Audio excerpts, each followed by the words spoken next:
From Hollywood, it's time now for... Johnny Dollar. John, this is Harry Branson of Philadelphia Mutual. Harry, what are you doing in town? I'm not. At least not in your town. But you've got a case for me. Do you know anything about violins? Oh, don't tell me. So he opened up his fiddle case and out came a submachine gun, that it? John, that technique went out with Prohibition. Now, seriously, this case contains a genuine Amati. Good. What's an Amati? One of the finest, most expensive violins ever made. This one was insured for $30,000. Was? Yes. Now, someone has to find it for us. What's more... Okay, Harry, I'm on my way.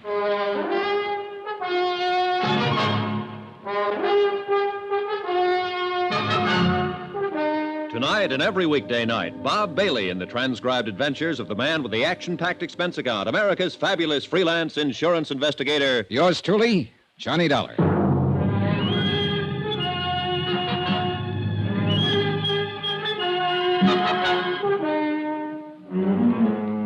Expense account submitted by Special Investigator Johnny Dollar to the Philadelphia Mutual Liability and Casualty Company.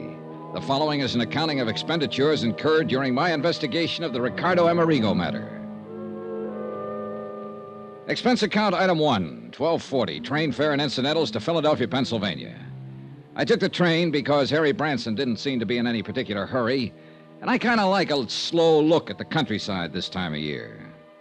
When I got to Philadelphia, I checked in at the Bellevue Stratford, shaved and showered, then went over to Harry Branson's office in the Security First building on Walnut Street. You deceived me, John. I thought when we talked long distance that you'd be here right away. But instead of flying down, you took the train. Sober-sides Branson hadn't changed a bit.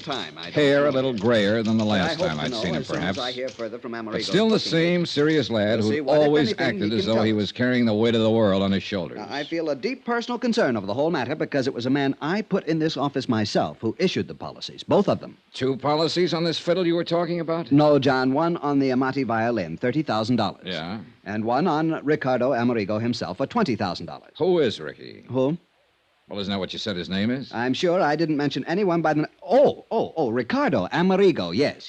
Well, where's he playing? The Purple Cat or maybe Wee Willie's joint over on John, this man is a concert violinist, or was. He's disappeared. Now, please, no more levity. Sorry, Harold. It's Harrison. Sorry, Harry. All right. I'm quite all right. Now, I realize that you have quite a sense of humor, John, but in a matter as important as this... Yeah, sure. Now, let's have the story. Very well. A few years ago, Ricardo Amerigo was one of the world's leading concert violinists, as famous in London, Paris, Rome, as in the concert halls of this country. Uh-huh. Such virtuosity, almost unbelievable. I shall never forget one evening here in our Academy of Music. He had just finished a perfectly brilliant Wieniawski. Amazing technical performance. Yeah, well... And for an encore, he played Sarasate Sapateado. Even more brilliant. Harry... But the audience wouldn't let him leave the stage. Ricardo Amerigo... has disappeared. Oh, yes. And you're in a hurry to get on with the case. I'm sorry. Now, thinking of his superlative performance that night carried me away. Yes, he's dead. Disappeared. And the violin? No trace. Dead? You didn't say that before. I know. You see, there's no proof of death. No body. Disappeared. Well, don't let me shock your finer sensibilities, Harry. Murder? We have thought of that, of course. Who's we? The Port Morris police. Port Morris, New Jersey, that is. Oh. Yes, you see, since Amerigo's car went through the bridge rail, crashed right through it, and plunged into the river, stream... Trying to tie Harry down to pertinent facts that would help me in my investigation was, futile. At least 3 times during the next half hour, he went off on glowing descriptions of violin recitals he had known. Heifetz, Hellman, Chrysler, and so on. But he did come up with 1 or 2 things I wanted. First, Amerigo and his fiddle had been driving down from Philadelphia to some spot on the South Jersey seashore. Crossing an old wooden bridge over a little stream, an inlet from the ocean, the car had smashed through the guardrail and gone to the bottom of the inlet. The car, of course, was found. Amerigo and his violin, no. Second, and just as important, the name of the beneficiary of Amerigo's policies. Item 2 on expense account, $1 even. Taxi to the Harnell building, also on Walnut Street, in the office of Peter Corbin, Amerigo's booking agent. The building was plush, but Corbin's office was about as bare as I'd ever seen. An old beat-up desk, a battered filing cabinet, and a couple of straight chairs. That was it. Come in, Dollar. Come in. Sit down. Corbin was chewing the stub of a cigar that he'd forgotten to relight for at least a couple of days. We made with the usual howdy-do's. Well, your man Branson told you exactly right, Dollar. I'm Ricardo Amerigo's sole and only beneficiary. Well, isn't that a bit unusual for a man's agent to be his heir? Or, was it because you were old personal friends? I'm going to give it to you straight. I brought Amerigo over to this country. Myself, my own sole expense. I actually gave him the build-up. I started his whole entire career. I kept him on top, all at my own expense. Well, didn't you collect a regular agent's commission on his earnings? Oh, sure. Plenty more. Why kid about it? Sure, while he was working. What's that supposed to mean? Bottle. What? Yeah, started hitting the bottle. Bad, not good. And believe me, the word gets around fast. Instead of making me money, himself, too, of course, he started costing me money. But you see, he never saved anything, even when he was earning big. You know how these artists are. Yeah, I've heard. Well, it's the same with all of them. He got in debt actually up to his ears. And nobody, no family, no relatives, nobody to pull him out. Nobody but me. Big-hearted Corbin. So you had him take out a lot of insurance and name you as beneficiary? Well, that was his idea, actually. Of course, he always did have the Amati insured. That's his violin. Oh, so I learned. Oh, you know about violins? No. Oh. Well, but the life insurance, that was his own idea. Double indemnity, all that sort of stuff. Double indemnity? Oh, yeah. But guess who had to dig up the moolah for the last couple premiums? Big-hearted Corbin. You're right. Not a bad investment, though, was it? What? Hey, Couple of wait a thousand in minute. premiums, and you stand to collect plenty. If we can find proof that he's dead, and if we can't I recover don't the... like that dollar.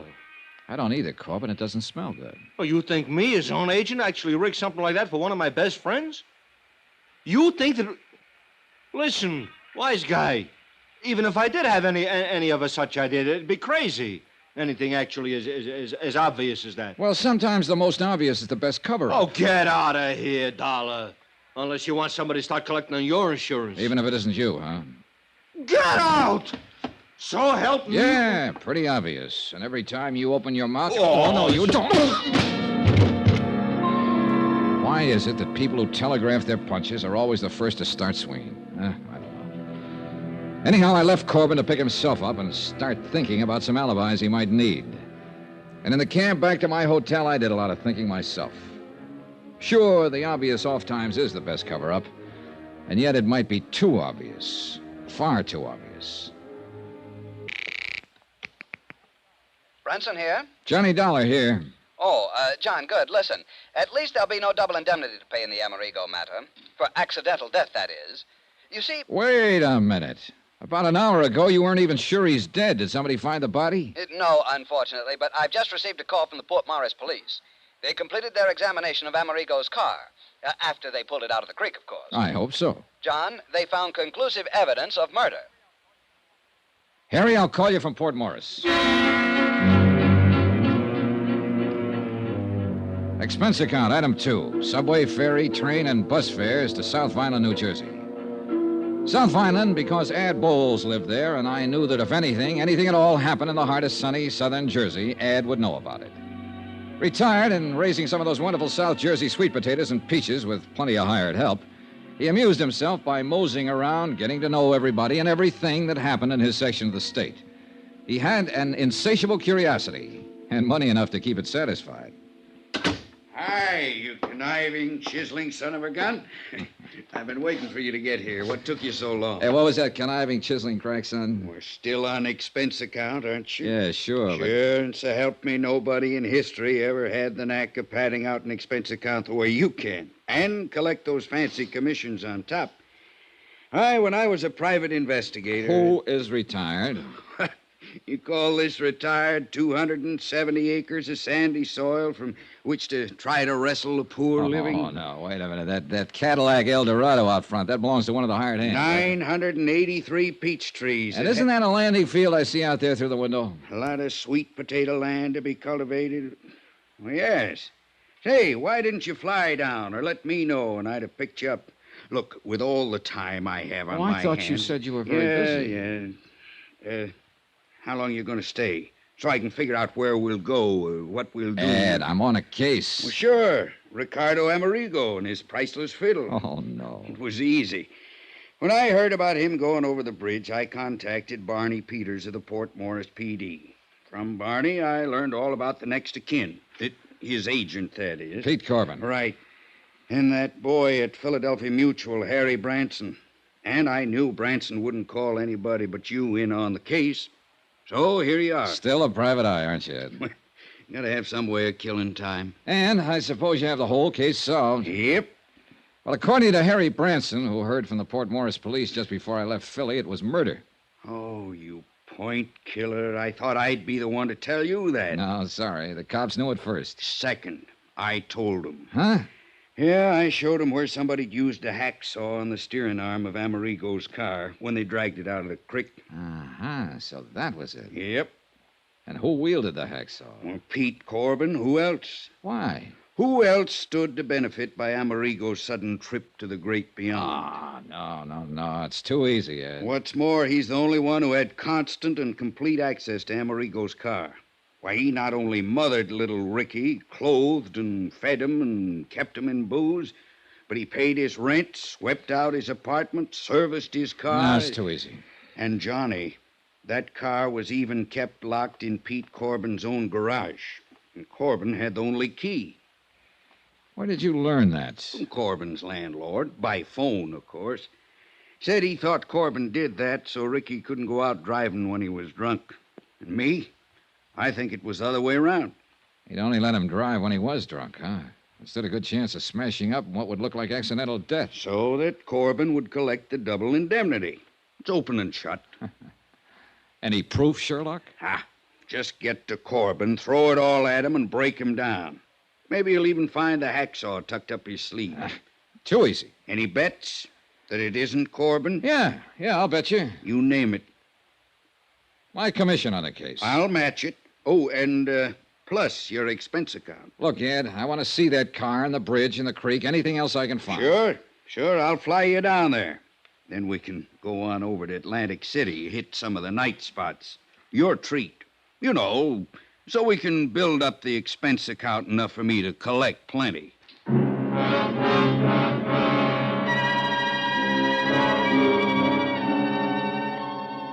Ed Bowles had been a pretty good investigator in his day, seldom gone off half-cocked. Yet all his evidence was purely circumstantial. And where was the body? What's more, Pete Corbin acted anything but scared. Or so I thought until I put through a routine call to Harry Branson. He was worried. He had a right to be. Pete Corbin had packed a bag, jumped into his car, and disappeared.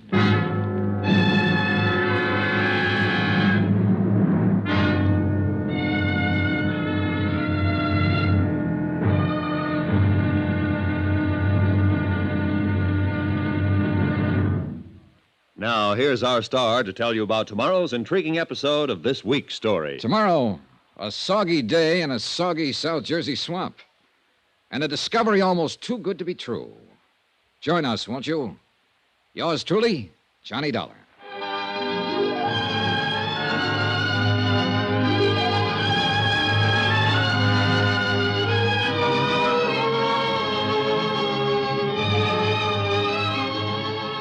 Yours truly, Johnny Dollar, starring Bob Bailey, is transcribed in Hollywood. Written by Sam Dawson, it is produced and directed by Jack Johnstone. Be sure to join us tomorrow night, same time and station, for the next exciting episode of Yours truly, Johnny Dollar. Roy Rowan speaking.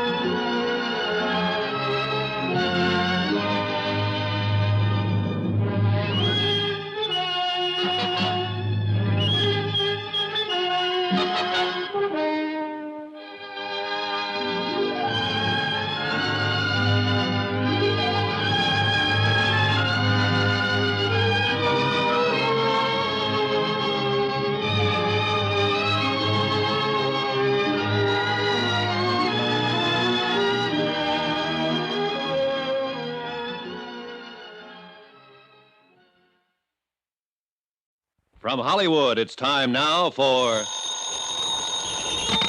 Johnny Dollar. Sergeant Barney Peters, Port Morris Police. Oh, hi, Sergeant. Thought you and Adam Bowles were coming over here to look at the evidence in the murder of Ricardo Amerigo. We are. Ed's out warming up his plane. That's why I answered his phone. We got a visitor here in Port Morris. Who? The guy Ed thinks did the job. Pete Corbin, Amerigo's booking agent? That's right. In Port Morris? That's right. Well, are you holding him? I can't. No legal reason to, in spite of Ed's suspicions. Well, what's Corbin doing there? I don't know unless Ed's right about him. Huh? And Pete knows you're on his trail. Well, what's that mean? What could mean he's down here gunning for you.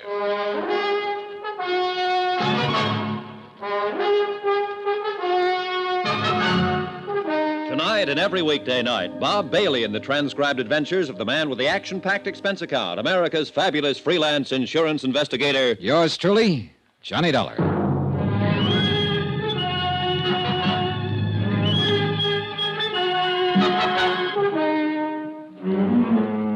Expense account submitted by Special Investigator Johnny Dollar. Location, Port Morris, New Jersey. Following is an accounting of expenditures incurred during my investigation of the Ricardo Amerigo matter. Item 3, $1 even. For whatever it was, the local druggist recommended to pull my stomach back together after the flight in Ad Bull's private plane from Ad's farm in South Vineland to Port Morris. In a sense, I'm glad we flew. In a car with Ed at the wheel, we'd have been all over the road. As it was, we were only all over the sky. Oh, beautiful day for flying, isn't it, Johnny? Can't you hold a straight course, Ed? What's the matter with this ship? Not a thing. I like to weave around a bit. I like the feel of it. You know, all that power under you. Yeah. Sure you're not just trying to scare me into welching on our little bet? I'm going to win that bet, Johnny. Your commission on the case, plus all that goes on that well-padded expense account of yours. You just get busy and find the body. Why don't you forget your dark past as a private eye and stay retired? What, and leave an old friend like you floundering around with a case that's Hey! clear cut? You don't watch your steering, we'll be floundering around in those salt marshes down there. Sorry. But can't you see, Johnny? Pete Corbin, Amerigo's agent, has to be the heavy. He's the beneficiary of Amerigo's policy. Amerigo owed him a lot of money. Too easy. And Pete's the only person we know of who was with Amerigo constantly. You got motive, opportunity. Too easy, I tell you. But I wonder what under the sun Pete's doing in Port Morris. That we'll be finding out. We'll land there in a couple of minutes now.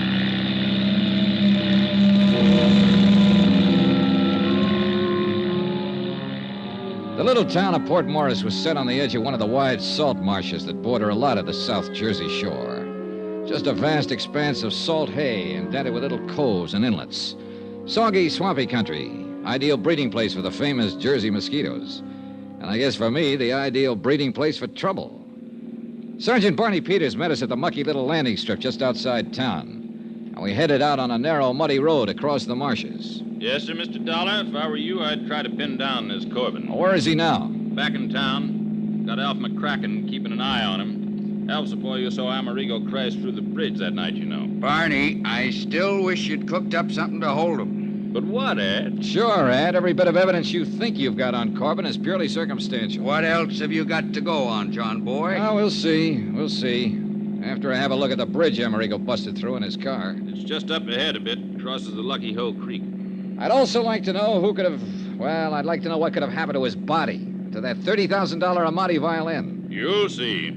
Just keep in mind that there's a mighty big flow of water in the creek from the tide coming in and going out.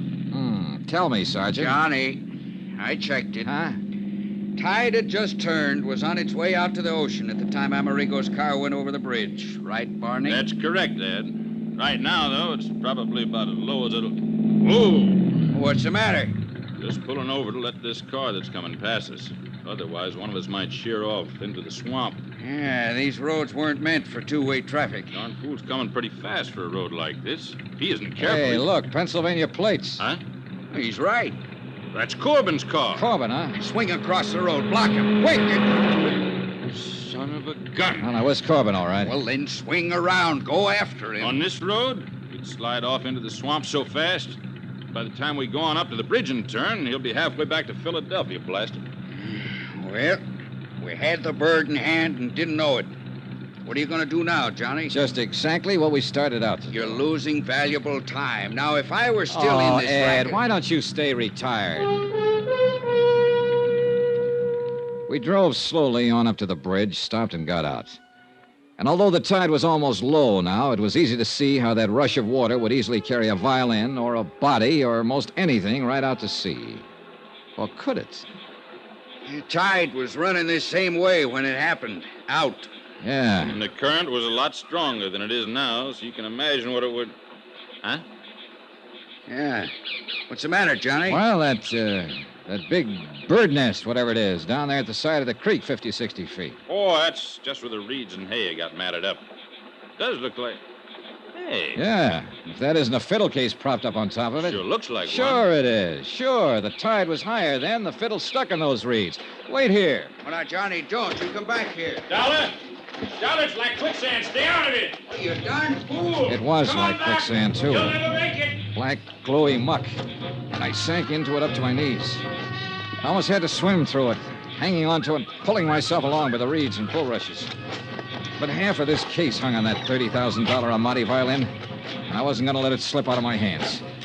A couple of times I dropped into soft holes, almost up to my shoulders, but somehow I kept going. Pulled the fiddle case off the pile of matted weeds and started back. But I'd used up most of my strength, with only one hand to pull myself along to... Ed! Johnny! Johnny, try and grab this rope. Here. Can't Breach! Try it again, Ed. Drag it back. Try it again. Johnny, use the violin case. It'll keep you afloat. I'll try. You all right, Dollar? Dollar! Here, Johnny. The rope again. Johnny! Johnny!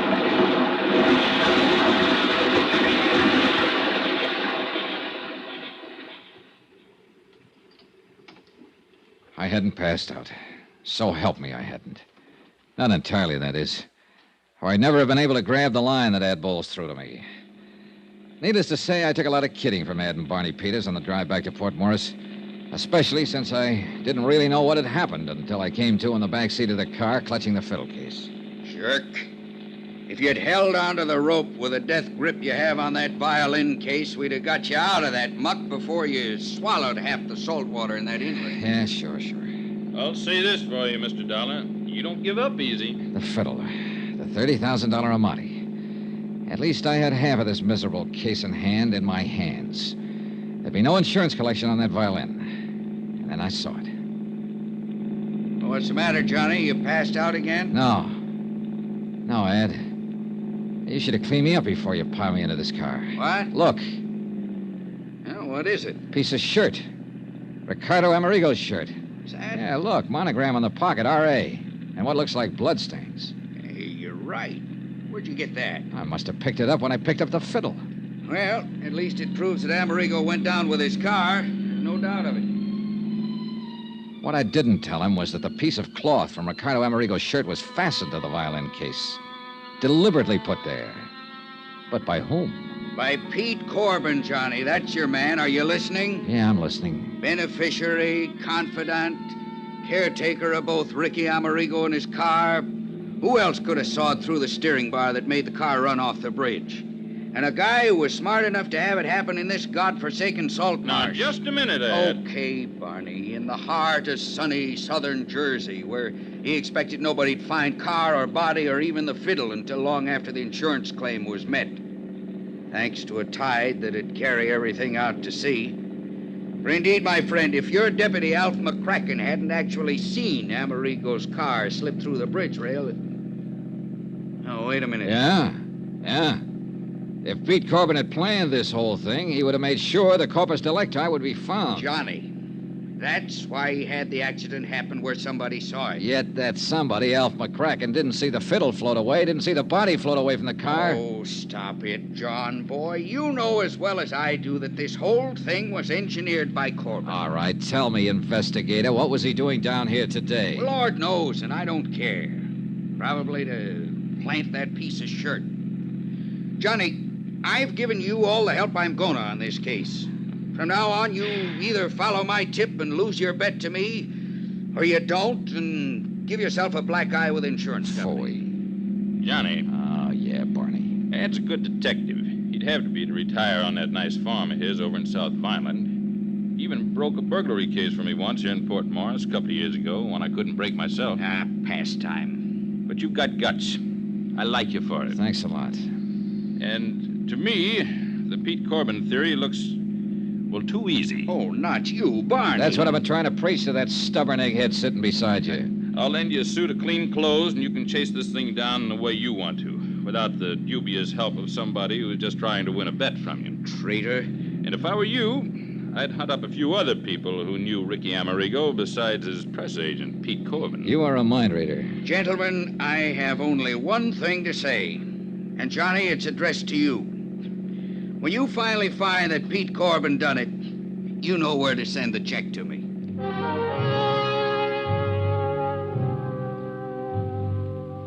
At Port Morris, we learned that Alf McCracken had lost track of Corbin when the former dropped in at Osborne's Oyster House for a dozen and a half shell.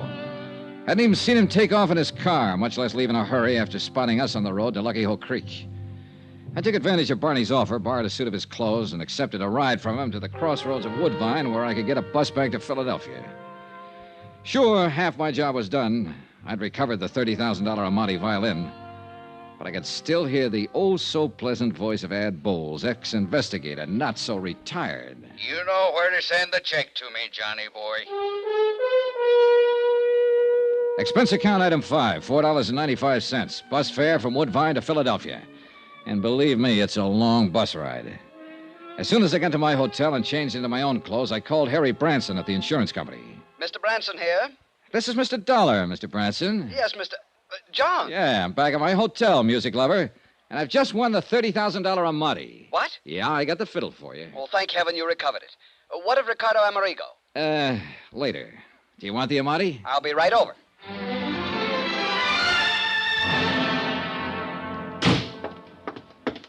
Where is it, John? Where is it? Right here, Harry, right here. Case, bow, and all. Oh, thank heaven. And by some miracle, it's dry as a bone and all in one piece. Voila. Oh, thank heaven. John. John? What's the matter? This? An Amati? Oh, no. Oh, no.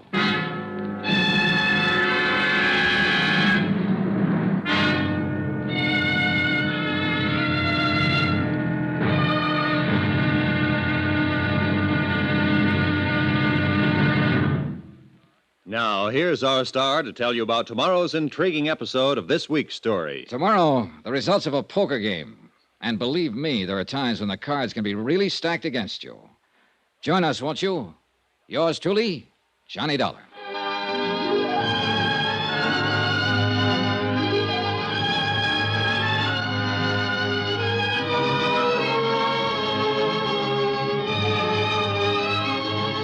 Yours truly, Johnny Dollar, starring Bob Bailey, is transcribed in Hollywood. Written by Sam Dawson, it is produced and directed by Jack Johnstone.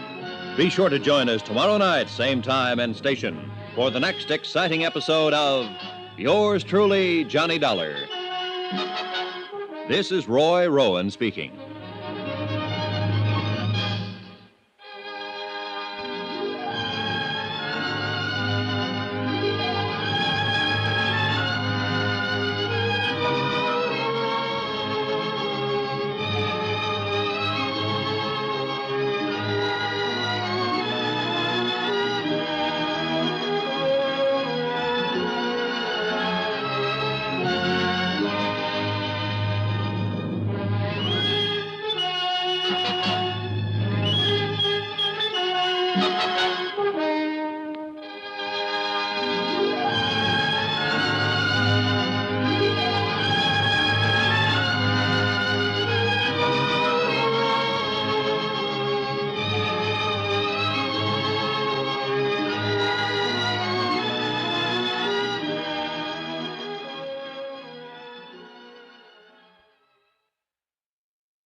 From Hollywood, it's time now for Johnny Dollar. Yeah, Pete Corbin, Dollar. I found your message when I got in, but I don't know why I'm returning your call after that lacing I took from you. Well, at least you haven't run out on us. Why should I? How would you like to explain what you were doing in Port Morris, New Jersey yesterday afternoon at the scene of the so-called accidental death of your client, Ricardo Amerigo? Oh, yeah, I thought that was you I saw in that car down there. It sure was. Are you in your office? Yeah, that's right. I thought you wanted Well, stay to know... there. I do want to know. That and a lot of other things. I'll see you in about an hour after I've made another call. Okay, I'll be here.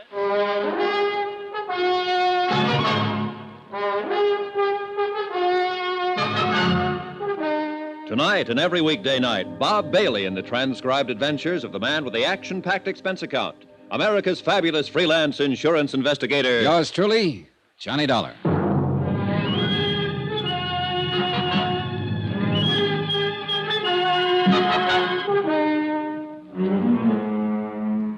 Expense account submitted by Special Investigator Johnny Dollar. Location, Philadelphia, Pennsylvania. To the Philadelphia Mutual Liability and Casualty Company. Following is an accounting of further expenses during my investigation of the Ricardo Amerigo matter. Expense account item 6.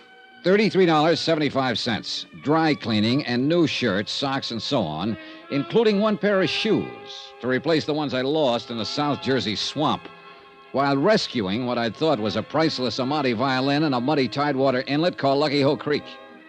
But when I showed it to Harry Branson at Philadelphia Mutual, well, at least he promised to have an expert look it over and pass final judgment. That's the reason for item 7, 85 cents. Taxi to Harry's office in the Security First building. Oh, come in, John, come in. Hi, Harry. Well, what have you found out? Nothing yet, but I should hear from the violin man any minute. John, I do hope I was wrong. Sit down. Thanks. Harry, I could have committed mayhem when you told me that fiddle I picked up in the swamp isn't the Amati.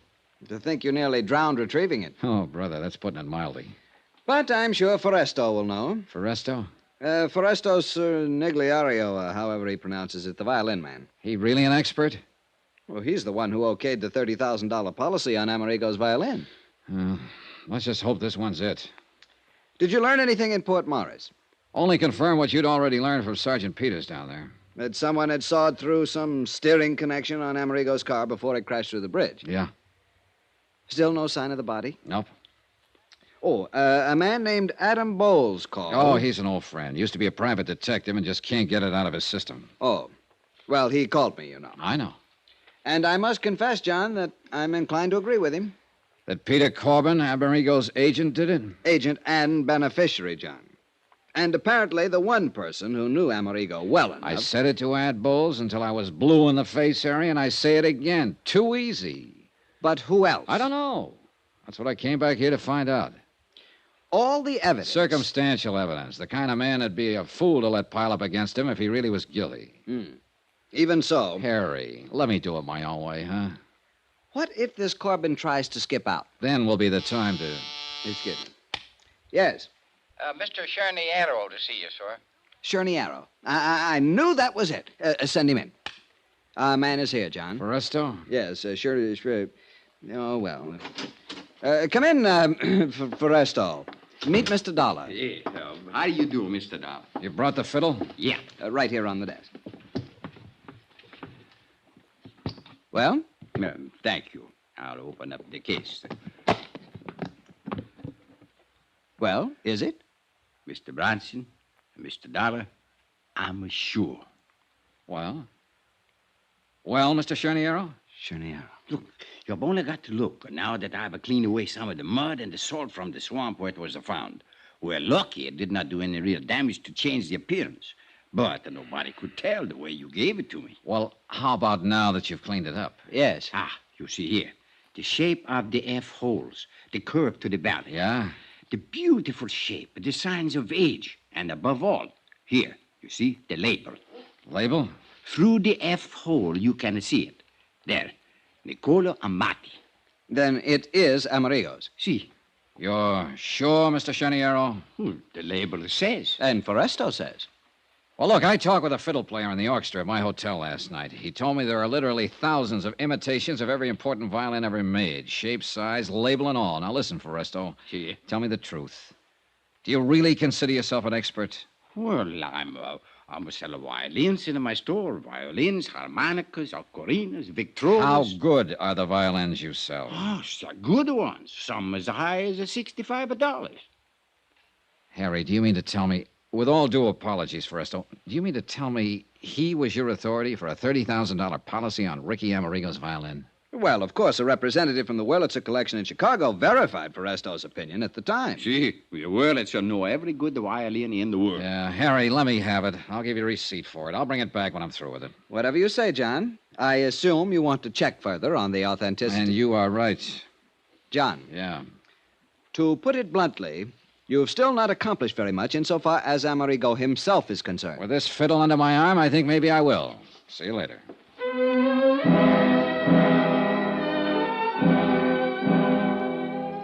Maybe Harry'd been right in the very beginning. Maybe I should have known a little more about music, or more specifically, violins. Or maybe I should have left this aspect of the case to someone else and concentrated on the disappearance death of Ricardo Amerigo. Maybe well. Expense account item 8, 80 cents. Taxi to booking agent Peter Corbin's office. All right, Dollar, let's not waste either your time or either mine. You want to know what I was doing? That's right, Corbin. The Amati.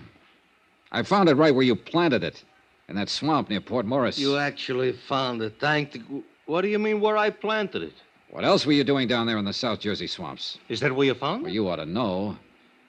But frankly, Corbin, I think you overplayed it a bit when you tucked part of one of Amerigo's monogram shirts there with it. I don't know what you're talking about. Actually, I mean it. Then what were you doing down there? And, brother, you better make it good. The same thing you were, trying to find out what happened to Ricky Amerigo. I tell you, Dollar, I was his best friend. It's a true fact. If his fiddle was down there, too, I didn't see it. I wish I could believe you. By the way it looks from here, you were willing to have the Amati violin found lying out there in that salt marsh because you couldn't get rid of it without exposing yourself. It didn't put any money in your pocket the way you figure Amerigo's death will. The way it looks from here, Dollar, that's where you're wrong. Yeah? Yeah, actually wrong. If Amerigo's dead, I collect on his insurance as his beneficiary. That's what the policy says, but believe me. All right. But you think I wouldn't collect on the Amati fiddle, whether it was found or if it wasn't found. That's where you're wrong. What are you talking about? Because I'm also a beneficiary to his will. How do you know? Because I'm not only the sole and only heir in his will, I'm also the executive of his estate, too. Oh. Yeah. So if I was the heavy, what would I take a chance leaving a $30,000 fiddle laying around in some swamp? Cover up? $30,000 worth? All right, what did you do with the hacksaw? You mean somebody sawed up the fiddle? Oh, no, let me see. No, easy, will you? Somebody sawed partway through a steering arm on Amerigo's car to make it crash. Murder? That's a pretty fair question. Oh, no, Dollar, no. Oh, no, who would murder a nice, sweet guy like Ricky? Maybe he was a drunk, maybe he hit the skids, but he had no enemies. He couldn't have. Okay, Pete. Maybe he was just a drunken bum, worthless. He threw away a concert career, but he was a gentleman, an actual gentleman. And he was a sweet guy. Nobody could have murdered him. Oh, no, Dollar, not Ricky. Pete, will you? Who was it? Tell me, huh? Who was the lousy punk? I'll kill him. Okay, Pete, I believe you. I don't care whether you believe me or not. Will you tell me who done it? Pete. Ricky. Pete, will you listen to me? I'm listening. Now, look here. Look here and tell me. Is this Ricky's Amati violin? Yeah, that's it. Ah, poor Ricky. Poor drunk. You're sure? I'm sure. All right, Pete, I'm going to give it to you straight. All I ask is you Now, tell listen to me, will who... you? We don't know who killed Ricky Amerigo. We haven't even found his body. The Port Morris police are still trying, of course, but it could have been carried by the tide through that inlet, the Lucky Hole Creek, right on out to the sea. Or, of course, it may appear somewhere along the creek. It'll take weeks to search that swamp thoroughly. Anyhow... if they do find him, I want to see he gets a decent burial. Will you promise me? Okay, I'll try, but listen, will you? Because of the sawed-through steering arm, his death was made to look accidental. Double indemnity. And you're the beneficiary. He not only wasn't making you any money because his drinking kept him off the concert stage, but he owed you money, plenty. Now, that's a motive. As for opportunity, who else had as much as you? Nobody. But I love the poor guy. I try to keep him alive, to get him back on his own. You told me, and I believe you. But the fact remains that the insurance company, the police, even a pretty smart private detective I know, all figure you for number one suspect. And they hope to accumulate enough evidence to move in on you. And you're with them, huh? No. What? Yesterday right here you told me... Sure, I know I did. But I've had time to think it out. Now, pinning it on you is just too easy, much too easy. I'll say it to your face, Pete. You're no mental giant. But only an utter fool would let circumstantial evidence like that pile up against him and then commit a murder like that. I may be wrong. Lord help you if I am and find out. But I think you're clean. I swear I am. And I'm going to play it that way unless I find solid reason to change my mind. Because, Pete, Yeah, Johnny. you're the one person who can help me in this case. I'll do anything. Actually, anything. Just ask me. All right. Now, first tell me where you were last Friday evening when Amerigo's car made that dive off that bridge. Alibi? That's right, brother, and you can be sure I'll check it. At Willie's. All right, who's Willie? Willie Elliott. So he's a saxophone player, one of my clients. He was a friend of Ricky's, too. Well, where can I find him? What's his address? I'll write it down for you. We had a four-handed poker game. Who else in the game? Well, Jerry Goldsmith, 120. He know Ricardo, too? Oh, yeah. Composer, conductor, violin player. Fiddle player, huh? Who was the fourth? Eric Snowden. Who's he? He's a fiddle maker. He lives at his shop. I'll write that down. Fiddle maker, did you say? Yeah. Here you are. Yeah, he was the sole and only man Ricky would ever let touch his amati for repairs and fixing up, you understand? Who else were good friends of Ricardo's? While he was making it, plenty. Lately, nobody. You sure? Oh, nobody, Johnny, I know. Of course, he hung around a lot of bars. He was a regular. Give me a list. Well, let's see. There's a little place over on Pine Street called the Yellow Lamp.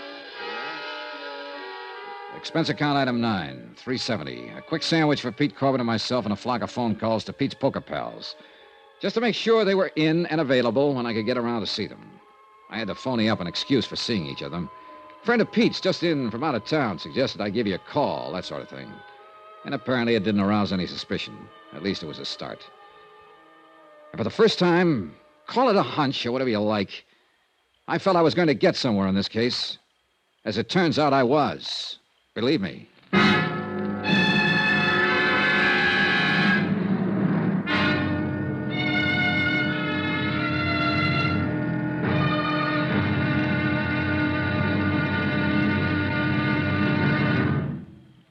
Now, here's our star to tell you about tomorrow's intriguing episode of this week's story. Tomorrow, a trio of musicians. The question, which one's story was playing a little flat?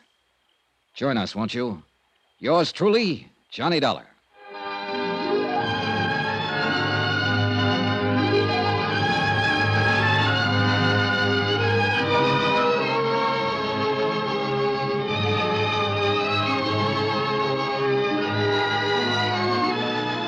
Yours truly, Johnny Dollar, starring Bob Bailey, is transcribed in Hollywood. Written by Sam Dawson, it is produced and directed by Jack Johnstone. Be sure to join us tomorrow night, same time and station, for the next exciting episode of Yours truly, Johnny Dollar. Roy Rowan speaking.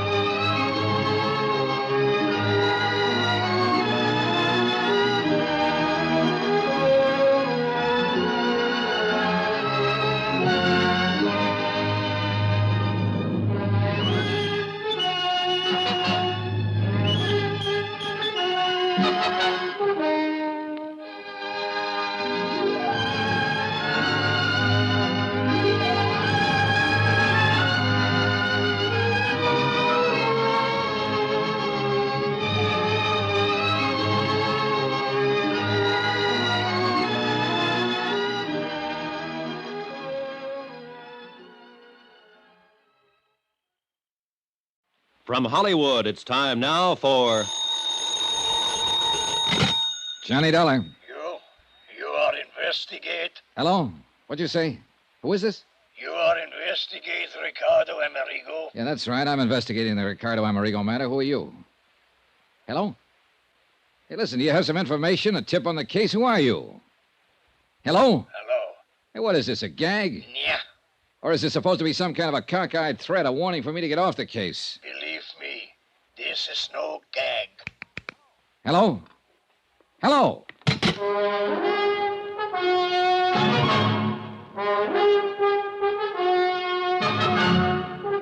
Tonight and every weekday night, Bob Bailey in the transcribed adventures of the man with the action-packed expense account, America's fabulous freelance insurance investigator. Yours truly, Johnny Dollar.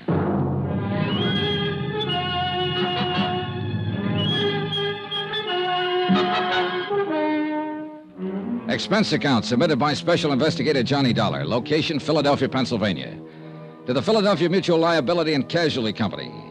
Following is an accounting of further expenses incurred during my investigation of the Ricardo Amerigo matter. Expense account item 10, $21 even, for drinks, for me alone. And believe it or not, I'm cold sober. But the least I could do was buy one at each of the bars on the list Pete Corbin gave me. A list of all the places Ricardo Amerigo used to hang out before his disappearance in a South Jersey swamp.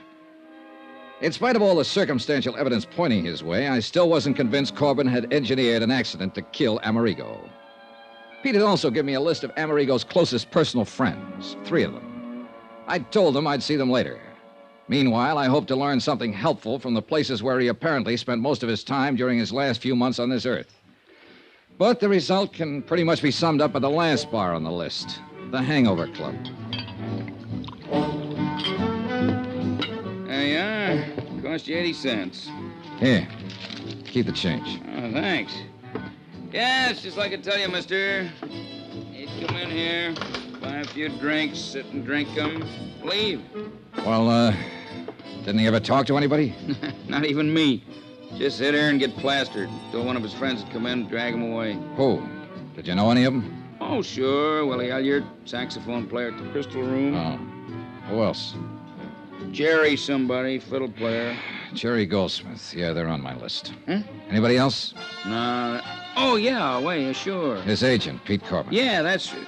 Hey, if you knew that, why'd you ask me? I've heard the same thing exactly 20 times so far today. Yeah, well, I'll say this for him. They must have loved Amerigo. They might have fought and argued with him when they caught him in here, but it was all for one thing, to try and straighten him out. But, mister, he was too far in. Yeah. Yeah, shame for a talent like him, concert violinist, to hit the skids the way he'd done, but nobody couldn't seem to help him. The story had been exactly the same in every bar on the list. Apparently, the only friends, the only associates that Ricardo Amerigo had were those Pete Corbin had named. Expense account item 11, 110, cab fare to the apartment of William Elliott over on Callowell Street. Same story. No new names of friends or even acquaintances. He and Corbin and Goldsmith and the old English violin maker, Eric Snowden, had known Amerigo for years, good times and bad. Had all tried to help him, straighten him out, were deeply grieved over his death. Item 12, 570, cab to a suburb called Lanark to see Jerry Goldsmith, where I'll admit I expected to get the same story, the same names, no more, no less. This time I took the Amati violin with me.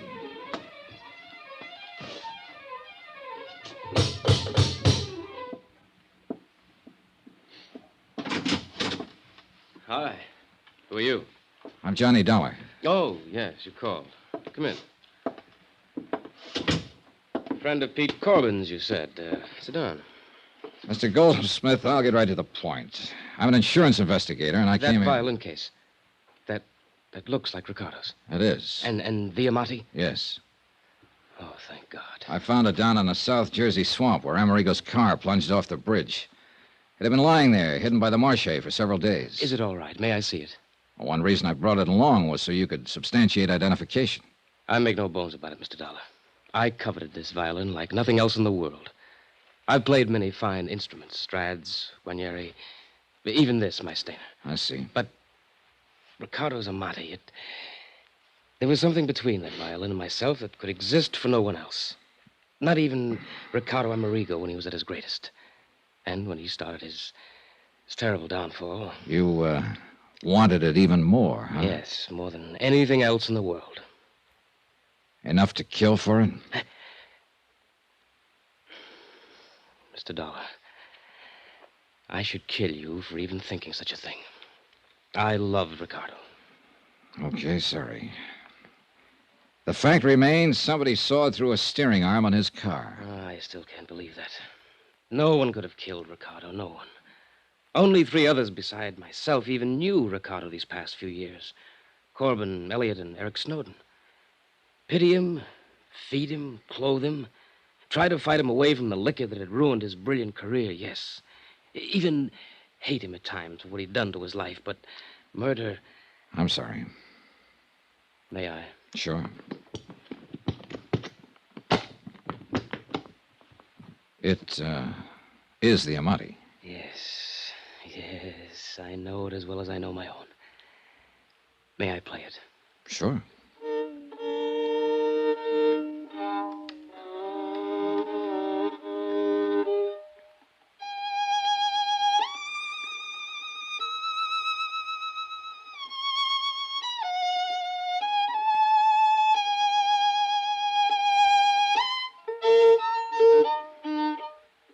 What's the matter?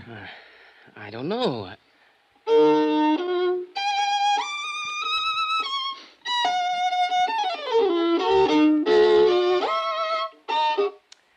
Mr. Dollar, it isn't here. The tone, the brilliance, the response, it isn't here. Something's wrong. You're sure this is the Amati? Oh, of course I'm sure, but something's wrong. Something's happened to it. It isn't the same. Well, you think the dampness of the swamp might have done... No, you can see. It's all right, but it isn't. Well, I don't know anything about violins. There are no cracks, no marks, no damage. Even the sound post. But you're sure it's Ricardo Amerigo's Amati? Yes, I told you so. I couldn't possibly be mistaken. But something is... Mr. Dollar. Well? I don't know. You know something? I don't either. I'm afraid I left Jerry Goldsmith rather abruptly and in a rather distressed condition. But I had plans, and the sooner I could carry them out, the better. Item 13 on expense account, $420 taxi fare back into town to the shop of Eric Snowden, violin maker. The only man who'd been allowed to touch Ricardo Amerigo's Amati, except, of course, for the music store owner who'd cleaned it up after I found it in the swamp. Yeah, it was possible he had done something to it that would destroy its tone. But for some reason or other, call it a hunch if you like, I hope not. Snowden's shop was located on a colorful little side street. Really not much more than an alley called Eisminger Street. Right in the middle of one of the busiest sections of the city, surrounded by skyscrapers, office stores, and all the traffic that goes with them. This one little alley. Except for Snowden's place, the tiny buildings packed side by side are all residences, left over from years gone by when this was a residential section, and still unspoiled by the bustling activity around them. Thank you, Mr. Romandi, and I'll be sure to hear you at the Academy of Music Saturday night. Sir! Mr. Snowden? Yes, I'm Eric Snowden, but that violin case... I'm Johnny Dollar. I phoned you. Oh, please come in. Mr. Dollar. That's right. It's Ricardo Amerigo's. It's been found. Please let me... Mr. Snowden, I'm an insurance investigator. Part of my job has been recovery of this violin. It's possible loss was the most heartbreaking thing I ever contemplated, but you found it. I think so. You think? I don't understand. Well, here, take it. Examine it. Yes, but not here. Come, we'll go up to my workroom on the second floor, where I can check it thoroughly.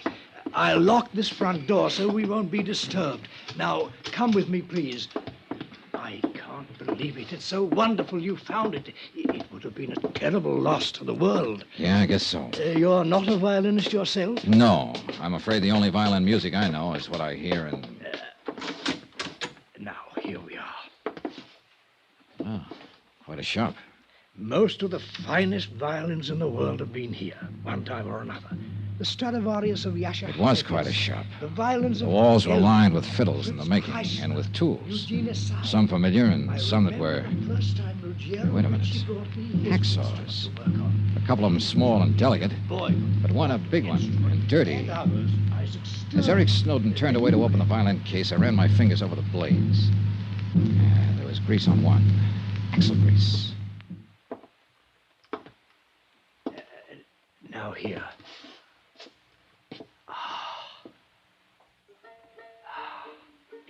Well, Mr. Snowden? Yes, Mr. Dollar. This is Ricardo Amerigo's violin.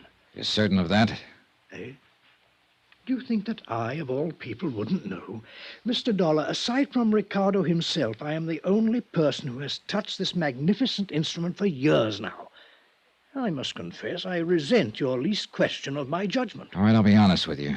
I don't pretend to know much about violins, so I had somebody play it a while ago. Sacrilege. All right, be that as it may. It didn't sound to him or even to me like a $30,000 violin. And whom did you permit to lay hands on this priceless instrument? A friend. Should be horsewhipped. Only an artist, a great artist, should be permitted to handle a thing like this. But I suppose you understand that, Mr. Dollar. I don't suppose you... Well, go on. Mr. Dollar, someone has tampered with this. Oh? Of course it doesn't sound right. Did this friend of yours presume to be a violin maker, too? What do you mean? The sound post, the placement of the bridge. Of course it doesn't sound right. Now, why does somebody have to... Do you want to answer that? No, let them wait. This is more important. No wonder you or your friend or anyone else question the validity of this instrument. Hey, whoever that is down there, he really wants you. Look here, a simple adjustment here and here.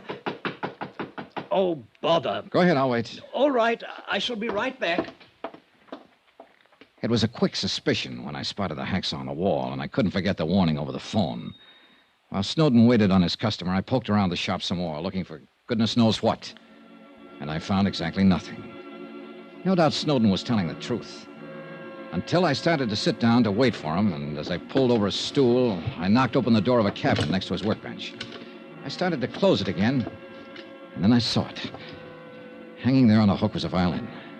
I grabbed it out of the cabinet and held it under the light beside the one in Amerigo's case. I held them up together. It was unbelievable. The shape, the color, the markings, nicks on the little pegs you tune them up with, a spot of stain on the scroll, even a tiny, almost indiscernible scratch on the back, an old pencil mark on the inside near the label. It was impossible, but it was true. These two violins were absolutely identical.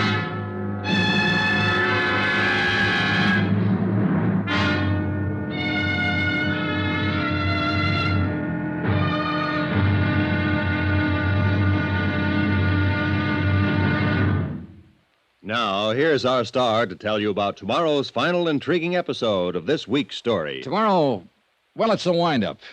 But believe me, a wind-up with a real twist. Join us, won't you? Yours truly, Johnny Dollar.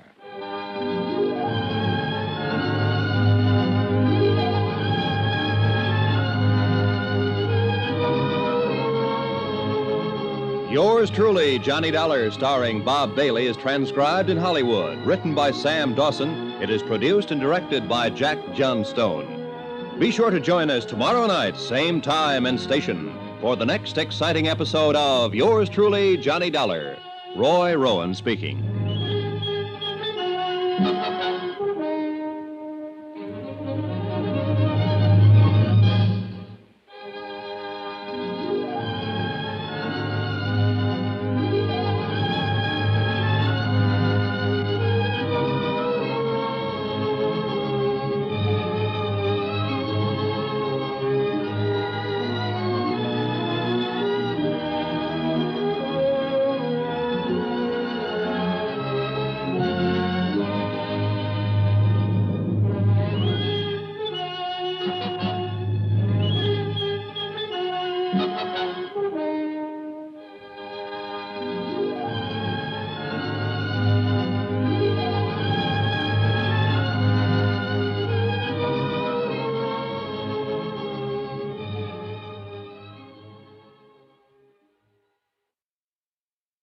From Hollywood, it's time now for...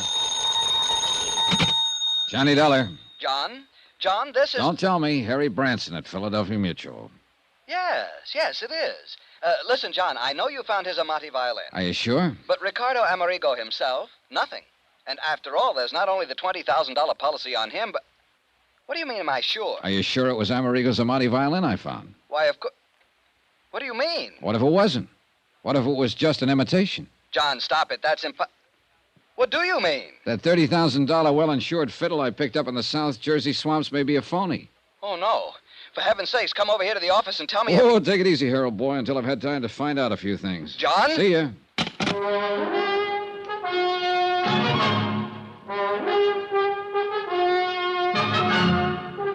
Tonight and every weekday night, Bob Bailey in the transcribed adventures of the man with the action-packed expense account, America's fabulous freelance insurance investigator. Yours truly, Johnny Dollar.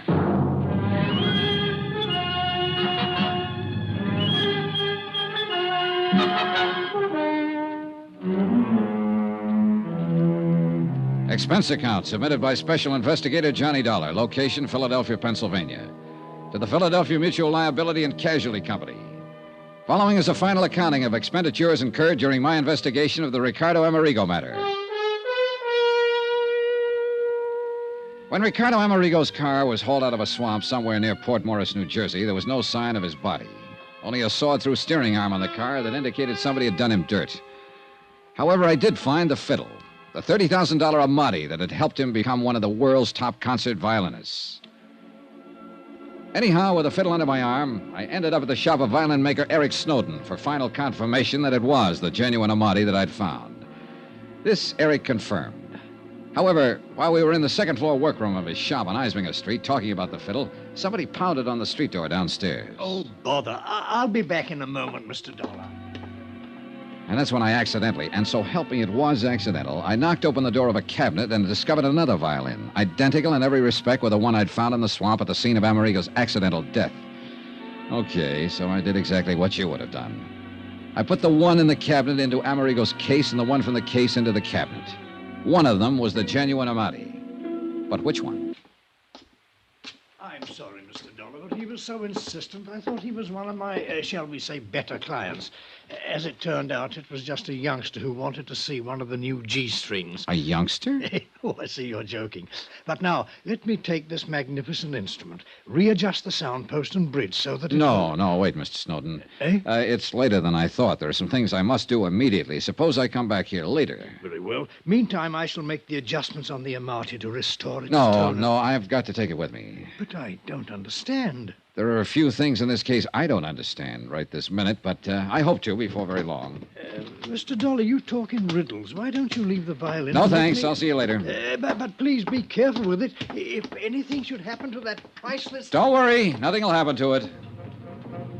I found that I'd almost spoken too soon, for I pounded down the stairs, across the floor of the store, and out of the door without the caution the book says one should exercise when leaving a suspect in a case.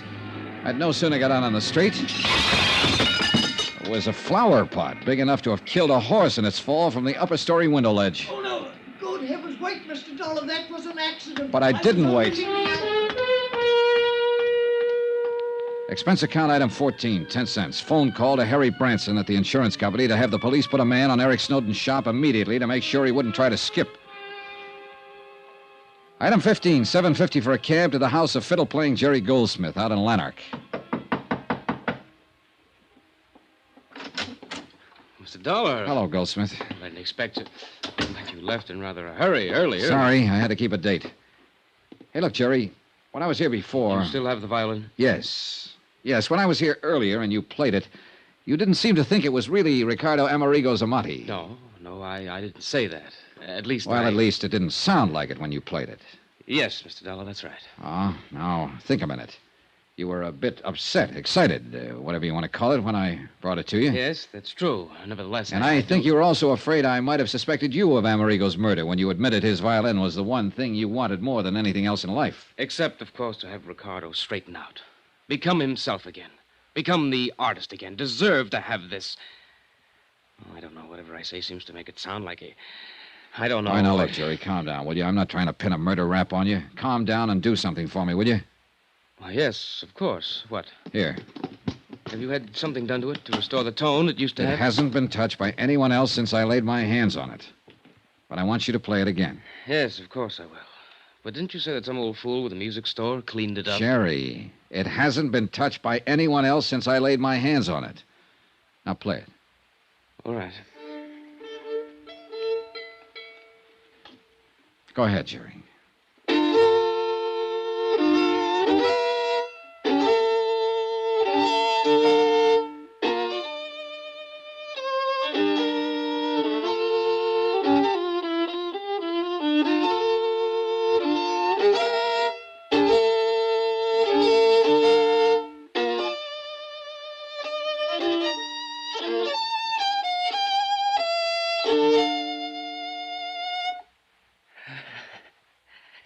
It's the Amati, isn't it?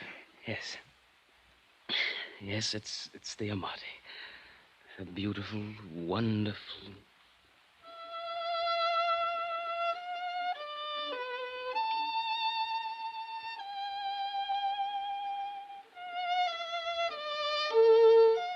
Funny. I never realized what a violin could. Can you hear me, Jerry? Yes. Yes. And to think it's taken something like this to lead me to a killer.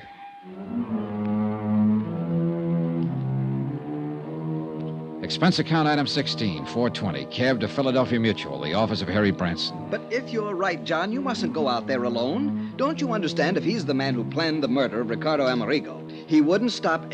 Yes, I had the police put a man out there to cover his shop. But, John, I still think it... Expense account item 17, $1.60. The buck was a tip for going through a couple of red lights. Back to the shop of the violin maker, Eric Snowden. Mr. Dollar. Hi, Mr. Snowden. I'm afraid I left you rather abruptly a while ago. Mention it, Mr. Dollar. It's you. That near accident when you left that flower pot, I don't know how it possibly could have shifted on the window ledge up there. On the third floor window ledge of this little combination store, workshop, and home of yours. That much I did notice while I was ducking it. If it had come off a second floor window, you know I might have suspected you of giving it a helpful shove. Oh, good heavens, Mr. Dollar, you can't possibly mean that. All right, forget it for the moment. But how can Let's go up to your workshop on the second floor. Come on. Well, yes, of course. But may I ask why? I want to show you something, and I think you know what. No, I certainly don't. Unless something has happened to the Amati. Oh, something certainly has. You damaged it since you were here. No such luck. Mr. Dollar, please, what are you talking about? Okay, here. Now tell me the truth. Is this Ricardo Amerigo's Amati violin? Yes. I've told you so. You're sure? Of course I'm sure. You know something? You aren't, but I am. What? Now open that cabinet there beside your work table. What for? Because I tell you to. But I... just what are you getting at, Dollar? Are you going to open it or shall I? No. Get out of here. This is my shop, my place. You can't do this sort of thing to me. Would you rather the police did? They're on their way. The police? But I... Well? There's no need to open it. Ricardo Amerigo's Amati is in it. Well, that's where you're wrong. This is the Amati. In this case, the one in the cabinet is the identical copy of the Amati that you made.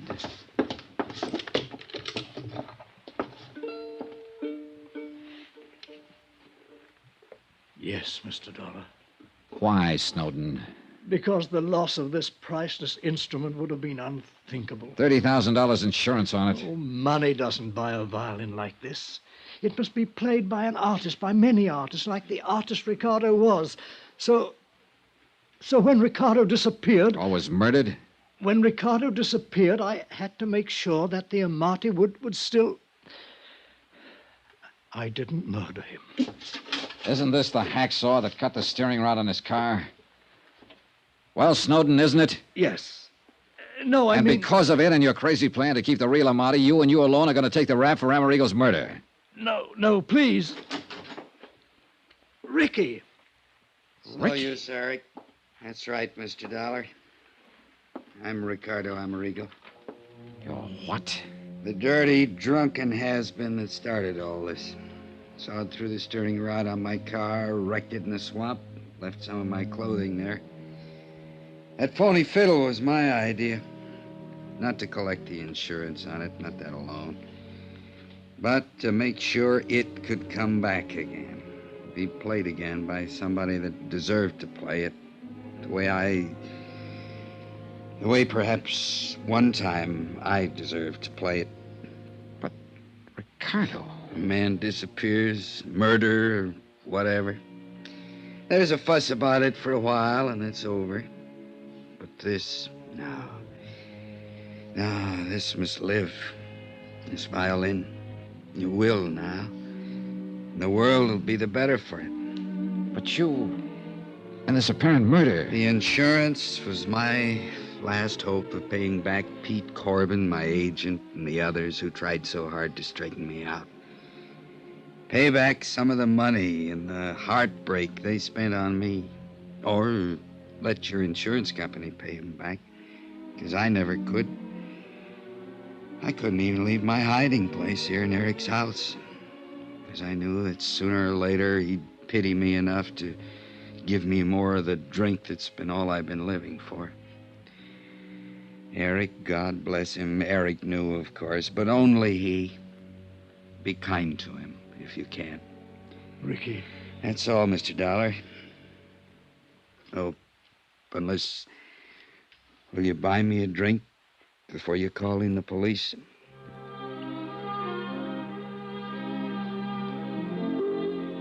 Expense account item 17, $8.50. One bottle of the best I could buy. before he called in the police. Item 18, hotel in Philadelphia, miscellaneous fare back to Hartford. Total expense account, $182.65. Remarks? No insurance payment necessary on either the Amati or the man. And I guess he really was a man. More than he knew.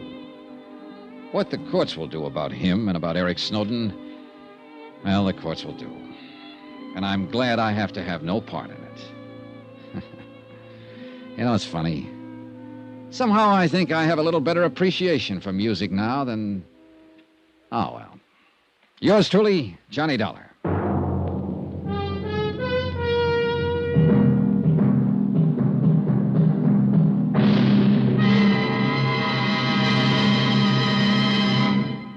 Remember, there'll be another intriguing story for you beginning next Monday night. Next week, the Duke Red matter. A racehorse that could only be stopped by a killer. And the killer didn't stop with horses. Join us, won't you? Yours truly, Johnny Dollar.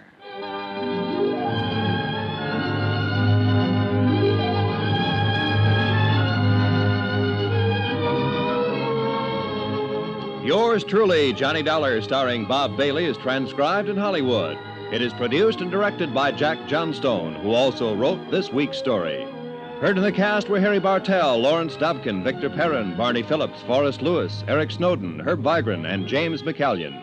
Musical supervisor and violinist, Amerigo Marino. Be sure to join us on Monday night, same time and station, for another exciting story of Yours truly, Johnny Dollar. This is Roy Rowan speaking.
From Hollywood, it's time now for... Johnny Dollar. Niles Pearson, Johnny, at Universal Adjustment Bureau. Oh, how are you, Niles? Worried at the moment. Can you help me out? I don't know. What's on your mind? $65,000 worth of horse flesh. Ever hear of Duke Red? Yeah, I think so. The Futurity last year? That's the horse. Johnny, Columbia Indemnity is going to have to settle a claim on him. Why? Duke Red was seriously injured and had to be destroyed. Did you say $65,000? Yeah. No wonder you're worried, Niles.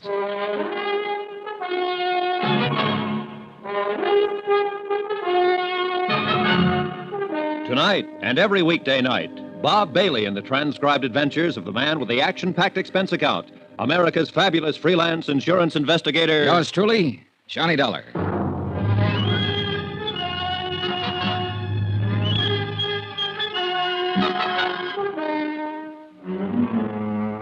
Expense account submitted by Special Investigator Johnny Dollar to the Universal Adjustment Bureau, Universal Building, Hartford, Connecticut. The following is an accounting of expenditures during my investigation of the Duke Red matter. Expense account item 1, $197.80. Airfare and incidentals getting me from Hartford to San Francisco and a town about 40 miles south of there called San Pietro.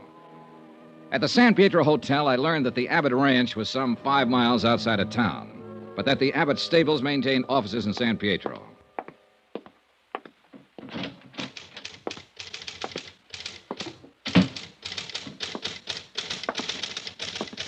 Hello. Hello. I'd like to get in touch with Mr. Abbott. My name's Johnny Dollar. Oh, Mr. Abbott's never here. He's mostly out at the ranch. You'll have to see him there. Oh. Well, is there any place in town I can rent a car? Not that I know of. Bus? Afraid not. What's your business with Mr. Abbott? Insurance. I'm here to adjust a claim of his. Oh, yes, Duke Red. Could I see Mr. Abbott's business manager? Mr. Monroe. Mr. Monroe isn't with Mr. Abbott's office any longer. Well, now, that's funny. He was with Mr. Abbott's office 3 days ago when he notified us that a claim was being filed in this matter. I got it right here on paper. Oh. Well, you might as well know. Mr. Abbott and Mr. Monroe ended things. Mr. Abbott let him go. I see. Who's in charge now? No one at the moment. Maybe I can put you in touch with Mr. Abbott at the ranch. Good. 9433, please. Smoke? No, thanks. Hello, Cully? This is Judy at the office. Is Mr. Abbott there? When do you expect him? Thanks. Out for the day, Mr. Dollar. I'm not doing very well, am I? I wish I could be more helpful. Well, maybe you can. This man, Monroe, if you could tell me where I can get in touch with him, I'd appreciate it. Didn't you understand? He doesn't work for Mr. Abbott any longer. Yeah, I know, but he did notify us about the claim. Evidently, he's aware of the circumstances in the matter, and that's what I'm here to talk about. I see. Well? Mr. Monroe isn't in San Pietro any longer. He moved out of town on Tuesday. But where? He didn't leave a forwarding address, Mr. Dollar. Where's the laundry going to send their bills? How about the finance company? He just left, and that's it. You want to know something? I don't get it. She dropped her eyes, mumbled something about having work to do, and we left it at that. I put it in the back of my mind and asked someone else about this Mr. Monroe. Then I got busy solving one of my immediate problems. Expense account item 2, $50. Deposit on a 1940 Terraplane station wagon I managed to rent from a man who ran a filling station. Our deal was $10 a day plus gas. Item 3, $5.08, a tank full of gas. The Terraplane bucked a little, but it got me outside of town about 4 miles to the office of a tall, lanky man who never took his hat off. Dr. James Gorey, veterinarian. All the way from Hartford, Connecticut, huh? Yes, that's right. And having sunshine like this back there now, I'll bet you.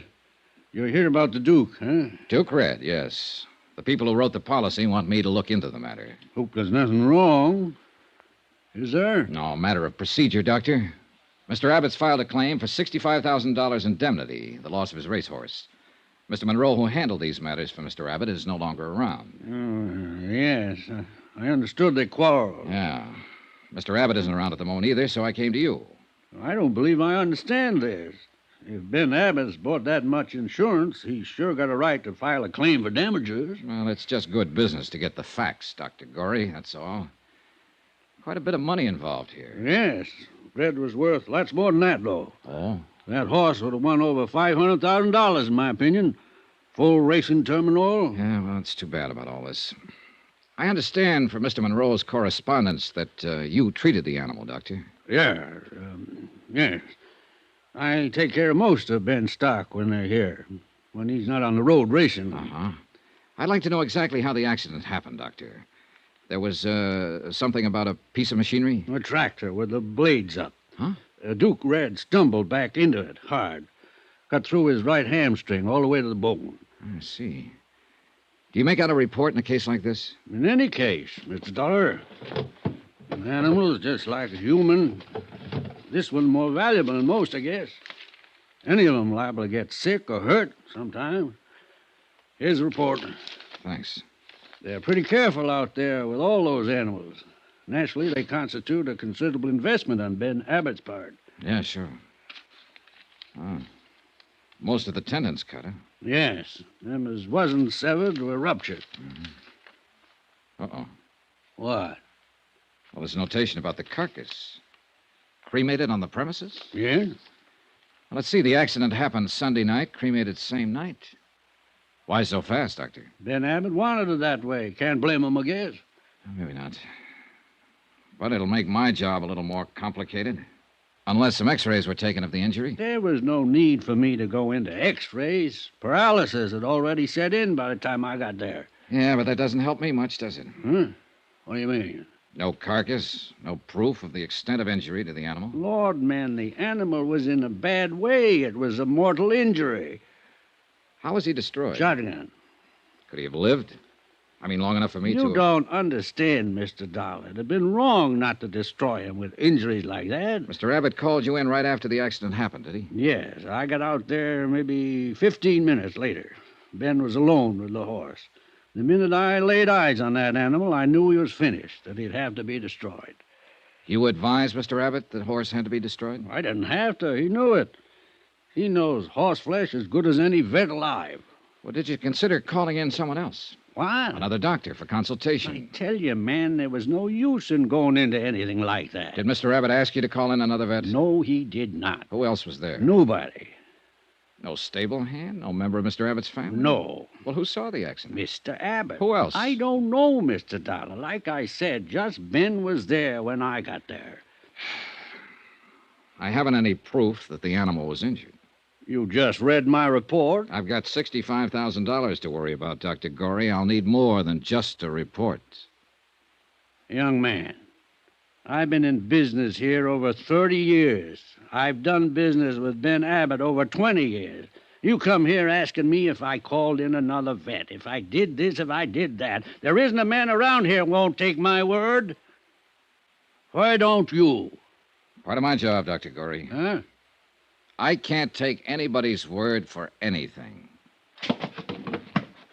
Mr. Dollar, I'd be obliged if you'd get out of here.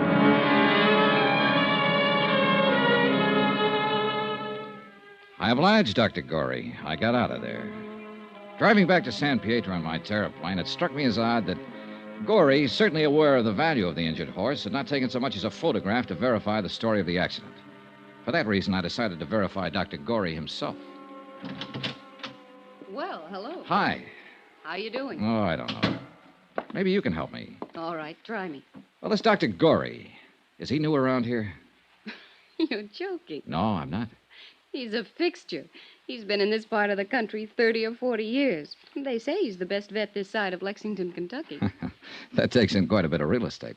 Is he loaded? I think he could retire and give advice over the phone. These horse racing people make new parents look like indifferent vegetables. They do? You don't know. A horse sneezes once and they're ready to call the Mayo brothers. Dr. Gorey's practically the whole Mayo Clinic in horsey circles. Say, how did you know about him? The insurance report. Of course. Well, I suppose you'd want to talk to him. Look, I'm driving out that way. I'd be glad to give you a lift. Oh, that's mine out there. That? Yeah, rented it from a filling station man down the street. Oh. Well, you just drive right on past the filling station for about 3 miles, and you'll see Dr. Gorey's place. Oh, thanks, but I've already been there. Huh? Yeah, just left him. Well, then why are you asking me about him? Heavens. Just asking. You're a funny one. Hey, what's your name?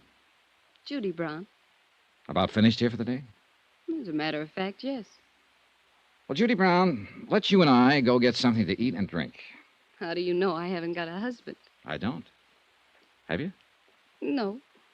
Well, how about it? Give me 5 minutes.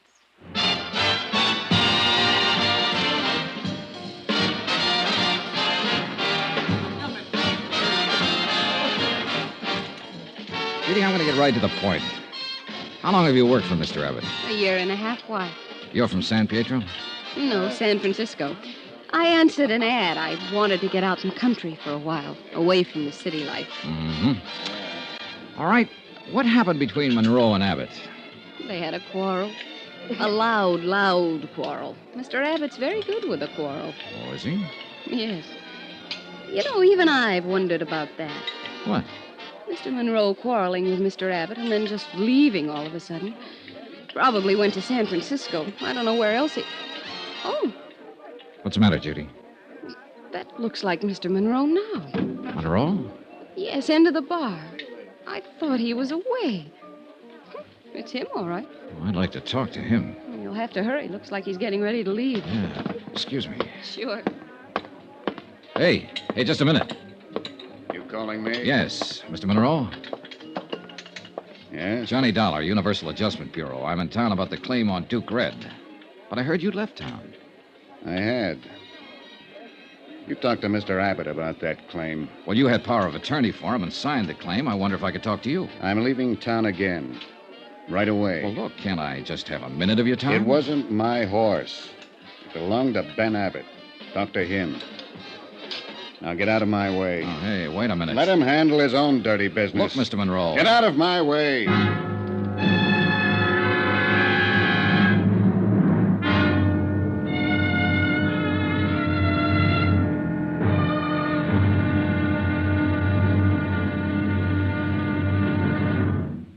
Now, here's our star to tell you about tomorrow's intriguing episode of this week's story. Tomorrow, there's proof that things are just about as wrong in this case and as dangerous as they can get.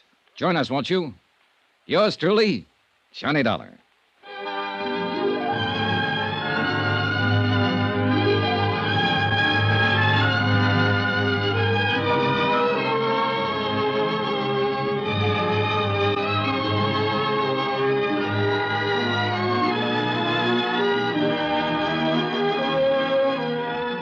Yours truly, Johnny Dollar, starring Bob Bailey, is transcribed in Hollywood.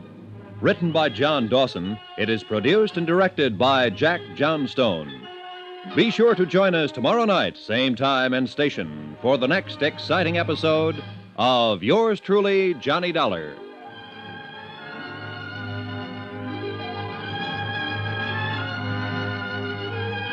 This is Roy Rowan speaking.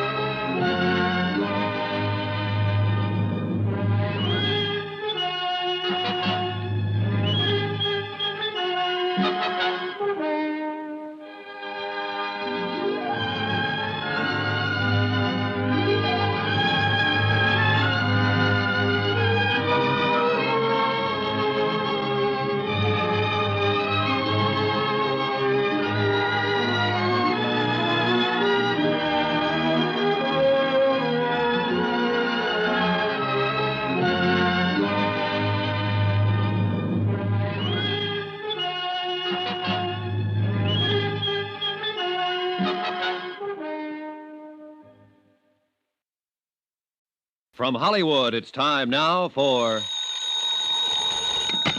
Johnny Dollar. Ready with your call to Mr. Pearson in Hartford, Connecticut. Oh, thanks, operator. Hold on, please. Go ahead. Hello? Hello, Johnny? Yeah. I got your wire. Hold up payment on the Abbott claim? That's right. Anything wrong? I haven't talked to Abbott yet. The people I have talked to are all wrong. The veterinarian who handled a horse, a secretary in Abbott's office, and an office manager he fired. There's something cockeyed around here. Any ideas? Not yet. Okay. We'll hold up the claim on your say-so, and if there was anything wrong about that horse's death, you better find out about it. No.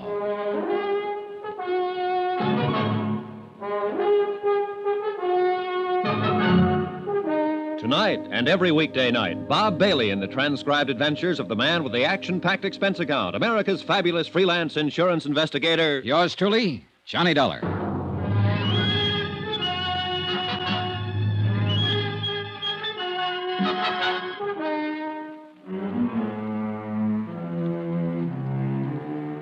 Expense account submitted by Special Investigator Johnny Dollar to the Universal Adjustment Bureau, Universal Building, Hartford, Connecticut. The following is an accounting of expenditures during my investigation of the Duke Red matter in San Pietro, California. Expense account item 3, 48 cents, postage. I sent a registered letter containing a copy of Dr. Gorey's injury report on the racehorse Duke Red to a veterinarian service in Cleveland, asking them to verify the extent of injuries to the animal. Item 4, 25 cents, toll call to the Abbott ranch outside of San Pietro. Whoever answered the phone told me that Mr. Abbott was busy somewhere in the grounds. I didn't bother to leave my name. Instead, I drove right on out. The Abbott breeding farm was complete with white fences, rolling green hills, bluegrass, and a stately old colonial residence set at the end of a long roadway among towering trees. From the porch of the house, I was able to see the stables and a trainer working with a horse out on the ranch track.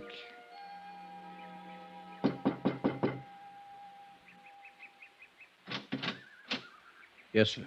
Good morning. Good morning. My name's Johnny Dollar. I'd like to see Mr. Abbott, please. Yes, sir. Come in, please, sir. I'll try to find Mr. Dollar. You want to wait here, sir? Thank you. He left me standing in one of the biggest living rooms I'd ever seen in my life. I took a plant in front of the fireplace, lit up a cigarette, and began to look at the pictures and statues of racing horses lining the mantelpiece. Pretty soon, things started. A blonde girl in a yellow suit walked in, having an argument with a gray-haired man in jodhpurs. They didn't see me as they entered, or they just didn't pay any attention to me. You aren't old Pardon? enough, strong enough, or have brains enough to live as you please. I forbid Oh, you I know what you're going to say. Oh, Mm-mm. that stuff about how you forbid it and it can't go on. Well, let me tell you, it can go on just as long as I want it to go on, and I don't care what you do. Now, you listen to me, young lady. As long as you're in this house and under this roof, you will conduct yourself according to the way I dictate. Dictate? Yes. Who are you, Hitler or somebody? Don't whatever you do interfere with me again. Ever. Terry. I'm sick of it. Do you hear me? Sick of it. That was as much as I heard. But then it didn't last long. I saw them go out and walk around the garden once, shake fists at each other, finally part. He disappeared up a narrow stairway. And then, about a minute later... Wait a minute. Hello. Hello. How long have you been here? Too long. Oh. Why didn't you speak up? Well, I cleared my throat a couple of times, but no good. Then I tried to look like I didn't hear anything. Nothing seemed to work. If it helps any, I'll keep it all under my hat. I won't tell a soul. He doesn't like the company I keep. What do you think of that? I don't know anything about it. Give me a general viewpoint at least. Well, I've run into a lot of parents who don't approve of the kind of company their sons or daughters keep. In my court of human relations, parents don't always know what kind of company their daughters and sons need. When those daughters and sons reach the age when they need company. Good. You're on my side. I didn't finish. On the other hand, daughters and sons have the same problem. They don't seem to know either. You're a coward. Who are you? Johnny Dollar, I'm here to see Mr. Abbott about insurance. Was that Mr. Abbott? Yes. You're not an insurance salesman. You're here about Duke Red, about what happened to him, aren't you? That's right. I'm Terry Abbott. Glad to know you. How much money did Daddy have Red insured for? $65,000. $65,000. I don't suppose you have a cigarette. Sure.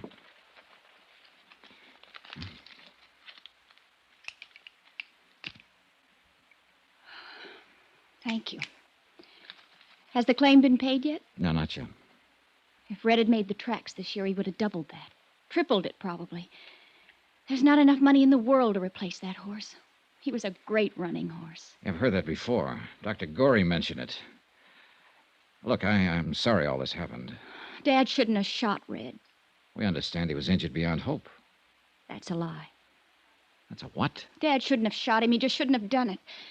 Red was the only horse in the whole stable's worth anything. The only thing around here worth anything. Wasn't the horse injured? Injured?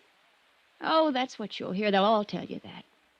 But I can tell you something else. Terry, what are you talking about anyhow? He's an insurance man, Dad, and I can tell him the whole thing, and I will. Go to your room, Terry. It was a terrible thing to do, shooting Red. It was just like murder, and you know it. Be quiet and go to your room. It was murder. Murder.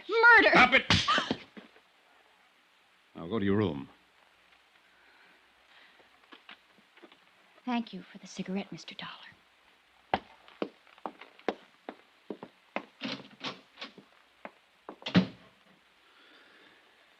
She's been terrible about all this. Very upset. Any time I've had to destroy an animal around here, she gets like that. Been that way ever since she was a little girl. I see. I knew I'd have to put up with her acting like this, but I'm reluctant to apologize to you for her actions or for mine. Jim Gorey told me you were in to see him yesterday afternoon. I wish Dr. Gorey hadn't told you that. I intended to tell you myself, Mr. Abbott. If I've offended you, I'm sorry for it. Makes me look I'm doing something shady. You could have come right to me instead of going to Dr. Gorey. I tried to. You were out. Then you could have waited till I came in. If this is the way that insurance company operates, I might have to find a different one. Look, Mr. Abbott, there's quite a bit of money at stake here. We have to go to everybody during an investigation. Dr. Gorey ordered the horse destroyed. It seemed very reasonable to go to him and ask why he took that action. We want to know all the circumstances. If you talk to Gorey, you know them. Why are you bothering me? What do you want? I want all the information you can give me about the accident. The time, date, people who saw it, exactly what happened, where it happened. Do you always handle a case this way? It's the way I'm handling this one. I don't like it very much. Sneaking around behind my back. No matter what you think of me or my methods, Mr. Abbott, I'm the man assigned to handle this claim. My report has to be completed before the matter can be settled. They don't know what they're doing, sending a man like you out here. You filed a claim. What did you expect? A little decency and respect and courtesy. That's what I expected. That fool Monroe filed the claim. I understand he had power of attorney as your office manager to do that. Well, he did it too soon. I would have waited until things calmed down around here a bit. What do you mean? Well, you saw how my daughter acts. Losing a fine racing animal like Red can have a bad moral effect on the entire ranch. That's what I mean. Monroe didn't use his head. So you fired him? Well, that's one of the reasons, yes. Another reason is I don't like him. Never did like him. But what business is that of yours? Are you here to accuse me of something? Mr. Abbott, we'll pay off your claim when we're satisfied the circumstances were proper. We're not satisfied now. Let's discuss those circumstances. I'm not afraid of you, Dollar, or your insurance company. I don't like you snooping around my office in town, talking to my friends about me, talking to my daughter about me. No man would. If I don't get my information from you, Mr. Abbott, I'll get it somewhere else. That'll drag this whole matter out. What I've seen of you so far and what information I do have isn't exactly in your favor. I don't like that kind of talk. You don't seem to like anything about this. Now, how about it? Do we keep this up or do we get down to business? The trainer was bringing Red back from his afternoon exercise. Outside the stall, Red got scared. A mouse or something. He reared back and jammed into the blade of the tractor we use out on the track. It cut into his Achilles tendon, hamstrung him. When Dr. Gorey got here, he said that Red didn't have a chance, so I shot him. I'd like to talk to the trainer. What's his name? Tom Warner. Where can I find him? He isn't around anymore. I fired him right then and there. Told him to get off my property and stay off. Where'd he go, Mr. Abbott? I don't know. He took his things and cleared out as fast as he could. He knew better than to hang around here. Well, what do you mean by that? What I said. He knew better. That's what I mean. Well, I'll have to find him and talk to him. Who else was there when it happened? No one. Just me. The rest of them were up at the house having dinner. No stable hand, chore boy? I just told you. No one. How about right afterwards? I went to the office in the stable and called Dr. Gorey. Before or after you fired Tom Warner? After I fired him. You were there alone with an injured horse? You didn't call up to the house for help, send for anyone up there? You went in and called Dr. Gorey? Yes, we handled it together. Any objections? It would have been better. Perhaps we could have avoided all this unpleasantness if you'd left the remains for us to examine. Dollar. I've got maybe 150 head on this farm. Now and then accidents happen. If one of my stock is dead, I get rid of it as fast as I can with as few people as involved as possible. I do that for a number of reasons. That's the way I operate. Nevertheless, you were aware the insurance company would ask you for proof of loss in this matter, and if the insurance company does not run my farm. I run a Dollar, and I take orders from no one. Look, I'm trying to tell you the problem we face. We have no carcass to examine. Therefore, we have to ascertain the facts from other sources. Did your daughter see any of this? The accident or destroying the horse? Terry. Yeah. Of course not. You mean those crazy things she was saying when I walked into the room? Well, in view of the crazy circumstances, what she was saying might be worth listening to, Mr. Abbott. Huh. I had the impression that she saw the accident. Pipe dreams. She wasn't even around. I'd like to talk to her just the same. Cully! Cully! You talk to anybody you like, Dollar. I don't care. But I hope you made notes today because you've already got all the information you're going to get from me. Yes, sir, Mr. Abbott. Yes, sir. Cully, I want you to look at this man. Yes, sir. His name's Johnny Dollar. Yes, sir. If he comes knocking at this door again, if he even comes to the front gate, if you see him on the grounds ever again, throw him out. I don't want him around here. Yes, sir, Mr. Abbott. And right now, Cully, you can just show him out. You're being foolish about this, Mr. Abbott. Show him out, Cully. This way, Mr. Dollar, sir. Never mind. I can find my own way.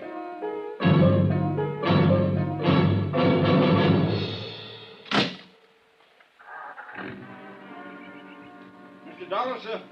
Mr. Dollar. Huh? Just a minute, sir, if you please, sir. Sorry about that in there, sir. I don't believe Mr. Abbott really meant it. Sounded that way to me, Cully. I know how it sounds. He's just, well, not himself. You understand, sir. Not quite, no. Losing the horse and all. Sounds to me more like he's losing his mind. Does it, sir? Huh? Do you think Mr. Abbott's losing his mind? Do you? Yes, sir. Yes, sir, sometimes I do.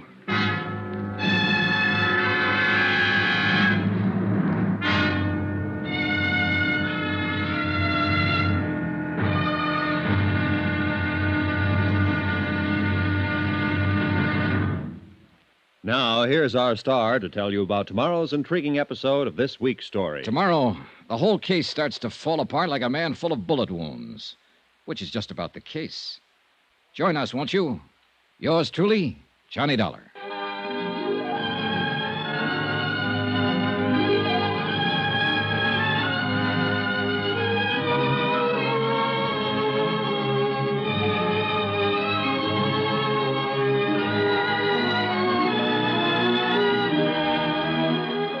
Yours truly, Johnny Dollar, starring Bob Bailey, is transcribed in Hollywood. Written by John Dawson, it is produced and directed by Jack Johnstone. Be sure to join us tomorrow night, same time and station, for the next exciting episode of Yours truly, Johnny Dollar. Roy Rowan speaking.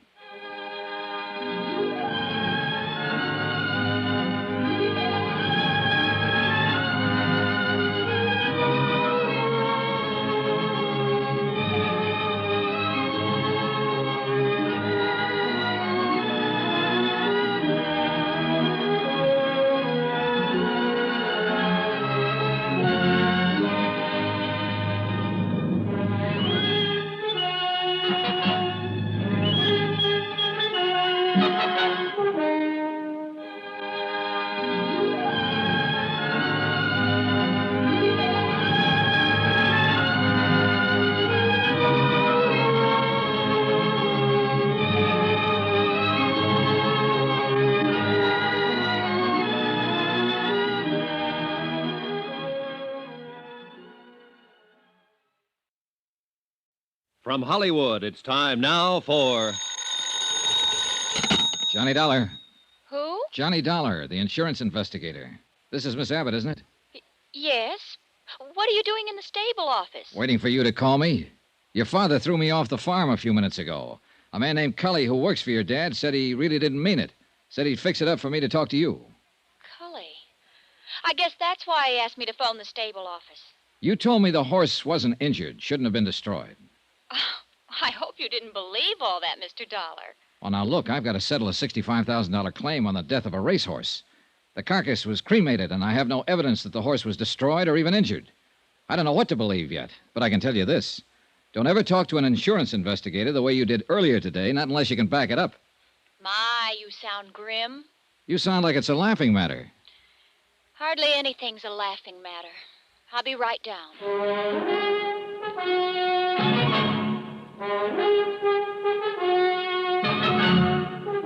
Tonight and every weekday night, Bob Bailey in the transcribed adventures of the man with the action-packed expense account, America's fabulous freelance insurance investigator. Yours truly, Johnny Dollar.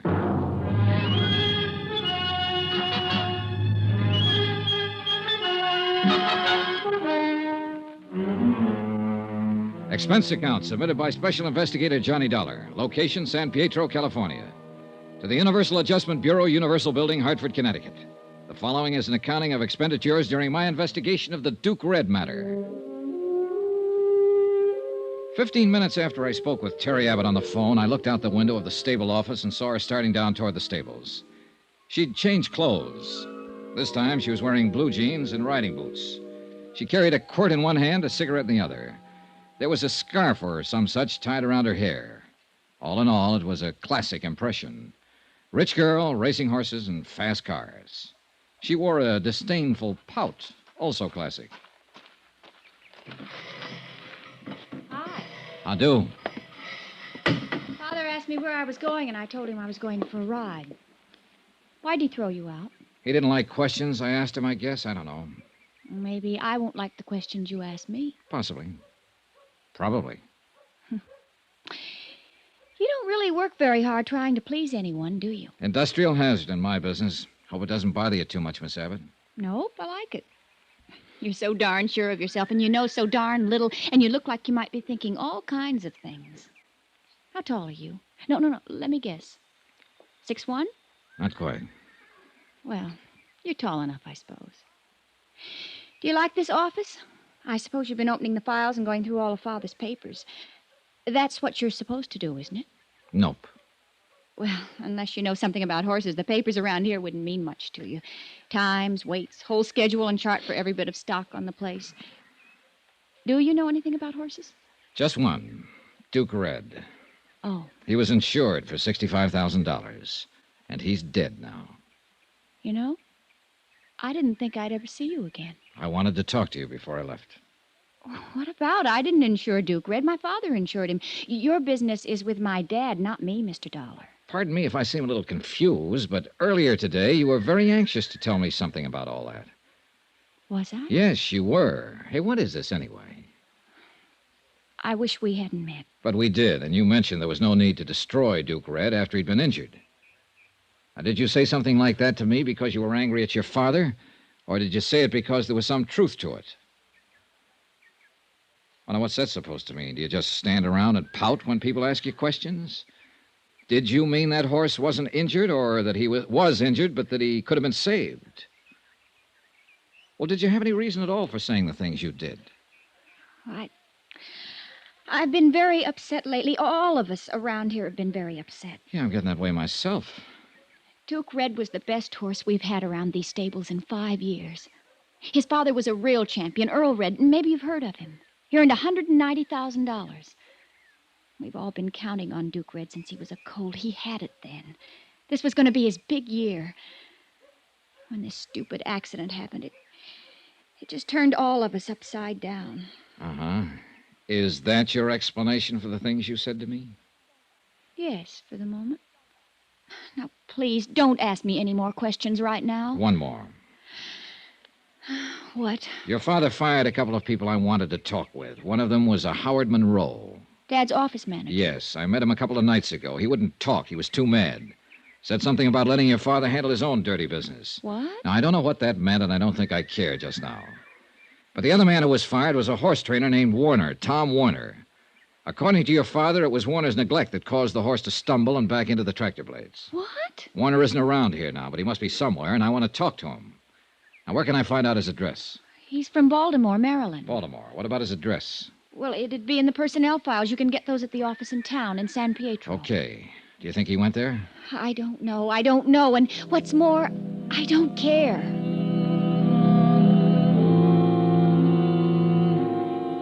The Abbotts, father and daughter, were turning out to be a real peachy pair to deal with. I left them in their racing farm and drove back into San Pietro and the offices where I obtained the Baltimore address on Thomas Warner. Expense account item 4, $1.05, one telegram. To Hartford in the office of Niles Pearson, requesting a complete record of Benjamin Abbott's financial status. Item 5, $1.60, another telegram. To Thomas Warner, horse trainer, requesting him to contact me as soon as possible at the San Pietro Hotel. Meanwhile, I did what I could to establish Abbott's local credit standing. I started with the bank. Dollar? That's right.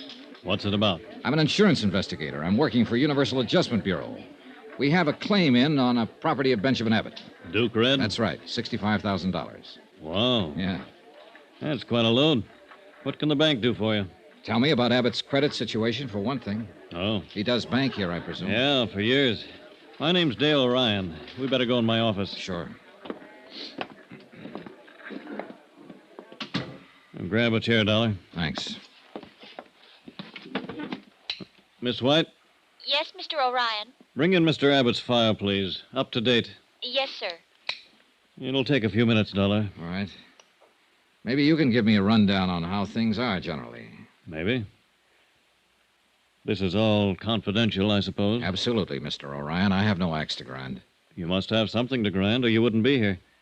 People usually try to cheat insurance companies for money reasons, don't they? Well, usually, yes. Have you been cheated? I don't know. I don't know if there's any reason for us to be cheated. Look, maybe it'll put your mind at ease if I just tell you that a man with a $65 claim has his financial situation checked as a matter of course. You're a careful bunch of cut-ups, aren't you? Well, business being the way it is, yeah. Well, I don't think you'll find too much to raise an eyebrow about with old Ben. He's got one of the largest balances in town. Roughly, it'd be in the $100,000 area. Yeah, racing horses is quite a business, and he knows what he's doing. I doubt very much if he'd try to bamboozle you people out of a tiny little 65,000. Well, That's small change to Ben Abbott. That ranch, the stock, his investment there must come to well over $1 million. He meets a weekly payroll in the $10,000 class. Terry must run him a couple of thousand a month or so. You mean his daughter? Yeah.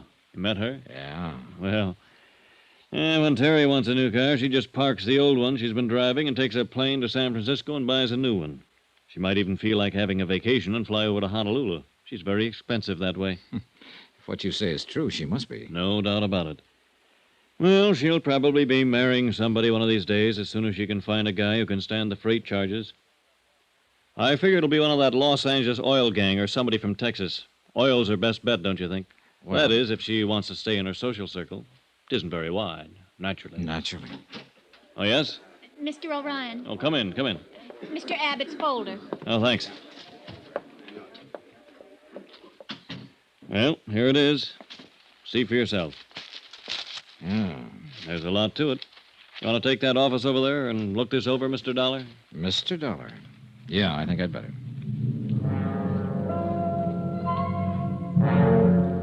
I spent the rest of the afternoon going over Benjamin Abbott's local bank standing. It confirmed in detail what Mr. O'Ryan had said in general. His assets were many, his cash on hand plentiful. Also, and this has a bearing, the activities of his daughter Terry were indicated in some of the expenditures. There was only one item I had to question O'Ryan about when I'd finished looking it all over. Yes, Dollar? I noticed a check was drawn 5 days ago payable to Howard T. Monroe, $5,500. Yes? It's marked bonus. Monroe handled business affairs for Abbott a year or two, and Monroe left a few days ago. Probably severance and things like that. Yeah. Anything wrong? I don't know. For all I can gather, they didn't part company under the best of terms. As a matter of fact, they had kind of a row. Seems strange he'd pay Monroe a balance after he kicked him out. He's a strange guy. Check cleared all right. No question on it. Oh, yeah, I noticed. Something else, then.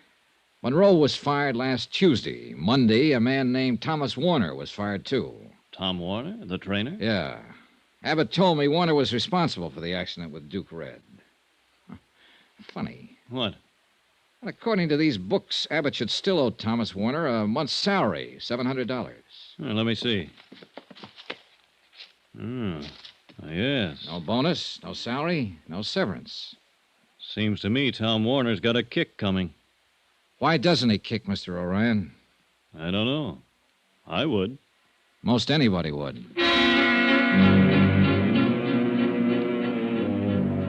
I rechecked Abbott's local office in San Pietro and learned that Warner had not left any kind of forwarding address. As a matter of fact, he told no one he was leaving. Expense account item 6, $1.98, dinner, alone, in the dining room adjacent to the lobby of the San Pietro Hotel. I wasn't enjoying my chef's special with a limp green salad when the clerk came in. Mr. Dollar. I thought you might be in here. A long-distance call for you, Baltimore, Maryland. Oh, yeah, fine. Where can I take you? Use the lobby phone, Mr. Dollar. I'll plug you in from the switchboard. Yeah, go ahead. They're on the line now. Good, thanks. Thanks very much. Hello? Hello? Hello. Is this Johnny Dollar, the man who sent the telegram? Yes, who's this? This is Thomas Warner's father. The wire I opened it said it was important for Thomas to get in touch with you. I thought I'd better call and tell you where you could reach him, Mr. Dollar. Well, that's very kind of you, sir. I come home from work. I think this is best. You call him in San Pietro. He worked near there for a man named Benjamin Abbott. Ben Abbott, training horses. You get in touch with Thomas. Oh, Mr. wait a Abbott. minute. I'm in San Pietro now, Mr. Warner. Your son left here 4 days ago. Didn't he come home? No. Are you sure Thomas is not at Mr. Benjamin Abbott's farm? Positive. Do you have any other ideas where he could be? No. Not sound like Thomas, though, Mr. Dollar. He would not go off away without letting his mother and me know. Are you sure? I am sure, certain. Thomas, my son, he always let my wife and I know where he is, so we don't worry. Something is wrong, Mr. Dollar? What? Is something wrong? Yeah. Maybe there is. Yeah. Plenty.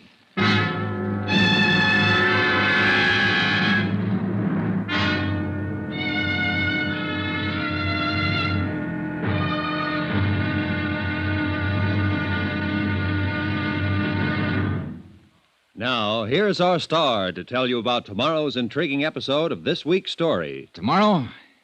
Well, sometimes a dead man can answer a lot of questions. Join us, won't you? Yours truly, Johnny Dollar.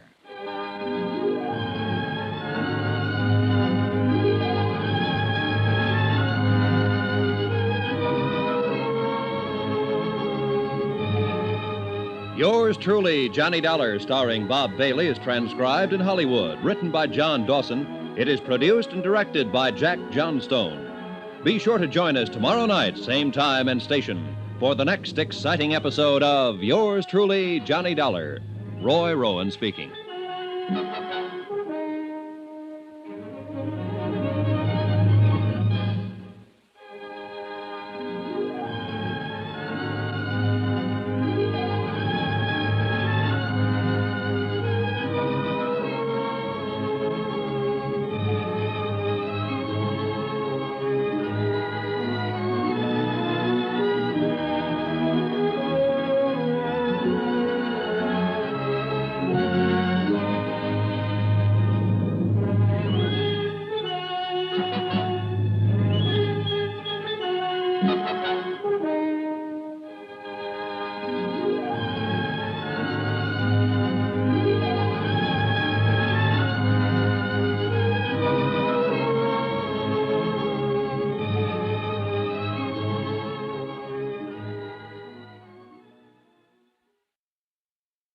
From Hollywood, it's time now for Johnny Dollar. You placed a call to the Universal Adjustment Bureau in Hartford, Connecticut? Yes, I did. We have Mr. Pearson on the line now. Go ahead, please. Thank you. Hello? Johnny? Niles. Ben Abbott's rating with Dun & Bradstreet is very good. He doesn't need any money. I still haven't determined if there was really an accident. Oh, and no one seems to know what happened to Thomas Warner. Who's that? The trainer who was supposed to be with a horse when Abbott destroyed it. One his father called me from Baltimore. He doesn't know where he is either. Is that so? Something just occurred to me, Niles. What?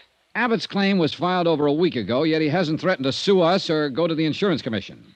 I know. And that's usually pretty standard procedure with a man like Abbott. It is, if he has a just claim.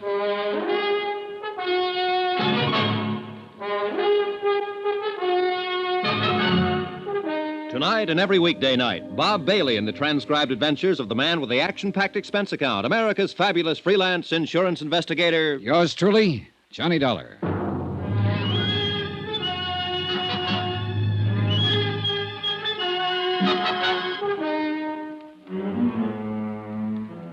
Expense account submitted by Special Investigator Johnny Dollar. Location, San Pietro, California. To the Universal Adjustment Bureau, Universal Building, Hartford, Connecticut. The following is an accounting of expenditures during my investigation of the Duke Red matter. I had a strong suspicion that the death of Duke Red, a racehorse, had not happened as reported. The one man who could possibly answer my questions was missing. He had left the Abbott Ranch in San Pietro without collecting a month's back pay and without telling anybody about his forwarding address.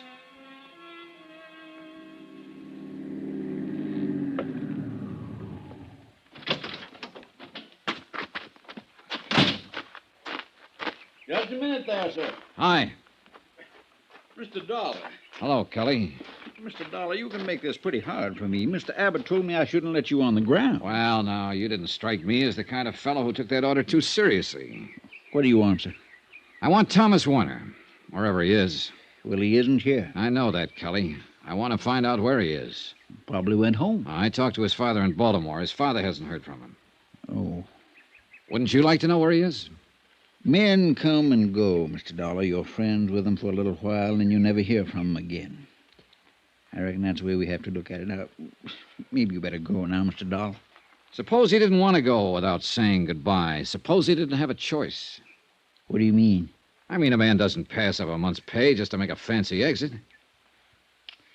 We can't talk here, sir. Where did Thomas Warner stay? He had a room off the stables, his own place. How about there? All right, Mr. Dollar. You wait for me, sir. I walked on down to the stables again and found the little apartment Thomas Warner had used for living quarters. The door was locked, and I waited outside, looking over the workout tracks and the acres of rolling green turf that made Abbott Farms. A little while, Cully appeared. I shouldn't be doing this, Mr. Dollar. Mr. Abbott would skin me alive if he knew I was having any truck with you after that big row you had with him yesterday. Well, I'm not about to tell Mr. Abbott, Cully. I appreciate your help. This is where Mr. Warner stayed all the time he worked for Mr. Abbott. Uh-huh. You can see for yourself. It's all cleaned out, not a stitch left. Yeah. Did you happen to see Warner leave here that night? Right after the accident, he was gone. Mr. Abbott came up to the house about 9 o'clock. He told us all that Duke Red had been hurt, he had to shoot him, and that he had taken care of the rest. You mean destroying the carcass? Yes, sir. That's a pretty big job for one man. Well, I believe Dr. Gorey helped him with it, sir. He was with Mr. Abbott. Oh. Then Mr. Abbott told us that Mr. Warner was to blame for the accident and that Mr. Warner wasn't with us anymore. I wonder if any of the others saw him actually leave the premises. Well, now, we talked about that amongst ourselves. Nobody saw him go, Mr. Dollar. We thought it was kind of funny. Tom was a friendly, quiet sort of man, but he had a lot of friends here. Mm-hmm. It kind of disappointed us all, I guess. Did he have many things in this room? Clothes, mostly. He was a light traveler, Mr. Dollar. Horse training was just one thing. He worked on ships and in mining camps and lumber mills, I know that much, and he read a lot. Always seemed to be studying, finding himself. Did he have a temper? No, sir. No, sir. That's one thing Mr. Tom didn't have. Good horse trainer can't afford to have a temper. Even Mr. Abbott he could handle. All except that night, I guess. Mr. Abbott got powerful mad, I'm sure. Mr. Abbott is not an easy man to work for. How long have you been with him, Cully? 23 years, sir. We were together in Maryland before he moved the stables to California. His bad temper hasn't bothered you? Mr. Abbott was different than he is now. I mean, when Miss Abbott was alive. But then when she died and raising Miss Terry, he hasn't had it so easy. I mean, easy with himself. You know what I'm trying to say. Yeah, I think so. I worry about Mr. Abbott, Mr. Dollar. He don't seem to run himself well sometimes. You know what I mean. Yeah. Maybe Duke Red being gone now will help. Mr. Abbott counted on that animal a lot. Counting on a racehorse is not just being anxious overnight or for a week, but being anxious for years, from the time they're colts to when they first step out. Now, he don't have that worry at all. Maybe it'll do him some good. What about his other horses? Them? Well, none of them like Duke Red. Not the same at all. They'll race and make money, but nothing like Duke Red. Yeah. Mr. Warner said he was a fine horse. Tell me, what kind of a car did Mr. Warner drive? Well, he didn't have a car, Mr. Dollar. Well, how do you suppose he left here? He must have been carrying luggage. I reckon so. He could have lugged him out the highway and flagged himself a ride or waited for the bus. They come by all the time. Think he might have called a cab in town? Didn't use the house for one. Maybe the one down in the stable office. Maybe someone drove him in, Cully. Miss Terry might have, sir. Huh? Miss Terry drove Mr. Warner around now and then. Did Mr. Abbott approve of that? No, sir. He did not. After my talk with Cully, I took a chance and hung around the stables trying to get a line on Thomas Warner. Ben Abbott's belligerent attitude seemed to permeate the whole farm. The horse handlers I talked with were grumbling and complaining. I was able to learn nothing from them. I decided to tackle Abbott himself again. He wasn't in, but his daughter was.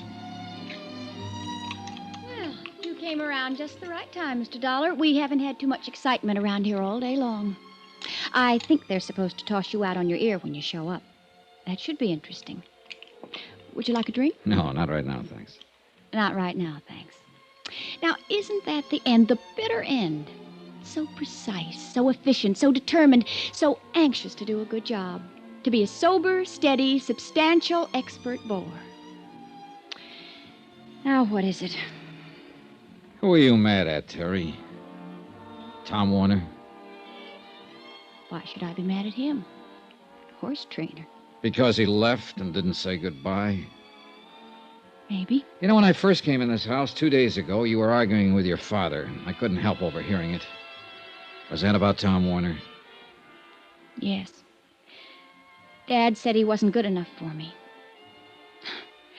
I'm all right now. Something else that day. That business you were telling me about before. It'll have to be looked into. Why, for heaven's sake? Because you intimated that your father and Dr. Gorey might be lying about the whole thing. Do you realize that if there's any truth to it, your father'd be liable for criminal charges? I know. I was just trying to put Dad in a bad light with you. It was just for good old-fashioned first-class spite. Him telling me about not seeing Tom and all. We've been arguing for weeks about it. When I saw you the other day, I thought it was a good chance to get back at Dad. I see. Tell me about the trouble over Warner. Why tell you? Well, let's say I'm an interested party. I like you, Terry. Well, Tom and I saw quite a bit of each other, and Dad never liked it. I suppose because I'm all he has left. Mother and Bob, he was my older brother, were killed in an airplane accident a few years ago. Dad's always expected me to marry one of the Long Island horses set, the turf, something, I don't know.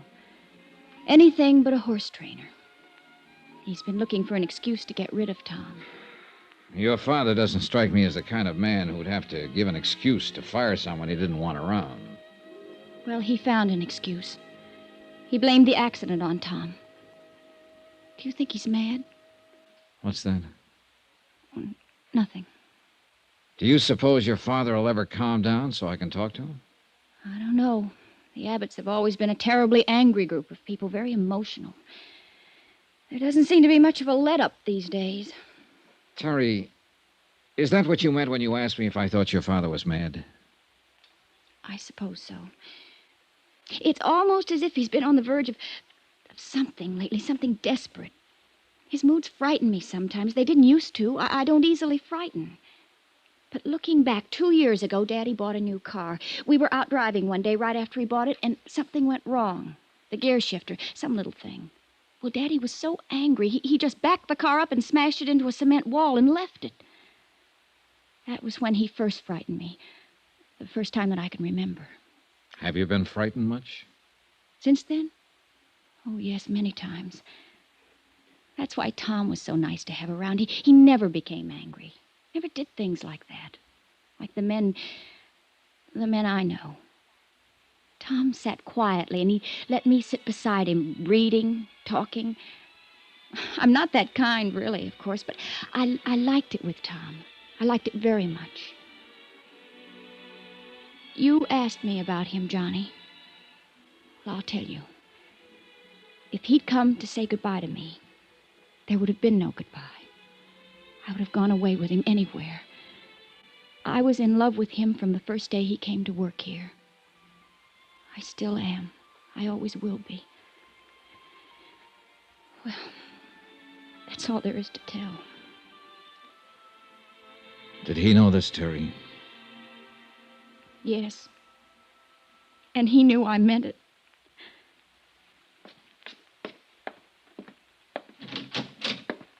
I do. Hi. What can I do for you? Constable in? I'm in. I'm the constable, Tad Polk. My name's Johnny Dollar. I'm from Hartford. Mm-hmm. What's your trouble, Mr. Dollar? Well, I'm worried, I guess, Mr. Polk. I walked around for a long time before I came in here. Yeah, sit down. Yeah, hardly anybody drops in this time of night, unless they're drunk. How about you? Nope. No, didn't think so. Mr. Polk, I'm an insurance investigator. I've been in San Pietro 3 days now trying to get the facts about a claim filed by Benjamin Abbott. Mm-hmm. I suppose about his horse, Duke Red. That's right, Mr. Polk.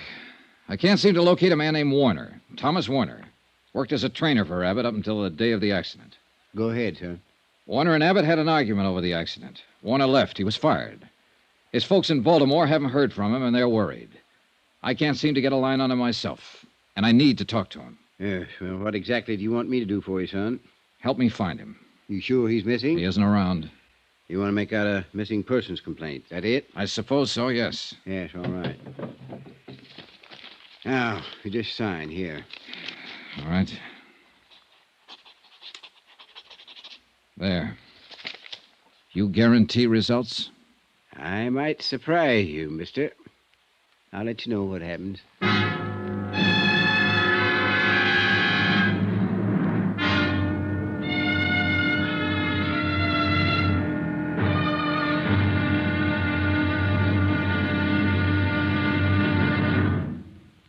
Now, here's our star to tell you about the final intriguing episode of this week's story. Tomorrow, well, it all hinges on a decent man who knows he's loved and never said goodbye. Join us, won't you? Yours truly, Johnny Dollar.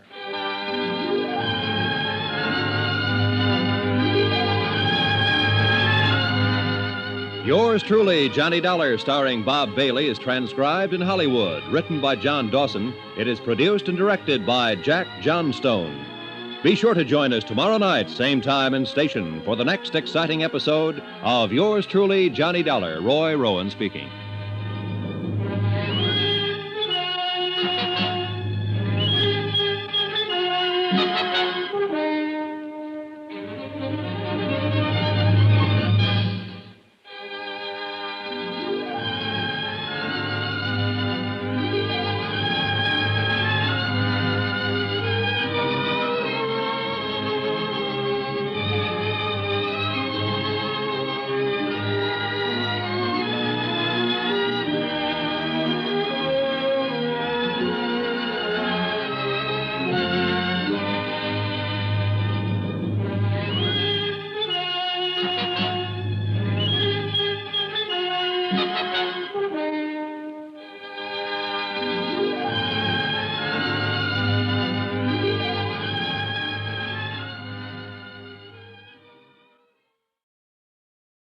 From Hollywood, it's time now for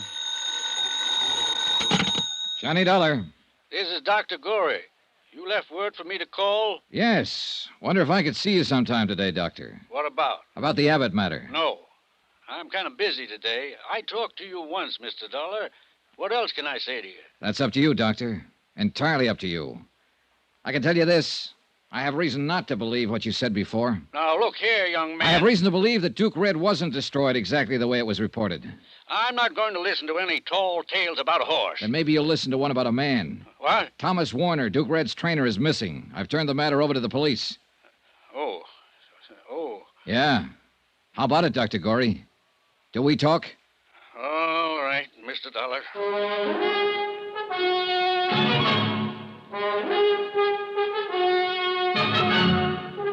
Tonight and every weekday night, Bob Bailey in the transcribed adventures of the man with the action-packed expense account, America's fabulous freelance insurance investigator. Yours truly, Johnny Dollar.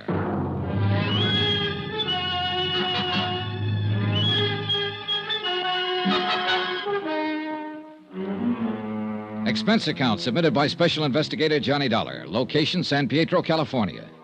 To the Universal Adjustment Bureau, Universal Building, Hartford, Connecticut. The following is an accounting of expenditures during my investigation of the Duke Red matter.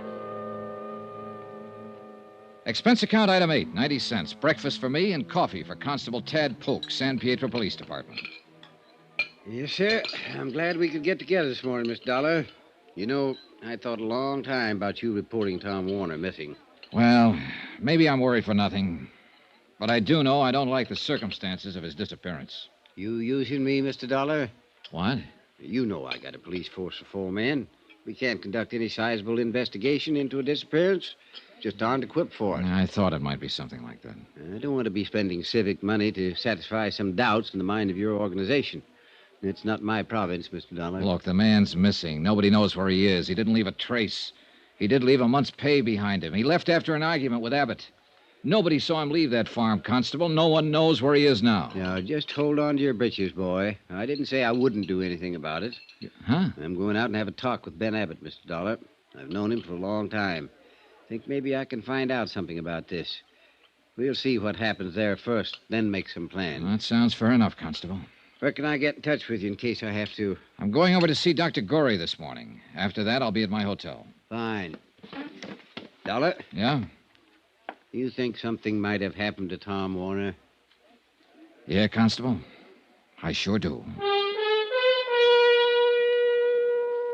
Expense account item 9, $2.50. One long-distance phone call to Hartford. I explained the matter of Tom Warner and requested Niles Pearson to have a man in Baltimore start checking with Warner's parents there in the event some lead as to his whereabouts might turn up there. After that, I drove out to see Dr. Gorey, veterinarian. You know, you have a way of not being very nice on the telephone. What is it now, Mr. Dollar? I just talked to my home office in Hartford, Dr. Gorey. They aren't very happy with the way this case has been going. They're too bad about them in Hartford. How does it affect me? Well, they're just about at the point where they might close it and call me back home. All this fuss, and they're going to pay the claim? No, not at all. I don't mean they're going to pay at all. What? They can do one of two things. They can appeal to the Insurance Commission for a judgment, They'd have a point. No reliable or cooperative witnesses saw the accident to the horse or the circumstances of it. What's more, there's no carcass. For all we know, the horse may be down in Mexico. Now, look or here. They can institute proceedings against Abbott, charge him with attempt to defraud. That's ridiculous. Why would a man worth almost $1 million worry about an insurance policy? Well, of course, it's ridiculous to you and me, Doctor. But then legally, it's not ridiculous at all. I can pretty well put some things together. Abbott didn't even want to file a claim for the loss of that horse. As a matter of fact, he fired his office manager, Monroe, for filing the claim. Fired him and paid him a bonus to get out and stay out so Monroe wouldn't have to answer any questions. True? Possibly. Abbott blamed the accident on Thomas Warner and fired him, too. Warner hasn't been seen or heard of since. Now, you said on the phone... I didn't say it, but I'll say it now. Abbott hated Warner because Warner was seeing his daughter. I'll also say Abbott never struck me as a man who could control his hates. Tom Warner's nothing to me. I don't know anything about him. But Ben Abbott is something to you. Now, look, Doctor. I spent some time checking you out because you're one of the parties who can help settle this thing. You've been in practice around here for a good long time. People seem to think a lot of you. I hate to see a nice guy like you get the book. I think I can stop that if you cooperate. Now, look here. Forget I'm an insurance investigator. I'm just a guy giving you some information. When I said my company's ready to turn the matter over to the insurance commission or file charges, it means that Abbott will have to sue for settlement. And that's just what we'd want him to do. In court, he'd have to produce Thomas Warner and prove his story of the accident. I don't think he can produce Thomas Warner. With what we have so far, Abbott would lose the suit, and the insurance company wouldn't fool around then. There's no outfit tougher than an insurance company when somebody's trying to cheat them, whether it's inadvertent or not.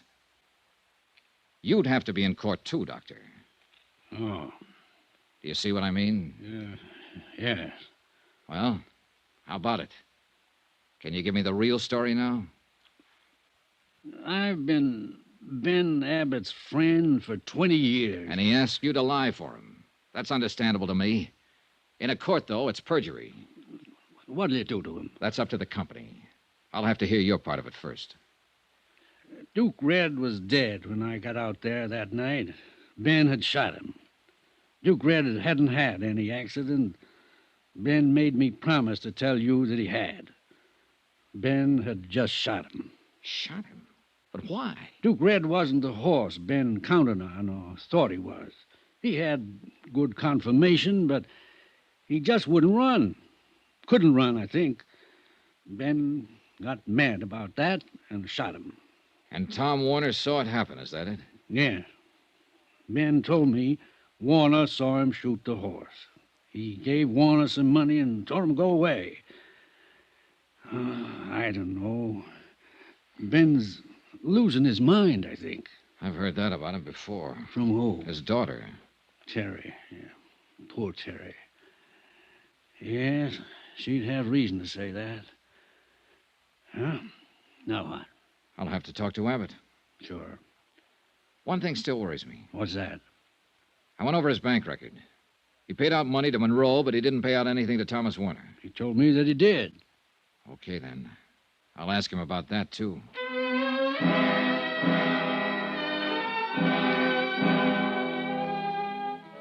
Expense account item 10, 35 cents. I lost it in a payphone trying to get in touch with Ben Abbott. No one answered, so I drove on out to the farm. The short winter day was over when I got there. Darkness had already come over the fields. Darkness and loneliness. Hey. Hey in there, open up. Open up. Open up, somebody. Open up.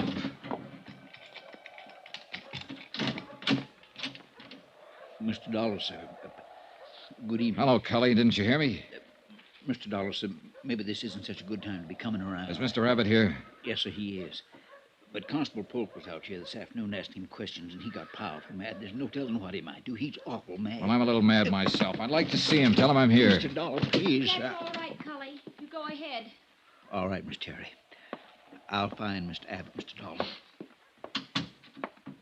Hello, Johnny. Hi. Oh, don't. Don't come any closer. Well, what is it? Why is it so dark in here? I'd rather you didn't see me just now. Huh? Terry. Vanity. A woman always has that first, they say. Oh, John. Who did this to you? Dad. He's crazy. I just don't seem to do anything to please him. Here now. Oh, Johnny, I think it's the end. Take your hands off her. What? I said take your hands off her. I'll kill you with this. Oh, Johnny, be careful. Wait a minute. I'll show you. I'll show you. I killed a man with that kind of thing. Eddie, stop it! Stop it! Terry, baby. No, don't touch me. Oh, Johnny. Oh, that's a pretty heavy cane he uses. Oh, lie still. I'll phone a doctor. No. Where'd he go? I don't know. Out that way. Johnny, did you hear? About killing someone else? He was talking about Tom Warner. Johnny, I know it. He was talking about Tom.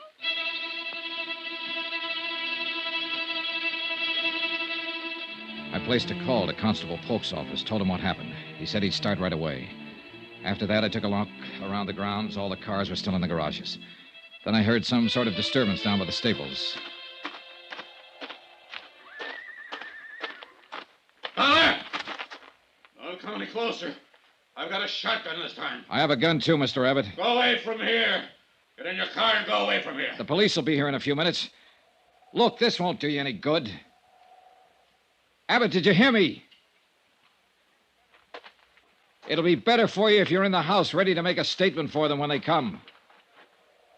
I know that Dr. Corey lied for you, Abbott. I know that you killed that horse deliberately. Abbott! I told you to get away from here. You said you'd kill someone. You were talking about Tom Warner, weren't you? You killed him because of Terry. Last warning. Go away. I won't go away. But you'd better throw that gun away and come on out here. I'm not afraid of you, the whole bunch of you. You're just being foolish, Abbott. Like you were the day you smashed up a new car because some little thing on it didn't work. The way you killed that valuable horse because you didn't like his running.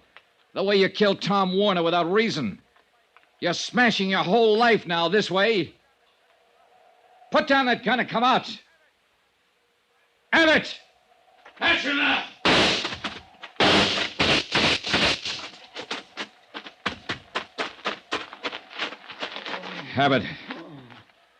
Abbott. Oh, you didn't have to do it this way, Abbott. Lie still. Warner's body under this floor. All his things with it. You know about Duke Red. I know. Don't try to talk. Warner tried to stop me from killing him. He said I was crazy, Dollar. Easy. I'm not crazy. Am I, Dollar? Don't move. Am I?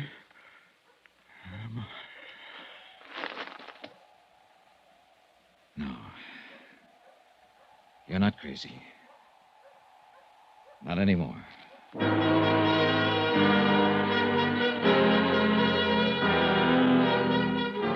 They found the body of Thomas Warner where Abbott had said it was. He'd been shot to death. Terry was still in the hospital when I packed up and left San Pietro. Expense account item 11, $65.30. Hotel and board at the San Pietro Hotel. Item 12, $175, airfare and incidentals back to Hartford. Item 13, $43 even, miscellaneous. Expense account total, $802.65. No remarks. Yours truly, Johnny Dollar.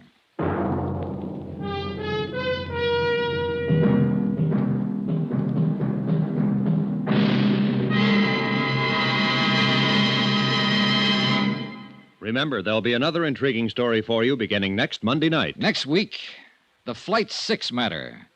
A story involving a girl so beautiful that men were willing to kill for her. Join us, won't you? Yours truly, Johnny Dollar. Yours truly, Johnny Dollar, starring Bob Bailey, is transcribed in Hollywood. Written by John Dawson, it is produced and directed by Jack Johnstone. Heard in this week's cast were Barbara Fuller, Barbara Eiler, Herb Butterfield, John Stevenson, Parley Bear, Will Wright, Robert Bruce, and Forrest Lewis. Musical supervision by Amerigo Marino. Be sure to join us on Monday night, same time and station, for another exciting story of yours truly, Johnny Dollar. Roy Rowan speaking.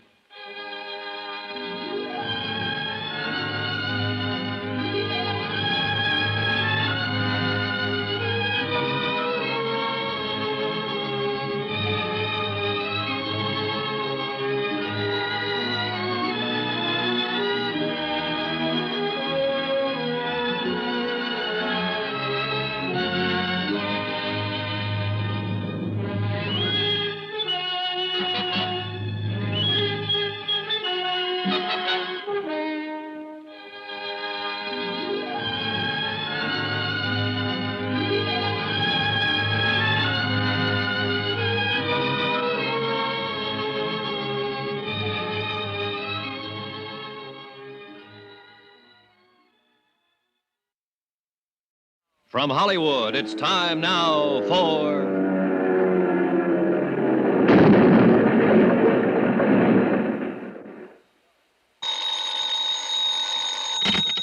Johnny Dollar. Pete Codley, Johnny. Guaranteed transport. Oh, hiya, Pete. Seen the papers? No, I just got up. Why? What's happened? Air crash, for one thing. Air crash? Where? Mexico.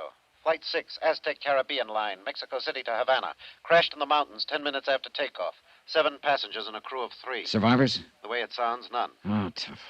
How do you come into it, Pete? We underwrite a company that handles flight insurance down there. 3 of the passengers bought policies at the airport. We're stuck for $75,000. This is a nice time of the year in Mexico, Johnny. What do you want me to do? Find out why it crashed? No, I know why it crashed. Somebody meant for it to. What do you mean? That plane blew up in midair. I'll get you a reservation.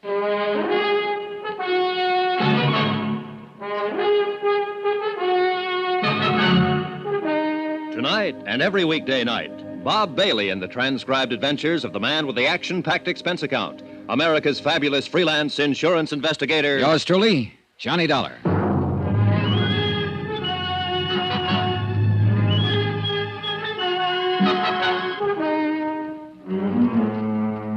Expense account submitted by Special Investigator Johnny Dollar to the Home Office Guaranteed Transport Insurance Company, Hartford, Connecticut. The following is an accounting of expenditures during my investigation of the Flight 6 matter. Item 1, $173.20, airline fare and incidentals, Hartford, Connecticut to Mexico City.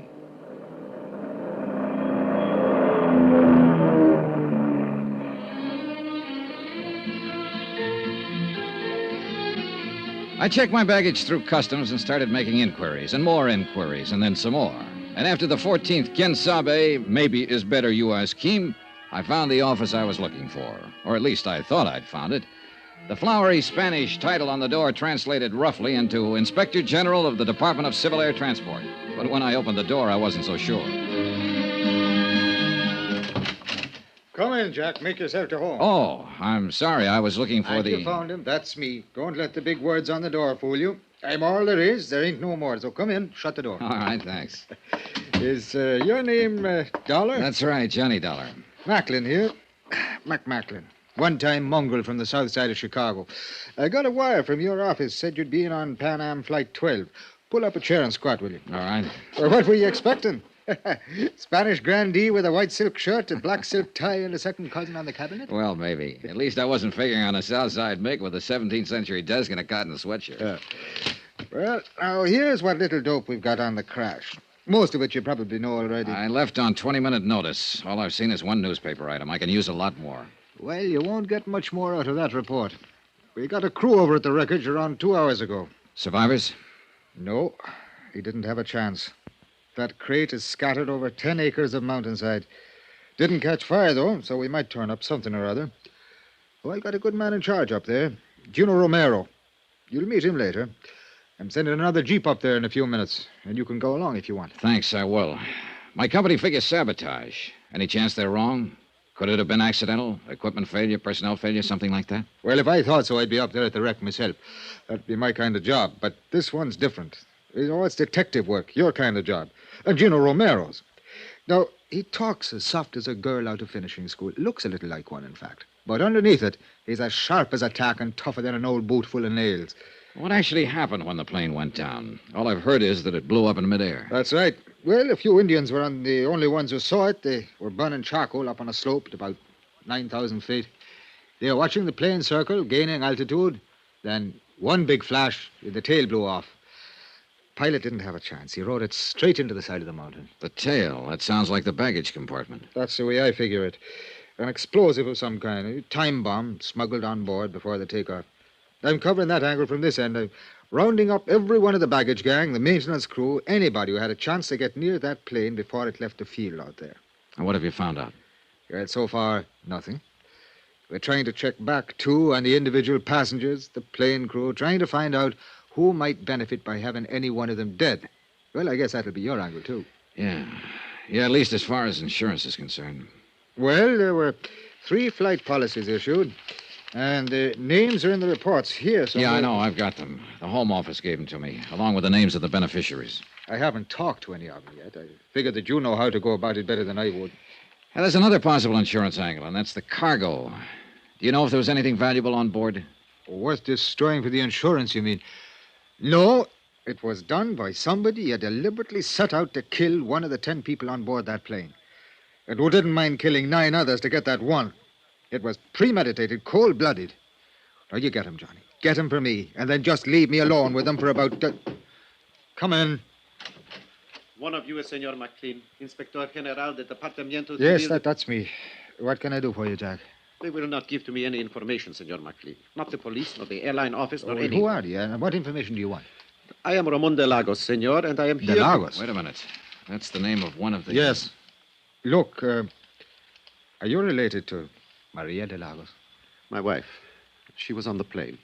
Now tell me, please, what news do you have? Have you reached the scene of the crash? Yes, we have. 2 hours ago. And what did you... Is there any chance... I'm sorry, there were no survivors. No. Oh, no. I'm sorry, Senor de Lagos. It is too terrible. I didn't know you were here in the city, or I'd have let you know right away. I sent word to your office in Havana. I have been here for 6 weeks. Maria came for a visit only a few days ago. Now... I know, it's a rough deal. I am sorry. Oh, this is Johnny Dollar from the States. Senor. Later, sir. He's here to investigate the cause of this thing. What is the use, Senor? It will not return life to the dead. No, but I don't like to see a murderer get away with it. A murderer? Then the rumors are true. The plane was destroyed deliberately. It is hard to believe that anyone would... Senor McLean, what arrangements are being made? The bodies will be brought down to the Federal District Hospital, and I'll see that you're notified. Gracias, Senor. No, let's see. I believe your wife's brother, Don Serrano, is staying at the Hotel Regis. Yes, he is, but I am at the Monte Casino. Don Serrano and I are not friendly. I see. All right, Senor, then I'll contact you at the Monte Casino as soon as I have word. You are very kind. And again, I'm sorry. Yes, that is all one can say. Adios, senores. Know anything about him, Mac? Well, only what his wife filled out on the flight form. He's Cuban, residence and business address Havana, in the export game. And you know, of course, that his wife was one of the 3 people who took out accident policies. But naming her brother, Don Serrano, as beneficiary. I wonder why. Well, that's one of the 6 dozen questions you can ask when you start prowling. Look, I hate to rush you, Johnny, but I ought to start that Jeep up the mountain. I'm ready anytime. I'll let Gino know you're coming. And you check with me if you want anything. You'll have full cooperation from the federal police and the government. And to repeat just one thing, Johnny. Yeah, I know. Whoever did it, get him. Check.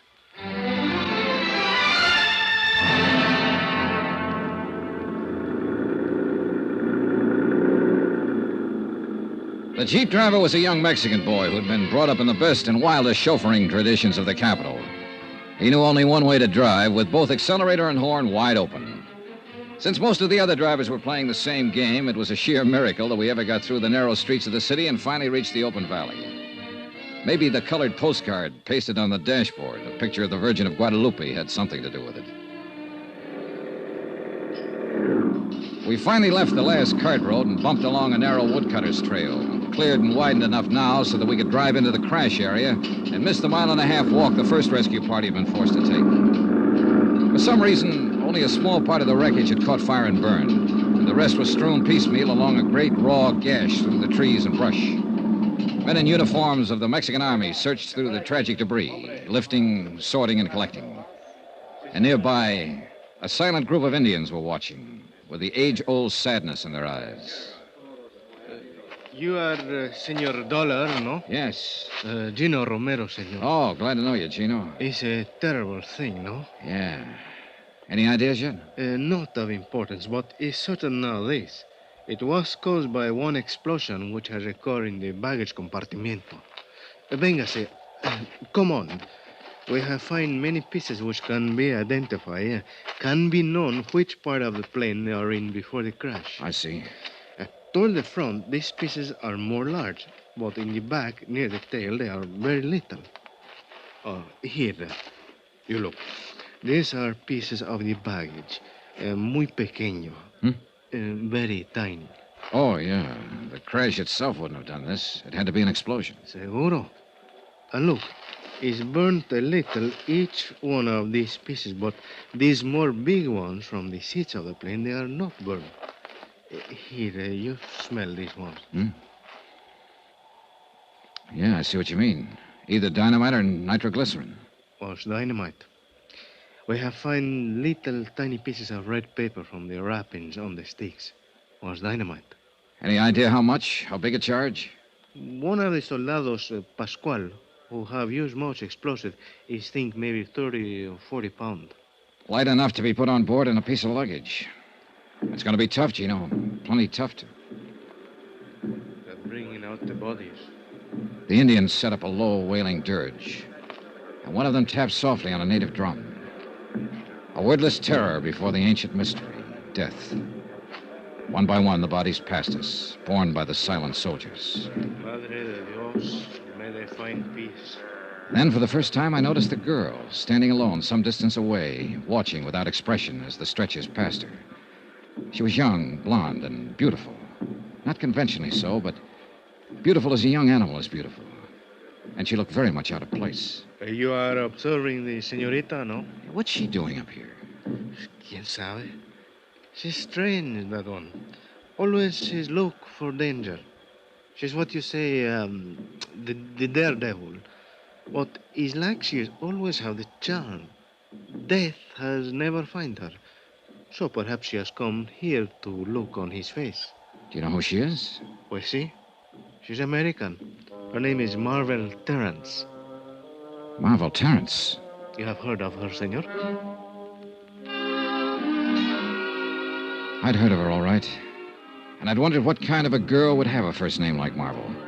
And now I knew, partly at least. And I planned to find out a whole lot more. 3 of the people who died on that plane had taken out flight policies. Maria de Lagos was one of them. The other 2 were men, both of whom had named as beneficiary Marvel Terrence.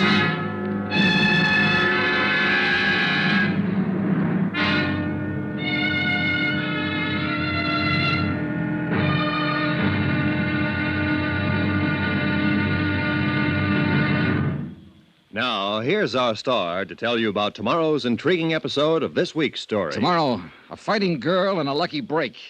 And then murder cancels the score. Join us, won't you? Yours truly, Johnny Dollar.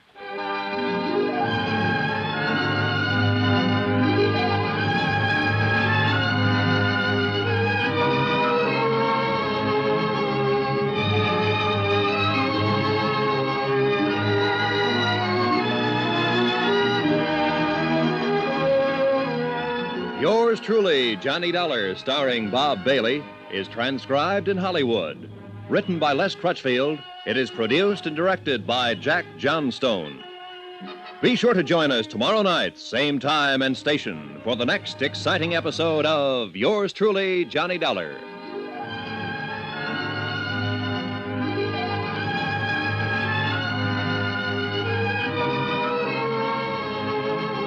This is Roy Rowan speaking.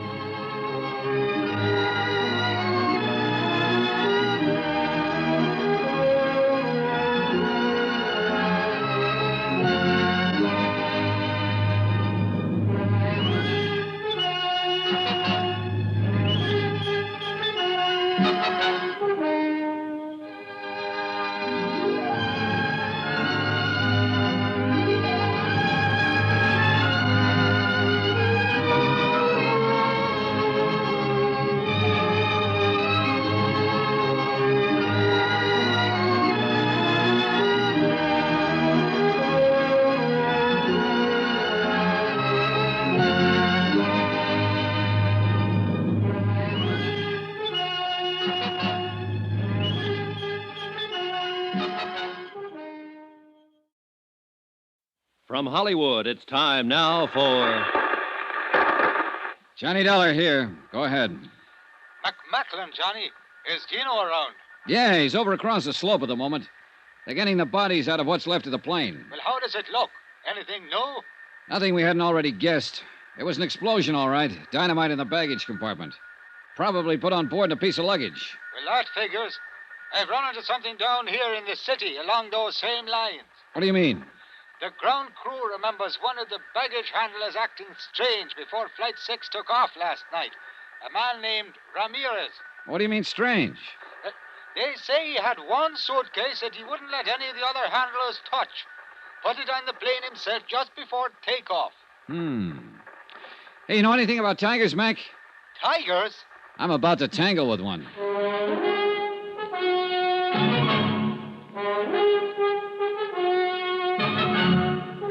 Tonight and every weekday night, Bob Bailey in the transcribed adventures of the man with the action-packed expense account, America's fabulous freelance insurance investigator. Yours truly, Johnny Dollar.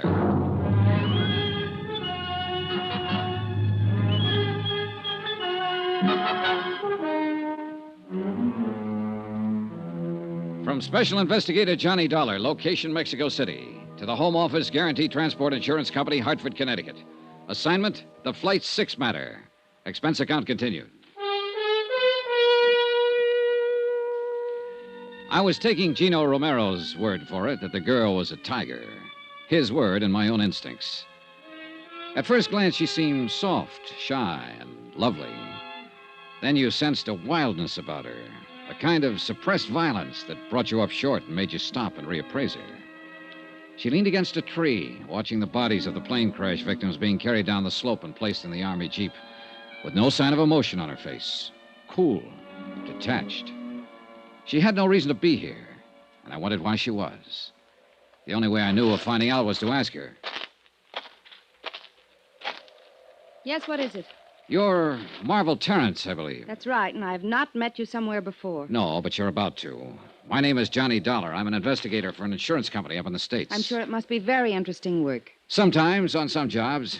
Other times, it's only dirty and disgusting. Like this time, for instance. Well, we all have our problems. Maybe I can help you with yours, Miss Terrence. Run along, will you? I'm not in the mood. Oh, you amaze me. I think that seeing 10 bodies picked up and hauled away ought to put anyone in a gay, carefree mood. Look, beat it. You came out here sightseeing, didn't you? 20 miles from town? So you must like this kind of thing. I had friends on that plane, Mr. Dollar. So did a lot of other people. But maybe not as good friends as you had. I don't know what you're talking about, and I don't care. E.H. Palmer and Jim Rourke? Were those your friends, Miss Terrence? Now, let's get this straight. I'm not interested in playing footsies or any other game you have in mind. You're wasting your time, Buster. Now get going. Oh, wait a minute. Maybe you've got the wrong idea. This isn't just a social chat. No, you want to help me with my problem. Just one problem. I'm wondering how you're going to spend that $50,000. What? Yeah, that's a fair-sized chunk of money to drop right out of the sky. What are you talking about? What $50,000? The money you'll get from the deaths of your two friends, Palmer and Rourke. What do you mean? Say, tell me, were you with them at the airport last night when Flight 6 took off? Yes, I was. Then you but must have known that they both took out flight policies, and that both of them named you as beneficiary. No. No, I didn't know. I wasn't with them exactly. At least not up until takeoff. Then you claim this is all just a big surprise. Of course, I didn't know a thing about it. But it's just like them. It's what they do. Why did you come out here to the wreck, Miss Terrence? I don't know. Ed and Jim were my friends, and I don't know why I came, Mr. Dollar. She came because I brought her, mister. No, Bill. But I didn't bring her here to be pushed around by some morbid curiosity hound. No, please. This is Johnny Dollar, Bill. He's an insurance investigator. Bill Blakely, Mr. Dollar. Oh, hello. He was asking me some questions. Why you? Because Ed and Jim both took out insurance policies in my name. What? Flight accident policies, $50,000 worth. Well, Mr. Blakely, you said Miss Terrence is here because you brought her. I wonder if you'd tell me why you're here. I don't know that it's any of your business. Sometimes I make things my business. Then sometime you may get your teeth knocked out. They're in pretty solid, Blakely. Yeah? Well, maybe... Bill, stop it. Sorry, Marvel. Ed Palmer and Jim Rourke were Bill's business partners. What business, Mr. Blakely? Engineering. We're building some roads around Mexico City. How many partners? Just the three of you? Yes, just... That's right, Dollar. The business belongs to me now. What about it? Nothing about it. Congratulations. One more crack Bill, like that. I said stop it. Let's go, Marvel. I've got to get back to town. Wait for me at the truck. I'll be there in a few minutes. All right. Suit yourself. Dollar, just one thing. Don't push me. Blakely, 10 people died over there on that hillside last night. They were murdered. I intend to find out who did it. And if it takes pushing to find out, then I'll push. See you around. Yeah, you probably will. This thing hit Bill pretty hard, Mr. Dollar. You have to make allowances. How long have you known him? A couple of months. And Palmer and Rourke? The same. It's nothing serious, nothing romantic, if that's what you're thinking. It was all just for fun. Was that all it was on their side? Oh, men always claim to be serious. But that's only part of the game. What else do you do, Miss Terrence, beside play the game? That's all. I'm a wealthy orphan, Mr. Dollar, and my only career is drifting around the world playing the game. I'm ornamental, irresponsible, and rather useless. Maybe not entirely useless. Just being ornamental has some importance in this world. So you play too, huh? No, I meant it. I guess I was pretty obnoxious when you spoke to me a while ago. Well, I suppose I asked for it. I'm staying at the Hotel Monte Cassino. Are you? I'd like to see you again. I could teach you the game, Johnny. Well, that's a very attractive offer. Outside of business hours. But you think I'm mixed up in this? No, I'm not sure. Well, think about it, Johnny. You can call me at my hotel. The Monte Cassino. That's where DeLagos is staying. Happen to know him? Ramon? Well, yes, of course. Why? Well, one of the passengers killed on that plane was his wife. Didn't you know? I saw the name DeLagos, but I didn't even know he had a wife. Another, just for fun? I think you've got some wrong ideas about me, Johnny. Come see me and I'll straighten them out for you. All right. I will. And something else. You'll find it out anyway, so I may as well tell you. Tell me what? I had reservations on Flight 6, too. I was going over to Havana for the weekend. I canceled out at the last minute. I see. Maybe that's why I came out here. To see for myself. I'm not afraid of death. I've tempted it too many times to be. But it does fascinate me. I stood there watching and thinking. Could have been me being carried down that slope. Except for luck. Why did you cancel out at the last minute? I was talked out of making the trip. By whom? Bill Blakely. I watched her swing down the slope, lithe, erect, and lovely. A strange girl, with an air of aloneness about her. An air that I felt would be with her even in the crowd. Strange, but also compelling. Exciting. She might be involved, or she might not. I didn't know. But I was sure of one thing. In either case, I was going to see her again.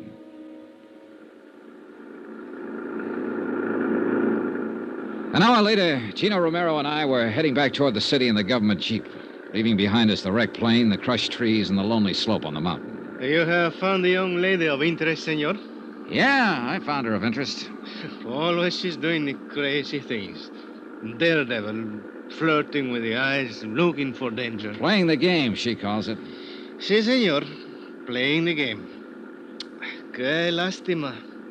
It is too sad that 10 persons are not be playing the game now anymore. Oh, it's all right, Chino. I'm not that much under her spell. ¿Qué dice? If she's guilty in any way, I'll pin it on her just as quick as the next one. Oh, but I did It's not all right, mean that... forget it. No, I do not think she's guilty.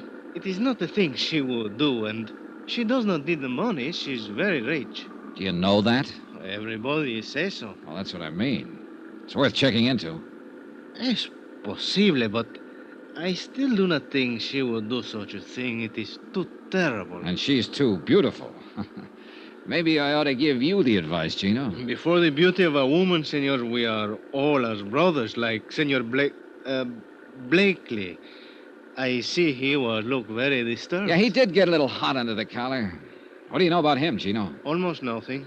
He's come here for 3 months now, making the road. And his partners, Palmer and Rourke, were killed in the plane crash. What do you know about them? The same. Nothing. They all arrive together. Always they work together, play together. Then along came Marvel Terrence. True. They were all rivals for the senorita. And there is one thing. What's that? They have the building for the machinery outside the city, the warehouse, you call it. What about it? In this warehouse, they keep much dynamite.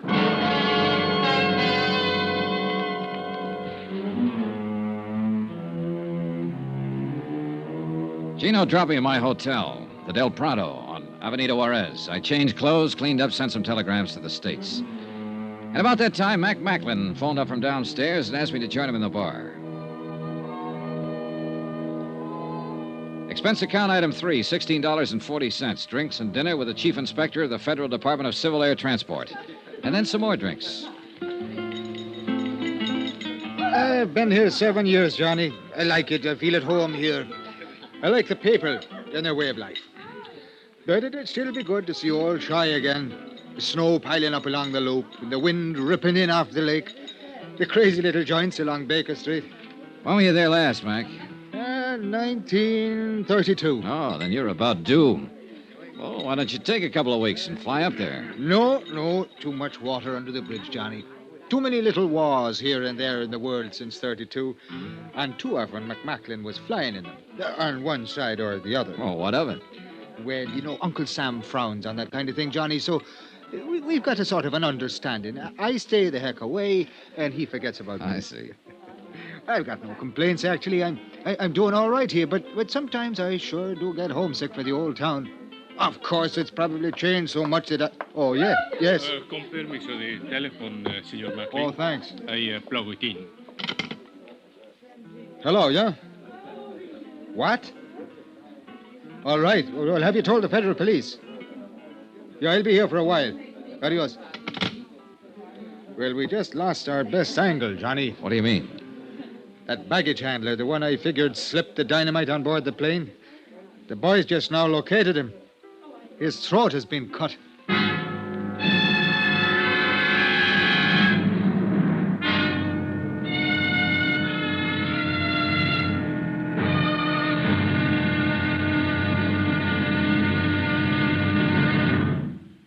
Now, here's our star to tell you about tomorrow's intriguing episode of this week's story. Tomorrow, a bereaved relative lies. A frustrated lover comes up fighting. And a lovely lady in the case just vanishes. Join us, won't you? Yours truly, Johnny Dollar.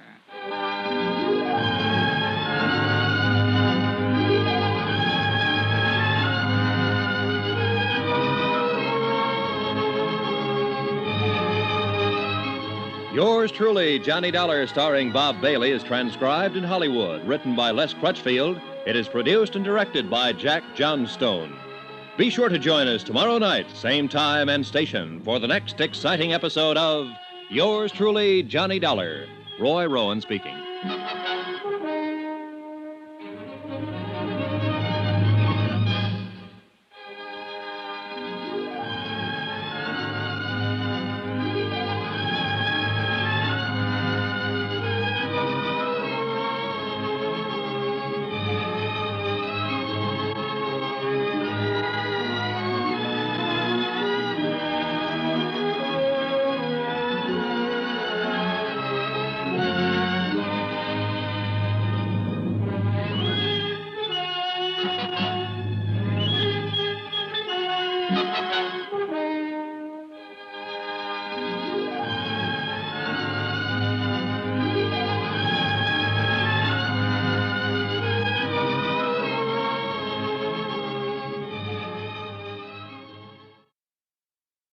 From Hollywood, it's time now for...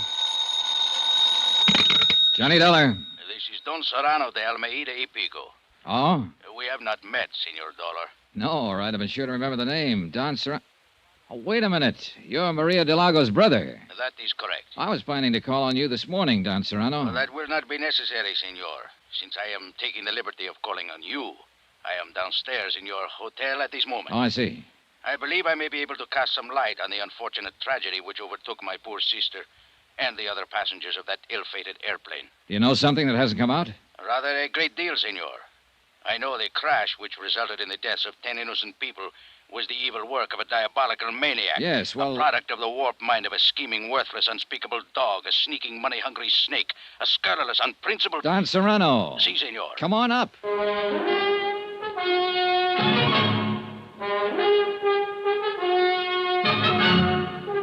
Tonight and every weekday night, Bob Bailey in the transcribed adventures of the man with the action-packed expense account, America's fabulous freelance insurance investigator. Yours truly, Johnny Dollar.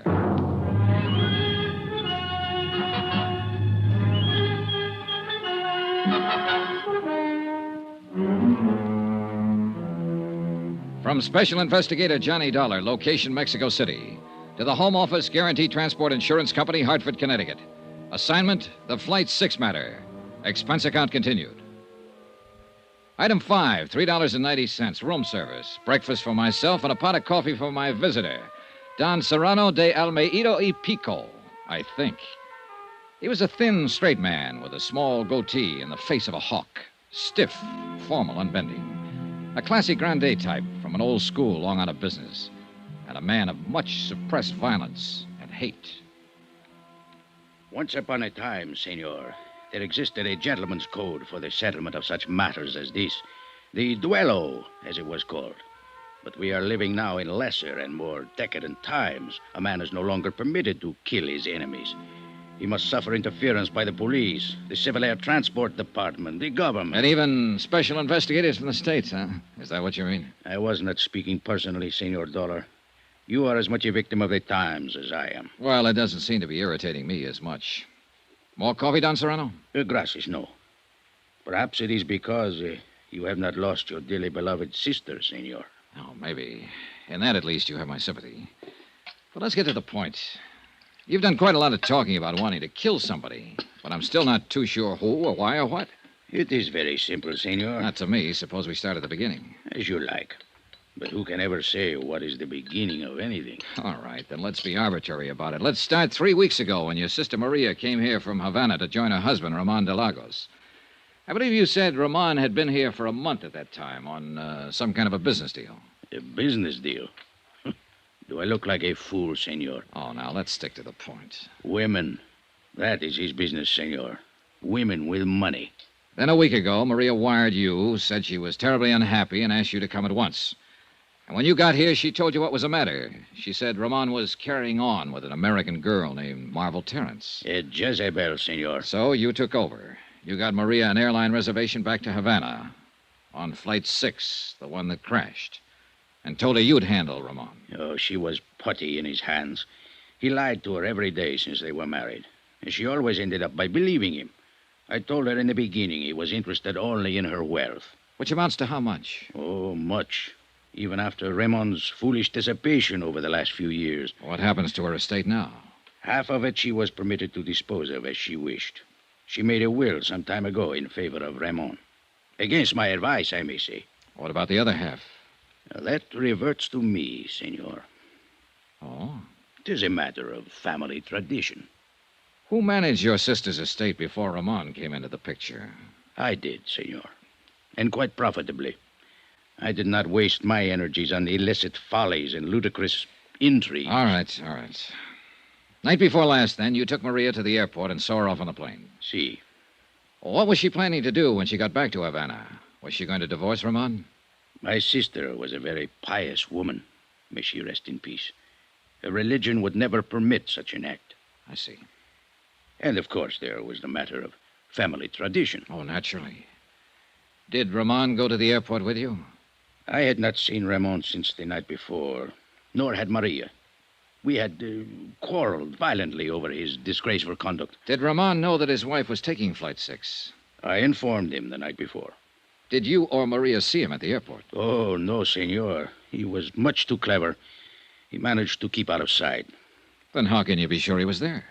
Senor Dollar, who else would be so vile as to place an explosive on board the plane? Oh, well, now I can follow your reasoning, but... The matter is self-evident. Well, look, I'm afraid we need more than self-evidence, Don Serrano. The problem of evidence is your responsibility, senor. I have told you who committed the deed. No, you've told me who you suspect. Do you doubt my word? Not as far as it goes. Sure you won't have some more coffee? No, gracias. Do you happen to know this girl, Marvel Terrence? By sight, I mean. She has been pointed out to me. Mm-hmm. Did you see her at the airport? Si, I did. I was under the impression she was going to leave on the plane, but after it departed, she was still in the terminal. Did you notice her talking to anyone before the takeoff? Yes, to some American, I believe. Red hair, stocky build, about 35? See, he would fit that description. Blakely. Did you see her talking to anyone else? Any of the baggage handlers or the ground crew? I'm afraid I did not notice. Is it important? It could be. Well, thanks for your information, Don Serrano. My only concern is to see justice done. I'm sure it will be. And now suppose we take a look at what you didn't tell me. Senor? The fact that Maria took out a flight accident policy for $25,000 and named you as her beneficiary. Well, I considered it a mere whim of my sister's. But the way things turned out, it was a pretty valuable whim, wasn't it, Don Serrano? For you, I mean. Senor, are you implying... I'm implying that Ramon wasn't the only one with a motive. Wasn't the only one who will profit by Maria's death. You'll do pretty well yourself. Half her estate and $25,000 cash. That's not a bad deal. I should kill you for such an insult. You'd like to, wouldn't you? You're very big on this killing business. That's how you planned to handle things with Ramon, wasn't it? As soon as Maria went back to Havana. It is only what he deserves. And now you're trying to use me to do it. That's why you came here. You don't care about justice. All you want to do is get Ramon. He is guilty. If he is, Don Serrano, I'll find it out and I'll pin it on him. But if he isn't, I'm not going to be pushed into framing him. So you can take these dirty, underhanded insinuations of yours and you can...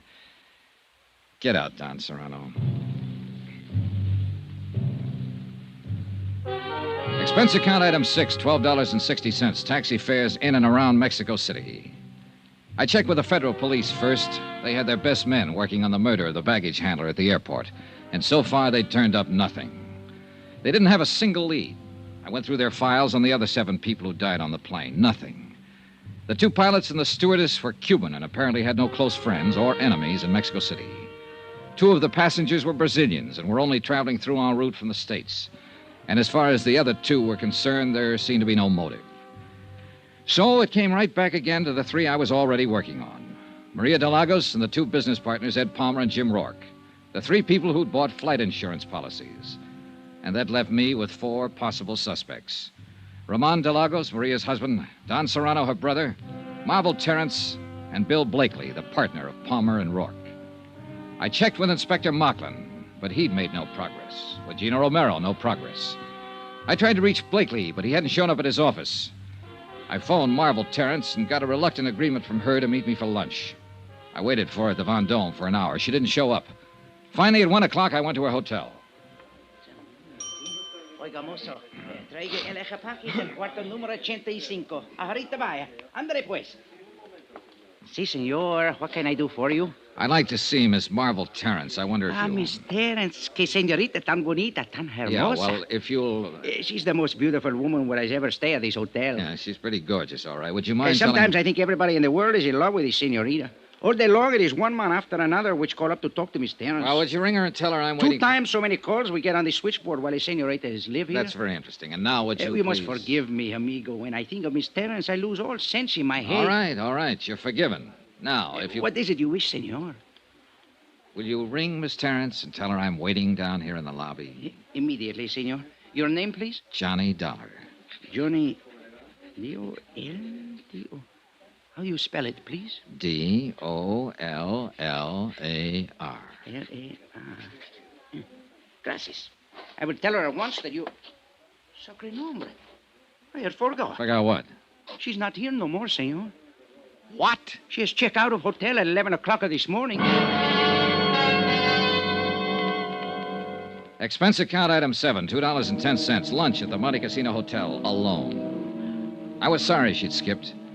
I guess I was secretly hoping Marvel would turn out to be in the clear. But if she were, then why run out? It didn't add up.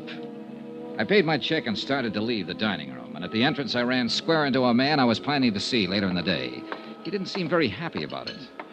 Senor Dollar. How are you, Ramon? It is a pleasure to see you again, senor. And I'd now, like to if talk will to you a excuse couple me. of minutes. Come on, let's step into the bar. But I have a most important engagement, senor. Oh, this is important, too. I understand you're a friend of Marvel Terrence's. See, it is my honor and pleasure. Well, she's checked out of the hotel here. Do you know where she went? Oh, senor, I do not discuss the private affairs of my friends. Oh, knock it off, Ramon. This isn't a tea party. 10 people have been murdered by an explosion aboard a plane. One of them was your wife, remember? I cannot help you. I know nothing of Miss Terrence's plans, and now... I talked to your brother-in-law this morning, Ramon, Don Serrano. He tells me you're the one who put the explosive on board the What? plane. It is a lie. He seemed pretty certain of it. He tells me you stand to inherit half of your wife's estate. Then he is better informed as to the details of the matter than I am. I do not know what happens to the estate, senor. He seems to think you wanted to get your wife out of the way in order to have a free hand with Miss Terrence. Don Serrano, as you may have noticed, is a bigoted and jealous old fool who thinks only of money. He knows better than that. What do you mean? Maria was different from the women of your country, senor. She understood such matters as my friendship with Miss Terrence. And accepted them? Except such times as Don Serrano goaded her into being foolish, yes. It is a difference of the Latin temperament, senor. I see. Then there was no trouble between you and Maria? None of importance. The trouble was Don Serrano. He has hated me from the day of our marriage, because from that moment on, he no longer had any control over Maria's fortune. If you wish to discuss this further, senor, I will be happy to do so later, but I must leave now. Con su permiso. I watched him hurry out of the hotel. I had no real reason to stop him and no authority to. On sudden impulse, I crossed the lobby to the public phones, called the Hotel Regis, and asked for Don Serrano de Almeida y Pico. Don Serrano had checked out. No forwarding address.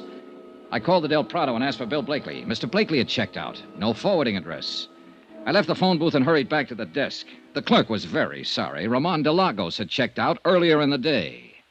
No forwarding address.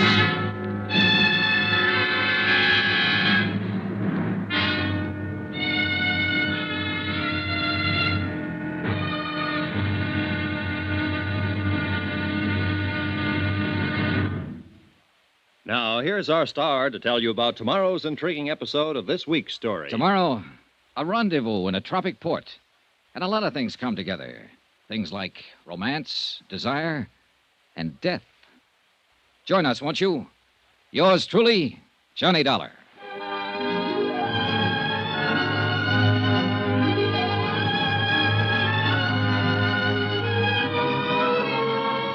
Yours truly, Johnny Dollar, starring Bob Bailey, is transcribed in Hollywood. Written by Les Crutchfield, it is produced and directed by Jack Johnstone. Be sure to join us tomorrow night, same time and station, for the next exciting episode of Yours truly, Johnny Dollar. Roy Rowan speaking.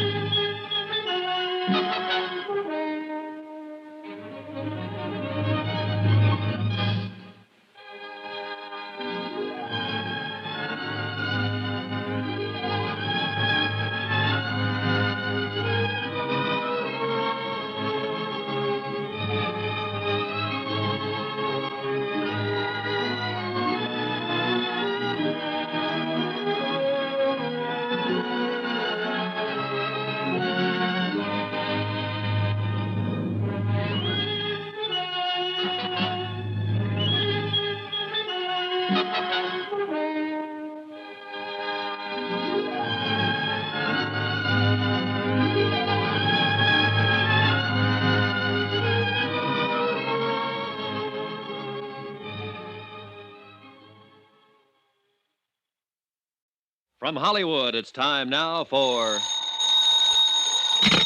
Johnny Dollar. Inspector Macklin's office. Gino Romero. Oh, Gino. What did you find out? Did you locate any of them? Beneficiaries of the crash of Flight 6? Si, senor. It was an affair most simple. A matter of making a telephone call to the airport. Then they've left Mexico City. Si, senor. The senorita Marvel Terrence has taken the 10 o'clock plane this morning to Acapulco. Oh? Senor Blakely has taken the 11:30 plane to Acapulco. Senor Ramon de Lagos has taken the 2 o'clock... Plane to Acapulco. And what about Don Serrano? Oh, with him, he's different. At 2:45, he's depart from Mexico City in a special charter plane. Look, Gino, is there another flight to Acapulco this afternoon? But, of course, at 4:30. Already I have 2 reservations. Good. I'll meet you at the airport. What's the flight number? Gino. I'm scared to think of it. This one is also called Flight 6.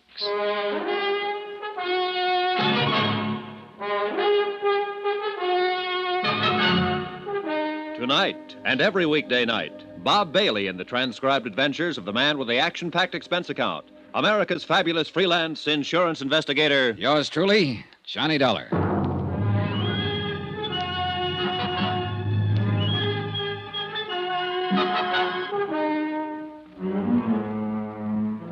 From Special Investigator Johnny Dollar, location Mexico City.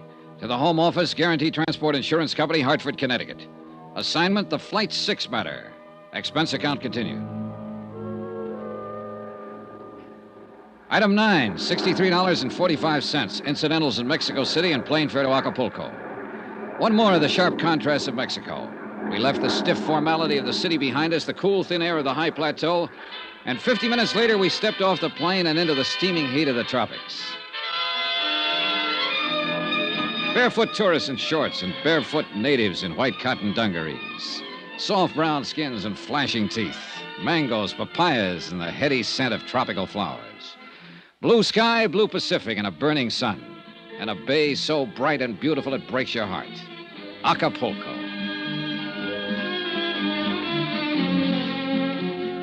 Gino Romero of the Department of Civil Air Transport knew his way around. So I waited for him while he checked his contacts, airport police, custom agents, limousine drivers. And in a few minutes, he'd made his rounds and rejoined me in front of the terminal. It is an affair most simple, senor. A merely matter of ask the question and listen to the answer. What did you find out, Gino? Senorita Miss Stearns is stay at the Hotel Los Flamingos. So? Senor Blakely is also stay there. Ramon de Lagos is go to the Hotel Caleta. And Don Serrano is stay at the Club de Pesca. So you see? Yeah, I see. All right, Gino, let's get going. And where we are going is to the... We'll put up at the Los Flamingos. That is what I expect.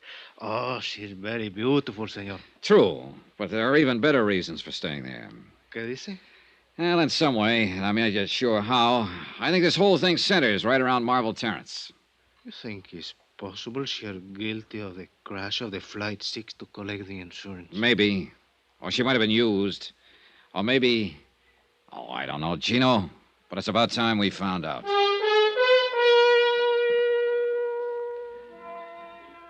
Expense account, item 10, $1.50. Limousine fare from the airport to the hotel. The Flamingos is built on a point near the far end of the peninsula, set on a headland high above the white smother of surf below. And there, just before dusk, with the western sky a yellow blaze of glory beyond the far rim of the Pacific, I found her. She was sitting on the open terrace by the edge of the cliff. And once again, she was alone. Sit down, Johnny. Thanks. I suppose I should be surprised, but I'm not, really. I guess I rather expected you. Well, then wasn't it a waste of time to run away from Mexico City? I've always run away, I guess. And most of the time, I imagine you've been followed. Or maybe I wanted to face you here, where it's so beautiful. Where perhaps you'd be able to understand me a little better. Is that what you want, Marble? To be understood? Doesn't every woman? I thought it was more often the man. And usually it's his wife who doesn't understand him, isn't it?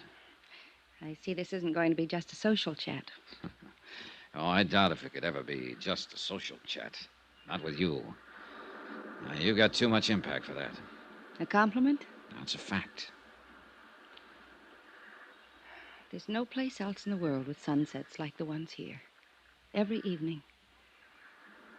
It's like there's another land way off there in the west. It's a strange, bright, golden land. And it keeps calling, coaxing. Only in a little while, it'll disappear. And everything will be dark off there in the west. Maybe you do understand me, Johnny. Maybe that's why I'm half afraid of you. Another reason I ran, maybe. I can be a fool, easy. Sort of hereditary defect, you might say. Well, that's a common affliction. Rarely fatal. Rarely doesn't help. Once is enough. You know something?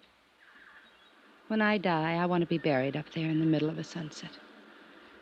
It'd be kind of lonely, wouldn't it? I think I've always been lonely. Do you know I haven't a single living relative in the world? Not one. I was 14 when my parents were killed in an auto accident. I stayed in a boarding school, and the bank handled the estate. When I was 21, they turned it over to me. And since then, I guess that's not what you want to know, though, is it? Not exactly. Want to tell me about it, Marvel? No. As a matter of fact, I don't. I don't even want to think about it. It would be better if you would. For whom? For me? I doubt it. I feel dirty, Johnny. Telling wouldn't change that. It might. Anything I'd tell you would be only suspicion, not fact. Wouldn't? Unless, of course, you're expecting a confession. Do you have one to make? No. But you know who caused Flight 6 to blow up and why, don't you? No. I can make a guess, that's all. Like to tell me that guess?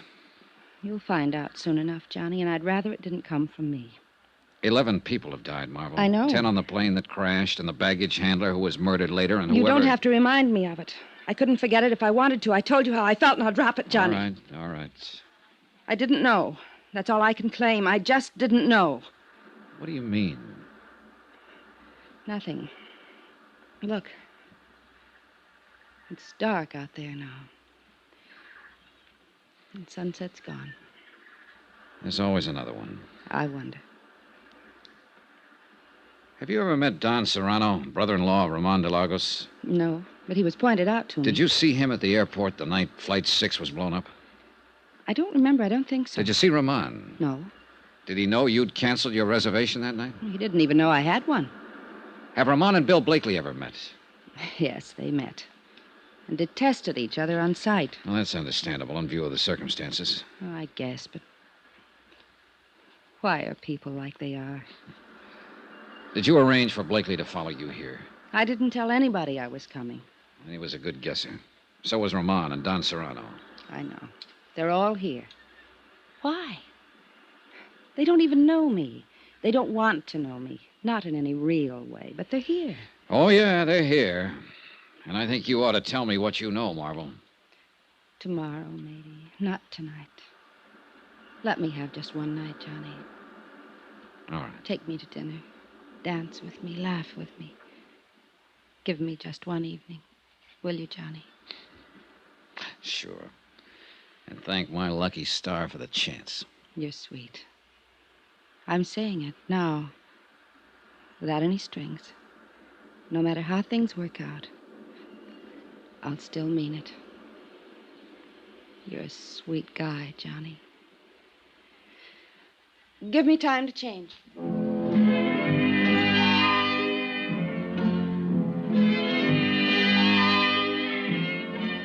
I went to my room and made 2 phone calls while I waited for her. The operator at the Club de Pesca informed me that Don Serrano was not in. The clerk at the Hotel Caleta said the same thing about Ramon de Lagos. I didn't leave my name with either of them. Bill Blakely was staying in room 23, a few doors on down the terrace, so I decided to go have a talk with him before I went out to dinner with Marvel Terrence. But as it happened, I didn't have to go to that much trouble. Yeah, who is it? Blakely, I'd like to talk to you. Come on in. Do you always cover your visitors with a gun? Only when I spot them listening outside my door. I don't know I what saw your shadow against the shutter there. You've been standing outside for the last 5 minutes, Blakely. You listened to me make a couple of phone calls. Did you learn anything you wanted to know? Dollar, suppose you were suspected of sabotaging an airliner and killing 10 people. Wouldn't you want to know what kind of a case was being built up against you? What makes you think you're under suspicion, Blakely? I know I am. Ed Palmer and Jim Rourke were my partners. When they died on that plane, I became sole owner of the firm. There's the motive. I've got a warehouse full of dynamite in Mexico City. There's the method. I can go even farther than that. What do you mean? You mentioned one motive. Why didn't you mention the other one? What other one? Marvel Terrence. That crash not only eliminated a pair of business partners, it wiped out a couple of rivals. Just one thing wrong with that, Dollar. Marvel had a reservation on that plane herself. She only decided at the last minute not to go. I wouldn't have been gaining much if I'd killed her along with my rivals, as you call them. Uh-huh. Maybe that's why you cornered her at the airport and argued her out of going. Yes, I did talk her out of the trip. But not because I'd planted an explosive on board. How do you feel about her, Blakely? I'd give my left arm. It wouldn't do any good. I'm just not the guy. I never have been and never will be. Maybe you are. She says she's having dinner with you tonight. That's right. She is. How do you feel about her, Dollar? I don't know. Expense account item 11, $26.40. Taxis, dinner, drinks, and dancing for 2. The Copacabana with its blue lights and the surf right at your feet and a million stars low enough to touch. The warm water of the bay lapping softly at the pilings. The Las Americas, the Casablanca, music, champagne, and the tropic night. And then finally, much later. Good night, Johnny, and thank you. Tonight, for the first time I can remember, I wasn't alone. And then, only an hour afterward, I was wakened out of a sound sleep. Senor Dollar. Right with you, Gino. What was it? It's a senorita, I think. She's on number 8. Come on. But she wasn't in number 8. Her door was standing open and the room was empty. We searched the terrace out toward the edge of the cliff where I talked with her at sunset. We saw the broken section of railing and found one of her slippers and a pack of her cigarettes lying nearby. In pitch darkness, we slid and scrambled down the steep path to the beach. And there by the edge of the surf, we found her. The warm foam reached out for her, as though to carry her away, to that last sunset she'd loved so much. She looked very beautiful, but very much alone. As alone and as lonely as death.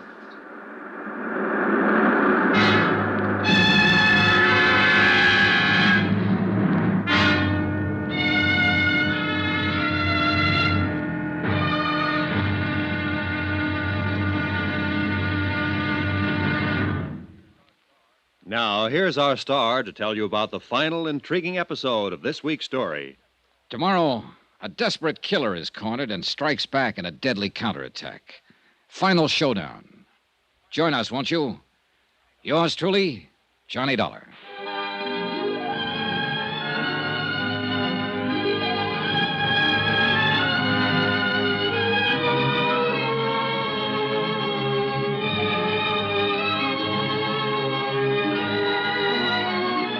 Yours truly, Johnny Dollar, starring Bob Bailey, is transcribed in Hollywood. Written by Les Crutchfield, it is produced and directed by Jack Johnstone.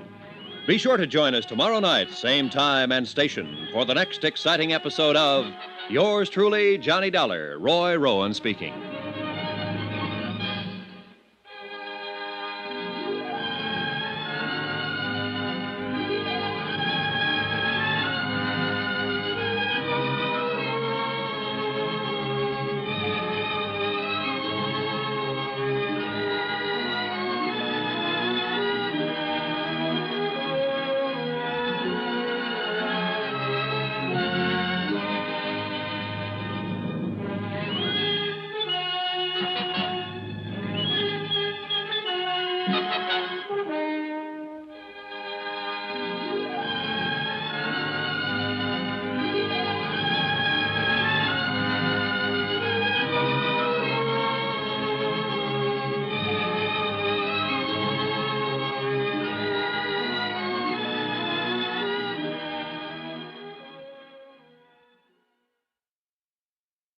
From Hollywood, it's time now for Johnny Dollar. Here is your call to Mexico City, senor. Oh, thanks. Hello? Macklin, Department of Civil Air Transport. Hi, Mac. Dollar, what have you learned in Acapulco? Not very much, I'm afraid. But you said you were following the girl down there, Marvel Terrence. Yeah, and a few others who might have had a hand in the explosion aboard Flight 6, beneficiaries of the insured on that flight. What others? Ramon de Lagos, whose wife died in the crash. Don Serrano, her brother. Bill Blakely, whose business partners were aboard. Well, have you and Gino learned anything from them? From the girl? Not yet. But you said she might know who caused that explosion aboard the plane. Right, and she promised to talk. Well? Your little helper, Gino, and I just pulled her body out of the surf down below the hotel here. Johnny? Murder? Yeah.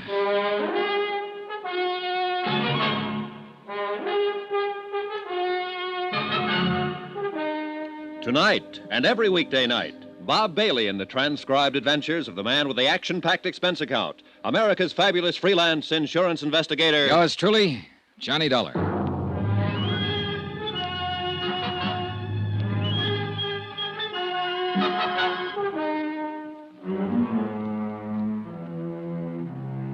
From Special Investigator Johnny Dollar, location Acapulco, Mexico. To the Home Office Guaranteed Transport Insurance Company, Hartford, Connecticut. Assignment, the Flight 6 matter. Expense account, final page. Item 12, $1.80 for the phone call to Mac Macklin in Mexico City. I had to get Mac out of bed to tell him what had happened. That Marvel Terrence had been murdered. That somebody had silenced the girl around whom the whole case had seemed to center, since Flight 6 had exploded in midair 3 nights before and carried the passengers and crew to their deaths. Mac was shocked and offered any additional help I might need. But he had no new information at his end, and it was obvious now that any answers would have to be found right here in Acapulco. As I hung up the phone, Gino Romero came rushing in from the hotel terrace. Senor Dollar. What is it, Gino? A prowler is out on the hotel grounds. The police car has got to block off the road at the bottom of the slope. Good, come on.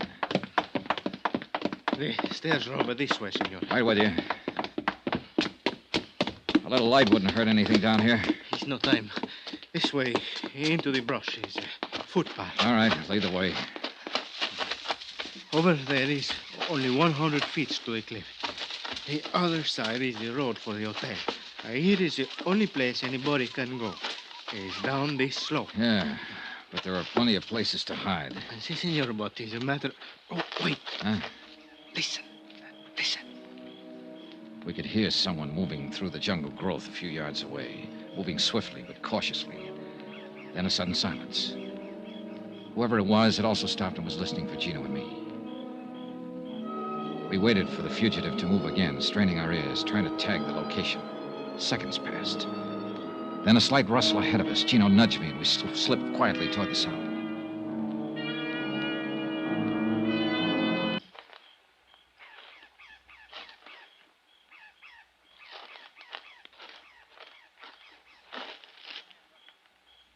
Get your hands up.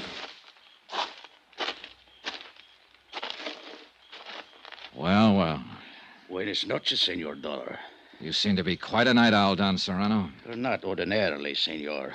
The circumstances which place me in this rather awkward position are not usual ones, I assure you. You were up there prowling around the hotel. Why? I was looking for my unmentionable brother-in-law. Ramon de Lagos? Why? What made you think he'd be here? I went to his hotel. He was not in his room. I knew he had not been able to see Miss Terrence since she had spent the evening with you.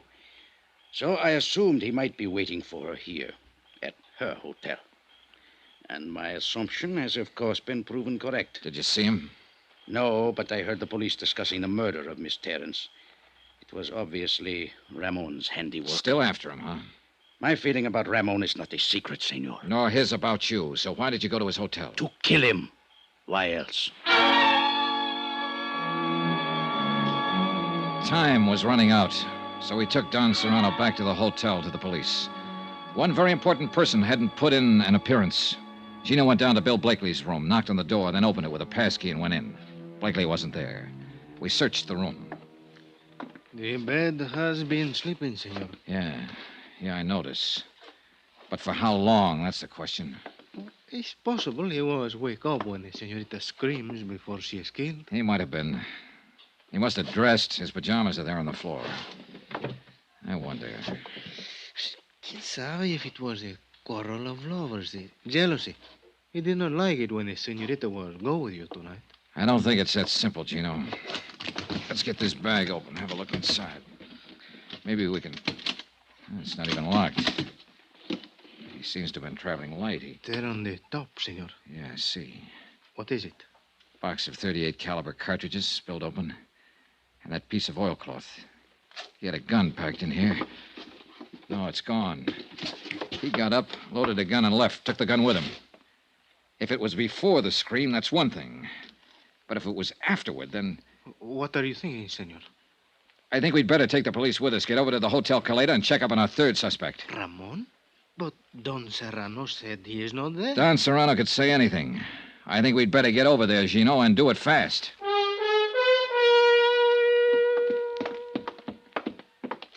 The clerk said room 34. That's the second door down. See. Let's go.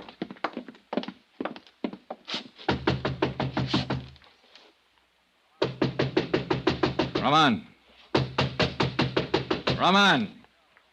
Who is it? Johnny Dollar, open up. Watch yourself, Gino. See.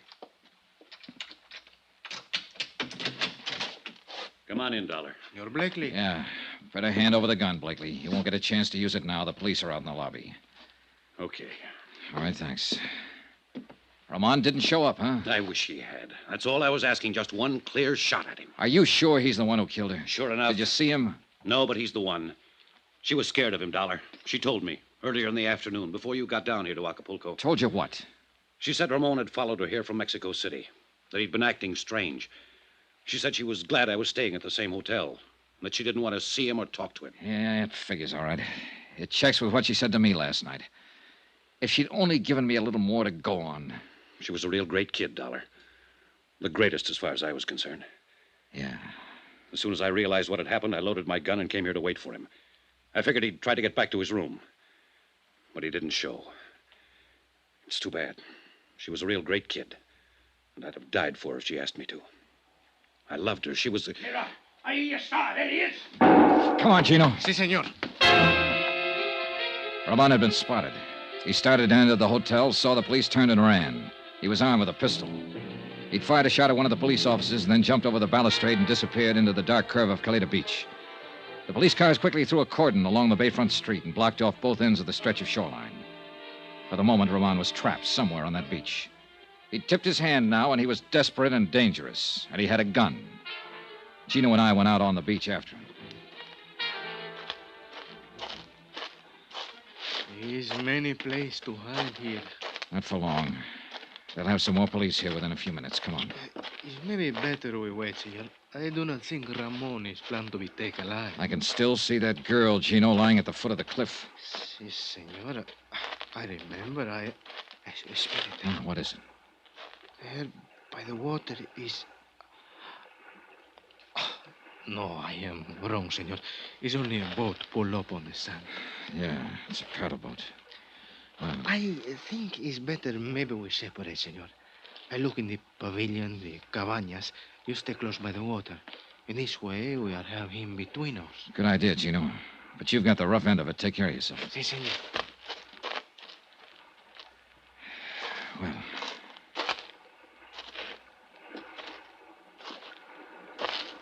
Not much cover along the shoreline here. Do not move, senor. Do not make a sound. Well, Roman. So you were hiding behind that boat. I have nothing to lose now, senor. If you make one move or try to call out, I will kill you. Yeah, I think you would. All right, then, what comes next? This boat. You will push it into the water. But be very careful. If you make any noise, even by accident, I will kill you. Quickly now. Hurry. Relax, Ramon. You don't have a chance anyway. We will see.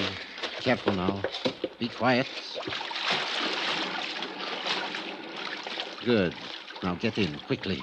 Sure. Take the paddle, head out across the bay, and be very quiet, or I will kill you. All right, Ramon. You're just wasting your time. They'll have a police launch out here within 10 minutes. I do not think so. They will not know. Quiet! Quiet! One more sound from that paddle and I will shoot. Marvel Terrence. Why did you kill her, Ramon? She made me crazy. So beautiful. And with so very much money. I thought she would be most easy once Maria, my wife, was dead. Then it was you who blew up the airliner in order to kill your wife and have a clear field to go after Marvel. Marvel did not know I was married, and Maria was going to tell her. So you sabotaged a plane and killed her, along with 10 other innocent people.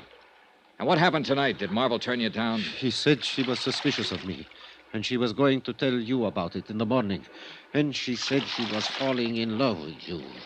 She made me crazy. I wish you had got back into that hotel, Ramon. I wish you'd got there before I did, while Bill Blakely was still waiting for you with a loaded gun in his hand. Be quiet and paddle faster. We must get farther up the coast in order...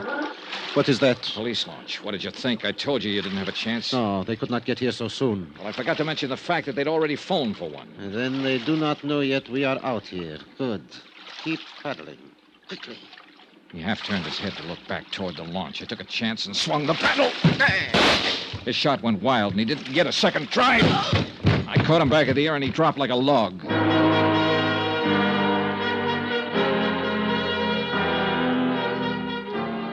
The police located our boat a few minutes later and hauled him over the gunwale and into the launch. And that should have been the end of it. But none of us realized Ramon's insane desperation. He'd only been pretending unconsciousness. On board the launch, he snatched a gun from one of the officers and tried to take over the boat. He didn't have a chance. He took a full volley of shots from 3 police pistols square in the chest.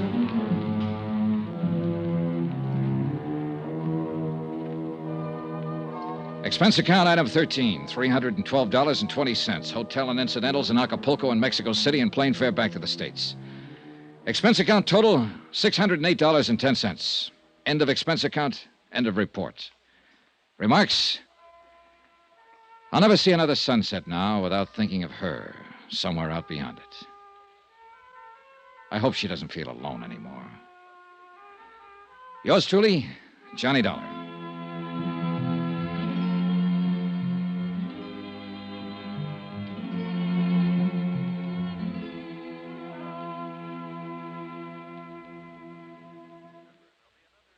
Remember, there'll be another intriguing story for you beginning next Monday night. Next week, a dead girl comes to life in a case that's packed with lies.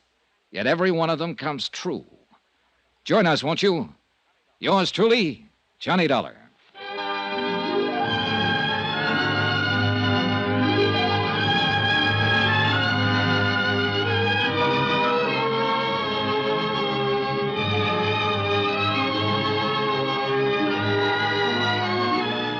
Yours truly, Johnny Dollar, starring Bob Bailey, is transcribed in Hollywood. Written by Les Crutchfield, it is produced and directed by Jack Johnstone. Heard in this week's cast were Virginia Gregg, Ben Wright, Edgar Barrier, Don Diamond, Russ Thorson, and Jack Moyles. Musical supervision by Amerigo Marino. Be sure to join us on Monday night, same time and station, for another exciting story of yours truly, Johnny Dollar. This is Roy Rowan speaking.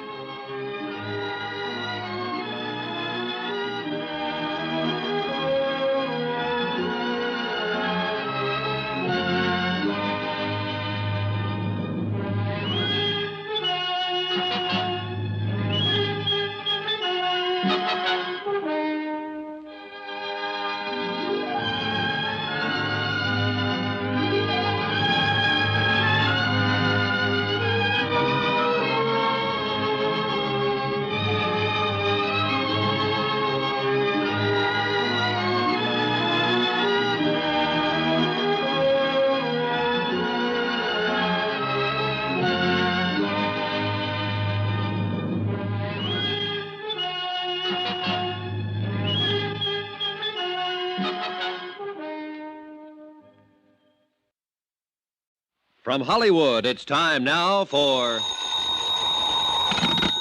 Johnny Dollar. This is Don Taylor down at Tri-State, Johnny. Hello, Don. Happy New Year. Belated, of course. Same to you, Johnny. Listen, would you like to come over to my office and meet a pretty girl? Sure. Is she interesting? Very. As a matter of fact, she just told me the most interesting thing I've ever heard. Oh, what's that? She just told me that she was dead.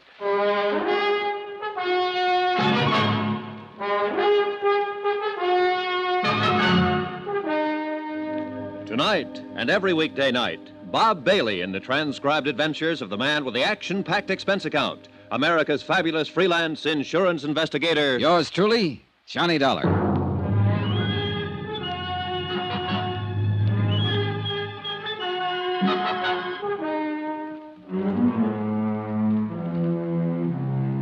Expense account submitted by Special Investigator Johnny Dollar to Tri-State Insurance Underwriters, International Building, Hartford, Connecticut.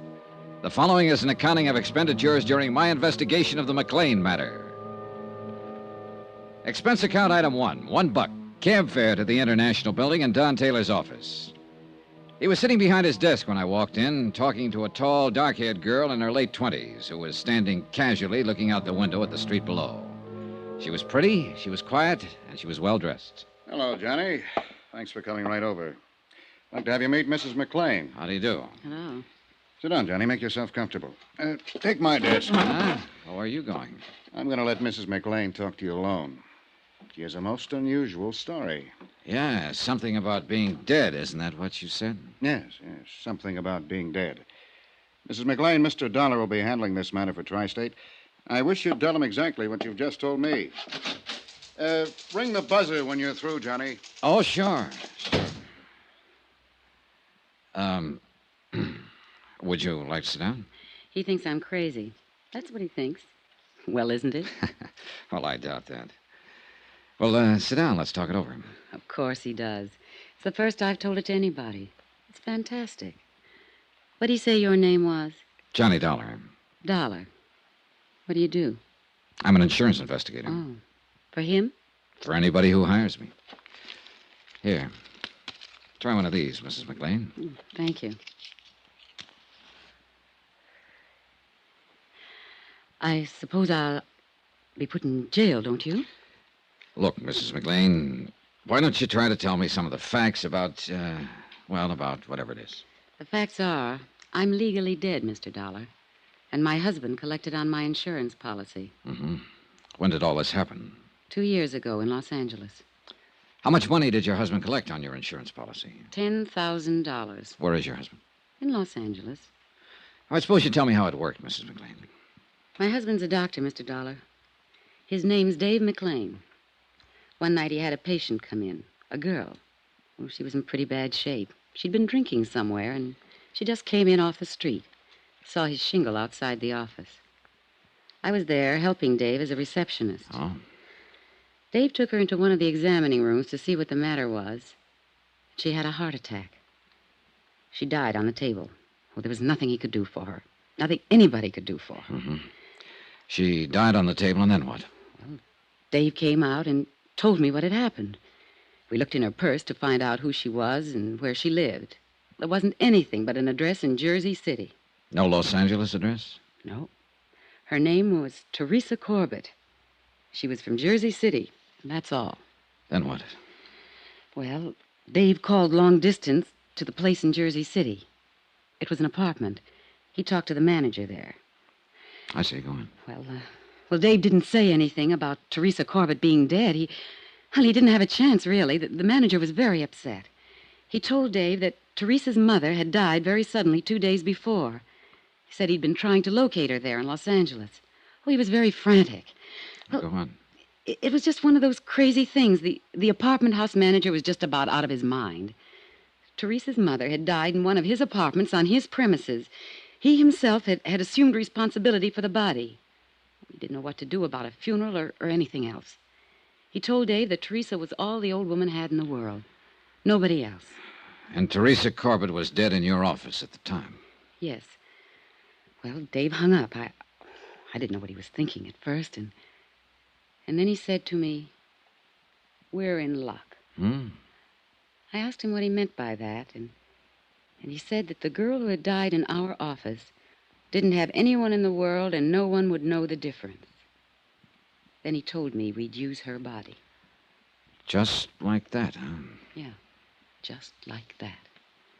He said it was the chance of a lifetime. Well, go on. Well, Dave called up Dr. Reed. He had an office across the hall from Dave. We waited a while, and then I hid when Dr. Reed came in. Dave told him that I had had a heart attack. He took him back in the examining room and showed him the body of Teresa Corbett and told Dr. Reed it was me. Oh, it was awful. How do you mean? Well, I mean, I hid there in the back office and listened to them talk. They tried oxygen on the girl and shots and everything else. But it was too late. Dave knew it was too late. But, well, Dr. Reed signed my death certificate. 2 days later, they buried Teresa Corbett under my name. And then what did you do? Well, I took a hotel room that first night, and then I went down to Palm Springs.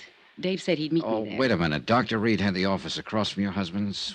Yes. Well, didn't this Dr. Reed know you? Hadn't he seen you around? You said you were acting as a receptionist for your husband. I'd never met Dr. Reed. He was just new. Okay. So you went to Palm Springs? Yes. After the funeral, Dave came down, and he said I'd have to disappear for a while, to give him the time to collect the insurance money and straighten out some things. He collected the money?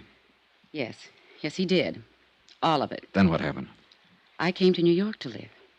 Dave was going to close his practice in Los Angeles and come to New York, and we'd be together again. He never met me in New York. Do you know why he never met you in New York? No. Did he write to you? Yes, for a while. For about 3 months after I left. He wrote me once or twice a week and said that he'd be in New York any day. And then he stopped writing. Do you have any of those letters? No. No, I'm sorry, I don't. Do you know why he stopped writing to you? No. I have no way of finding out. I couldn't call anyone in Los Angeles and ask them to look into it for me, could I? Tell me, what is it you feel now, Mrs. McLean? What? Well, just what is it you want us to do? Well, I don't know. What do you do in a case like this? I've never had a case like this. Why did you come to us? Well, I've had this thing on my mind almost 2 years. It was wrong to begin with. It's wrong now. I suppose it's because this insurance company was wronged mostly.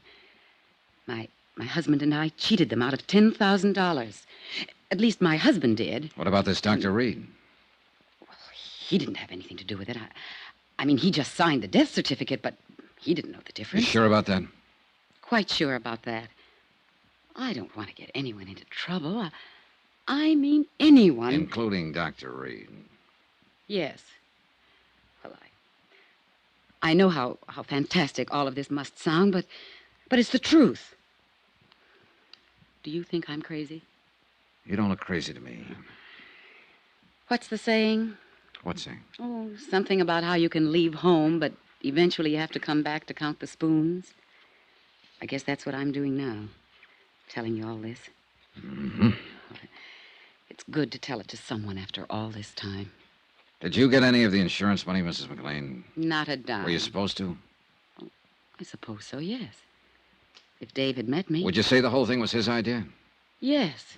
Yes, I would. I didn't know what he had in mind that night after he hung up the phone. You've been living in New York for the last couple of years since it happened, is that right? Yes. 2257th Street.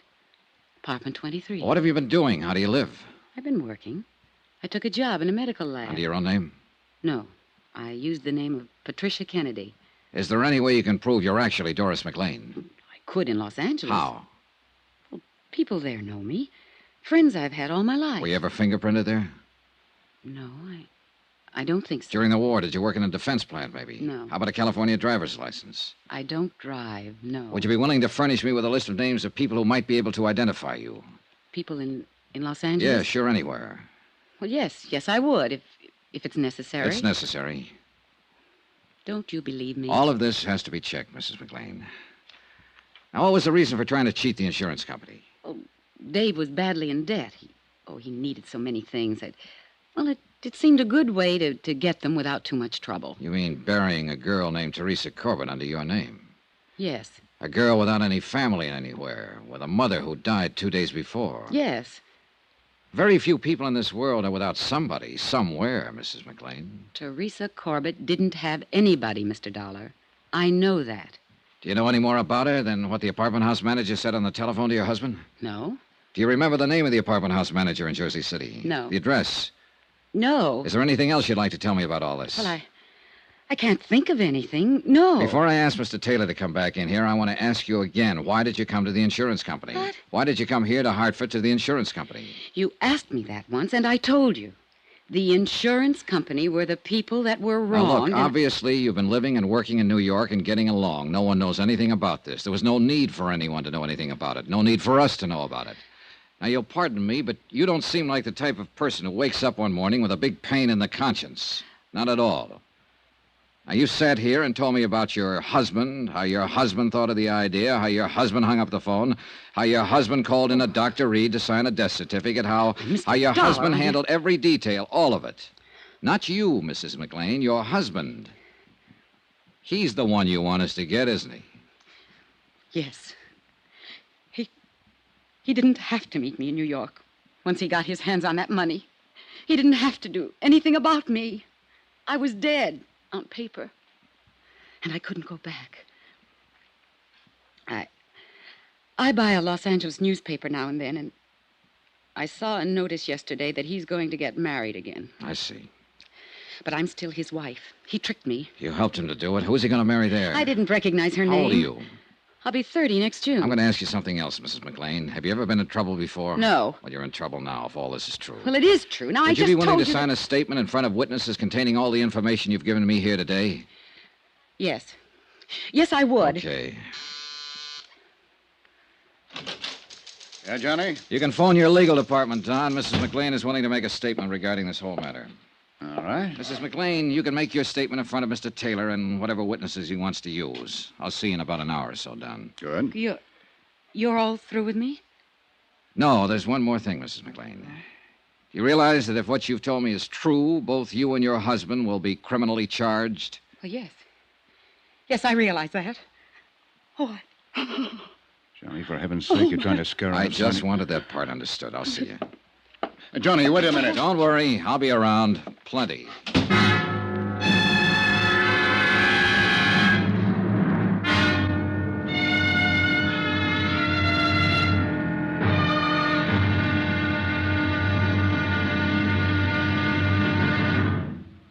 Now, here's our star to tell you about tomorrow's intriguing episode of this week's story. Tomorrow, some well-thought-out lies, well, believe it or not, they come true. Join us, won't you? Yours truly, Johnny Dollar.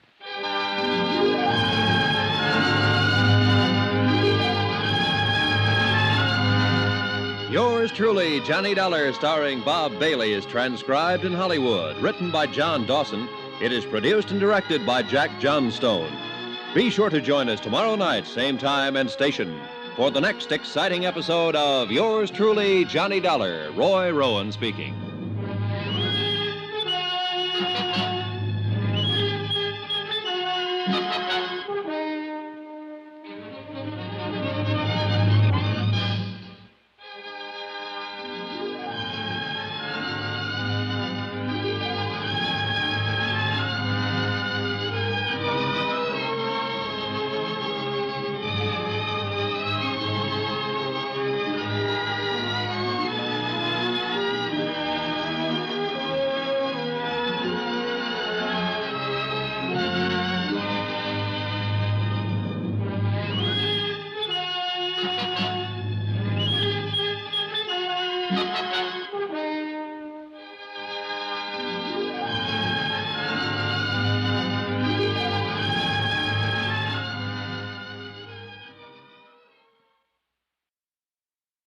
From Hollywood, it's time now for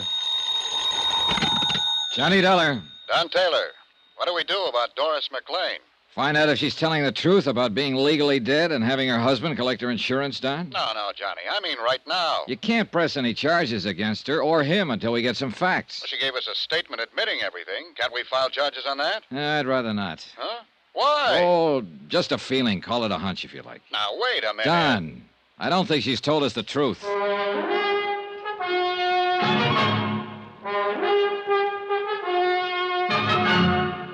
Tonight and every weekday night, Bob Bailey in the transcribed adventures of the man with the action-packed expense account, America's fabulous freelance insurance investigator. Yours truly, Johnny Dollar.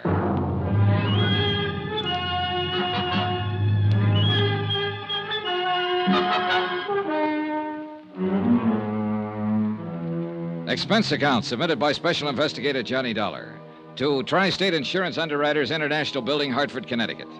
The following is an accounting of expenditures during my investigation of the McLean matter. A dead girl who was very much alive.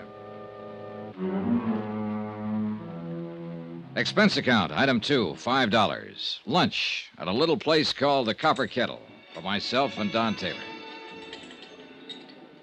I think we should act, Johnny. Yeah, well, I don't. Not yet. Look, I listened to her whole story. You listened only a part of it, so get this. She was married to a doctor in Los Angeles, Dr. David McLean. Yeah. One night, 2 years ago, a girl named Teresa Corbett walked into his office, a little drunk and a little sick. She had a heart attack. She died.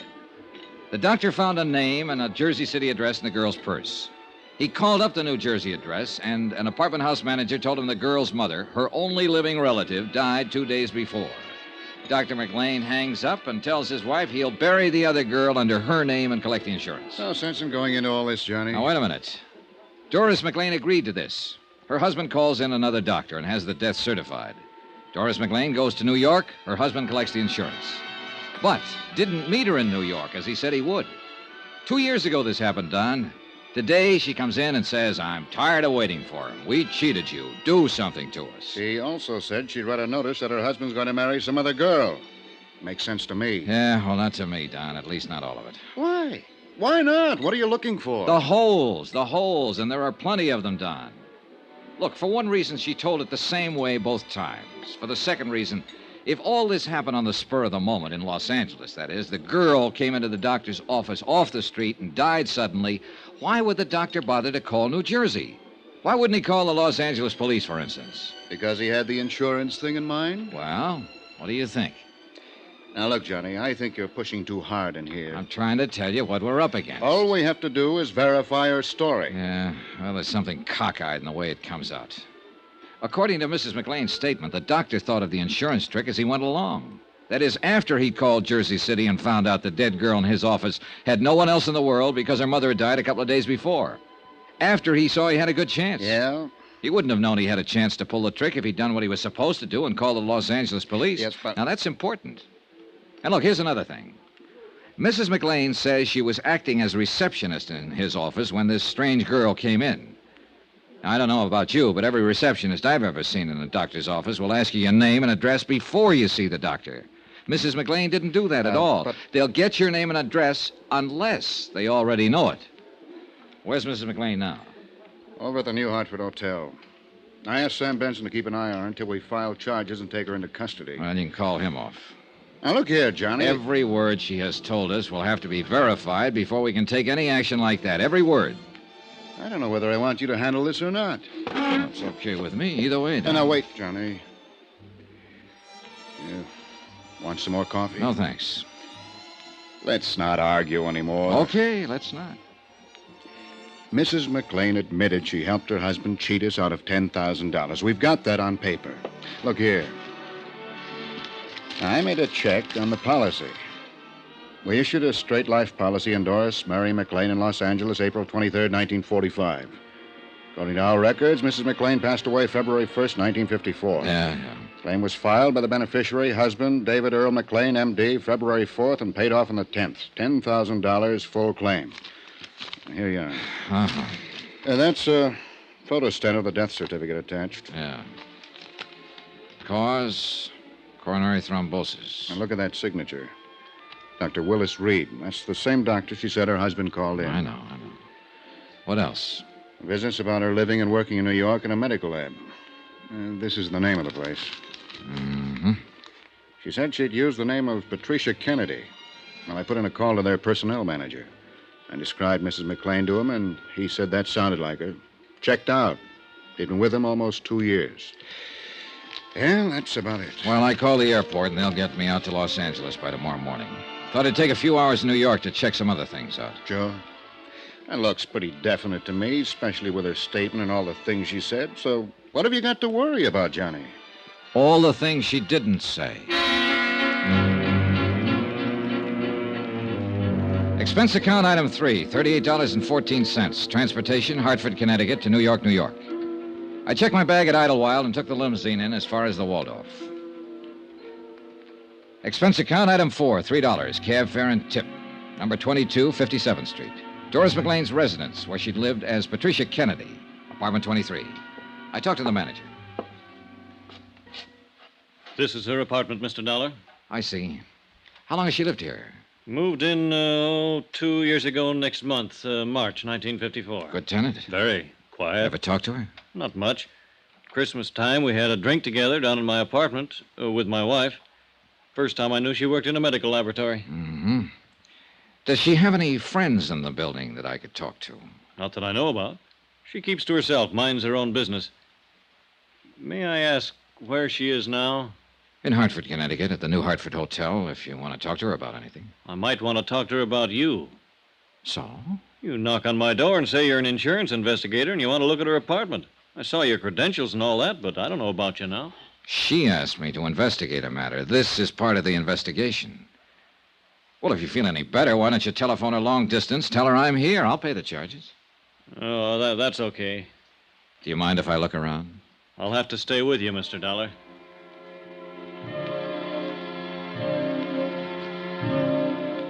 An hour later, I located a Mr. Platt at the Hyde Park Laboratories, where Doris McLean had been working using the name Patricia Kennedy. His answers concerning her conduct, habits, and attitude were identical with those of the apartment house manager. I talked to 3 people who had been working with her in the lab. Same result. Expense account item 5, $2.25. Long-distance phone call to Don Taylor in Hartford. Yeah? What'd you find out, Johnny? All clear here. Her story checks out about living in New York. I talked to the coroner's office in Jersey City. Oh? According to their records, a Constance May Corbett, age 61, died there January 27th, 1954. Body unclaimed. County buried her. Coroner's office unable to locate the next of kin, a daughter, Teresa Mary Corbett, believed living in Los Angeles. Well? Well, what do you want me to say? Coincidence or not, this part of it all checks out. Yeah, I'll admit that. Thank you. You're welcome.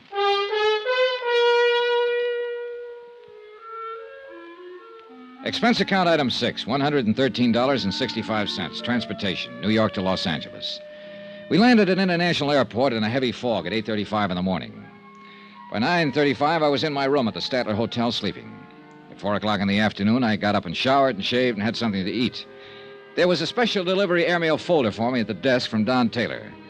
It contained a flash picture of Doris McLean, a sample of her fingerprints and handwriting, along with the names and addresses of several people in Los Angeles Mrs. McLean thought might be able to identify her. Expense account item 7, $50. Deposit on a rented car to get around Los Angeles. The first 3 addresses furnished by Mrs. McLean were blanks. No one home or whoever had been there had moved a long time ago. It was beginning to get dark by the time I got to the 4th one, an address on Berendo Street in Hollywood.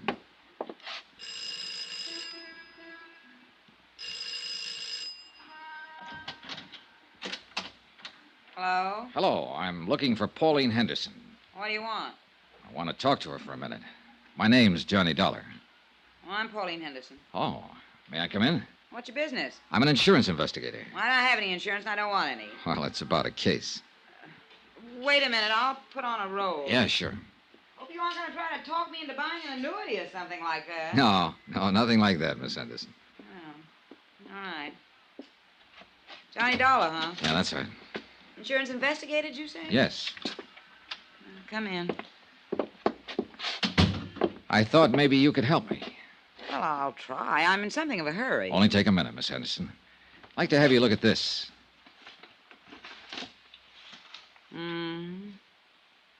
Have you ever seen the woman in that picture before, Miss Henderson? She looks terribly familiar. Is the light all right? Yeah, I can see it. My lord, yes, I know her. Who is she? Well, that was Doris McLean. You're positive? Yeah, she was married to Dave McLean. He's a doctor here in Los Angeles. She died a year or so ago, very suddenly. Yes, so I understand. How well did you know Mrs. McLean, Miss Henderson? Oh, we were friends. I mean, we worked together in a medical lab here before she married Dave. How long did you know her? 5 or 6 years. What is all this? Just wanted to make sure this was Mrs. McLean. Pictures of her, all right. Yes. You know, I don't think you've been exactly telling me the truth. Well, I just had your name on a list, Miss Henderson. I was told that you might be able to recognize a picture of Doris McLean if you saw one. Who told you that? I'd rather not say. My, so mysterious. Well, I don't mean to be. You look nice enough. Is that all you want to know? Yes. Well, one more thing. When did you hear about Mrs. McLean's death? The day after it happened. I read about it in the paper. It was quite a shock. Doris was always so healthy. How did Dr. McLean take it? What? How did her husband take her death? Looking at a picture and saying yes or no is one thing. I wish you'd tell me what this is all about. Let's say I wanted to make sure this was Doris McLean, and I wanted to make sure she died 2 years ago. If I'm any authority, you can be sure of it. How about the other part? Dave McLean? Yeah. Well, you got over it, I suppose. Don't you know? Well, I haven't seen him since the funeral. What's your name again? Johnny Dollar. Where do you live? Hartford, Connecticut. I'm at the Statler Hotel here right now. Why? It just occurred to me. If you wanted someone to look at the picture and identify it, you'd go to Dave McLean and ask him. After all, he was married to her. You'd go to him. I would. Yeah. You go to him before anybody else. I think I'll call him and tell him about you. What do you think of that? That's all right with me, Miss Henderson. Expense account item 8, $3.15. Long-distance phone call, Los Angeles to Hartford. Don Taylor. Hi, Johnny Dollar. Doris McLean still at the New Hartford Hotel? Yeah, why? Better call your private eye pal, Sam Benson, and tell him to keep an eye on her 24 hours a day. Huh? What are you talking about? The cat's getting out of the bag here. What? I could be wrong, Don. But if I'm right, somebody might want to kill her.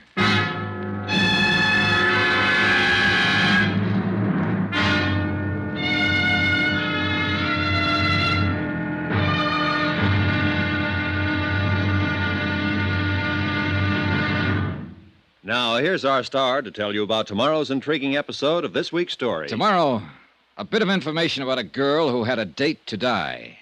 That's right. Join us, won't you? Yours truly, Johnny Dollar.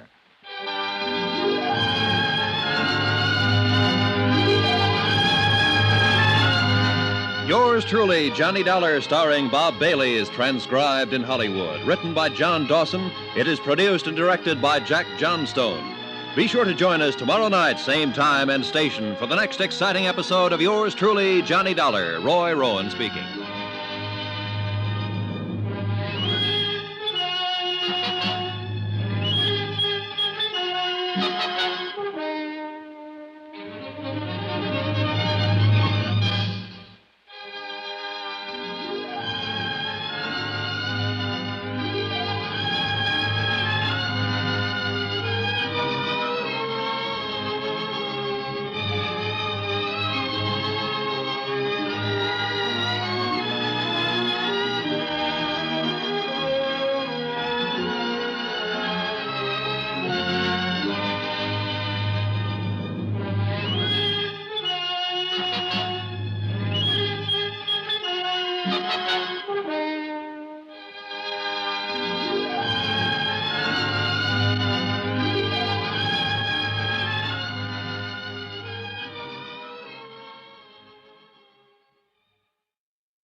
From Hollywood, it's time now for...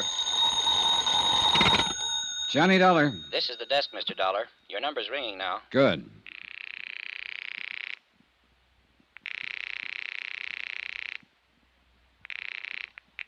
Hello. Hello. I want to talk to Dr. McLean. Who's calling, please? I'm not a patient. I just want to talk to him. This is Dr. McLean. I'm Johnny Dollar. I'm from Hartford, Connecticut. I want to see you. What about? About life and death, Doctor. You must be drunk, whoever you are. Do I come to your office or do I meet you? You come to my office, I'll call the police. Get busy then. I'm on my way.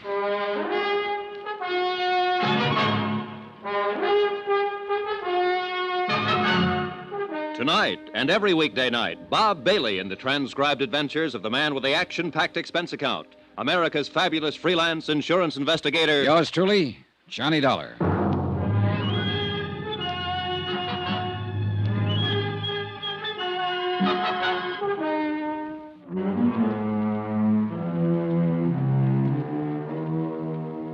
Expense account submitted by Special Investigator Johnny Dollar to Tri-State Insurance Underwriters International Building, Hartford, Connecticut. The following is an accounting of expenditures during my investigation of the McLean matter. Expense account item 10, $4, gasoline for my rented car. I was in the filling station at the Statler Hotel having it filled up when George Riley stepped out from the lobby entrance. Hey, Dollar. Huh, Riley? I came down here to see you. What about? What do you think, what about? All right, get in.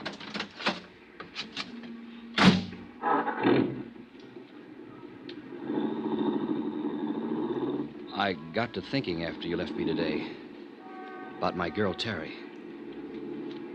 And you know what happened? No. The police came to see me. They told me practically the same thing you did. They said they were getting up a court order to exhume the body. Her body, they don't know for sure yet. They'll have a job making the identification. My girl, Dollar. Yeah, you mentioned that. We both know it'll be her, don't we? Sure we do. They have to go through with all this legal stuff, huh? This has to be right. That has to be right before they can do anything. That's right. Yeah. Hey, where you driving? Around the block. Dollar, you know what I'd like to do? I'd like to get my hands on the bird or put it down on the ground that way with somebody else's name. He was a doctor, wasn't he? That's what it looks like. Doctor who? You'll find out soon enough. let me ask you something. How would you feel if you got the kind of news I got today, huh? You'd feel pretty lousy. Well, I feel pretty lousy. I was going to marry Teresa Corbett a couple of years ago. I built her a nice house on a hill, and she disappeared. Just walked out. Yesterday, you come in and you say she didn't walk out. She walked into a doctor's office one night and had a heart attack. You say this doctor gave her another name, his wife's name. He buried her and collected some insurance. And that's how she disappeared. Now, what about me? Huh? They came around to see me after she disappeared. They came around a lot asking questions. And now they think they found her. You and me know they found her, don't we? Yeah, I guess we do. I spent 2 years waiting to find her, and now she's dead. Why is she dead? I can't answer that yet. But this doctor, he can't answer it, can he? He took her and buried her under another name. Just took her like she was some sort of clay doll, something used and something no one wanted anymore. He took her and buried her, and that was supposed to be that. Now, what's his name? Riley, you better go home for a while. Yeah, sure. I'll phone you later. Dollar. She wasn't any clay doll. She wasn't something you'd give a phony name to and put in the ground. She was what I loved and wanted and needed. Did she walk into his office and die with her heart trouble, or did it happen another way? I don't know. You got ideas? I don't know. Dollar, you gonna find out? Yes. If you don't find out, I will.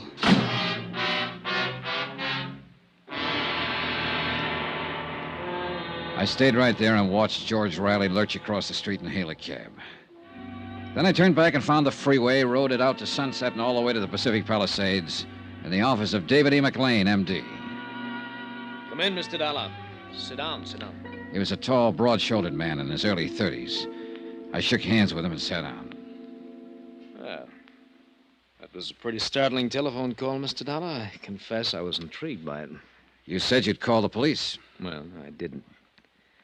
I don't know why I said that, really. But tell me, what is on your mind? I'm an insurance investigator, Doctor. Or didn't a woman named Pauline Henderson call you and tell you I was in town? Pauline Henderson? Pauline Henderson. I don't believe that. A friend of your wife's, Doctor, an old friend who worked with her once.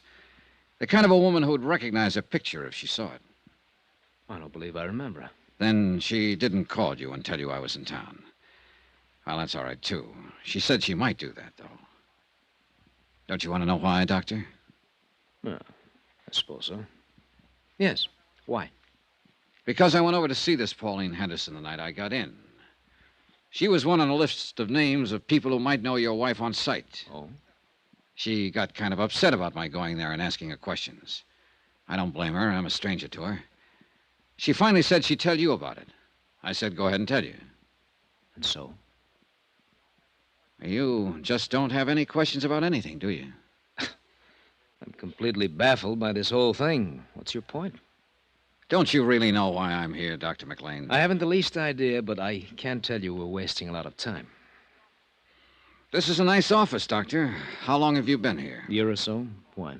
Starting out, it costs quite a bit of money for equipment like this. Rental in a building like this, doesn't it? I don't think that's any concern of yours, Mr. Dollar. I do wish that you'd say what you have to say or do what you have to do and get it over with. I don't know whether you're so anxious at that. Try me. I've been pretty patient with you. You come here and talk about a lot of vague things that I have no connection with at all. You make a strange phone call. You appear as though you're trying to intimidate me. You mention an old friend of my wife's. Pauline Henderson. Yes. What has she got to do with it? Nothing, really, except possibly as a witness. Oh? Witness to what? To an identification. She said she might call you. She was worried about an investigation I'm handling. What investigation is that? I understand you once treated a patient named Teresa Corbett. Teresa Corbett? Last treatment 2 years ago, February 1954. I had offices over in Hollywood in 1954. Are you quite sure that you have the right doctor? I am. Well, I don't remember a patient by that name. What did I treat her for? A heart condition. Oh? Well, we'll soon find out. Corbett, eh? Teresa Corbett. When was this now? February 1954. Well, I don't have anyone by that name in my files, Mr. Dollar, but it must be important if you came all the way to Hartford to ask about it. It's pretty important. Well, she might have come in for some little thing, and in that case, I wouldn't necessarily have a history on her. I understand she came to see you quite a few times. Could it have been another Dr. McLean? It was you. Well, that's funny. Oh, now, wait a minute. 2 years ago. My wife was my receptionist then. She wasn't too good at keeping records. Do you suppose I could talk to her and ask her? My wife is dead, Mr. Dollar. Oh. Sorry I can't be of more help. I thought every doctor kept a record of all his patients if they just came in with a nosebleed. Well, now you see that you're wrong. Now that we've gone through all this, let's get down to business. What do you mean by that? I'll come right out and say it, Doctor. You should have kept a file on Teresa Corbett. You should have kept that one above all things. The fact that you don't have one is going to make me believe a lot of things I haven't really believed up until now. What things? What are you talking about? I'm talking to you about your wife, who isn't dead at all. What? 4 days ago, she came to me in Hartford, Connecticut. She said that Teresa Corbett died in your office one night and that you identified the body as your wife's. And what's more, you collected $10,000 worth of life insurance on her. Here's a picture of the woman who gave me that statement. Is this your wife? Well? All right, I'll tell you. It is your wife, Doris McLean. And she's still very much alive. And the story she told me in Hartford is pretty much the truth. I've never seen the woman in that picture in my life. I ran into one person here in Los Angeles who recognized her right away. I've got a list of 8 more people who'd probably recognize her. I can go to every one of them and get their statements to that effect, but I don't think I need to. I've got a pretty long statement from Doris McLean herself. It tells the whole story. Would you like to read it? No. Then maybe you'd like to make a statement yourself. I have nothing to say, Mr. Dollar. I didn't think you would, Doctor.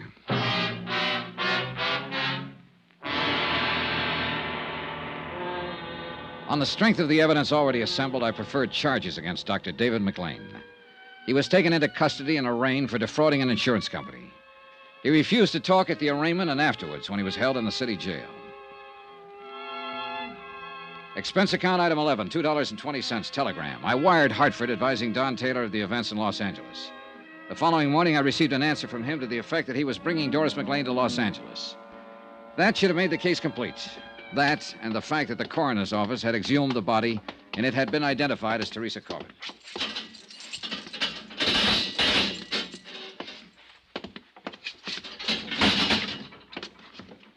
Well. Hello, McLean. What now? Oh, I thought we could talk. We can't, so that's that. We have your wife's statement, how the whole thing worked. The coroner's man identified the body of Teresa Corbett. So? Your wife will be here tomorrow sometime. Her testimony will cinch it. Will it? You know it will. I want a statement from you. Look, we aren't in a courtroom now, McLean, but we will be. It'll be a tough case from top to bottom, but we'll get you, and we'll get you good. A statement from you right now might save you some trouble, save you 2 years in your sentence. Oh, you're here to give me a break. No, I'm here because my job says I'm supposed to be here. I wouldn't want to save you anything, brother. The longer they send you up, the better I'm going to like it. But I'm not going to push too hard for a statement from you. I'm just giving you the chance to have your say-so right now and suggest that you go into court with a guilty plea. It's up to you. You know something? You'll never get me into a courtroom. Expense account item 12, 10 cents, one morning newspaper, which carried a complete story of the McLean case as well as the information that Dr. McLean had denied all charges and was freed on bail. That, along with his remark about not appearing in court, worried me. An hour later, I was out in the Palisades looking for his San Vincent home address. It happened to be a 2-story building, but I didn't get up to his apartment soon enough. Hold it! Stop!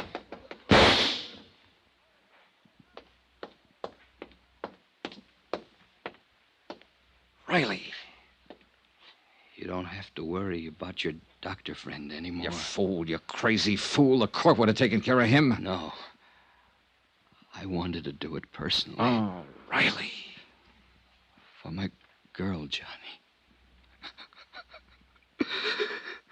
For my girl.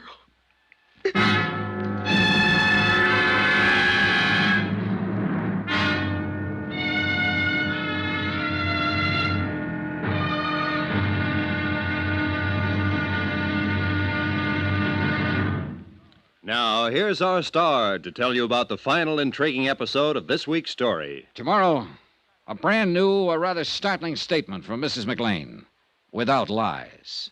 Join us, won't you? Yours truly, Johnny Dollar.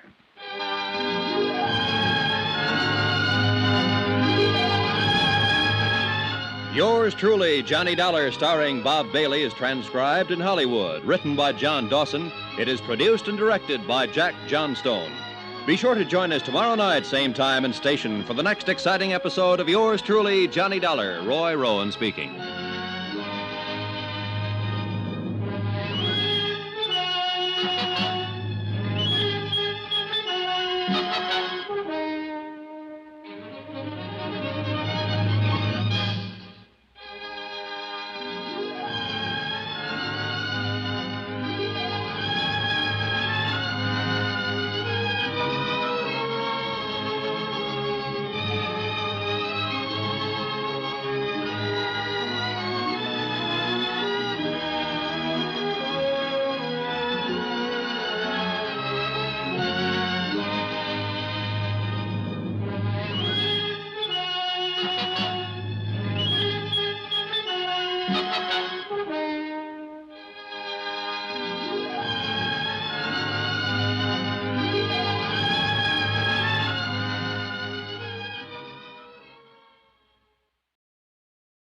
From Hollywood, it's time now for...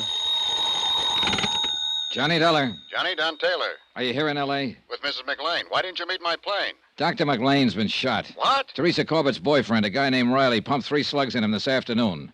He was afraid McLean might get off. McLean's still alive? He's hanging on, but they don't give him much of a chance. I'm on my way to the hospital right now, L.A. General. Meet you there.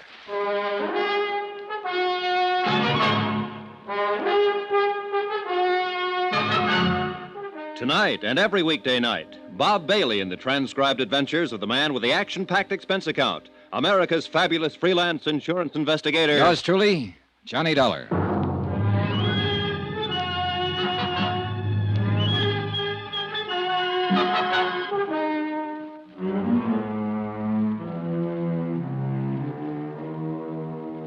Expense account submitted by Special Investigator Johnny Dollar to Tri-State Insurance Underwriters International Building, Hartford, Connecticut. The following is an accounting of expenditures during my investigation of the McLean matter. Expense account item 13, $10, rental, for a tape recording machine which I took with me to the hospital room of Dave McLean. Don Taylor met me in the hall. Hi. Hi. Where's Mrs. McLean? I turned her over to the police. Do you know about this? No. Who's this man, Riley? Oh, just a lonely guy who lost his girlfriend. Let's go. Wait a minute. There's something else, isn't there, Johnny? Oh, I don't know. I think there is, Don. I'm going to try to get it from McLean now. That's why I brought this thing. What'll happen to Riley? He's being held for assault with a deadly weapon intent to kill. If McLean dies, it'll be changed to murder. Mr. Dollar? Yes? You can go in now. This is Mr. Taylor. I'd like him to come in, too. It's all right. This way, please. The nurse led us down to the end of the hallway and into McLean's room.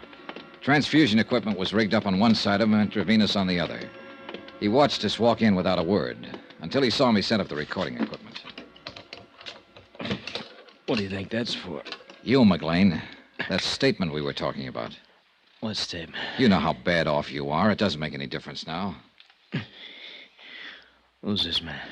My name's Taylor. Police? I'm with Tri-State Underwriters. Oh. You must be a close friend of Doris's. She came out here with him, McLean. How is Doris these days? She's made her statement. Squeeze play. How about you? No. I'm not gonna say a thing. Oh, now, McLean. Tell you what I'll do. We'll talk about it later. There may not be a later. I think there will be. I'm gonna bet on it that way. It's tough, Dollar. You struck out again. There's always your wife. She won't tell you anymore. She's got her own troubles. I think you'd better leave now, Mr. Dollar. Yeah.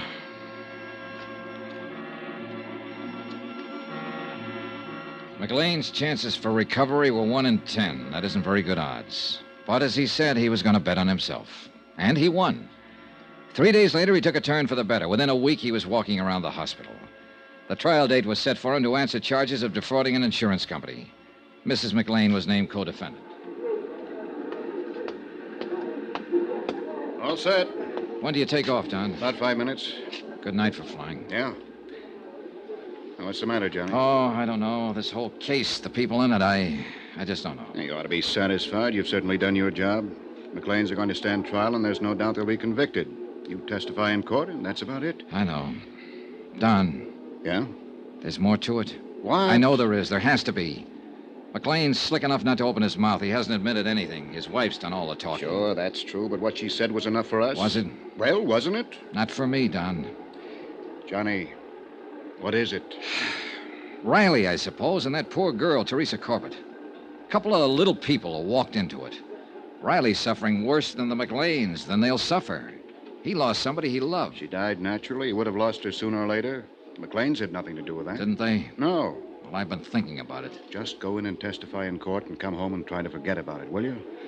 Maybe you're right. Flight 913, Chicago, New York, and Well, Boston, now boarding. see you in a few days, Johnny. Okay. Bye. One thing, Don. Yeah? Suppose Teresa Corbett had been my girl. So long, kid.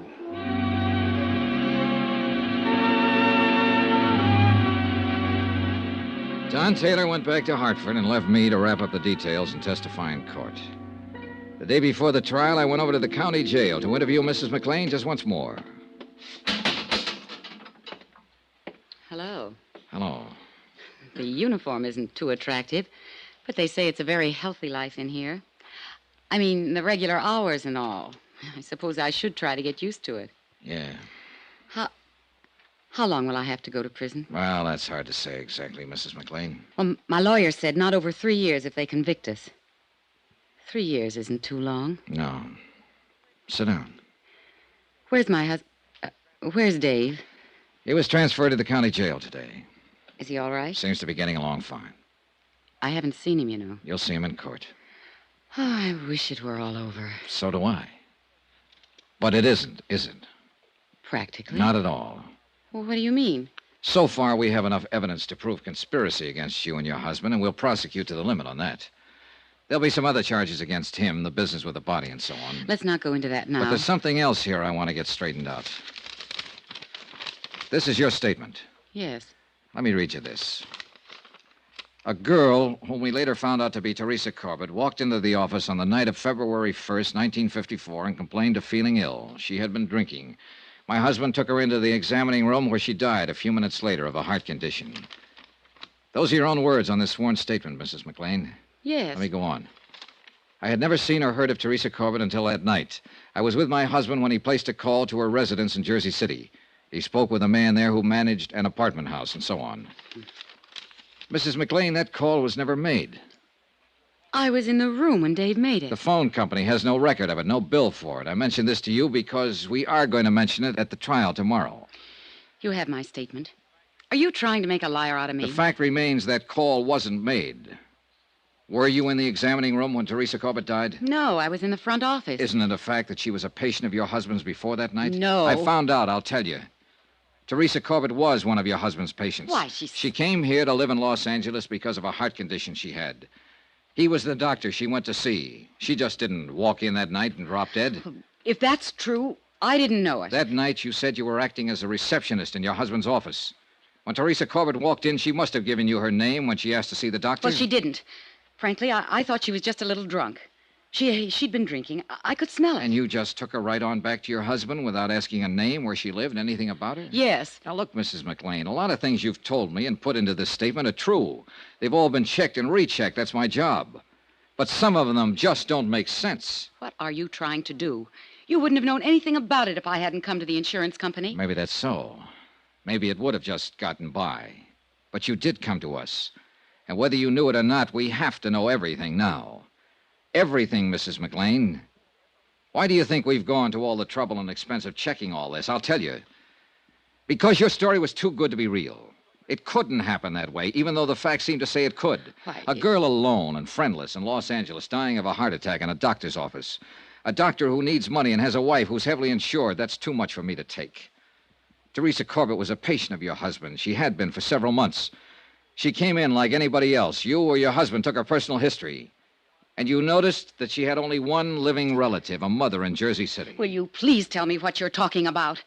I'm talking about premeditated, carefully planned murder. That's what I'm talking about.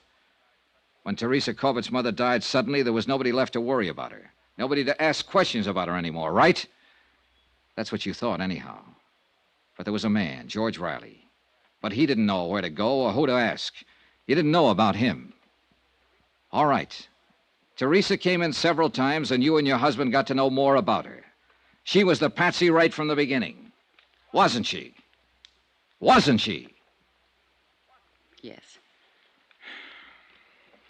Do you want to tell me about it? She had been in to see Dave several times. He knew all about her, where she was from, what family she had. That night, when she came in the office, she wasn't drunk. She hadn't even been drinking. She'd had a telegram. She'd just received word that her mother had died suddenly. She was terribly upset about it. She asked Dave for something to help her sleep. Go on. Well, he took her in the examination room, and he came out a few minutes later to get some drugs, and he said something about her case being a terminal. Terminal? You mean it was hopeless? Well, that's what he said. He said he didn't give her more than 6 months. It wasn't true, Mr. Dollar. She wasn't that sick. Then what? Well, Dave went back to the examination room. I just sat there and waited. I guess I knew what he had in mind. Had you talked about it? Well, we talked... Oh, no, not about what happened then. A few minutes later, he buzzed me to come back to the room. I went back there, and Teresa was lying on the table. She was dead. I knew it when I walked in there. Dave looked very strange. He said that she had had a sudden heart attack and died before he could do anything to help her. You know it wasn't so. Well, there was a hypodermic on the stand. He'd given her something. I just didn't think he'd go that far.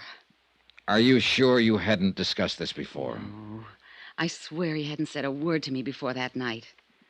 But he had it all planned. That is, what to do and everything, when I came back to the room. He called Dr. Reed. Dave showed him Teresa and said it was me. Reed signed the death certificates. Yes. When did you leave town? The same night Dave made me. He said he'd handle everything. I accused him of killing her, and he said that she just died there. Well, I guess I was kind of hysterical, but then he said, all right, I did kill her. She didn't have long anyhow. I killed her, and you helped me kill her. Now get out of here and stay out of here. If you ever open your mouth about it, you'll go to the gas chamber with me. Do you want a cigarette? Yes, please. Here you go. Thanks.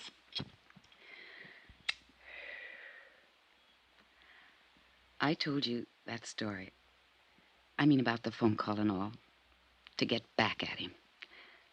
I never thought that I'd tell you this part, too. Oh, I'm glad I did. I'm glad it's all over.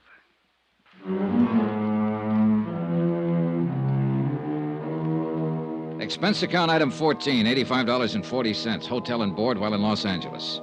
Item 15, $205, plane fare back to Hartford. Expense account total, $798.60. Remarks? Murder charges have been filed against the McLeans, and they stand trial next month. George Riley received 3 years and a suspended sentence for assault with a deadly weapon. I was wrong about practically everything in this case. All the lies came true, but so did the facts. Yours truly, Johnny Dollar.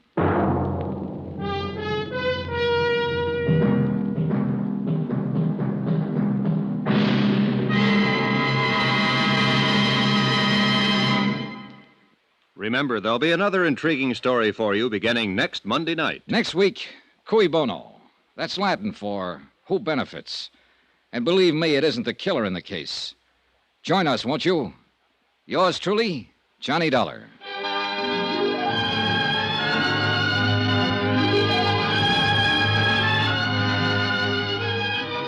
Yours truly, Johnny Dollar, starring Bob Bailey, is transcribed in Hollywood. Written by John Dawson, it is produced and directed by Jack Johnstone. Heard in this week's cast were Lucille Meredith, Betty Lou Gerson, John Stevenson, Bob Bruce, Victor Perrin, Tony Barrett, and Herb Ellis. Musical supervision by Amerigo Marino. Be sure to join us on Monday night, same time and station, for another exciting story of yours truly, Johnny Dollar. Roy Rowan speaking.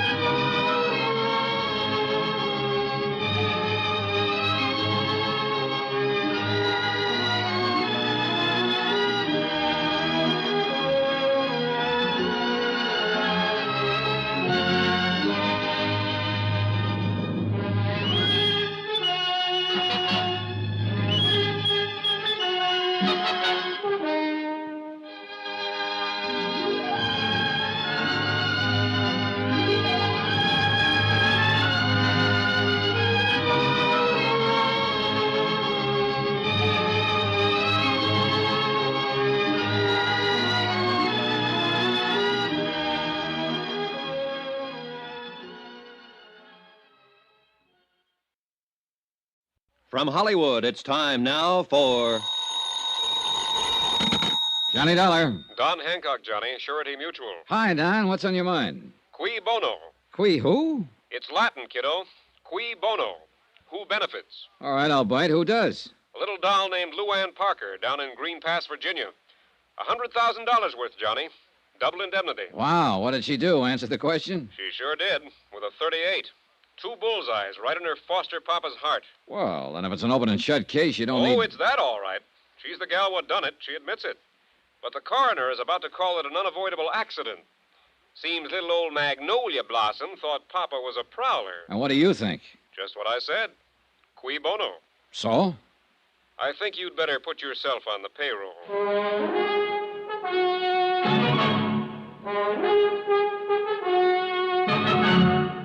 Tonight and every weekday night, Bob Bailey in the transcribed adventures of the man with the action-packed expense account, America's fabulous freelance insurance investigator. Yours truly, Johnny Dollar.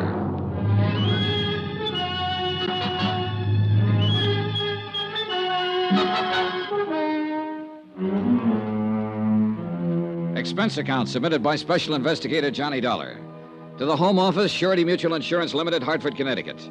The following is an accounting of expenditures during my investigation of the Cui Bono matter. Item 1, $78.45. Transportation and incidentals, Hartford to Green Pass, which was a village of some 12,000 people, hidden among quiet wooded hills, and located, as I discovered on arrival, some 3 miles from the railroad station.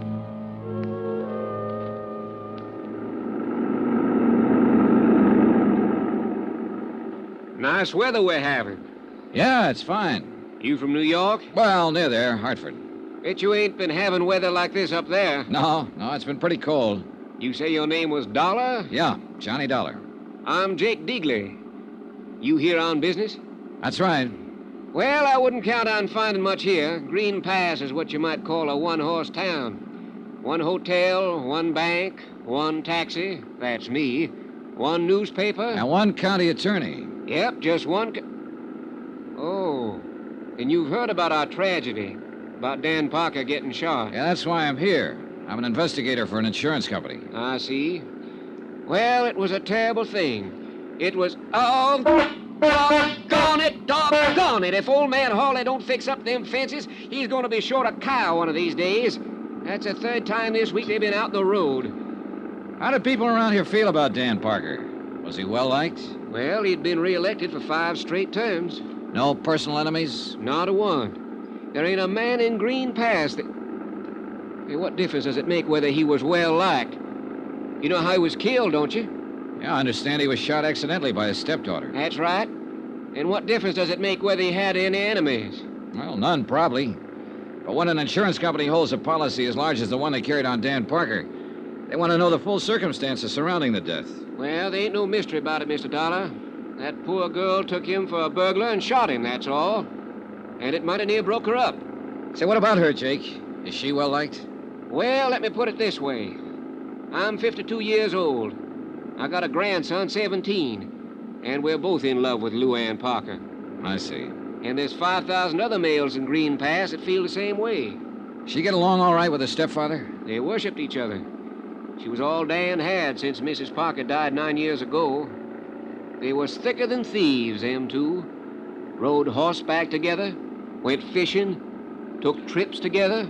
Well, then it's understandable that she'd be pretty broken up. It was terrible for her. She went clean out of her mind when she realized what she'd done. So tell me, was Dan Parker a wealthy man? No, fairly well-to-do for these parts, but no ways wealthy, the way you'd think of it in New York, for instance.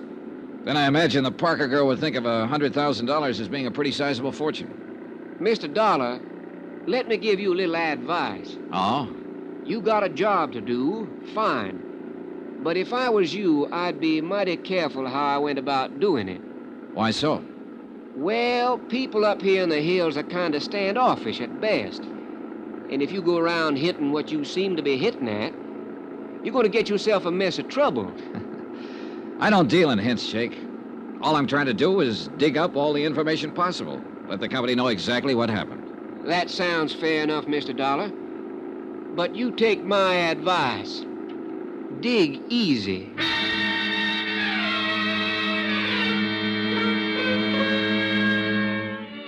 Jake Digley's one-man taxi service dropped me off at the town's one-man hotel. I signed in, left my bags, and did a quick resume of the case which Don Hancock had given me in New York. I tried pumping the hotel proprietor, but when he found out who I was, he frosted up like a mid-julep on a sultry day. But he did tell me I could find the sheriff across the square at the town's one pool room. It turned out to be a one-man place, too. And at the moment, Sheriff Jim Peterson was the one man.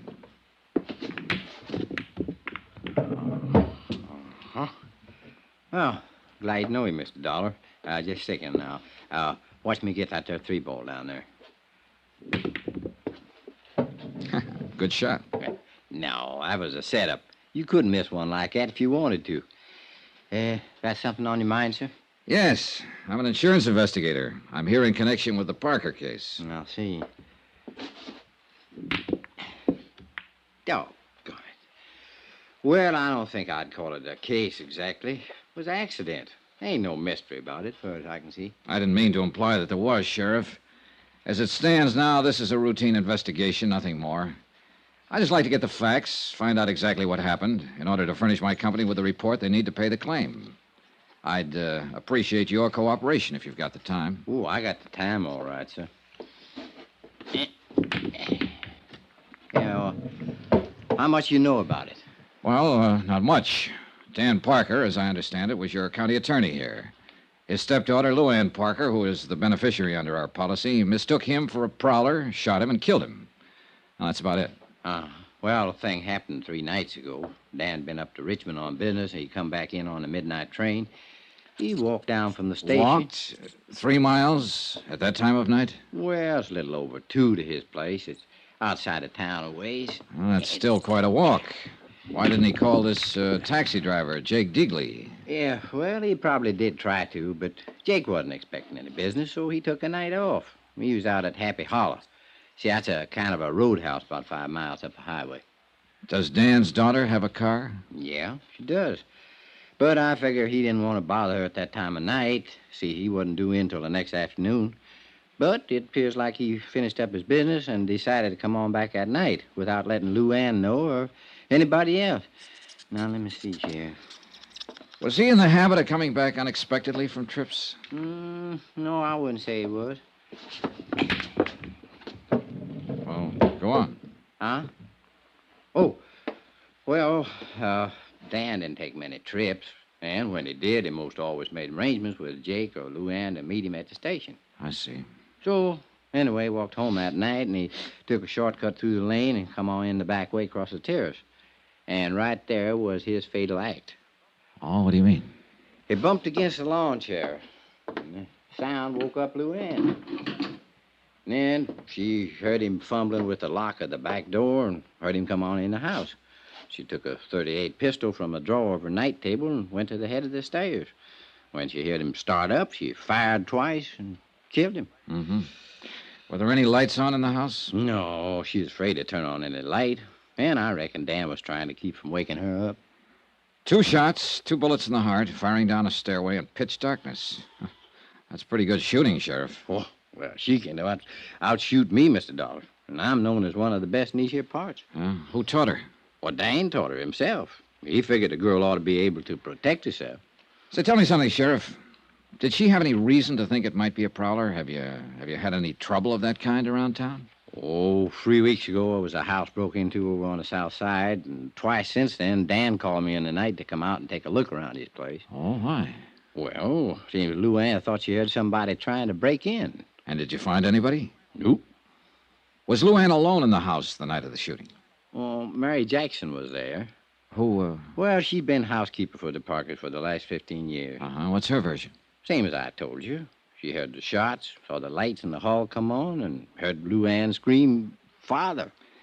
How did the girl and her father get along? Well, couldn't have been any closer. She pretty broke up about it. You talked to her yet, Mr. Dollar? No, not yet. No, I didn't think so. What's that supposed to mean? Well, I mean, if you had, you wouldn't be asking a lot of these questions. Or at least you wouldn't be asking them in the way that you are. What way, Sheriff? Well, like you figured the Parker girl was actually guilty of something. Well, she did pull the trigger, didn't she? And with sufficient reason. She was nervous. She'd heard prowlers around before, or at least thought she did, which adds up the same thing. She thought she heard somebody break in. She knew she couldn't count on Mary for any help. She had a gun, knew how to use it, so she got up her courage and done a natural and normal thing. She used it. And she'll regret her mistake the rest of her life. Yeah, that's the way the picture seems to work out. At the moment, at least. You got any reason to doubt it? I get paid to doubt things, Sheriff, until I satisfy myself that there's no reason to doubt them. And that's all I'm trying to do. It's all the insurance company expects me to do. I'm not out to pin anything on this girl or to get out of paying her claim, provided it's legitimate. It is. Well, then she's got nothing to worry about. If the thing happened as you just told me it did, then I have as much sympathy for her as you do. It'll be a pretty rough memory to live with. I just want to be sure, that's all. All right, Miss Dollar. You look around. You talk to people. Ask any questions you have a mind to, but you're going to come out right back where you started at. You're probably right. Dan and me'd been friends for years. Good friends. Now, if I thought there was the slightest doubt about this, I would be the first one to kick up a fuss and go after the truth. Even if the evidence pointed toward Luann Parker? No matter where it pointed to. Well, now, look, I want to talk to the housekeeper and to Miss Parker herself, and I'd like to attend the coroner's inquest if you don't mind. No, I don't mind, but you're a little late. Huh? It was held this morning. What was the verdict? Death by misadventure, unavoidable accident, with no recommendation for prosecution. I see. Would it be possible for me to see a copy of the transcript? It would. I'll ring the coroner and tell him to expect you. But let me give you a little piece of advice, Mr. Dollar. All right. Folks in these here parts love that girl. So when you start walking around asking questions, walk easy.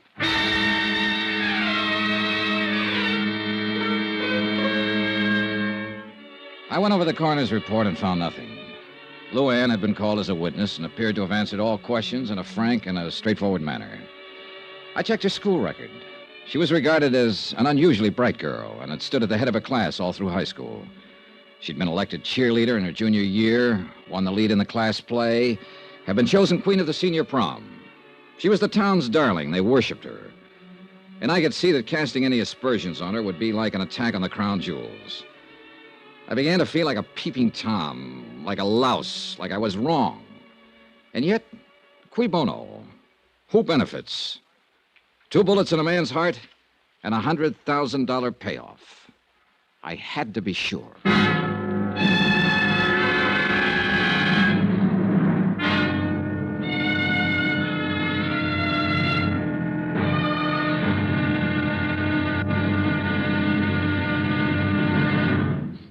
Now, here's our star to tell you about tomorrow's intriguing episode of this week's story. Tomorrow, beauty is as beauty does, and an idol is found to be made of flesh and blood.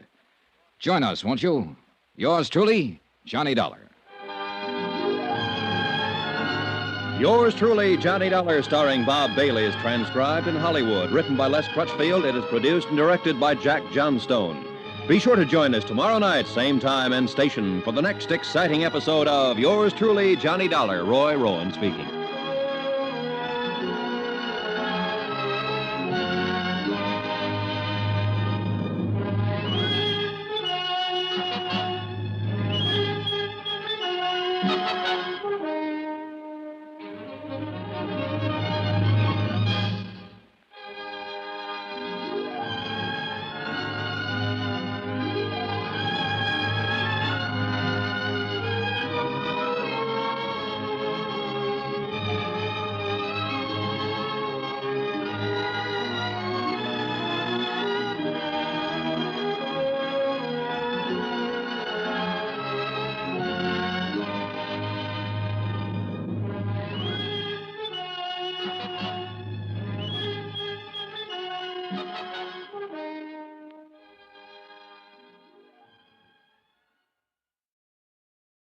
From Hollywood, it's time now for...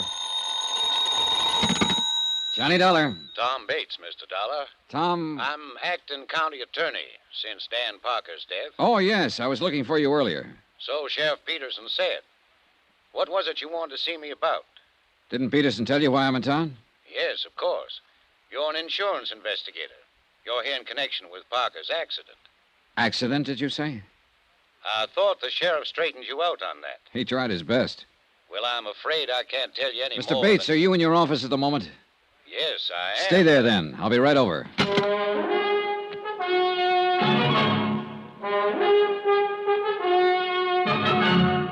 Tonight and every weekday night, Bob Bailey in the transcribed adventures of the man with the action-packed expense account, America's fabulous freelance insurance investigator. Yours truly, Johnny Dollar.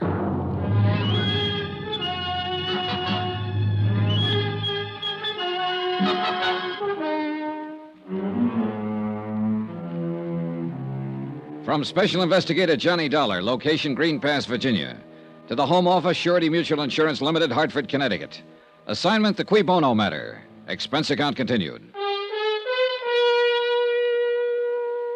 Item 4, 5 cents for a copy of the Green Pass Weekly Sentinel.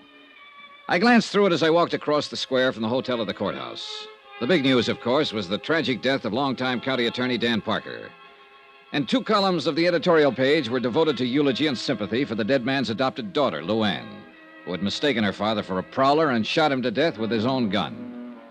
But neither the editorial nor the front page mentioned the fact that Luann, because of her mistake, stood to collect $100,000 worth of insurance. Come in. Are you Tom Bates? That's right. My name is Dollar. I just talked to you on the phone. And I told you I had nothing to say. Mind if I sit down? Now, look here. You look, Mr. Bates. I've been in the business of insurance investigation for quite a while. And I probably know the legal rules and responsibilities of your office about as well as you do. Get out, Dollar. Well, for 2 cents, that's exactly what I'd do. And if I did, you'd find yourself in a real tight spot.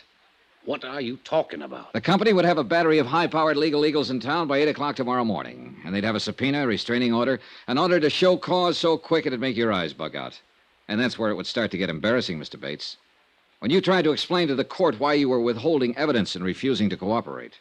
What do you mean, refusing to cooperate? I haven't refused a thing. It sounded that way to me. I don't care how it sounded. Look, I know what you're up to. Peterson told me why you're here. Oh? You're out to muddy this thing up.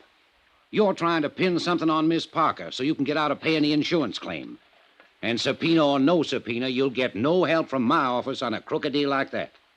Any reason for you to think something could be pinned on her, Mr. Bates? Of course there's no reason.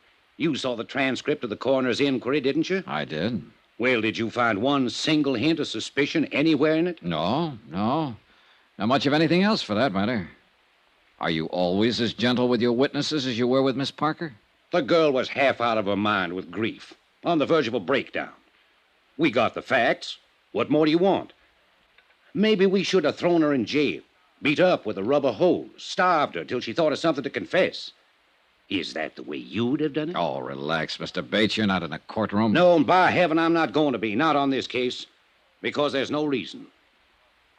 How long have you been in love with the Parker girl? Ever since I... What difference that make? It might help to account for your attitude about this. What is it you're thinking? That I'm helping her get away with something? Covering something up for her?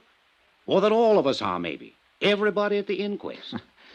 Well, it wouldn't surprise me too much, the way this whole town gets up on its high horse the minute you ask a simple question about the girl. Well, what do you expect when you go around insinuating Insinuating nothing, Mr. Bates. I haven't accused Miss Parker of a thing. I have no reason to. And regardless of what you think or Sheriff Peterson thinks, I didn't come here to frame her, to pin something on her. I want just one thing. The complete, detailed story of Dan Parker's death, and I'm going to get it one way or another. Well, nobody's trying to prevent you. I'm glad to hear it. Then how about some cooperation? What do you want to know? How long have you been Mr. Parker's assistant? Almost 3 years. And now you automatically become county attorney, is that it? Yes, until the next general election. Do you intend to run for the office at that time? Possibly. I don't see How did you and Parker get along? Fine. Why? Well, did he approve of your interest in his daughter? Well, he certainly preferred me to, well, anybody else in the running. Who else is in the running? Nobody, actually. Are you engaged to her? Not officially. She doesn't think she's quite ready to settle down. Uh-huh. But if she had been ready, you think Mr. Parker would have welcomed you as a son-in-law, huh? I think so. I didn't kill him, Mr. Dollar. Ever have any arguments with him? No. None of any importance. Who were his enemies, Mr. Bates? He didn't have any. A county attorney without a single enemy? That's a little remarkable, don't you think? That was the type of man he was. He'd usually let sleeping dogs lie. Easy going. Too much so, maybe. That was half the... Half the reason the two of you argued? Is that what you started to say? There were times when he should have gotten tough, or at least let me do it. Well, you'll have your chance now. And I'm going to take advantage of it. In one case, at least. Oh, what case is that? The Happy Hollow Roadhouse. That place should have been closed 2 years ago. But Mr. Parker wouldn't hear of it. And the sheriff wouldn't touch it without Parker's okay. Who runs it? A dirty little... His name's Sammy Drake. A cheap 30-cent crook. Why should the place be closed, Mr. Bates? Because it's a menace to the community. Drake's got everything going out there, wide open. He ought to be run out of town. And before the month's up, he will be. Was Drake a friend of Mr. Parker's? Hardly. Is Miss Parker acquainted with him? She knows him, of course. In a town this small, everybody knows everybody else. Doesn't mean anything. I see. You see what? What are you driving at, anyway? The complete, detailed story, that's all. Fine. But what bearing does this stuff have on the story? Oh, none, probably. The sheriff tells me Miss Parker is a dead shot with a pistol. Do you know if that's true? Absolutely. She can outshoot me any day of the week, along with most of the other men in the county. That's one of the ironies of the thing. It was her own father who taught her to shoot. Was she given a paraffin test the night of the accident to determine whether she'd fired a gun? Of course not. In the first place, we're not set up for it. And in the second place, there was no doubt but what she had. The housekeeper heard the shots and ran out in the hall and saw her standing there with a gun in her hand. And she admits she fired him. What more do you want? I guess that ought to satisfy any reasonable person. Well, thanks a lot for your cooperation, Mr. Bates. You're welcome. And I'll frankly admit I don't have the slightest idea what line of thought it is you're trying to follow. It's the same one I've been following ever since I left Hartford. Do you know the Latin phrase, cui bono? Sure. Means who benefits. It was an old principle of Roman law. And it's still a good one. Who benefits here? Well, Luann Parker, of course, to the tune of $100,000. But maybe she's not the only one. There are different ways of benefiting, you know. It still comes back to the same thing. She's the one who mistook her father for a prowler that night. She's the one who pulled the trigger and fired the shots that killed him. Apparently so. But it's possible that somebody might have used her, Mr. Bates.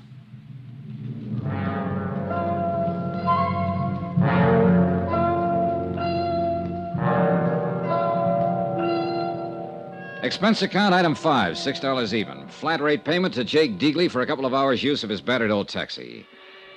I stopped at the telephone office and I talked with the supervisor. I talked with the editor of the local paper and with a waitress who'd gone to school with Luann Parker, with a boy in a service station who dated her in high school.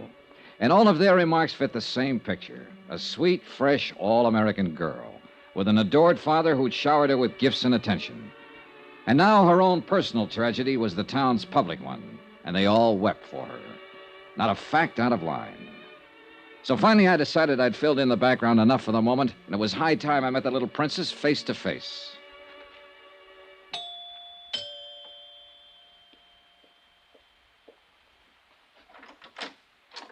Yes, sir? Good afternoon. I'd like to see Miss Parker, please. Well, I'm sorry, sir, but she ain't here. Oh? She's been staying in with Dr. Praley and his wife. Seems like she just couldn't face this place after what happened here. Are you the housekeeper, Mary Jackson? That's right, sir. Well, I'd like to talk to you too, Mary, if you don't mind. What about, sir? Just a routine question or two. I'm with the insurance company that carries the policy on Mr. Parker's life. Well, I don't think I ought to go around talking Well, it's quite about... all right. Sheriff Peterson and Tom Bates are both cooperating with me, so you can be sure there's nothing wrong about it. Well, if them two say it's all right... They do. Then I reckon it is. Won't you come in, sir? In a few minutes' conversation, I learned that Mary Jackson had practically raised the Parker girl and worshipped both her and her father. She showed me the terrace where Dan Parker had bumped into the chair and wakened both his daughter and Mary, the back door where he'd entered the house that night, and then finally the main stairway where the shooting had taken place. When I heard the shots, all I could think was, oh, my poor baby, and I come running out in the hall. Your room is the third door there, is that right? Yes, sir. Well, just then Miss Luann turned on the lights, that switch right there beside you, and I saw her standing here at the top of the stairs with a gun in her hand. Then we both looked, saw it was Mr. Parker. We run down there. Miss Luann tore off his tie and pulled his shirt open, but he'd already passed on. Yeah, it must have been a terrible thing for both of you. Yes, sir, it was. Mr. Parker seems to have been a very generous man, especially with his daughter. We always give her anything she wanted. Bought her another new car just last month. Yeah, I saw it in the driveway. Well, this is a very attractive house. Must be worth $25,000, $30,000. Mr. Parker bought it just 2 years ago. He thought with Miss Luann growing up, she ought to have a better place to live. What's your salary here, Mary? $95 a month, sir. And my keep, of course. I wonder how he did it. Sir? Well, Dan Parker made $5,000 a year as county attorney. There's less than $600 in his bank account. The manager said it's never been much higher. And yet, this house, new cars, those clothes of Miss Parker's that you showed me, a $50,000 life insurance policy. How about that, Mary? I don't know nothing about it, sir. And still, with all this, they were always quarreling. How'd you find that out? Why, Mary? What did they quarrel about? Well, it's only been the last 6 months, and it wasn't her fault. It wasn't like her. It was that Sammy that put those ideas in her head. Sammy Drake, the fellow who owns the Happy Hollow? And she was a restless one with nothing to do, and he took advantage of it. Filled her head full of crazy notions. I know it was him. What crazy notions, Mary? Oh, going off to New York, getting on the stage, or dancing in some nightclub. It's the only thing Mr. Parker ever refused her. But he sure put his foot down on that. He said the only way she'd do it'd be over his dead body. Oh, sir. Thanks, Mary. You've been a lot of help.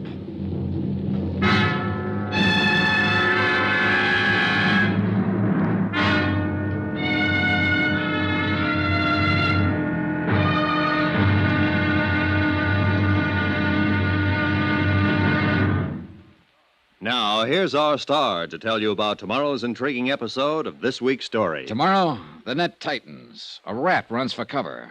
Then the whole thing blows wide open. Join us, won't you? Yours truly, Johnny Dollar.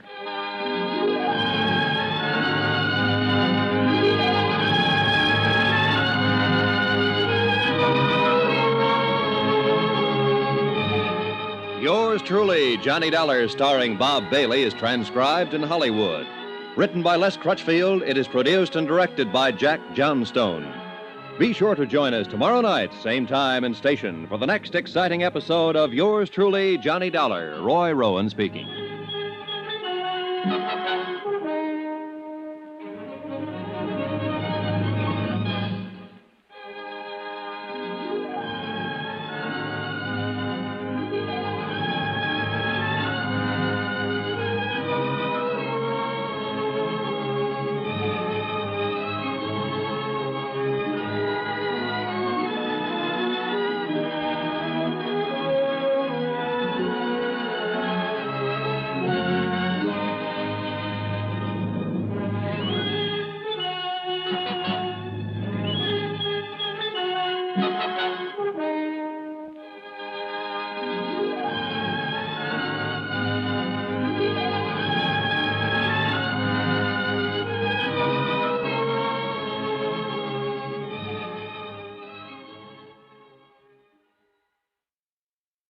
From Hollywood, it's time now for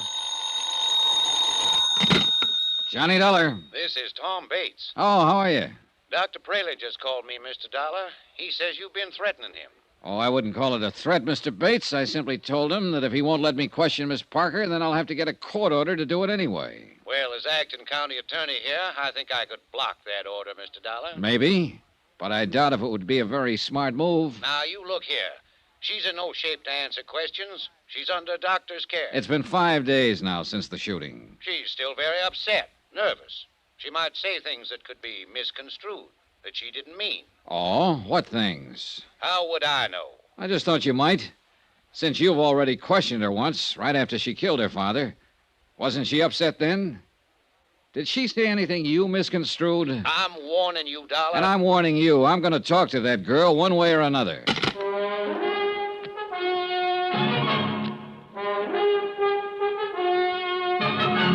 Tonight and every weekday night, Bob Bailey in the transcribed adventures of the man with the action-packed expense account, America's fabulous freelance insurance investigator. Yours truly, Johnny Dollar.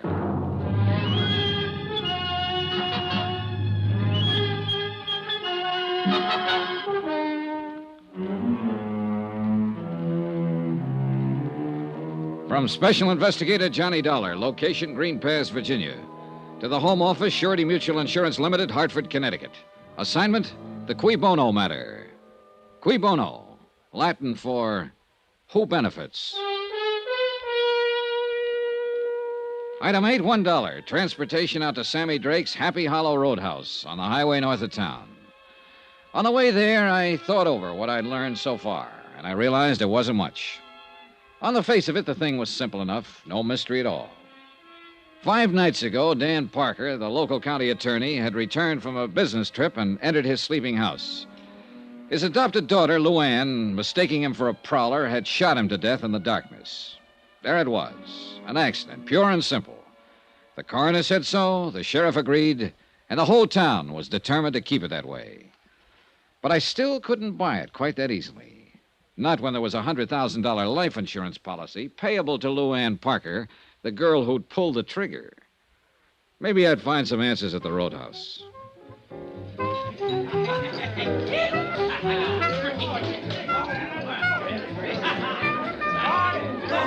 The Happy Hollow was like 1,000 other places of its kind. A neon-lighted barn set 50 yards off the road. Inside, a jukebox, a raucous bar, and a scattering of tables around a splintery dance floor. Saturday nights, a 4-piece band. Probably a game or two going on in the back room, and whatever else the local sports might demand. It was early yet, and the joint hadn't started to jump. What's the word, Mac? Save your money and buy booze. Yeah, man. Out of towner, huh? Depends on which town. Any town but this one, man. Here it's for the birds. Oh, I don't know. Looks to me like you got a good setup here. I'm eating. But it ain't easy, man. It's rough. Oh, it'll be rougher, Sammy, with a new county attorney. What's the pitch, Mitch? That's your name, isn't it? Sammy Drake? That's a crime, maybe? Oh, it might be. I don't know yet. You with the feds? No. Syndicate man? No, I'm an insurance investigator. Insurance? You mean protection? Not the kind you're talking about, Sammy. I'm here in connection with Dan Parker's death. You mean you're legit? That's right. Well, tie me up and mail me off. I thought you were somebody putting a bite on me. I am. Yeah? Yeah. I got some questions, Sammy, and I want some answers. About that Parker rubber? Right. Well, you're out of luck, Chuck. I don't know nothing from nothing about nothing. See what I mean? I got reason to think different. How so? Somebody been passing the word? Maybe. 2 get you 5. It was that Bates character. Am I in? I couldn't say. Sure it was. The new county attorney. He's got a big deal now. And he'd give his left eyeball to put the finger on me. Why so? Why has he got it in for you, Sammy? Because he thinks his doll has been... You mean the Parker girl? I forget. You want to do it the hard way, Sammy. No speak English. I can get Tom Bates to issue a warrant, you know. He'd love to have that chance. So you can either talk to me here and now, or you can talk to him and the sheriff in the basement of the courthouse. Rough and tough, huh? If that's what it takes, yes. Come on back to the office. All right. What'd you say your name was, Buzz? I didn't. It's Dollar, Johnny Dollar. Dollar, huh? Yeah, rhymes with collar. I always like to be wise to who's putting the slug on me. Come on in. Thanks. How about a drink? No, not now, thanks. Well, I guess I'll have a short one for my health. You hungry? Like a steak? Later, maybe. They're the most. This is a crummy joint, strictly for the sticks, but the food's good. Well, here's a go. Yeah. Maybe you think I'm trying to stall. I know you are, Sammy. No, not really. Not now, anyway. Because when I stop and think about it, I can't see where I got anything to worry about. You see what I mean? You haven't, unless you had something to do with Dan Parker's death. Now, let's relax, Max. The way I get the word, nobody had anything to do with it except that doll. Could be. Could be nothing. Did she blast him or didn't she? Apparently she did.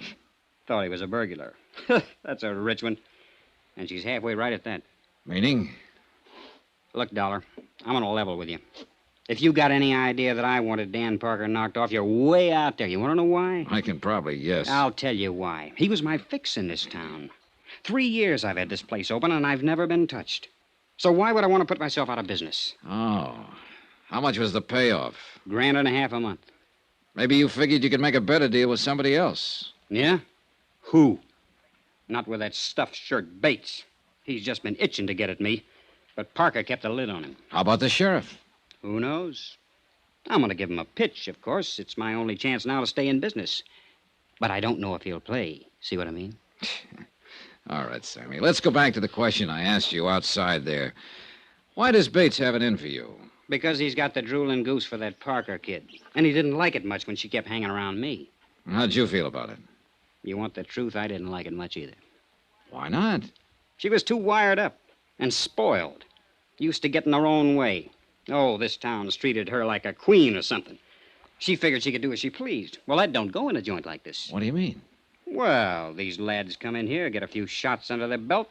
Dame like that starts to mean trouble. I didn't want her hanging around. I had a good thing going here, and I wasn't about to get it lost up. But it was no use. I couldn't keep her out. What did her father think about it? He didn't like the idea, but he couldn't do much about it. She got her own way with him, the same as with everybody else. Except when she wanted to go to New York. Well, nobody can win them all. I understand you put that idea in her head, Sammy. Then you better take a different understanding. Yeah? Yeah. She was bugged up on that idea before I ever met her. That's why she started coming in here. She wanted me to put her hep on how it was in the big, wild city. She wanted to know how to get in. What was the names of all the spots, including the rough ones? How the rackets worked. How would I know how the rackets work? I didn't say a word, Sammy. You know something? In some ways, that kid's as smart as a mink. But underneath, she's a regular hick, just like the rest of them around here. She thinks that stuff is glamour, the big time, hot stuff. And she was busting her braces to get at it. Even this place, this crummy clip joint. To her, it was wicked and exciting. Oh, man, how square can you get? I suppose you tried to talk her out of going to New York. Do I look crazy or something? I was all for it, anywhere. As long as it got her off my neck. A beautiful girl like Luann Parker on your neck, and you were trying to shake her off? Oh, Sammy, I'm losing you. Oh, look, Dollar, when it comes to dames, I've got as fast an eye as the next guy, but with that chick, oh, man, I unpack my toothbrush and I stay home. Why? Why? She's got this whole town fooled. Everybody but me. A sweet little thing in ruffled rompers, bucking for a halo. Well, I got news for you, brother. She ain't. And you're the only one who really knows her. Is that what you're claiming, Sammy? Sure. It's a big laugh. But that kid's smart. And inside, she's colder than a fish. I'm a fairly tough baby, Dollar, but I'll tell you something straight. I'm scared of that girl. Expense account item 9, $6.90. Steak and incidentals at the Happy Hollow Roadhouse. And Sammy Drake was right. The steak was good. Item 10, $1.75. Transportation out to the Green Pass Railroad Depot, 3 miles east of town. I tried to see that night station agent earlier in the day, but he was sleeping then. But it was nearly midnight now, and I figured he'd be on duty. He was. Good evening, sir. Hold it, son. Got a message come in here. Yes, sirree. Old number 8's going to be right on time. I'm glad to hear it. I want to... Hold it, son. Got to answer it, you know. Mighty important business getting these here trains through. Yes, I imagine it is. Hold it! Yes, sir. Right on time. Be here in about 2 minutes now. Well, son, what's on your mind? I wondered if you were on duty the night Dan Parker got back in from Richmond. The night he was killed. Oh, yes, indeedy. You must be that fella Sheriff Jim Peterson was telling me about. That fella from the insurance company. Yes, that's right. Well, then I guess it's all right to talk to you. Leastwise, that's what Jim said. Nice of him. As It's a mighty terrible thing. A downright tragedy for that poor motherless girl. Making a mistake like that, shooting her own father. Yeah, rough deal. Did you notice Mr. Parker when he got off the train that night? Why, of course I did. I always notice anybody getting off. It's part of my job, son. Yeah, well, It was right about this same time of night. He come in on number 8, at the same one that's due in now. Did you talk with him? Of course I talked with him. I know Dan Parker since we was both pups. he said, "Hi, Willie." And I said, "Fine." And he said, "How's the family?" And I said, "Fine." And he said, "Well, you know, we talked. We had to talk more, too, but there's some fellow with him." Oh, well, I didn't know that. I reckon it was just some passenger he'd struck up the time of day with. Dan was all... There. You hear that, son? She's a-coming across the Briar Creek Bridge right now, right on time, Well, too. look, what happened to this stranger? Did he and Dan Parker leave the station together? Oh, no. No, they just talked while the engine was taking on water. The fella got back on the train before it pulled out. He's just going through. Did you hear what they were talking about? No, can't say that it did, son. Most likely didn't amount to nothing, though. No, I suppose not. By golly, I did hear one thing. Oh, what? Just when the train was starting up, the fella leaned out and yelled, "Thanks a lot, I'll be seeing you." Dan just grinned, waved back, and went on down the platform to the telephone booth. You don't know what he meant by that remark. Oh, nothing, more than likely. Just one of them things you say, you know. But that's life for you, because he won't be seeing him after all. See, she's coming around the bend there, son. I gotta get the mail sack out. You got any more questions, you're gonna have to ask him on a run. The mail's got to get through. Oh, I wouldn't think of stopping it. Hey, look, you said Dan Parker made a call from that telephone booth over there. You know who he talked to? Nobody, son. What do you mean? Why, he come back and said get a busy signal. I guess he'd have to walk home. And that's what he done. That was his mistake. That was one of them anyway. And you got any more questions, I reckon they'll have to wait. I haven't got any more. How's that, son? I said thanks a lot. What for? Well, there you got me. I don't know.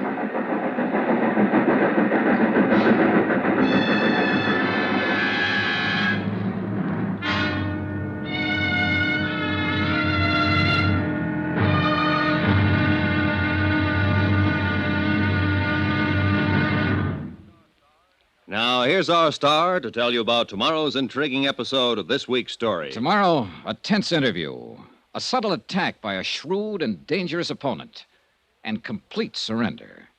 Join us, won't you? Yours truly, Johnny Dollar.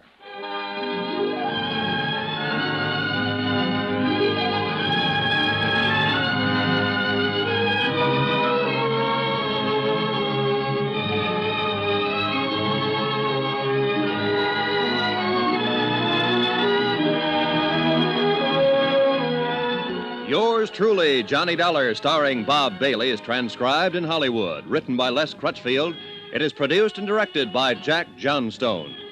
Be sure to join us tomorrow night, same time and station, for the next exciting episode of Yours truly, Johnny Dollar. Roy Rowan speaking.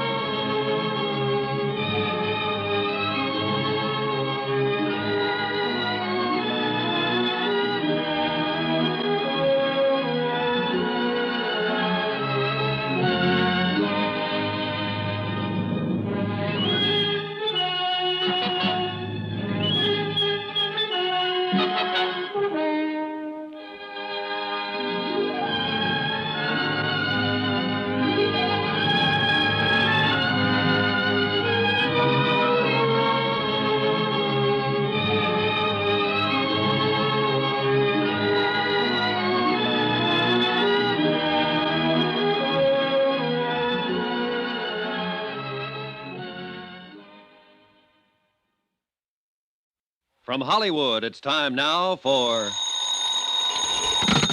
Johnny Dollar. Tom Bates, Mr. Dollar. Oh, good morning, Mr. Bates. There's nothing like starting the day with a good fight. That is not my intention at all. Good. I was beginning to think you went around in a permanent state of belligerency. Only when I see a so-called insurance investigator out to frame an innocent girl. Anybody I know? Look, Dollar, will you be available at 2 this afternoon to interview Miss Parker? I've been available for 2 days. She's the one who hasn't been. She was in no condition to see anyone. However, Dr. Praley is releasing her in an hour, and she's going on home. All right. Tell her I'll see her at 2. It won't be necessary to tell her. You'll go out there with me, and you'll talk to her in my presence. Like that, huh? You can take it or leave it. Oh, I'll take it, Mr. Bates. And you know something? I think I'll still be able to tag her.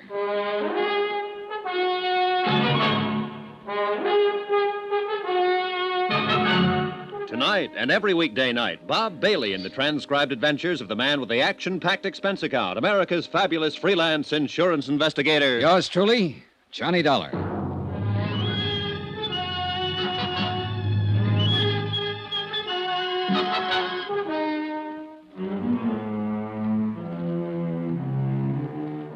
From Special Investigator Johnny Dollar, location Green Pass, Virginia, to the Home Office, Surety Mutual Insurance Limited, Hartford, Connecticut. Assignment, the Cui Bono matter. Expense account continued. Item 12, $1.80 for a late and leisurely breakfast in the hotel coffee shop. Leisurely because I had nothing to do but kill time. I'd covered every possible lead I could think of, and the result, 0. The simple facts of the case were that Dan Parker, the local county attorney, had returned unexpectedly from a business trip late at night, entered his darkened home, and had been shot to death as a prowler by his daughter, Luann. Coroner's verdict, accidental death. Amount of insurance, $100,000. Beneficiary, Luann Parker. Why don't you give up, Dollar? Admit you're wrong. Wrong about what? About thinking you've got a chance of beating Miss Parker out of her insurance money? Oh, so that's what I'm trying to do, huh? That's what your company pays you for, isn't it? To find some angle, some technicality that they can use to break the claim? No, they pay me for the unpleasantness of having to put up with bull-headed acting county attorneys, Mr. Bates. Sure. You'd a lot rather question that girl without me being around. Bates, I'd rather do anything without you being around. Well, the feeling is mutual. I just can't quite figure you. Usually, I get complete cooperation from the local prosecutor's office. But you've tried to block every move I've made here. I'm protecting Miss Parker's rights, that's all. Her rights haven't been challenged. I'm not out to get her. If I'm convinced that she's innocent and that her claim is legitimate, I'll report it that way. All the company wants is the facts. Look, I'm not hired as a claim breaker. And of course you know that. You've dealt with insurance cases before. So I wonder what the real reason is for your attitude. Suppose you tell me. Well, you're in love with her, of course, and that itself could be the explanation. Or maybe it's only part of it. Meaning what? Maybe you know more about it than you've admitted. Maybe you know she's guilty and are trying to cover up for her. I know she's innocent, sir. Or, it's possible your motives are a little more selfish. Maybe she's covering up for you. What do you mean by that? It's that old Latin phrase, cui bono, who benefits? Who gains through Parker's death? His daughter does. Of course, she gets the insurance. But so do you, Bates. In what way? Well, you got Parker's job, didn't you? And along with it, the chance to run Sammy Drake out of town without Parker stopping you. And in the long run, if Luann marries you, you'll get a good part of the insurance. Are you accusing me of murder? No, just speculating. But it's an interesting possibility. Don't you think so?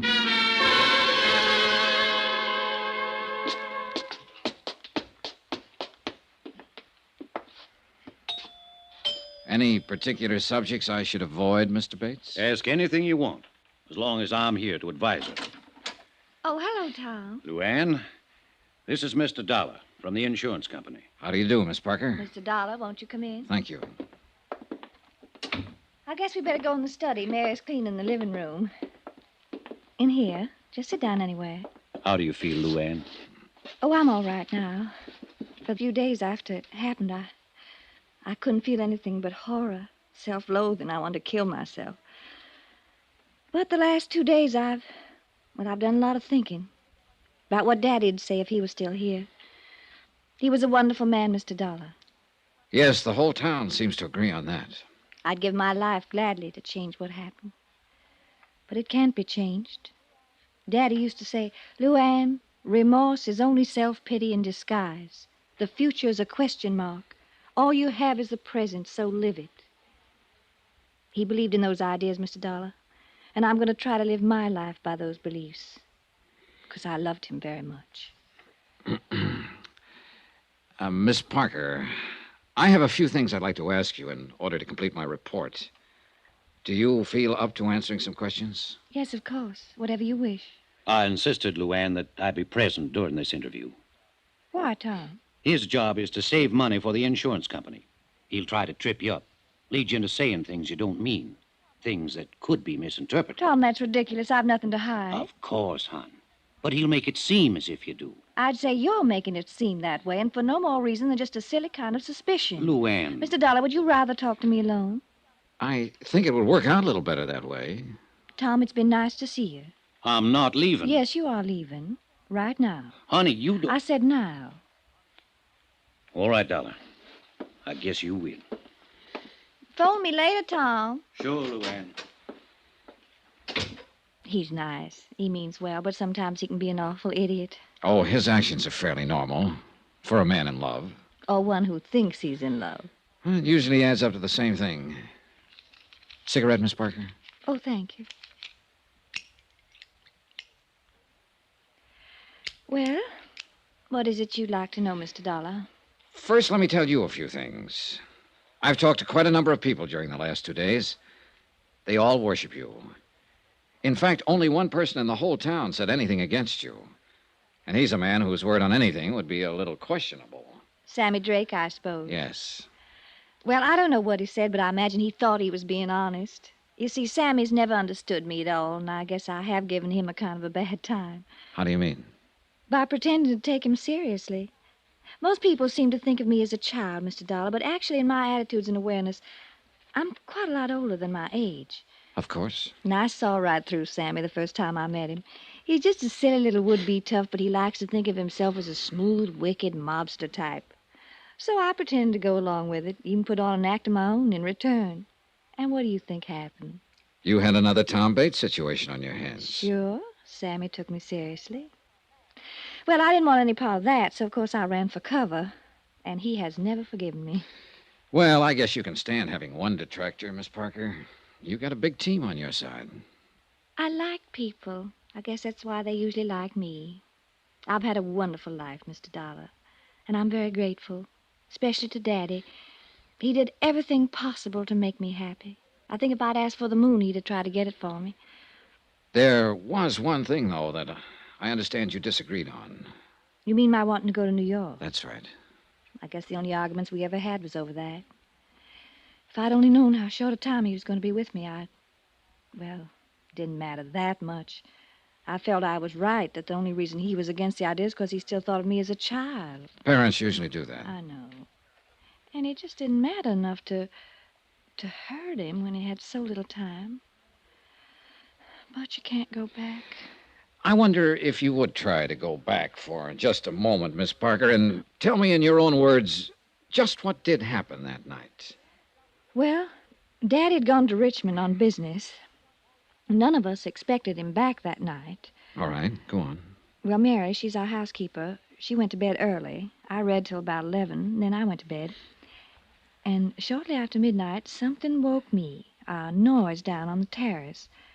I looked down from my window, and I saw sort of a dark shape slip across the terrace toward the back of the house. I was scared stiff. I'd heard prowlers outside twice before during the past month. Yes, the sheriff told me you did. Yes, well, I realized it was up to me because Mary would have just gone to pieces if I'd waked her. All I could think of was getting to the phone down at the bottom of the stairs. When I started out of my room, I could hear somebody fooling with the lock on the back door. And that's when I thought of the gun. Where was it? In the drawer of the night table beside my bed. Daddy'd put it there himself after the night I heard the prowler, but I'd almost forgotten it. All right. Then what did you do? Well, I took the gun. I went back out into the upstairs hall. All I had in mind even then was to go downstairs and get that phone. But when I reached the stairway, I heard someone moving down below, and I realized that whoever it was had already got in the house, that they were starting up the stairs. And I could see just a vague blur, dark shape against the shadows. I was petrified. I remember thinking he's probably got a gun. And without even stopping to consider, I fired twice down the stair. Yes, Miss Parker? I heard him fall. I knew I'd hit him. Mary screamed and came running out of her room. I found the switch and I turned on the lights. And then I saw what I'd done. It was Daddy. I'm sorry, Miss Parker. And I'm sorry it's necessary for you to go back over this. I'll be all right. There was one thing that wasn't brought up at the inquest. Your father apparently tried to make a phone call from the railroad station that night, and he told the agent all he was getting was a busy signal. Could he have been trying to call here? I don't know. I didn't know about it. Would he be likely to call you, coming in unexpectedly that way? Oh, he'd be more likely to call Jake Digley. Jake runs a taxi service here. Yes, I met him. Well, he might have tried that. But Jake was out at Sammy's place that night. Well, the reason I say that is because Daddy would have known that our phone is usually off the hook at night. Was it off that night? Well, I don't remember. Maybe Mary knows. One or the other of us was always taking it off because we had to go clear downstairs to answer it. Yes, Miss Luann? Oh, Mary, the night Daddy was killed, do you remember whether the phone was off the hook or not? Yes, Miss Luann, it was. I remember when I picked it up to phone the doctor. Well, I ain't sure if you left it off that night or I did, but it was off all right. Thank you, Mary. Yes, ma'am. Well, Mr. Dollar, what other questions do you have? None, as a matter of fact. I did have several more, but you've already answered them indirectly. Thanks for cooperating. You're quite a girl, Miss Parker. Oh, yes, I'm quite a girl. A girl who killed her own father. Goodbye, Mr. Dollar. I meant exactly what I said to her. One way or another, she was quite a girl. Either she was one of the sweetest, bravest, and most honest kids I'd ever met, or she was one of the smartest, coolest little murderesses who ever walked the face of the earth. And I was very much afraid that I'd never be quite sure which.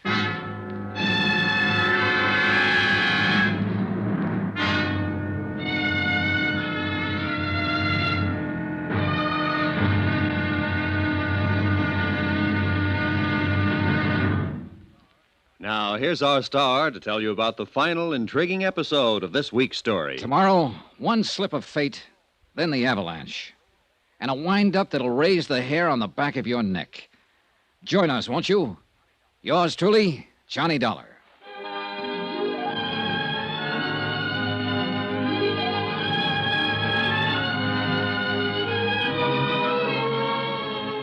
Yours truly, Johnny Dollar, starring Bob Bailey, is transcribed in Hollywood. Written by Les Crutchfield, it is produced and directed by Jack Johnstone. Be sure to join us tomorrow night, same time and station, for the next exciting episode of Yours truly, Johnny Dollar. Roy Rowan speaking.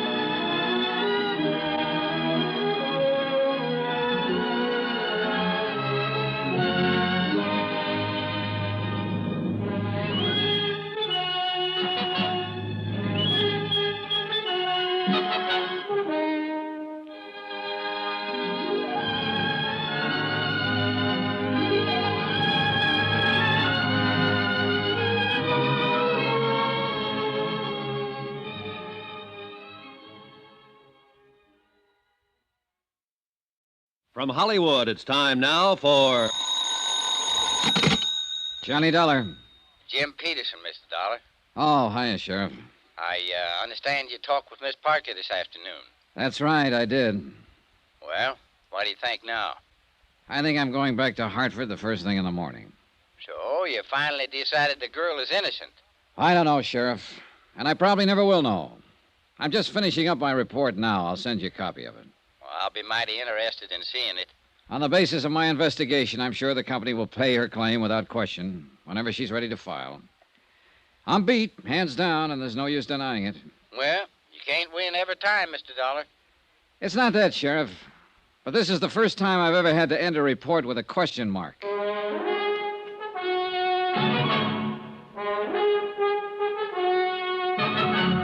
Tonight and every weekday night, Bob Bailey in the transcribed adventures of the man with the action-packed expense account, America's fabulous freelance insurance investigator. Yours truly, Johnny Dollar.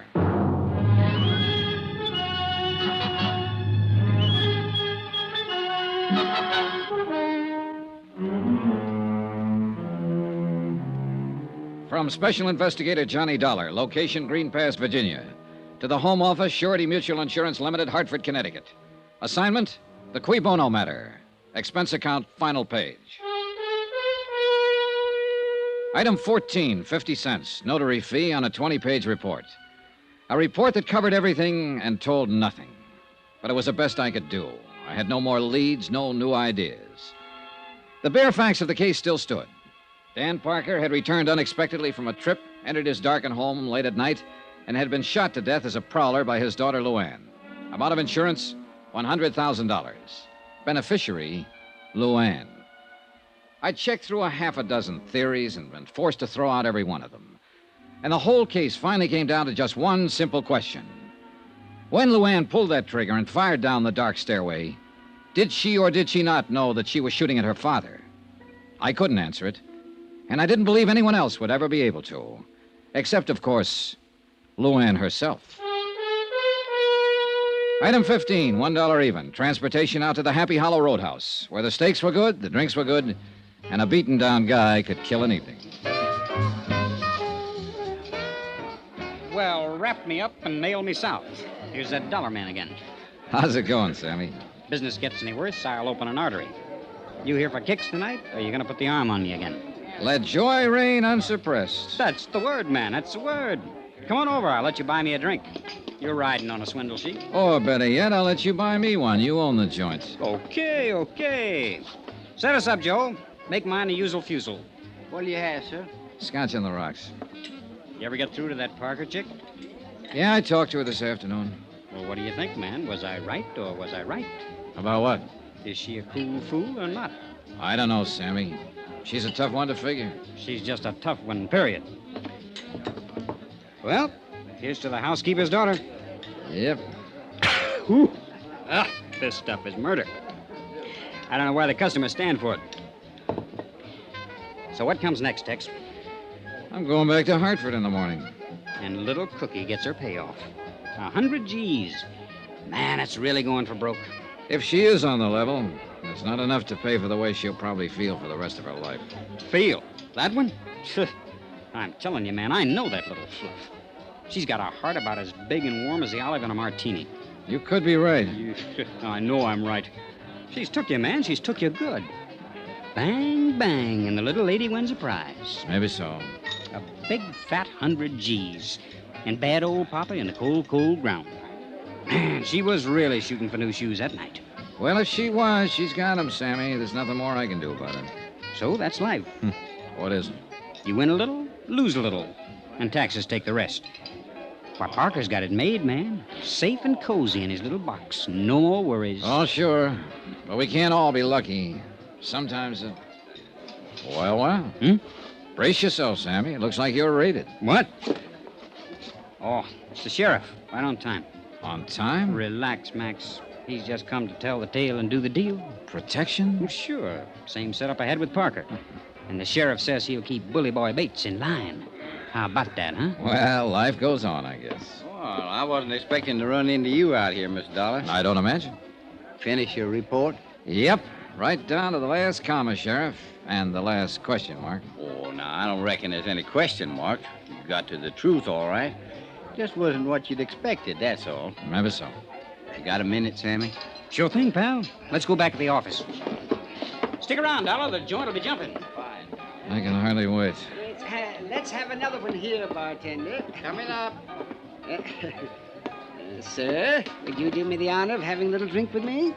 Well, thanks. I'm having one with you. I've already got it. Well, so you have.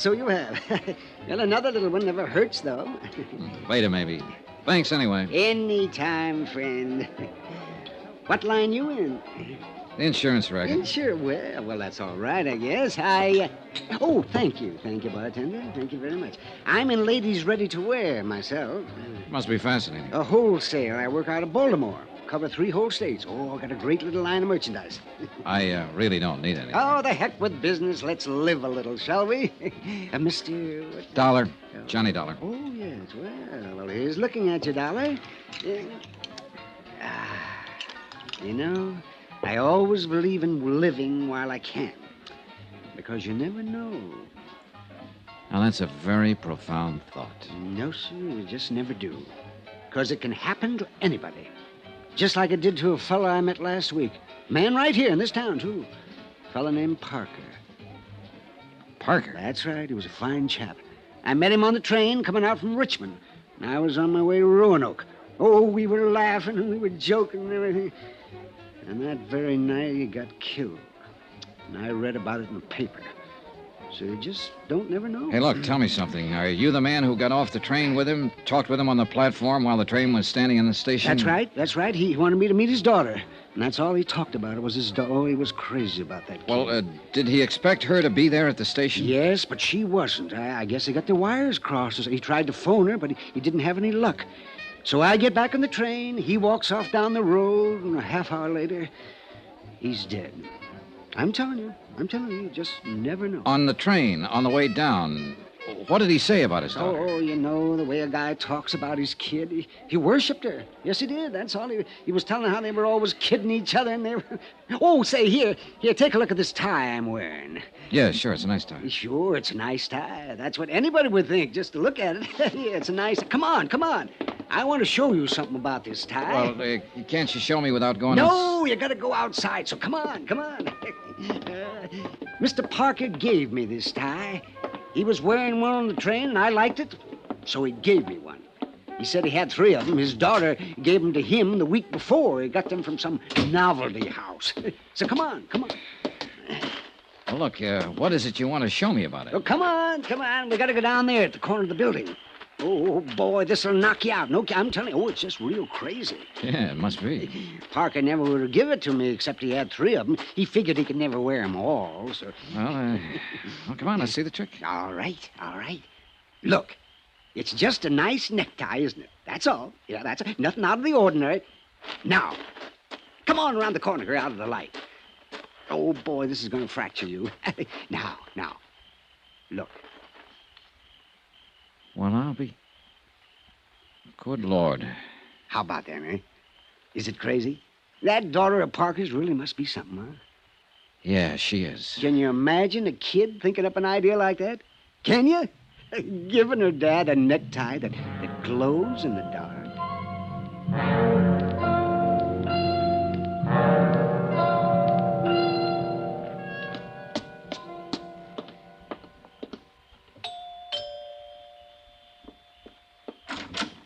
Good evening, Miss Parker. Well, Mr. Dollar, what are you doing out here this time of night? Mind if I come in? Please do. Thanks. Oh, I brought your gun back. The sheriff was finished with it. I never want to see it again. I know how you feel. I'll put it here on the table. You'd better not leave it there, though. It's loaded. I wish Sheriff Peterson had kept it. Oh, it may come in handy sometime. Again. Mr. Dollar. I was planning to leave town in the morning, Miss Parker.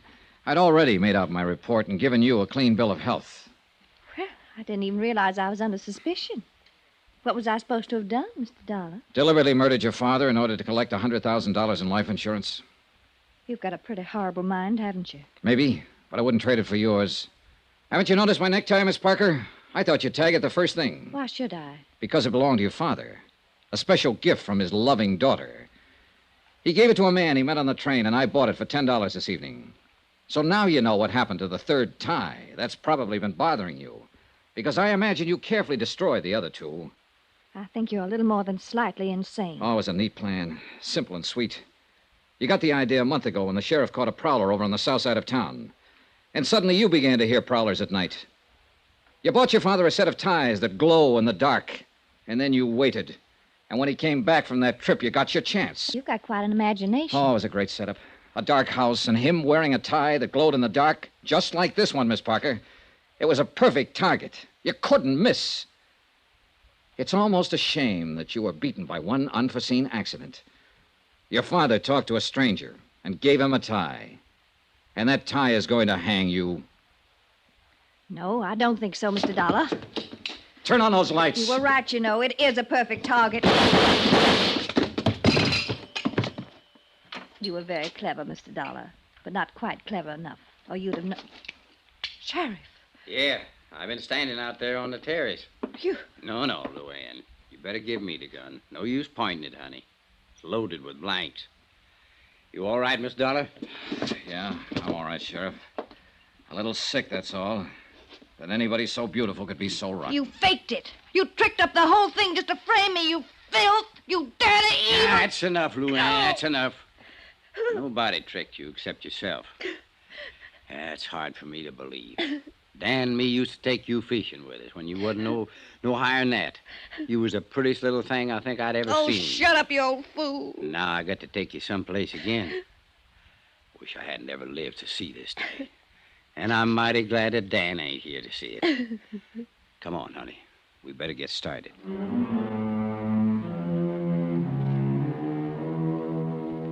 Expense account item 16, $148.30. Hotel and incidentals and Green Pass and transportation back to Hartford. Expense account total, $382.65. End of account, end of report. Remarks. When you gave me this assignment, Don, you asked a question, a phrase in Latin.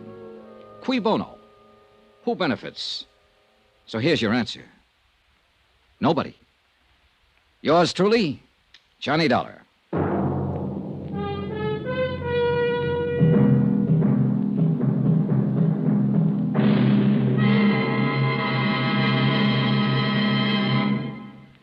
Remember, there'll be another intriguing story for you beginning next Monday night. Next week, a study in entomology. You know, bugs.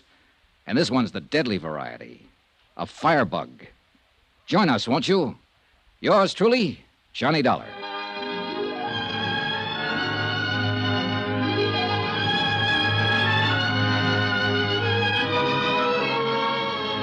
Yours truly, Johnny Dollar, starring Bob Bailey, is transcribed in Hollywood. Written by Les Crutchfield, it is produced and directed by Jack Johnstone. Heard in this week's cast were D.J. Thompson, Mary Jane Croft, Forrest Lewis, Byron Kane, Russell Thorson, Sam Edwards, Dal McKennon, and Howard McNear. Musical supervision by Amerigo Marino. Be sure to join us on Monday night, same time and station, for another exciting story of yours truly, Johnny Dollar. This is Roy Rowan speaking.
From Hollywood, it's time now for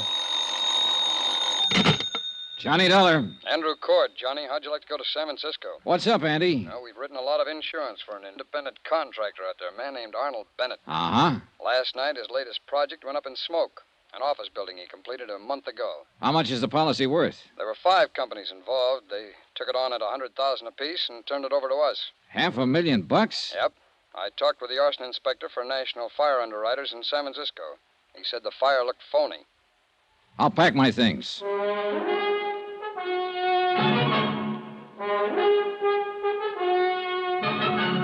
Tonight and every weekday night, Bob Bailey in the transcribed adventures of the man with the action-packed expense account, America's fabulous freelance insurance investigator. Yours truly, Johnny Dollar.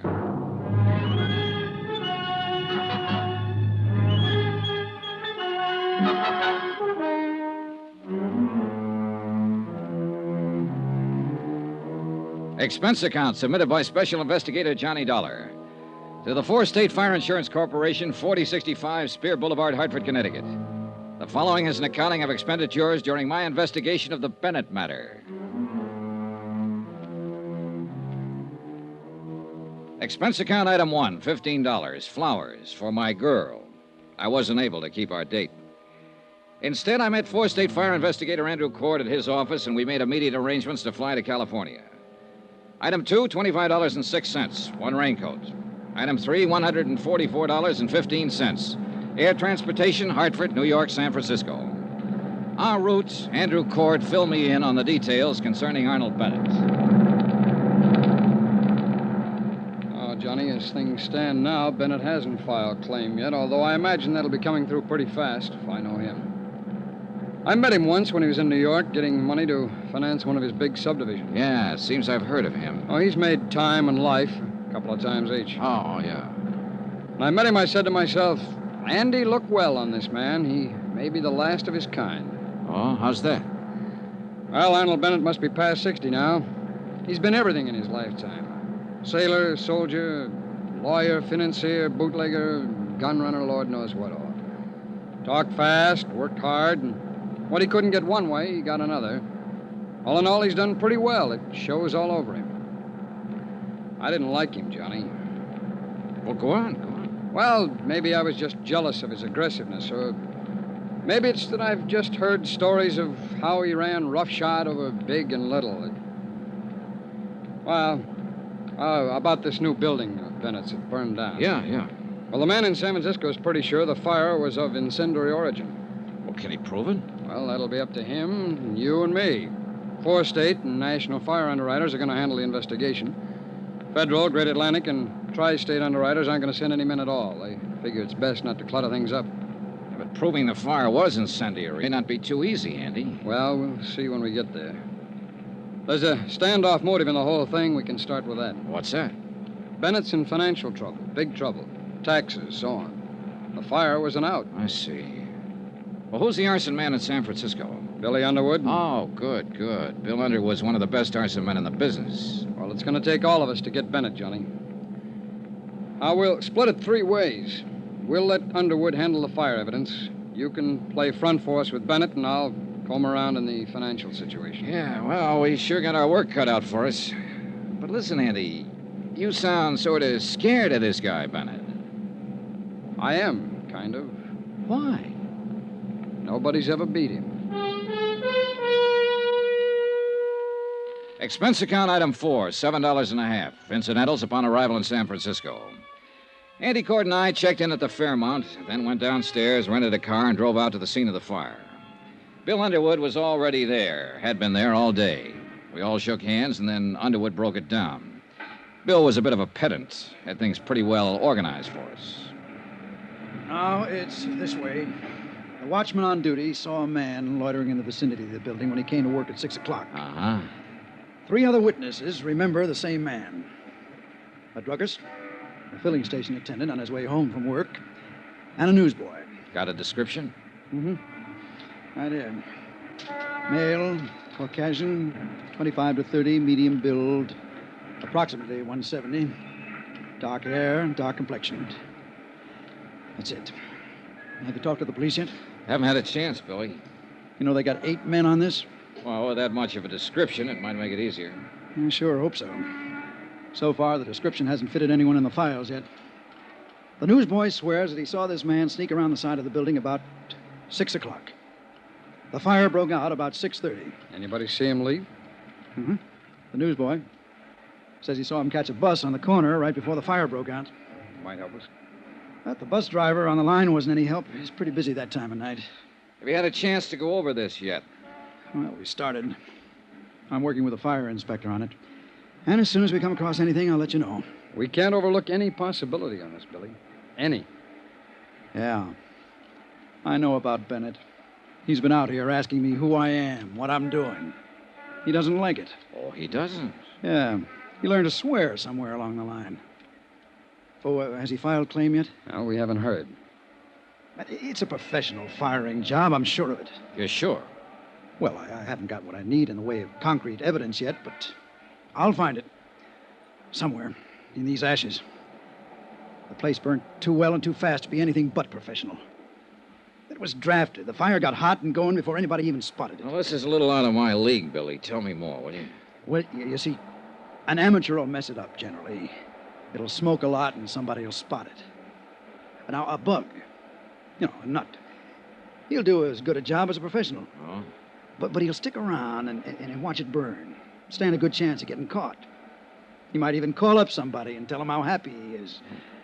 But this bird, the one the newsboy saw getting out of here fast, well, He sounds like he knows his business.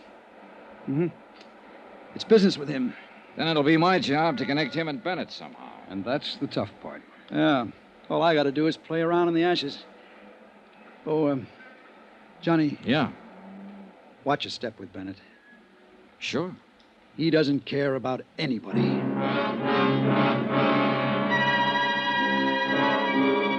I spent another 2 hours with Cord and Underwood covering the ruins of the 10-story office building that had been gutted the day before. Underwood acquainted Cord and me with all of the necessary details, all he could. That night, we sat with the 3 witnesses at a special show-up in the Hall of Justice. 60-odd suspects were paraded out. There were no identifications. The next morning, while Cord and Underwood carried on with their part of the investigation, I went out to Arnold Bennett's real estate office near the Presidio. Remember that old saw, how a woman in love is always beautiful? When I walked in, I had no idea Elizabeth Bennett was in love and no idea that she was beautiful. Her sallow face without makeup, framed in a wisp of stringy blonde hair, wasn't flattered by the shapeless black dress and low-heeled shoes she was wearing. Certainly not the going idea of beauty. Now, did her conversation reveal anything to indicate love? Yes, sir. May I help you? Mr. Bennett, please. My name's Dollar. Dollar? D-O-L-L-A-R? He's not expecting me. Your business, Mr. Dollar. Four-State Fire Insurance Corporation. It's about the fire that destroyed the office building. Oh, yes. Just a moment, please. Well, what is it, Liz? Mr. Dollar is here, Uncle Arnold. I don't want to see anybody today. I told you that, you idiot. Mr. Dollar's from Four-State. It's about the fire. Oh. Well, send him in. And go out to lunch. Yes, sir. It's all right, Mr. Dollar. Straight ahead. He always like that? He's nice today. Thanks, Elizabeth. That's your name, isn't it? Yes. I'm Elizabeth Bennett. Go straight ahead. Dollar? That's right. Mr. Bennett? Come in, come in.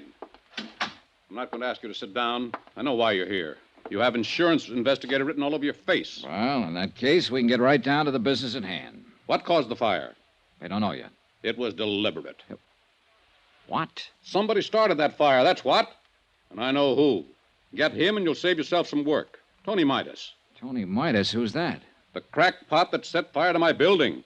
He's out of prison now, and he swore he'd get me. Well, now, look, maybe you'd better tell me just who he is and why he'd want to get you. Tony Midas worked for me once. I caught him stealing money, and I prosecuted him.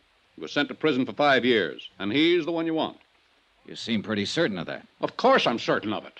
I know what enemies I have, what friends.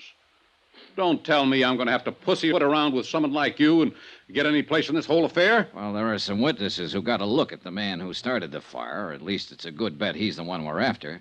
So tell me, what does this Tony Midas look like? I don't remember. I hardly ever remember faces. But you remembered his threat. You bet your last nickel I remember his threat. And he's the kind of screwy punk to carry it out. Last week there was a small story in the newspaper that he was being released from prison. Well, then we'll certainly look him up and have a talk with him. That's very good of you, I'm sure.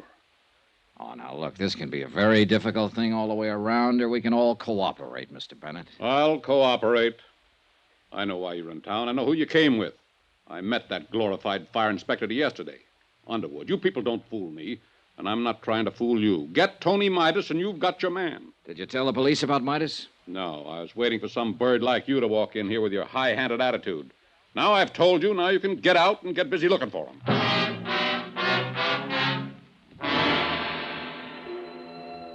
Arnold Bennett lived up to all of his advance notices, and then some. I'm paid very well to stand and take what I have to find out what I want to find out. Sometimes it's not enough money. A review of the trial and proceedings in which Tony Midas had been convicted of grand theft, his threats at the time of his trial substantiated Bennett's information. That didn't surprise me. What did surprise me was that one of the 3 witnesses identified Tony Midas's mug picture as the man seen in the vicinity of the building the night of the fire. An APB went out for Midas. The San Francisco police began to turn the town upside down looking for him. By 5 o'clock in the afternoon, the other 2 witnesses had made up their minds that he was the man they had seen after all. The case against Midas became stronger. It was imperative that he be located.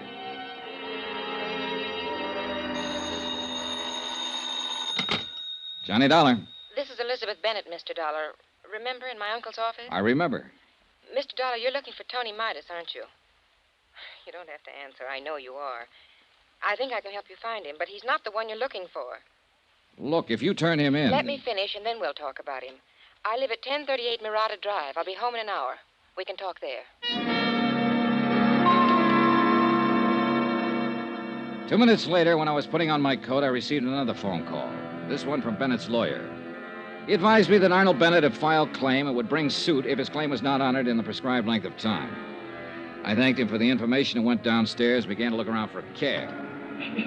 A police car careened into the driveway, and a familiar hat on top of a familiar head leaned out. Hey, Johnny! Yo! Yeah, Andy Cord. Hustle up, kiddo. Hop in. Okay. It's Inspector Truck and Inspector Kane. Hi, what's up? Somebody shot Arnold Bennett 10 minutes ago.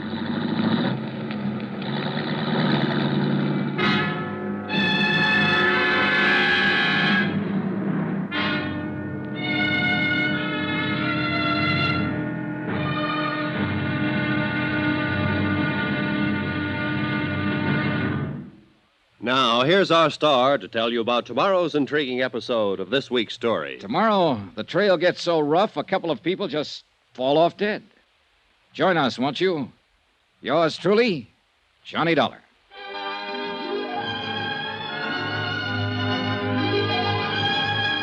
Yours truly, Johnny Dollar, starring Bob Bailey, is transcribed in Hollywood. Written by John Dawson, it is produced and directed by Jack Johnstone. Be sure to join us tomorrow night, same time and station, for the next exciting episode of Yours truly, Johnny Dollar. Roy Rowan speaking.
From Hollywood, it's time now for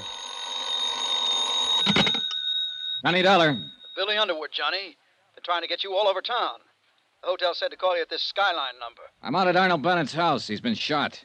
What? That's right. Well, who shot him? Don't know yet. I think I'm a transfusion here before they take him to the hospital. Uh-huh. Look, Johnny, I got something to show you. Yeah, what? Some ashes we just analyzed. The Bennett building was fired by a pro. He used celluloid and a wick made out of paraffin. I can prove it. I hope Bennett lives to hear that.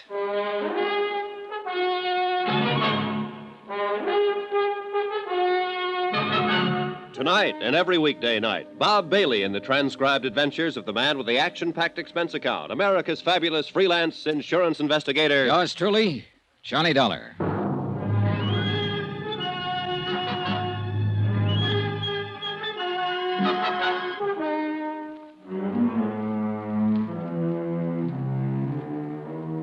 Expense account submitted by Special Investigator Johnny Dollar to the 4th State Fire Insurance Corporation, 4065 Spear Boulevard, Hartford, Connecticut. The following is an accounting of expenditures during my investigation of the Bennett arson fraud. Arnold Bennett was removed to the hospital where he was given a 50-50 chance of recovering from a .38 slug that had entered his chest. There was no weapon lying about and no witnesses in the remote, hilly section of San Francisco where he lived to give any information concerning the attempted murder. The police were more anxious than ever to find Tony Midas, the man Bennett had put the finger on earlier. Their reasoning was that if he could burn down a building worth $500,000 to get back at Arnold Bennett, he also might shoot him. I told Andy Cord about Underwood's findings when the police car got us to the scene of the shooting. Celluloid and paraffin wick, did you say? Yeah, that's what Bill Underwood said on the phone. Well, then it would point away from Tony Midas. He was an embezzler, not an arsonist. Maybe. Who's that policeman over there?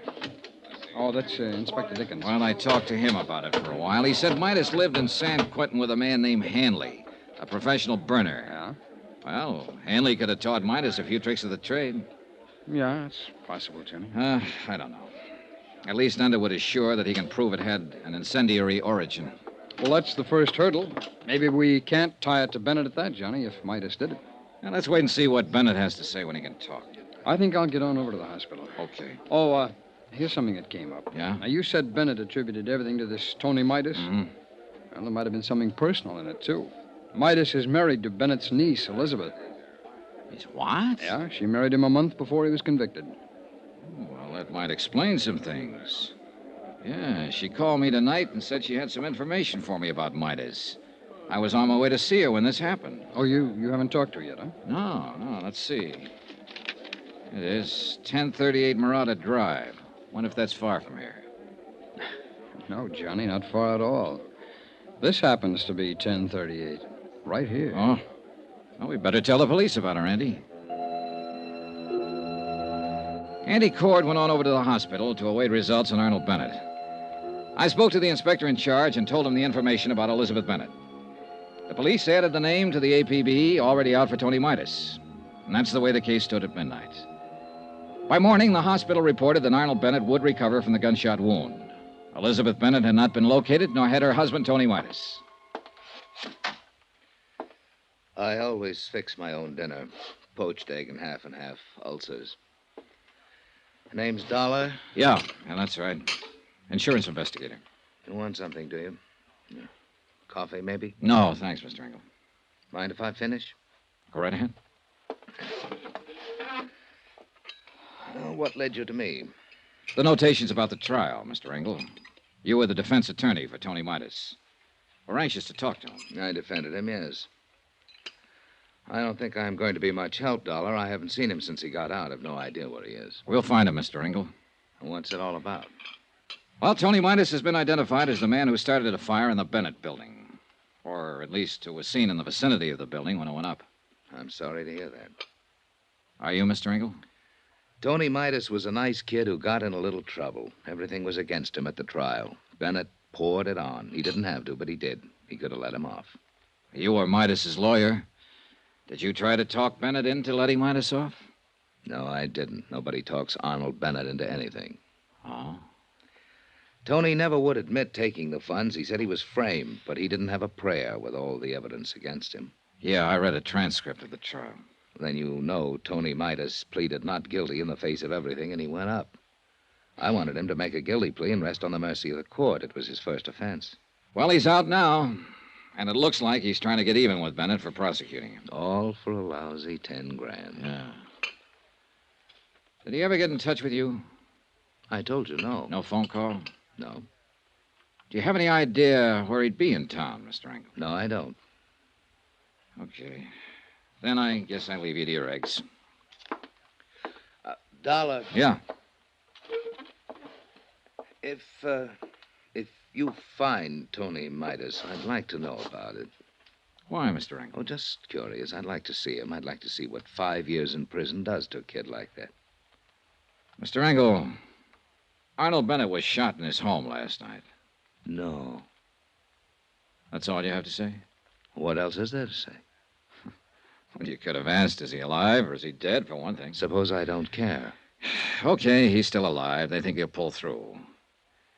Who do you think shot him, Mr. Engel? I don't know. They're looking for Tony Midas for that, too. Oh? Did you know Bennett's niece? Elizabeth? Yes, I met her. Well, they're looking for her, too. She's married to Tony Midas. Yes, I knew. I knew about that. Sit down, Mr. Engel. What is this going to be, an inquisition? That egg and that half and half doesn't interest you, no matter how much you look at it. Well, you ought to leave me alone and go find your firebug. Come on, let's have the story. I don't know any story to tell you. Was it spite that sent Tony Midas to prison because of him and Elizabeth Bennett? No, they proved him a thief. I'll throw one more thing at you, Engel. Bennett wasn't always too good about paying his taxes. Now, look here, Our accounting man has him pegged him for exactly what he is, an opportunist, a dodger. A man out to get what he can for as little as he can, no matter what.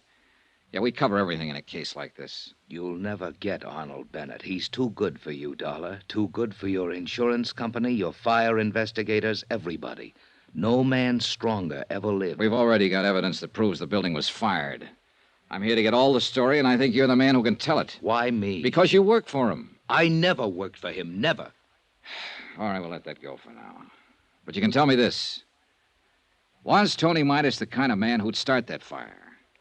You can tell me if he really was an embezzler. You can tell me if he tried to kill Arnold Bennett. I can't tell you anything for a fact, Dollar. All I have is my own personal opinion. Well, that's what I want. I want that. I'd like your opinion. Now, there's something about Bennett's niece being married to Midas, isn't there? A wife can't testify against her husband. Everyone else in Bennett's office testified against Midas. She didn't. I see. Now the opinion. Oh, come on, Engel. Come on. You're right, Dollar. I have got ideas. All of them make me sick inside. Tony Midas stood there and told me he was innocent. He said it 1,000,000 times if he said it once. He said he thought Bennett was framing him. To cover up for income tax shortages? It's just surmise, but it fits. Midas was a green kid hired into the company by Bennett. He might have been hired to be framed on a phony embezzling charge that'd give Bennett a good excuse on his taxes for a while. I've been fooled a lot of times. Did Tony Midas fool you? I don't know. I wish I could have gotten him off. I tried, Dollar. Believe me, I tried to get him off.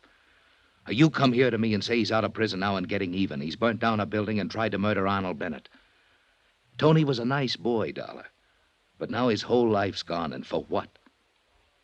I hope you don't find him or her. I hope they go far away and stay away and don't have to talk to anybody ever. They deserve that. I hope nobody ever finds him. But we did find Tony Midas. He was right under our noses all the time. When I got back to the hotel, there was a message for me to get down to the county hospital. Cord was waiting for me there. They took us downstairs, and then we were both standing in a room looking at Tony Midas before they took him across the hall to the morgue. It's a funny thing, Johnny.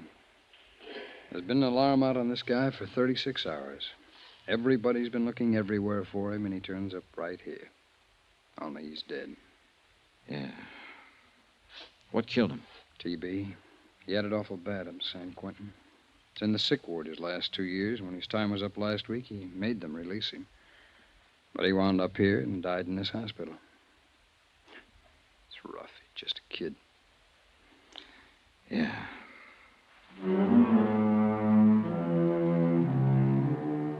Up until that time, there had been some kind of a case against Tony Midas. But obviously, since he had been dead almost 2 days, it was impossible to connect him with the attempt on Arnold Bennett's life and the firing of the building. So we were right back where we started from, trying to make a case against Arnold Bennett, who still lay in his hospital room and refused to talk to anybody who came near him. All right, Johnny, now what? Bennett's going to be hard. We'll have to work around him. His niece is the best opening I can think of. But where is she? Police haven't located her yet. No, not a trace.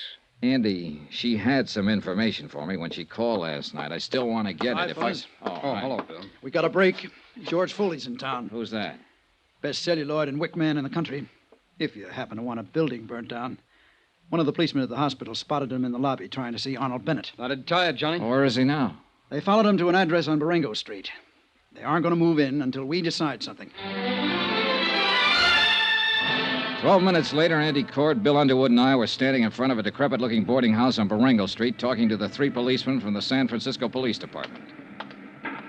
Dollar? Underwood? Hi. Hey, what's the story, officer? Well, the way we see it, Foley's still trying to get part of his money for burning the building. He took a chance coming to the hospital tonight to see Bennett. No kidding. He'll probably make another try. You boys have more at stake here than anybody. If you want to talk to him, try to make a deal with him to turn on Bennett. Now's the time. Now, what do you say, Johnny? Now, wait a minute. We aren't sure of anything about him. Well, he fills the bill, Johnny. Paraffin and wick jobs are few and far between. With nothing more than that, I'd stake my rep on Foley being our boy. For what it's worth, all 3 witnesses now pick his picture instead of Midas. Oh, well, a good defense attorney, get that thrown right out. What do you want to do? Oh, well, let's shake him up a bit, okay? Go ahead. We'll be covering the back and front. Come on.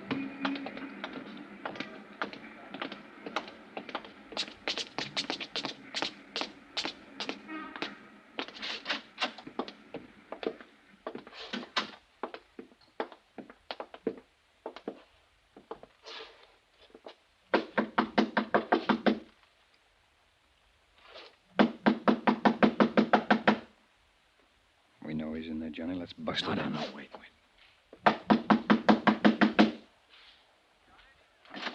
Watch out, Andy.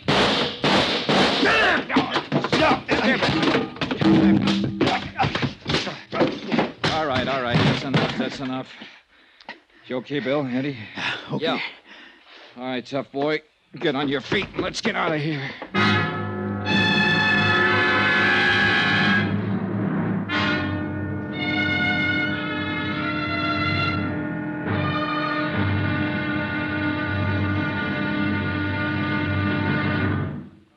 Now, here's our star to tell you about tomorrow's intriguing episode of this week's story. Tomorrow, we have an arsonist right in the palm of our hands with very surprising results. Join us, won't you? Yours truly, Johnny Dollar.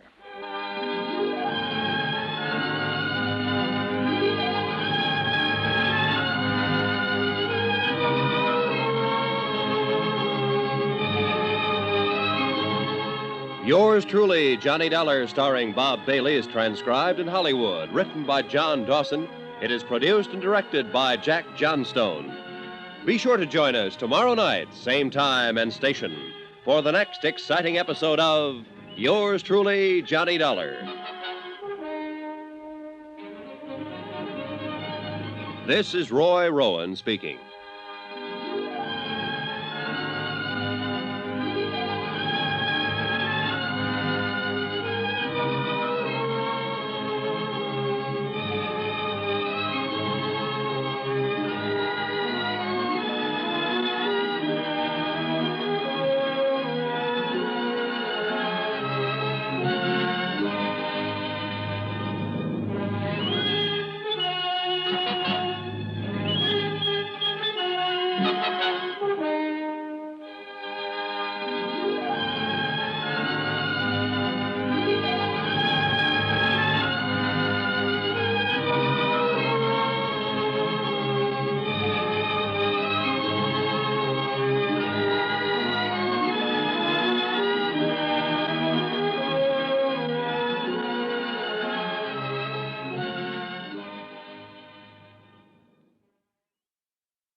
From Hollywood, it's time now for Johnny Dollar. Andrew Cord, Johnny. How's it going, Andy? All the police have been talking to that arsonist, George Foley, all night long. He won't admit a thing. Won't talk about anything. They're wondering now how long they can hold him. He's the man who fired that building, Andy. Well, we've got to have something more for the district attorney, Johnny. We haven't tied Foley to Bennett at all. If we can definitely charge him with firing that building, then we'll have a lever to go after Bennett. I got an idea. What? Meet you in an hour.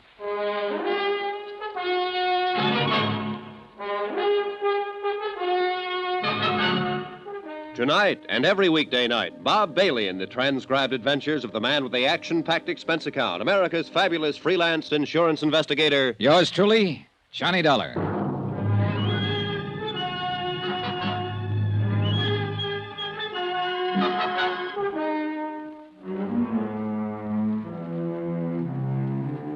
Expense account submitted by Special Investigator Johnny Dollar to the Four State Fire Insurance Corporation, 4065 Spear Boulevard, Hartford, Connecticut. The following is an accounting of expenditures during my investigation of the Bennett arson matter. Expense account item 6, $1, 2 drinks. Andrew Cord and myself in Cookie's Place, a half a block from San Francisco's Hall of Justice. Andy's a good insurance man, thorough. Well, it's pretty certain they'll have to release Foley unless he admits something, or we can find more evidence against him. How about Bennett? Still no word. Johnny, you can see what we're up against. Yeah. Want one? No, thanks, Johnny. Let's go on.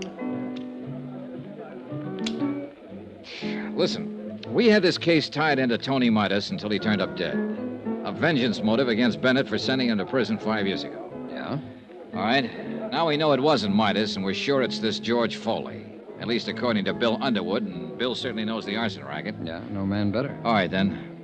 Who shot Bennett? Oh, I don't know, Johnny, but that's not our worry at the moment. Think, Andy, think. It might have been Foley. It couldn't have been Midas. But there is someone else. You mean Bennett's niece? Sure, his niece. She had a reason because of what Bennett did to Midas, who was her husband. And she's got a reason to help us. Yeah, but nobody can find her. Nobody knows where she is. They'll find her. And I want to make a deal. You what? Sure. If I find her, I'll ask her what information she can give us about Bennett and Foley. Possibly she has something. She said she did once. Now, look, if she shot her uncle, she'll have to stand for assault and attempt to kill. Can we give her legal help in her case? Johnny, I don't know. I want to know if I can promise her that if I see her. Can I? Well, you can tell her that we'll do what we can, the very best that we can. Okay, good. Want another drink? No, thanks, John. All right, I'll try and get in touch with Elizabeth Bennett. How? The police haven't gotten anywhere. Oh, I've been here 2 days, and I got friends all over this town. Expense account item 7, $1.05, cab fare. From the Hall of Justice to the apartment house of Marty Engel, lawyer, philosopher, and egg poacher. Again? Yeah. You better close that door and lock it, Mr. Engel. It's awful late for this. Are you drunk? Nope. Locked. Now what? You asked me if I ever found Tony Midas to tell you about it. We found him, Mr. Engel. He's dead. Oh, no. Oh, yes. And he didn't do any of the things we thought he might have done. I'm here to find out what you might have done. How did he die? Tuberculosis. He's had it for 2 years. Didn't know. No, I didn't know. I didn't know about it. I don't know how to figure you, Engel. I haven't been able to ever since I met you. Doesn't make any difference what I think of you, but it does make a difference how you answer one question. A lot of difference to you. What is it? Did you help Arnold Bennett frame Tony Midas and send him up to San Quentin? You say Tony is dead. Now, what difference? Did you help Bennett frame him? No, I told you I defended Tony Midas in court. I tried my best to get him off. That's the truth. You're sure of that? I'm an honest man, if not a successful one. I told you the truth. All right, then, if that's the truth, you're not in any trouble and you can unlock that door. But if it's not the truth, you might get yourself killed. Why do you say that? Because somebody took a shot at Arnold Bennett last night. But he was lucky. It didn't kill him, but it came pretty near. You know who that somebody was? Elizabeth? That's a good guess. She hasn't got anything to lose now. She lost her husband. She might be out getting even for him if he was framed. And she thinks you helped frame him. I tell you, I didn't frame him. I defended him. I think Bennett stacked everything against him. I told you that once. I think Midas was an innocent man, but there was nothing I could do. Oh, wait a minute. What? Shh. Who are you expecting? No one. Ask who it is. Go ahead, ask who it is. Who is it? Elizabeth Bennett, Mr. Engel. Tell her just a minute. Just a minute, Elizabeth. Okay, over there. Go on, get down fast. All right, all right.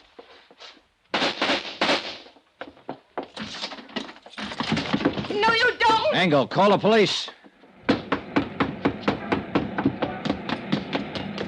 Hold it, Elizabeth, hold it up.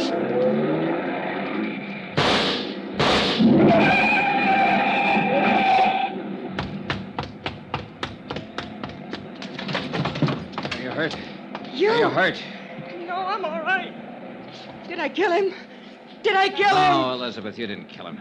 Well, he ought to be dead. You don't know what you're talking about. He didn't have anything to do with framing Tony. He just told me. Then he was lying. He should be dead. He and my uncle. None of this will bring Tony back to you. Come on now, come on. Let's get back.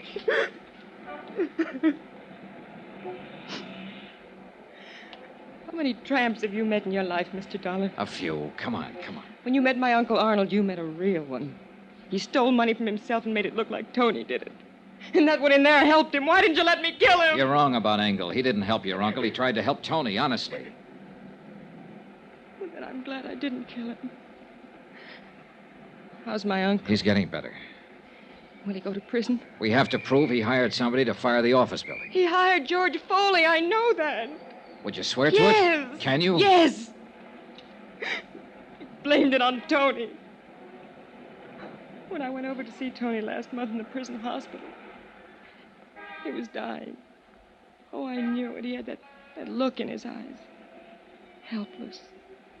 And he knew what my uncle had done to him, and he couldn't do anything about it. But you figured you could. You shot your uncle when you found out Tony was dead. And you came here to kill Engel. I thought he helped Uncle Arnold send Tony to prison. I thought he helped kill Tony. They did kill him, you know, when they sent him to prison. They killed him as surely as if they'd shot him down. years I waited for Tony to get out of that awful place.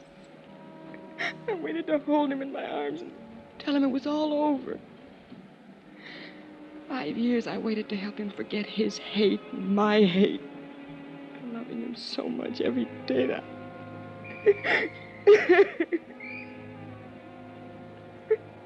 Now he's dead. What can you or I or anybody do about what they've done to Tony?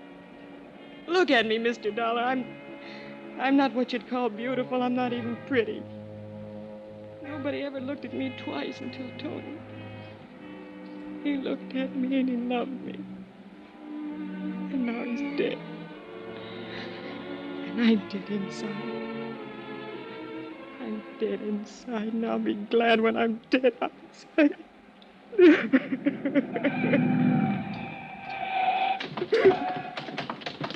Shooting in this neighborhood? Wait a minute, officer. What's that? No one's hurt. Come on, Elizabeth.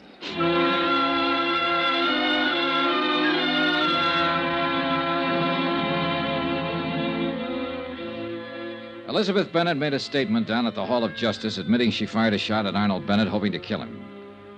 She also admitted the assault on the lawyer, Marty Engel. Charges were immediately filed, and she was held in the women's section of the city jail. In a separate statement, she told how she had seen Arnold Bennett meet George Foley in a downtown bar. Foley still maintained that he had nothing to do with the fire in the Bennett building and denied any connection with Arnold Bennett. I gave Elizabeth Bennett's statement to Andy Cord, and he took it to the assistant district attorney. I was still in the Hall of Justice when Marty Engel came in.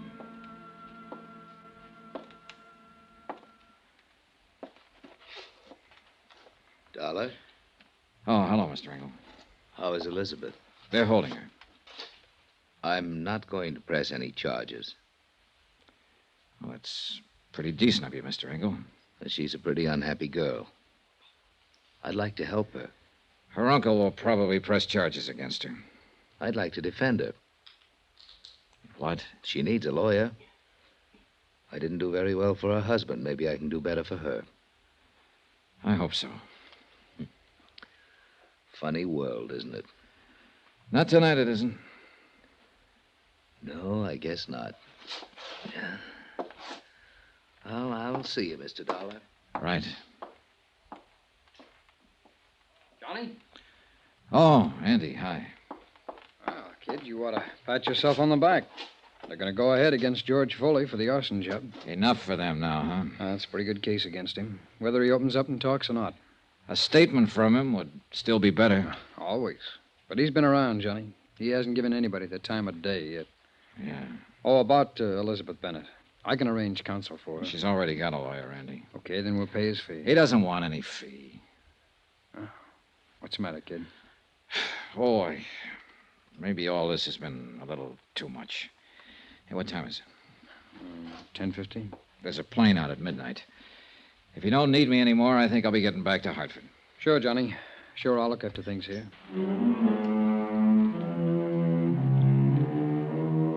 Expense account item 7, $49.65. Hotel and meals in San Francisco. Item 8, same as item 3, transportation back to Hartford. I caught the midnight plane and was in Hartford at 2 o'clock the next afternoon. I went directly to my apartment and went to bed. I was awakened the following morning about 7 o'clock. What the...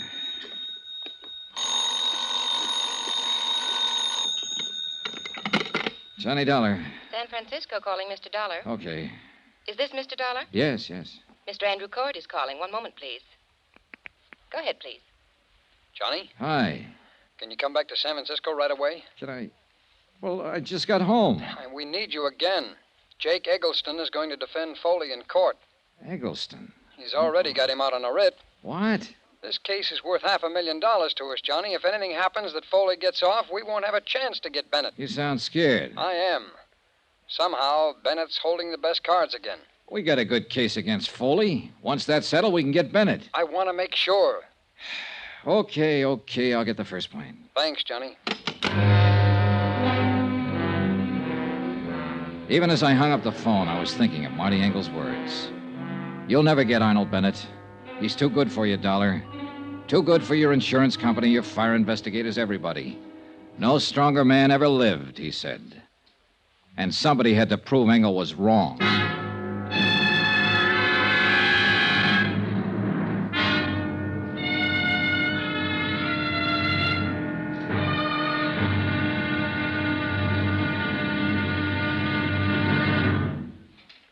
Now, here's our star to tell you about tomorrow's intriguing episode of this week's story. Tomorrow, a fight against a strong man and one of the cleverest lawyers in the country. Join us in court. Yours truly, Johnny Dollar.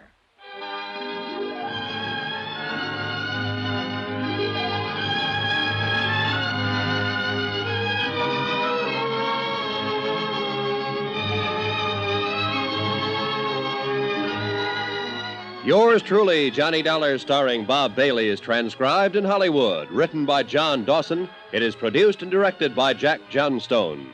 Be sure to join us tomorrow night, same time and station, for the next exciting episode of Yours truly, Johnny Dollar. Roy Rowan speaking.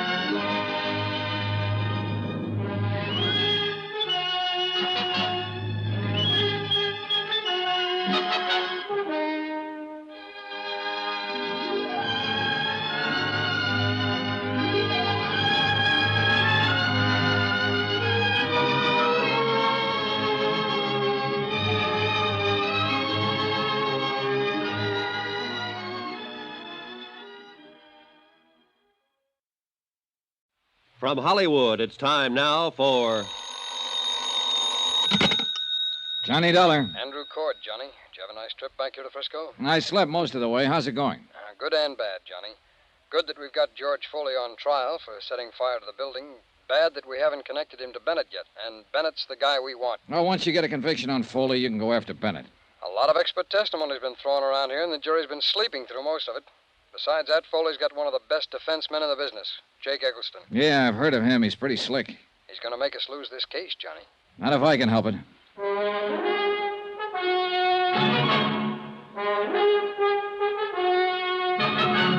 Tonight and every weekday night, Bob Bailey in the transcribed adventures of the man with the action-packed expense account, America's fabulous freelance insurance investigator. Yours truly, Johnny Dollar.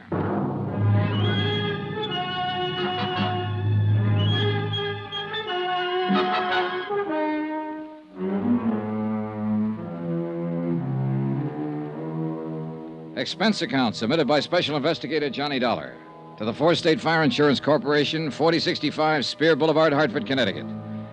The following is an accounting of expenditures during my investigation of the Bennett matter. Expense account item 9, $124. Air transportation, Hartford back to San Francisco again, and the Bennett case, which I thought was finished with. I was at the Hall of Justice by 9:30. I met Andrew Cord outside of the Superior Court. This may be the last day of the trial, Johnny. Anything new since I talked to you on the phone, Andy? Well, I may be worrying for nothing, since Finley's handled it all pretty well for the state. He's one of the assistant DAs, but Foley's still holding on to a not guilty plea. Well, isn't that just coaching? Maybe. But you remember Foley didn't make any statement when we took him, and the police got nothing out of him at all. Foley had something like 28 arrests besides 2 convictions. He knew the ropes. Yeah. Well, that's okay, yeah? Sure.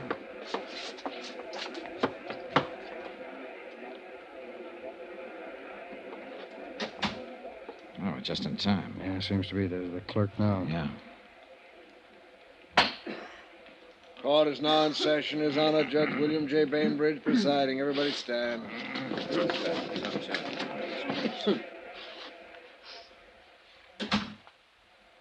Be seated. John Dollar. Hey. Well, I didn't think they'd call you first. No.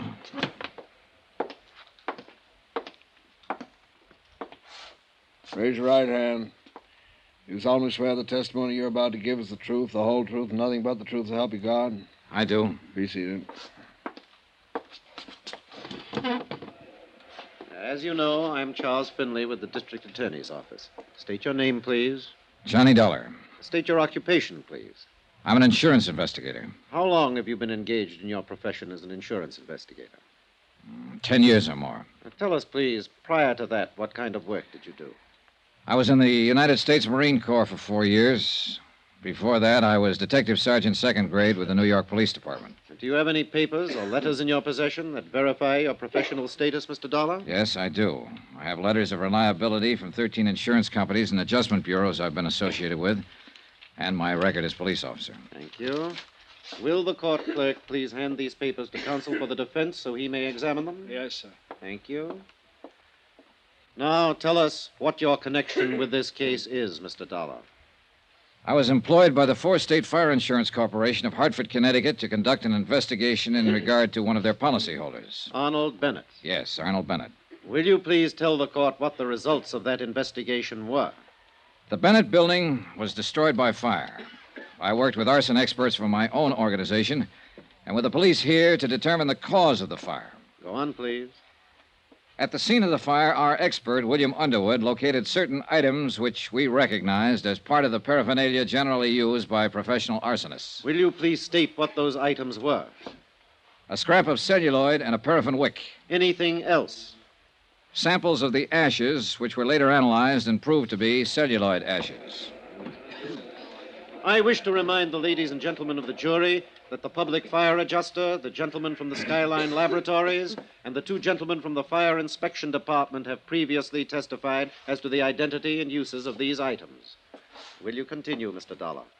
Well, these particular items suggested that the fire was of an incendiary origin. The next problem was to establish the exact method used in starting the fire. Were you able to determine that method? Yes, sir. In order to refresh the minds of the jury, would you mind describing what was established? A heavy woolen wick. This one, Mr. Dollar? That one, or one like it. Exhibit C. Please continue. This wick had been soaked in paraffin and then stuffed into a paper sack that was filled with celluloid. It's a simple method. The wick is lit and takes anywhere from 3 to 10 minutes to burn down to the celluloid. Now, once that happens, the celluloid flares up and fires anything combustible in the vicinity. And that is the method you determined caused the fire in the Bennett building? Yes. And I'd like to qualify that by saying the arson experts from my own company and the gentlemen from the police and fire departments here in San Francisco determined it definitely. Mr. Dollar, by this means, you connected the defendant, George Foley, with the fire you were investigating. Yes, we did. How? George Foley improvised the method I have just described. Improvised? You mean it is his method? I object, Your Honor. The prosecution is putting words into the mouth of the witness. I'll rephrase for Mr. Eggleston. Is this method identifiable with the defendant? Yes, sir. Will you explain the identification? The police files here show that Foley has been convicted of setting 2 other fires in this state. On both occasions, he employed that method of fire. Your Honor, I object. The career of the defendant as a professional arsonist is a matter of public record. The defendant's previous record has no bearing on this case. I object. Mr. Dollar, will you rephrase and delete any reference to the defendant's criminal history? The procedure in locating an arsonist is to first establish the method of operation. In this case, where the wick celluloid method was used, the defendant's name came up immediately. The defendant made an attempt to call on Arnold Bennett in the hospital. The defendant was positively identified by 3 witnesses as the man they had seen near the Bennett building prior to the fire. I remind the jury of the testimony of those witnesses. Go on, Mr. Dollar. The police crime laboratory examined all of the clothing Foley was wearing at the time of his arrest and all of the clothing in his room. There was definite evidence that he had been in the Bennett building. Will you tell us what sort of evidence, please? Well, paint smudges on the soles of his shoes and metal filings in cuffs of his trousers, compared with samples that were still available in the building, where certain painting and metal work had been in progress. You connected him with the improvised method of firing. You proved that paint smudges and metal filings came from the Bennett building. The defendant attempted to contact Arnold Bennett. What else? Arnold Bennett's niece, Elizabeth Bennett, informed me that her uncle, Arnold Bennett, hired the defendant to fire the building to collect insurance.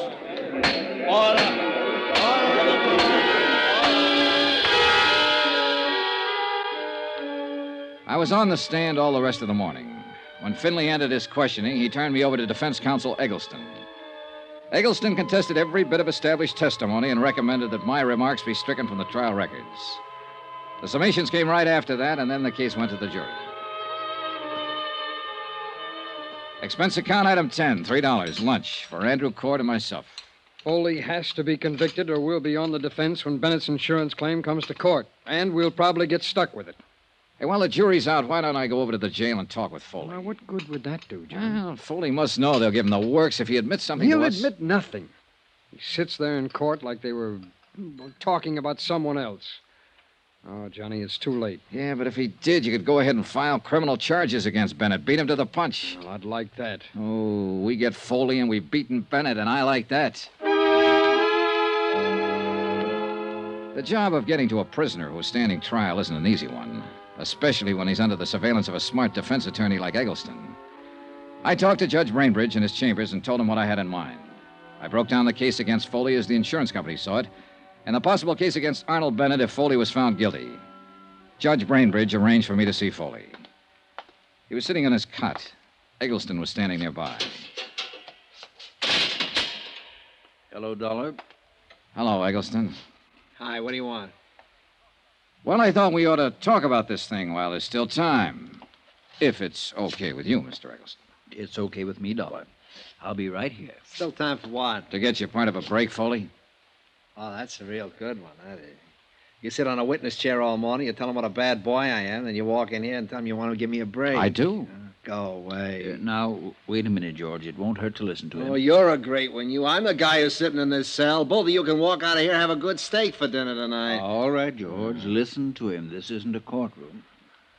When you were first hauled in, Foley, you could have made a statement telling us Bennett hired you to fire that building, waived a jury trial, and thrown yourself on the mercy of the court. But you didn't do that. You made everybody work hard to give it to you. And that's exactly what they're going to do. That jury will come out pretty soon and throw the book at you. Hey, is that true? I'm not so sure of that, Dollar. Tell us precisely why you're here. You both know my company's after Arnold Bennett. He's filed claim against us for not paying off his fire policy. Foley, we know he hired you to fire that building. Yeah? And if you're smart, you'll send for the guard and make a request for the court to come back in session before the jury returns. You can tell them Bennett hired you. You can change your plea to guilty and throw yourself on the mercy of the court. It'll probably save you 5 years on your sentence. And so I turn hero and make everything nice for you to go after Bennett. Huh? If you do that, his claim will be thrown out by the insurance commission and we'll prefer charges against him. And he'd be right up there with me, huh? Making little ones out of big ones. That's right.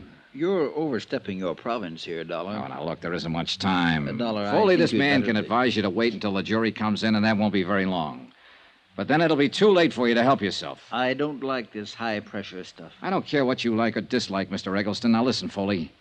They've got an 8-point case against you in there. Is he right, Eggleston? It doesn't make any difference. The jury You decides. say it'd save me 5 years on my sentence. Yes. George. What do you think? Up to you, George. I've told you what I think. Ah, swell spot, swell. Oh, come on. What is it? I'll risk it. You're crazy. There's a chance those 12 clunkheads will walk out and tell everybody I'm not guilty. Come on, get out. Those last 5 years will be pretty hard ones. Guard. Thank you for the offer just the same, Dollar. You don't use your head much, Foley. If it hadn't been for you, I wouldn't be in here. So don't worry too much about what happens to me. If it weren't for guys like you, I wouldn't be in business. And I'm not worried. Dollar. Yeah? Yeah, I hope they let me loose on this one. For your sake. Don't plan on it. On account of... I'd like to kill you or something.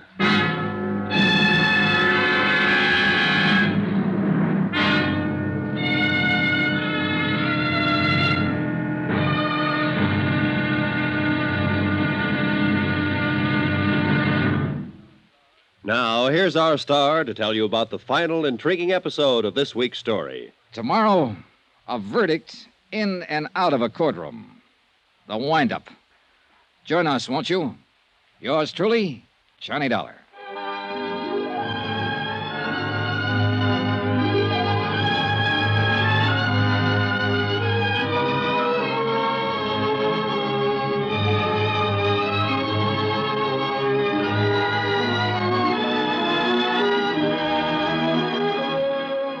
Yours truly, Johnny Dollar, starring Bob Bailey, is transcribed in Hollywood. Written by John Dawson, it is produced and directed by Jack Johnstone. Be sure to join us tomorrow night, same time and station, for the next exciting episode of Yours truly, Johnny Dollar.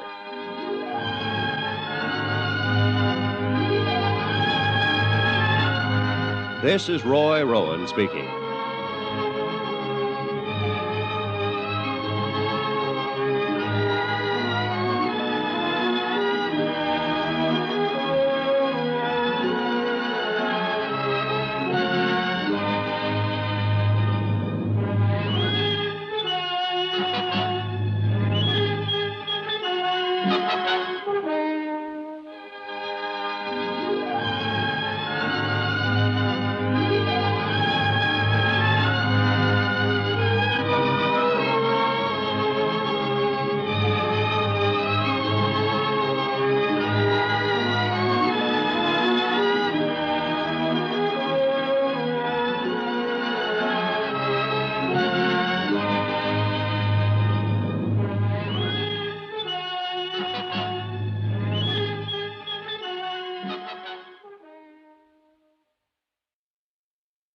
From Hollywood, it's time now for... Johnny Dollar. Hi, Johnny. Andy, I saw George Foley. I wasn't able to make him change his plea. Well, it was a good try, Johnny. Jury's still out? Yeah, that means they're arguing all the technical evidence. I was just thinking. No one really believes we'll get Arnold Bennett. What do you think? I think we will. I know we will. Well, if we can get Foley, we can get Bennett. Hey, wait a minute. Hey, the jury foreman just sent for the bailiff. I'll be right there.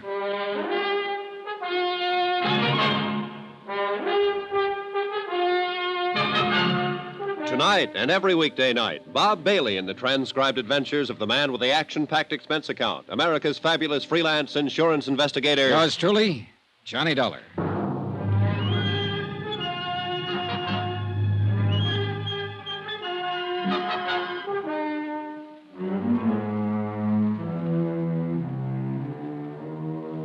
Expense account submitted by Special Investigator Johnny Dollar to the 4-State Fire Insurance Corporation, 4065 Spear Boulevard, Hartford, Connecticut. The following is an accounting of expenditures during my investigation of the Bennett arson fraud. Expense account item 11, 10 cents, one phone call to the hospital. The report on Arnold Bennett substantiated the newspaper story that he was recovering from the gunshot wound inflicted by his niece. Well, one thing, Johnny, he'll be alive for us if we can go after him. Oh, I wish it'd work with Foley. I think I could have made it work if that lawyer Eggleston hadn't been there. Well, it's after 4. You know, that jury doesn't come in with a verdict pretty soon. They'll have to adjourn for the night. Yeah. Want to smoke? Yeah, thanks, Johnny. I would like one. Here you go. Thanks. Hey, they're coming back in. Oh, yeah. Come on. It's stuffy in this courtroom. Yeah. Excuse me. Court is now in session. Be seated. Has the jury reached a verdict in the case of the state versus George Foley? We have, sir. Will you please read the verdict in this court? Wait. We, the jury, find the defendant, George Foley, guilty as charged. That does it. Dollar! Dollar! See me, Dollar? Come see me. I got some things to tell you now.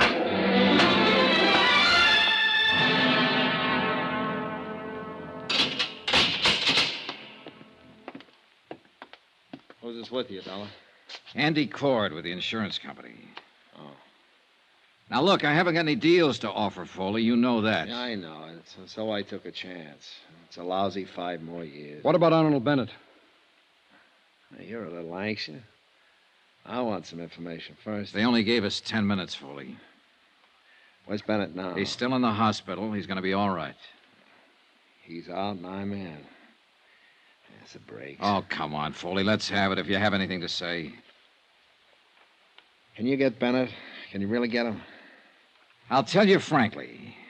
We think we can get him with or without your help now. It doesn't make too much difference. Maybe it'll take longer without your help, but we'll get him. The fact that the court is going to convict you for having set fire to Bennett's office building is the lever we've needed. We can go after him now. You want to help us fully? I don't want to help you or your stinking insurance company, but I hate the idea of Bennett, Mr. Know and Do Everything, running around eating good food and sleeping in his nice bed while I'm rotting away in prison. Sure, he hired me to fire his building. He paid me $2,500 to put the torch to that lousy building of his. He said he could throw all the blame on a guy named Tony Midas if it ever came up. We want the facts, Foley. How'd he first contact you? Well, I got a friend who knows things, see? And my friend told me to contact him. When? A couple of days before the job. Come on, Foley. Who's your friend? I'm not going to tell you everything. Did you talk to Bennett in person about firing the building? I talked to him on the phone after my friend told me about him. Bennett said he wanted the place to go down because he's having money trouble, taxes and all, and he offered me $1,000 for the job. Now, wait a minute, Foley. You just said you got $2,500. I did. I hung up on him when he offered me the $1,000. I called him back later on and told him I wanted $4,000. Well, we argued about it and finally hit on the $2,500. Did you meet him then? Sure. No, I never met him. I saw him once, and I walked by the building and looked it over, but I never met him. Bennett's niece said she saw you two together, Foley, a sworn statement. Yeah, she's a liar. How about the money? How'd he pay it to you? He left it for me in the check stand at the bus terminal over on 4th Street. I told him how to do that and when to leave it. Now, let me get this straight, Foley. You made the deal to fire the building over the phone. Then you went ahead and looked at the job. You never talked to Bennett in person? That's right. And you made arrangements for him to pay you $2,500 by leaving it in the check stand at the bus terminal? Yeah. When did you make these arrangements? The day before the job. How'd you work it? I just told you. I mean the money. Oh, half of it the first time, and after the job was over, he left the other half for me. And you got it all? Sure, in cash. Why were you trying to see him in the hospital after he was shot? Try and shake him down for another 5? Oh, brother. Come on, let's start over. Well, what do you mean? Oh, you're trying to sell us a bill of goods here. For what reason, I don't know, but I know this. You had to meet Bennett. You had to see him, Foley. You had to talk it over with him personally. I just told you I picked up the money in the bus terminal. I don't believe that. Bennett wouldn't have left the money for you to pick up. You could have just gone away with it. And after the building was burned, if it had been that way, Bennett didn't have to pay you the balance. Now, when did you see him? It's pretty important to know when and where and how many times you and Bennett got together. Thought you said you could get him whether I told you anything or not. We can, brother. Don't ever doubt that. But if you tell us some facts, we can get him faster. All right, now. Where did you first meet him? Was it in a restaurant? Someplace with people around? No. I met him in his car. He was parked on Market Street near 5th. That's the way we arranged to meet each other over the phones. Did anybody see you meet him? People on the street, I guess. When did this meeting happen? Night I torched his building? He paid you then? Yeah. The whole $2,500? Yeah, all of it. What'd you do with the money? Never mind. Do you still have it? Never mind. Oh, this is a waste of time. You aren't telling us anything. Well, why should I? Well, why'd you call us here if you didn't have anything to say? Well, I'm saying something. You guys aren't listening.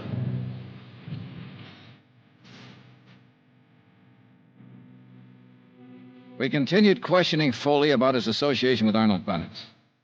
Each time he explained it, it was a different story. The only thing he admitted was that Bennett had hired him to fire the building. As far as the details of it were concerned, they were lost in a jumble of contradictory answers he gave us. Expense account item 12, $5.60, dinner for Andrew Cord and myself. The next morning, we returned to the Hall of Justice to question George Foley once more. All right, Foley. Now, how much did you say Arnold Bennett paid you for the job? $1,000. You told us $2,500 one time. Another time you said $5,000. Now, come on, what was it? $1,000. And when did he pay you? Right after I fired the building. I met him right afterwards down on the street in his car. He asked me if it was all set, and I told him to listen for the sirens. And pretty soon, somebody put in the alarm, and the fire engines come out. He paid me then, all right. The place was 3/4 gone by that time. He knew I did a good job. Where was this you met him now? A couple of blocks from the building. Did anybody see you together? No. Where did you telephone him from? From my place. The same night you started the fire? Yeah. And he brought you the money that night, and you cased the building that night, and you started the fire. All this in one night. Now, you got it now. That's the ticket, boy.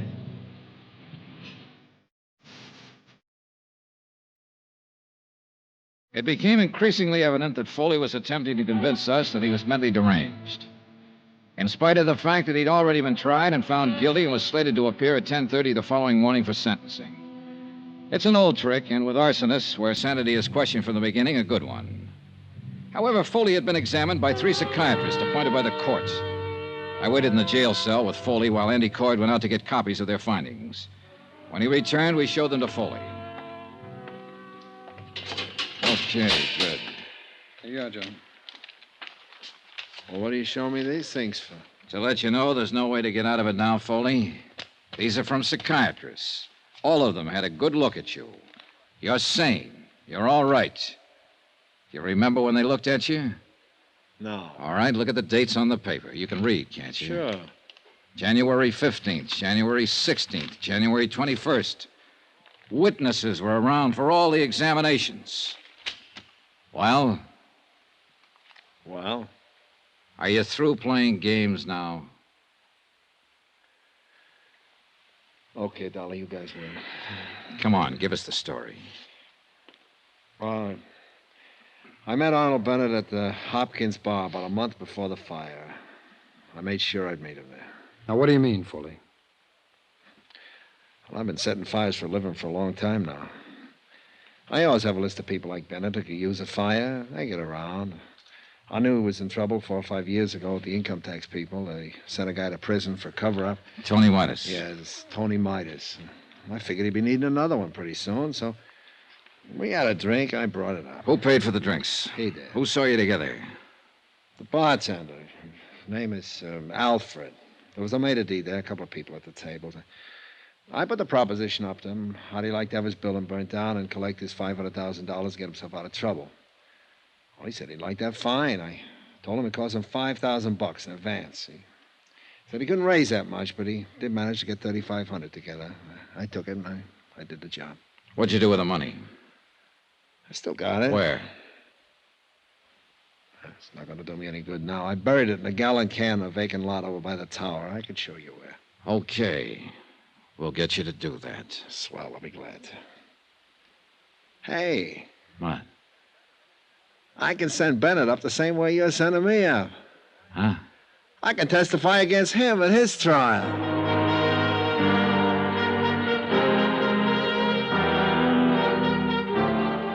The next morning at 10:30, George Foley received the maximum sentence. 2 hours later, charges were filed against Arnold Bennett, naming him for conspiracy, arson, attempted defraud, and collusion. A warrant was issued for his immediate arrest, but it was never served. Arnold Bennett died in the hospital that night. In a way, you could still say that no one ever beat him. He beat himself.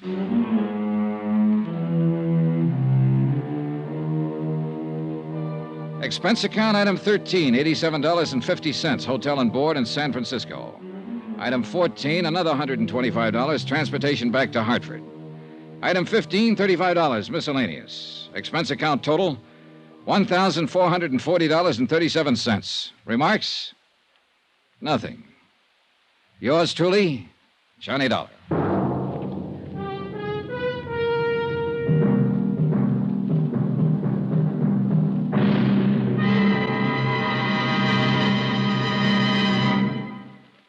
Remember, there'll be another intriguing story for you beginning next Monday night. Next week, the Fathom 5 matter. Death on the high seas. Join us, won't you? Yours truly, Johnny Dollar.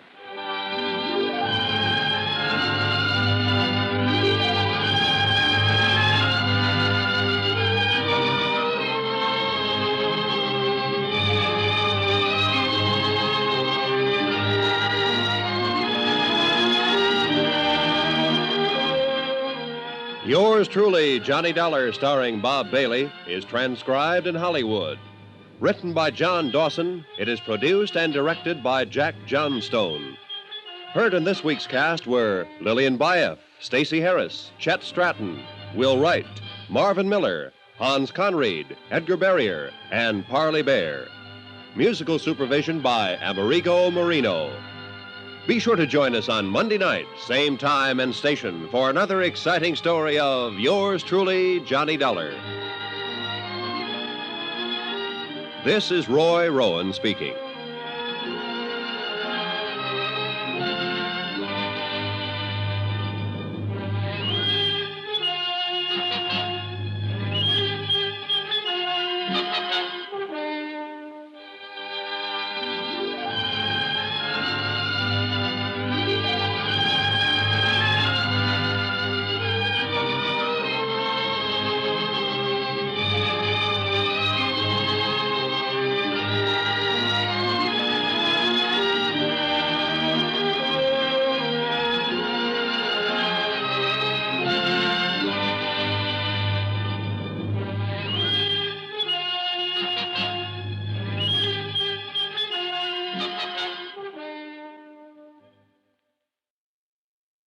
From Hollywood, it's time now for Johnny Dollar. Ralph Steedler, Johnny. Delta Liability. Oh, hiya, Ralph. What's on your mind? Poetry, you Philistine. The bard's immortal words. Which words? Full fathom 5 thy father lies. Of his bones are corals made. And Those are pearls that were his eyes. Yeah. What's the case, Ralph? Robbery? A pearl necklace? Life insurance. $75,000 worth of bones. Down on the bottom of the deep blue sea. Or so they say. So who say? The insured's wife. The insured's best friend. Oh, they're quite positive about it. But you're not, is that it? Johnny, if I'm going to be stuck for 75 G's, at least I ought to get the straight dope, shouldn't I? All right, I'll get it for you. Give me the who and where. It happened in Miami Beach. Check with the DA's office there. The insured was a man named William Markey. And the beneficiary? His wife, poor wretch. Oh, you're biased, Ralph. Sure, I'm paying alimony. So look it over, Johnny, and keep in touch.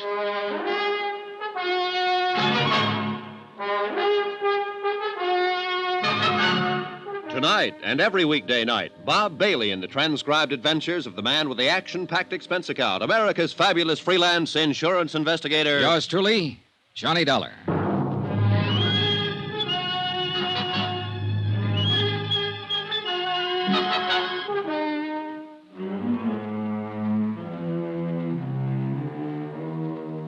From Special Investigator Johnny Dollar to the Home Office, Delta Liability, Hartford, Connecticut.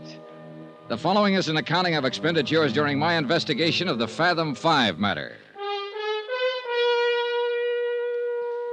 Item 1, $143.40. Transportation, tips, and incidentals, Hartford to Miami. Purpose of assignment, aside from a chance to get a look at the sun, to check into the death of one William Markey, or to find out if there was a death, and how it happened, and where was the body, and if not, why not, and if so, how? Or rather, to determine... Well, anyway, the deputy investigator from the DA's office, a man named Barney Wilson, was at least as confused as I was, and he'd had a 2-day head start.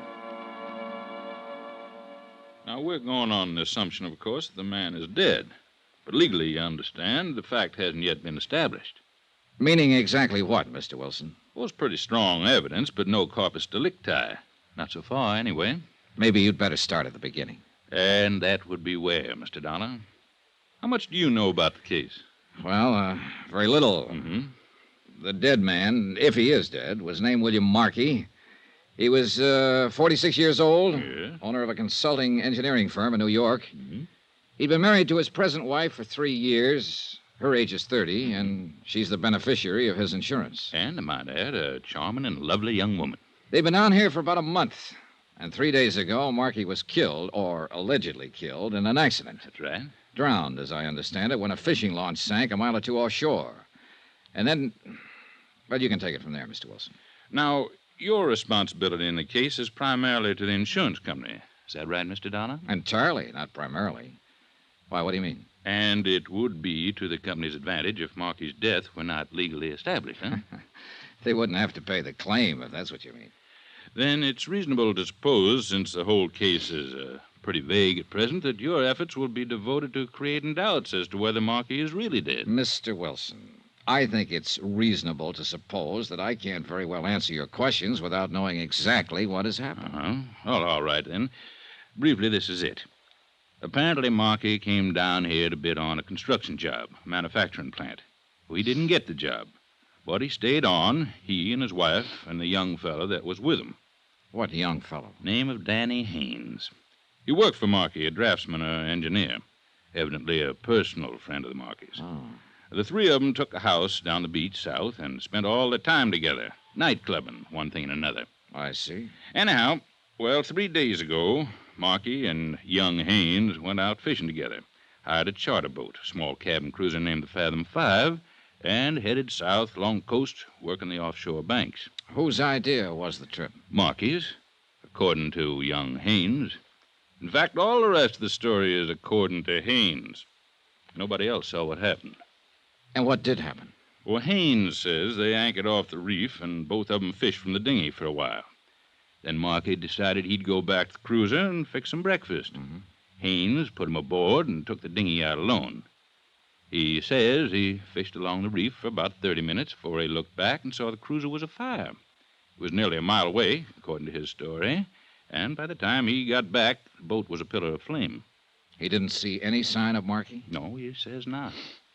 He couldn't get aboard because of the flames, and a few minutes later, the cruiser sank. Mm-hmm. No one else saw it? There were no other boats around? No, it was early morning, and there weren't many others out.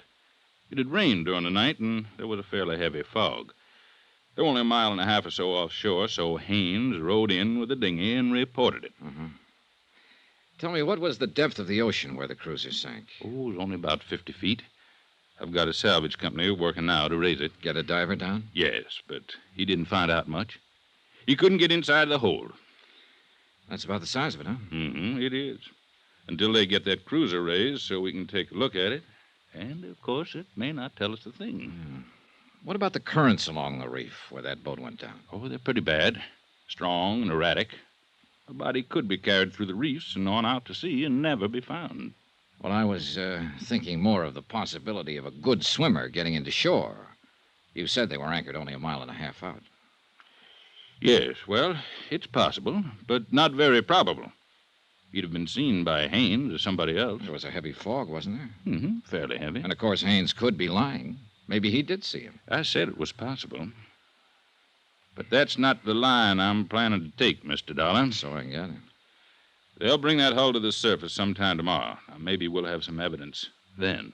Or maybe Markey's body will turn up in the next 48 hours. And if not? Then, Mr. Dollar, I will petition the probate court to declare him legally dead. I suppose you've got some reason for all this, Rush. Yes. I want the fact of death established in order to file a murder charge. Danny Haynes? Who else? It's the old story, isn't it? 2 men go out and only one comes back. Unwitnessed accident. Nothing new about it. No. And it's never been an easy one to prove. Well, it'll be a lot tougher a year from now if you people put up a fight and force the decision up to the Superior Court. Suppose Haynes himself fights it. I wish he'd try. Be the next thing to an admission of guilt. Oh, Mrs. Markey. She has legal status in the case. She could do it, but she won't. Yeah, you're probably right. She wouldn't be likely to throw away $75,000. Well, I can't tell you what we'll do yet, Mr. Wilson. I'll have to look around first, talk to the people involved, get my feet on the ground. Fine. Well, you just do that. Here, I'll give you the addresses. Oh, good. Mrs. Markey is still at the beach house. Young Haynes has moved into a hotel near there. All right, thanks. Say, how did the three of them get along during the month they've been here? Like peas in a pod, from all appearances. Of course, what was going on behind the scenes might have been another story. It usually is. I think that's where we'll find the motive. Not that Mrs. Markey encouraged Haynes at all. She's a fine woman. I know, and she's beautiful. And this is the South. How's that? So long, Mr. Wilson. I'll keep in touch.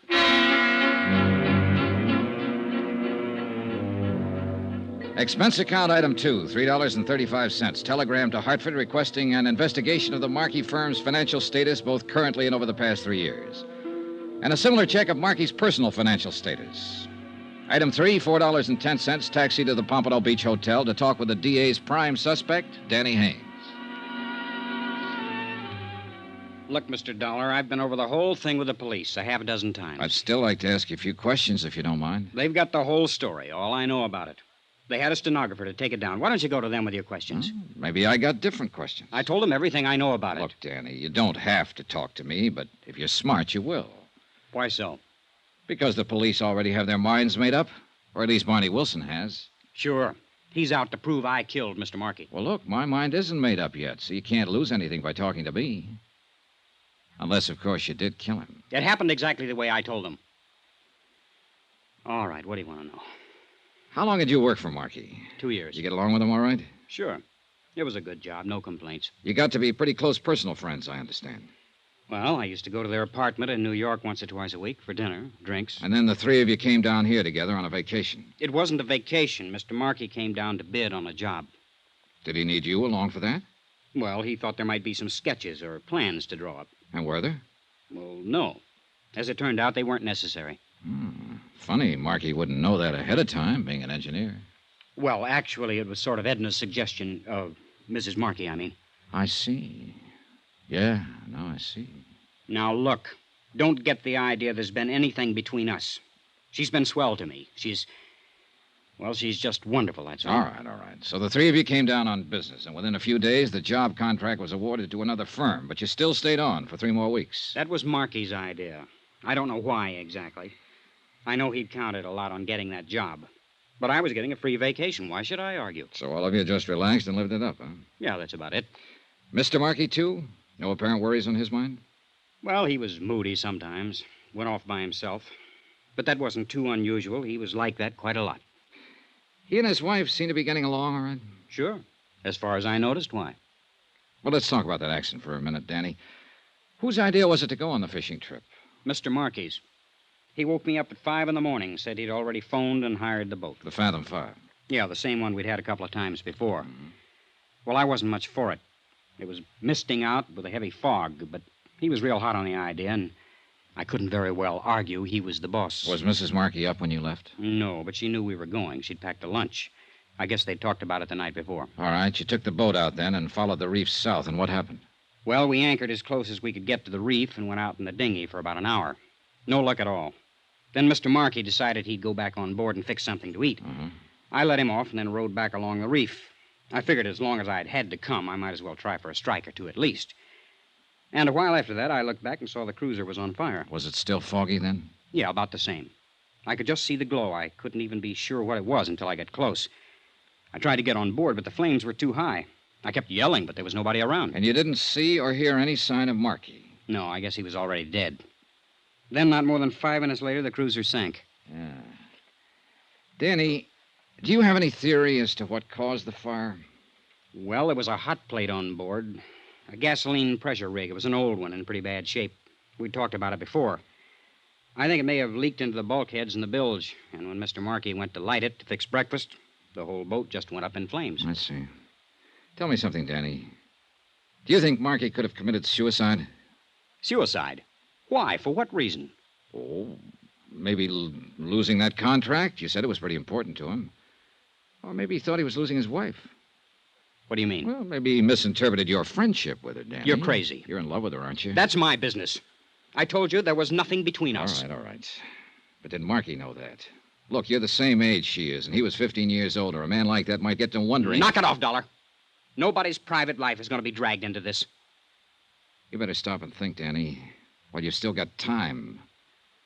A defendant in a murder trial doesn't have any private life.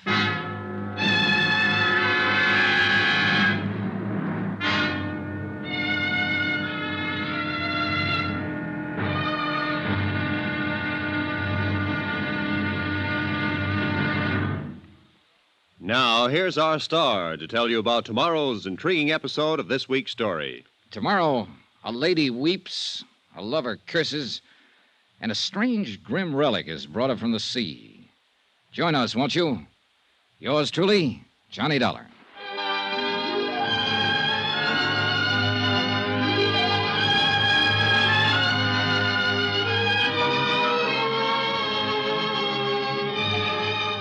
Yours truly, Johnny Dollar, starring Bob Bailey, is transcribed in Hollywood. Written by Les Crutchfield, it is produced and directed by Jack Johnstone. Be sure to join us tomorrow night, same time and station, for the next exciting episode of Yours Truly, Johnny Dollar. Roy Rowan speaking.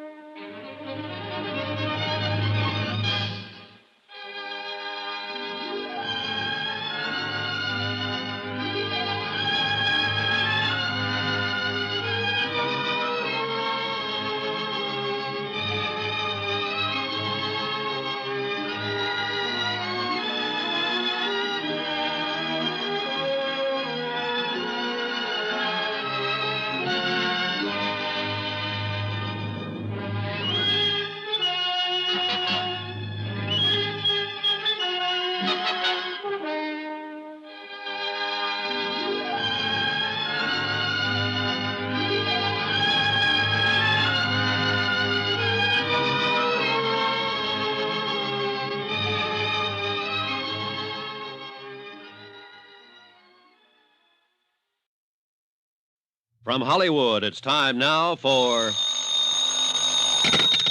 Johnny Dollar. Barney Wilson, Mr. Dollar, special deputy with the DA's office. I understand you talked to Danny Haynes. You've got a good grapevine, Mr. Wilson. Oh, tolerable. Well, what do you think? Well, I'll go about 6 to 5. He hasn't murdered anybody. Oh, well, that's close to even money. So you're not too sure, huh? No, I'm not too sure. But then I'm not even sure yet that Markey is dead, remember? Well, maybe we can settle that question this evening. What do you mean? The salvage boys have finally got grapple lines on that boat. They figure to bring it up to the surface around 8 o'clock. I'm going out in one of the harbor launches. You like to come along? My company's got a 75 grand stake in this. Sure, I'd like to come along. All right. You meet me at Harbor Police Headquarters at 7:30. I'll be there. Good. I'll introduce you to the late William Markey. Somehow, I sort of doubt that, Mr. Wilson.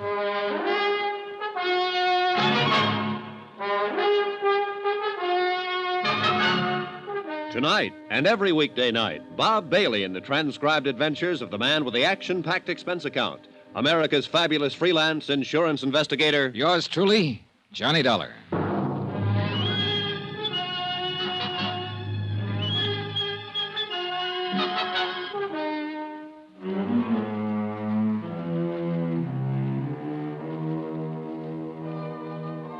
From Special Investigator Johnny Dollar to the Home Office, Delta Liability, Hartford, Connecticut. Assignment, the Phantom 5 matter. Location, Miami, Florida. Expense account continued. Item 6, $3.85. Taxi fare to the Markey Beach House, occupied for the past 3 days now by his wife since William Markey's accidental death. According to all reports, a very beautiful woman. The reports were correct. Won't you come in, Mr. Dollar? Thank you. Come this way. I've been practically living in here in the study since... I just haven't had the heart to even look at the rest of the house. Yes, I imagine it's been quite a shock for you, Mrs. Markey. Yes, terrible. No one knows. Sit down, Mr. Dollar. Thank you. I really don't know very much about these matters. If there are papers to sign, maybe I should have a lawyer or something. No, that won't be necessary. For the present, there's nothing to sign. But aren't you with the insurance company? I'm working for them at the moment as a special investigator. Oh. I'm to supply them with a full report of your husband's accident. They have to have that before they can do anything about paying off the policy. Well, couldn't the police give you all that? And there's a Mr. Wilson, I think his name is, who's with the district I've attorney's talked office. to Mr. Wilson. He's cooperating in every way possible. But some of the details I have to get from you. Have you talked with Danny Haynes? Yes? Well, didn't he tell you what happened? He gave me a statement, yes. But only covering the details he actually knew about. Well, I'm sure there's nothing I can add, Mr. Dollar. I wasn't even there, as you know, of course. I know, Mrs. Markey. I'll get all of those details elsewhere. But then I don't see why you've come out here. I'd like to know a few things about your husband. Things you know better than anybody else.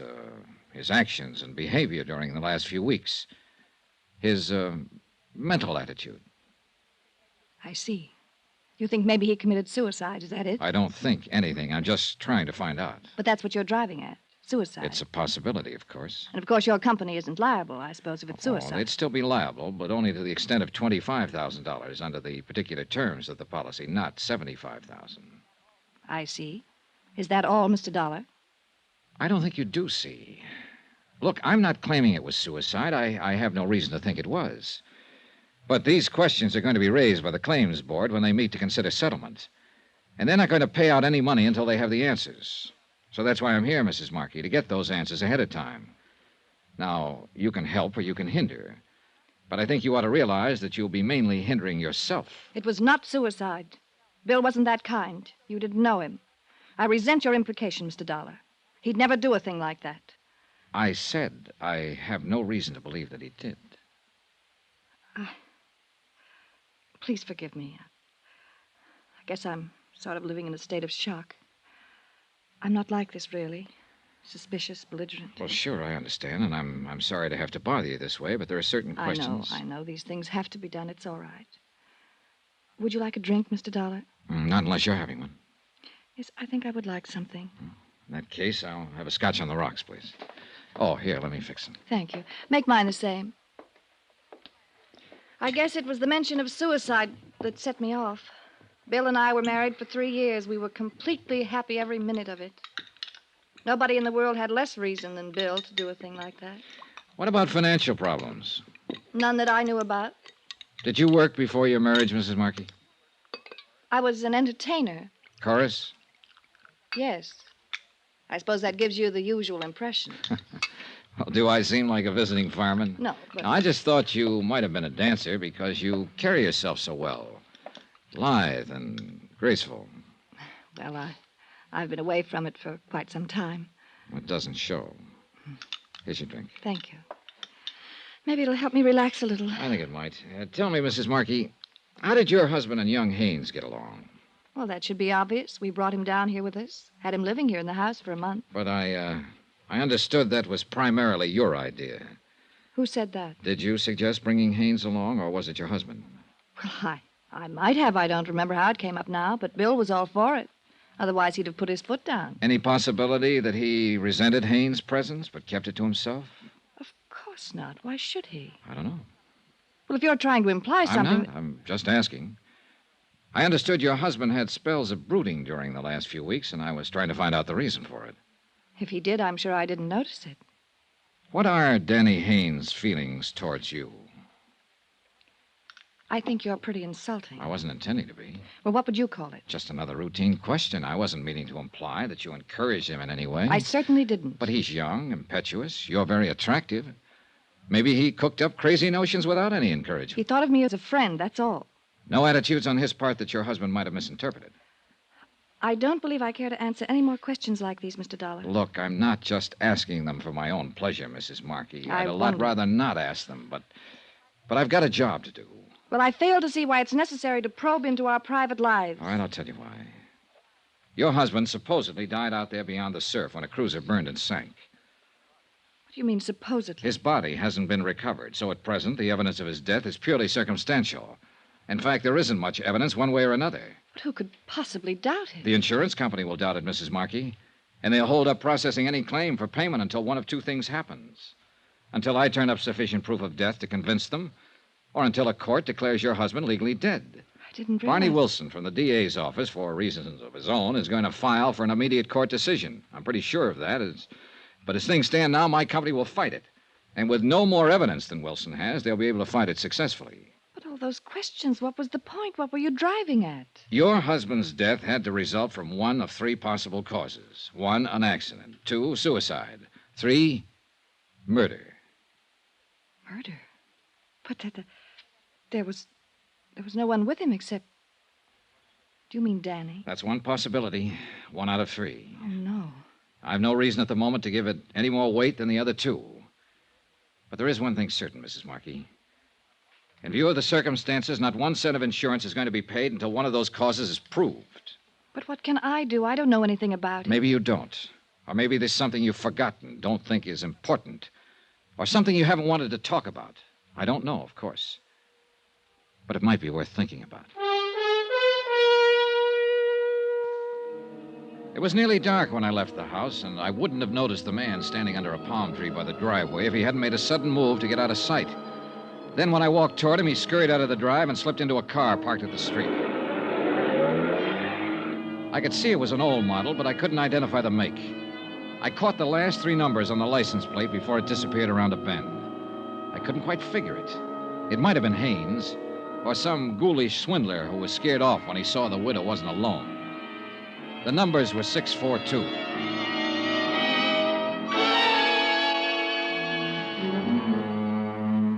Expense account item 7, $3.75, taxi back to my hotel. Item 8, $6.25, dinner and incidentals there. And item 9, $1.40, taxi again to the waterfront headquarters of the Harbor Police. 30 minutes later, I was in a police launch with Deputy Agent Barney Wilson several miles down the coast, skimming across the water toward a bright cluster of spotlights where a salvage barge was working into the night to raise the burned hulk of the charter cruiser Fathom 5. You still got your mind set the same way, Mr. Dollar? What way was that? That there hasn't been any death or any murder? Oh, come now, Mr. Wilson.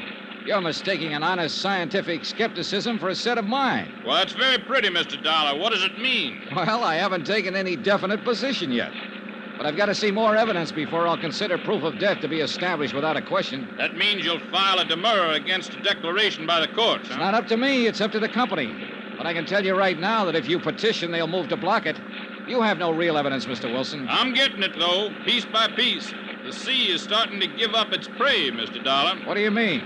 The boys found his shoe late this afternoon, washed up in the surf, just about where you'd expect to find it if it had been carried in by the current. Identifiable? From the same New York shop that Marky's other shoes came from. Same size, same style. Well, it's something, all right. But it's still not conclusive. Well, what do you ask? That Marky walks up and tells you he's dead? No, I guess I'd settle for just seeing him that way.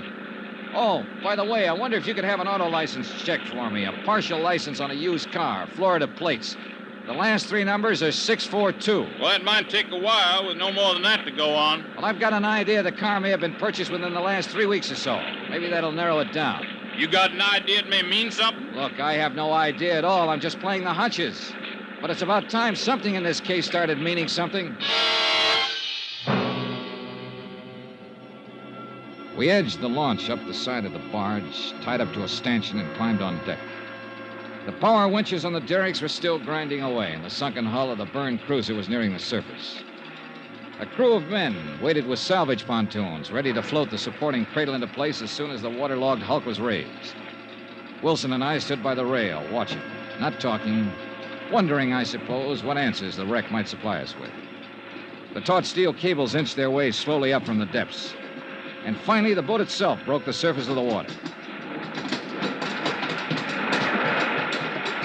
Then the men moved in with the pontoons, and other crew members dropped a suction hose into the water-filled hull and started a pump to empty. Finally, the whole thing was high enough so we could see that the cabin and the deck were badly burned, almost destroyed. But strangely enough, the hull itself seemed to be undamaged. Then Wilson and I both noticed something at the same time, a solid column of water spouting from a round hole near the keel of the boat. And we both realized what it meant. Look, Dollar. Look there. Somebody opened the seacocks. Somebody left them wide open. So one thing is certain. It wasn't an accident. She was sunk deliberately. That's exactly what I've been trying to tell you right from the start. Huh? William Markey was murdered.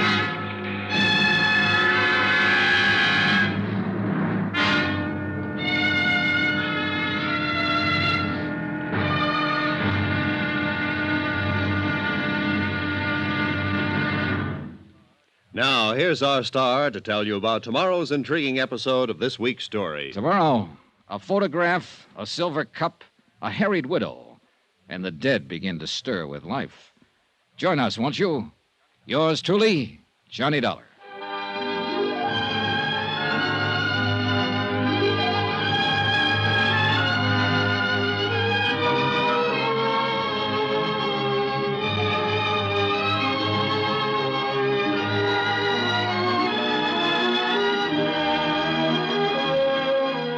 Yours truly, Johnny Dollar, starring Bob Bailey, is transcribed in Hollywood.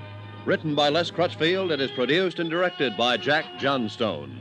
Be sure to join us tomorrow night, same time and station, for the next exciting episode of Yours truly, Johnny Dollar. This is Roy Rowan speaking.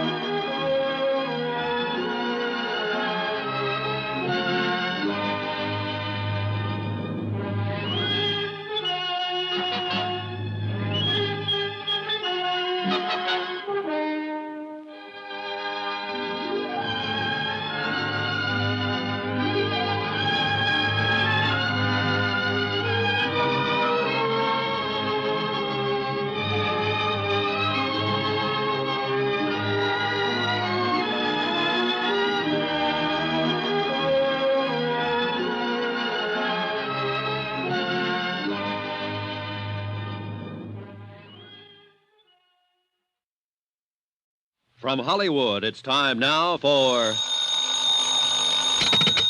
Johnny Dollar. Barney Wilson, DA's office. Oh, morning, Mr. Wilson. Say, you're on an expense account, aren't you? That's right. Good, I'm not. How about buying me a lunch? You got a deal. 12 o'clock here at my hotel. Sold. Found any more shoes? No, and no bodies. Not yet, anyway. I'm amazed.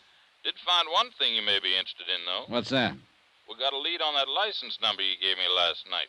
You were right. The car was bought from a dealer about 2 weeks ago. By whom? Somebody named John Smith over on the east side of town. That figures. Well, maybe here's something that won't. I checked the address this morning. And you know what? Sure, a vacant lot. Well, now, how the devil did you know? See you at lunch, Mr. Wilson.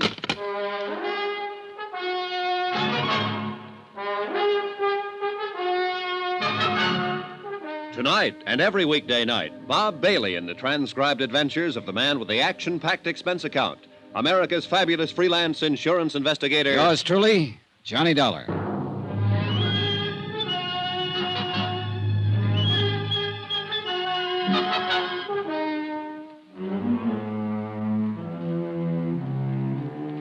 Expense account submitted by Special Investigator Johnny Dollar. Location, Miami Beach, Florida. To the Home Office, Delta Liability, Hartford, Connecticut. Assignment, the Fathom 5 matter. A sunken cruiser that refused to give up its dead.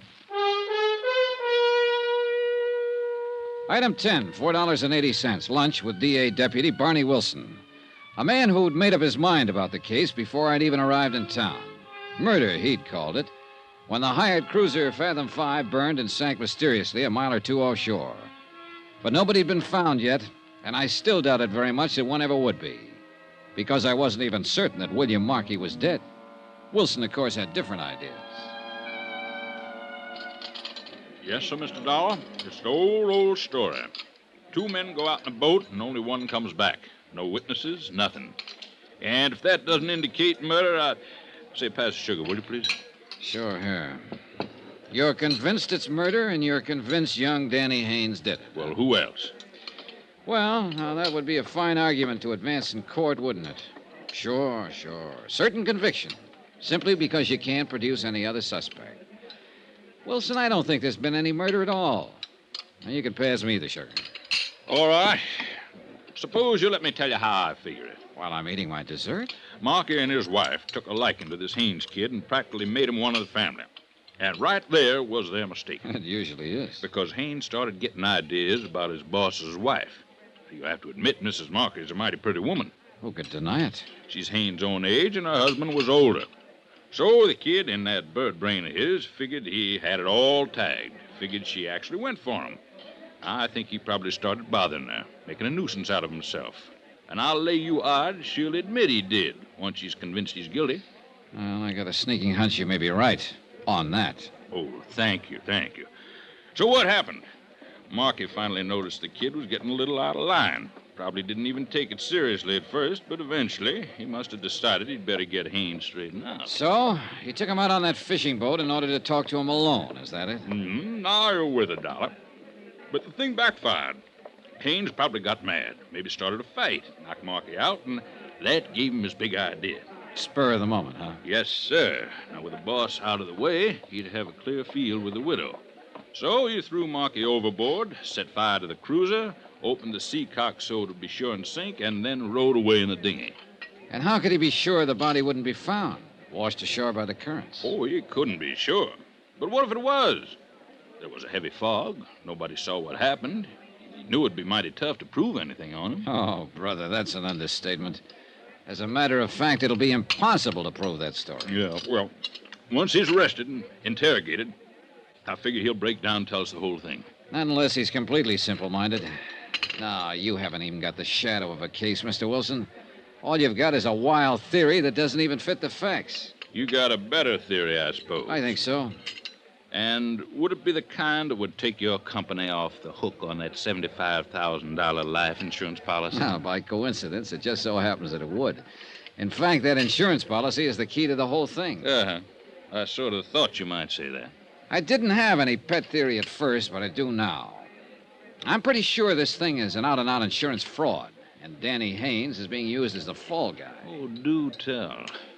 And what are you finding for evidence, Mr. Dollar? Oh, a lot of little things that are sort of starting to add up. For one thing, I got a long telegram this morning from a firm of confidential investigators in New York.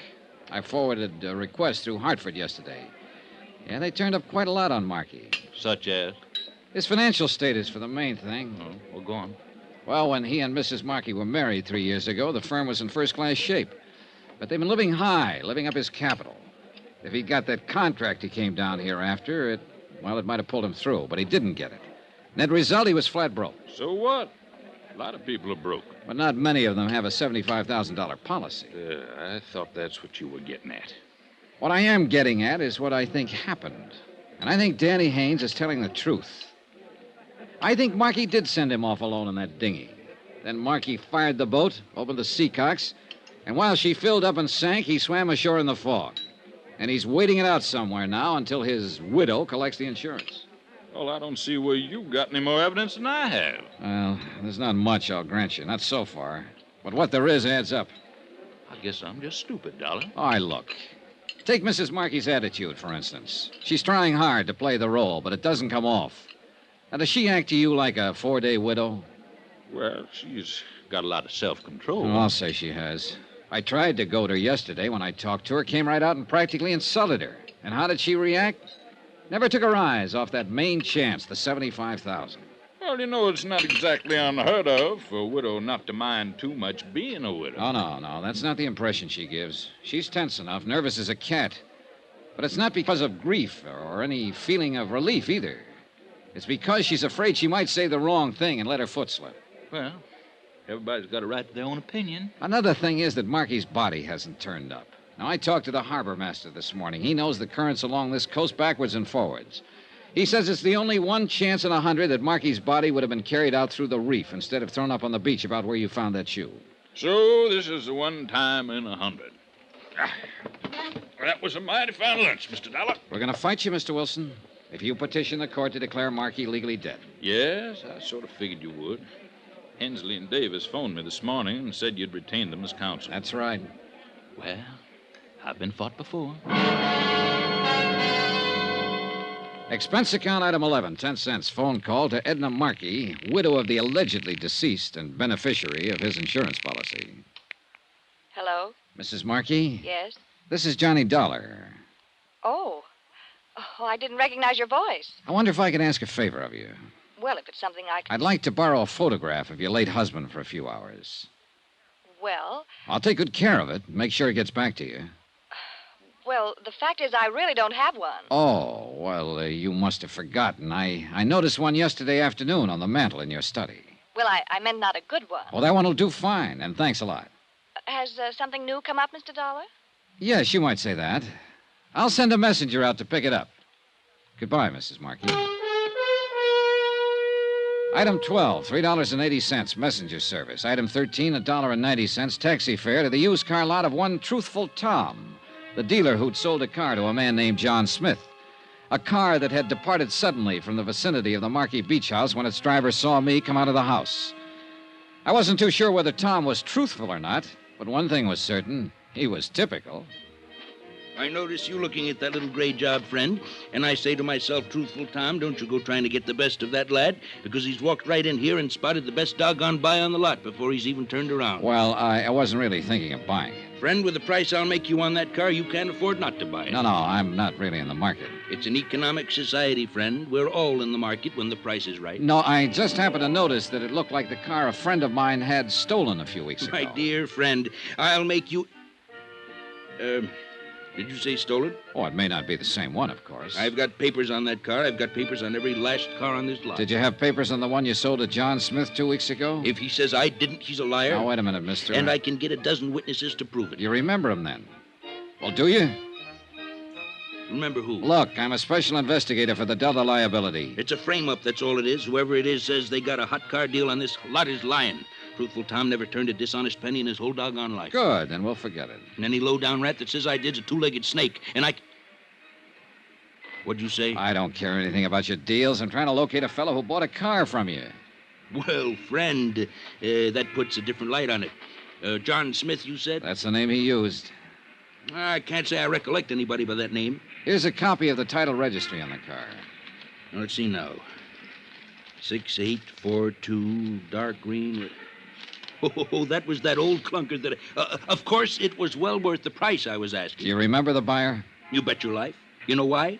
Because he paid cash. Not a check, cash. I mean the real long green Missoula. Would you recognize a photograph of him? Well, I might if... Oh, is this it? Well, let's see now. Well? No doubt of it, friend. That's the lad, all right.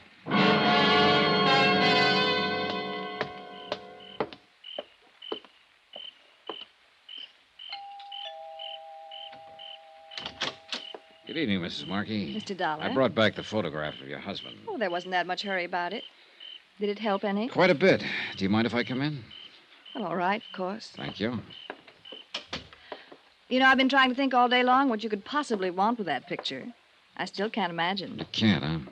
Sit down, Mr. Dollar. Thanks. It's a terrible picture, of course. That's why I hesitated about giving it to you. Doesn't look a thing like him.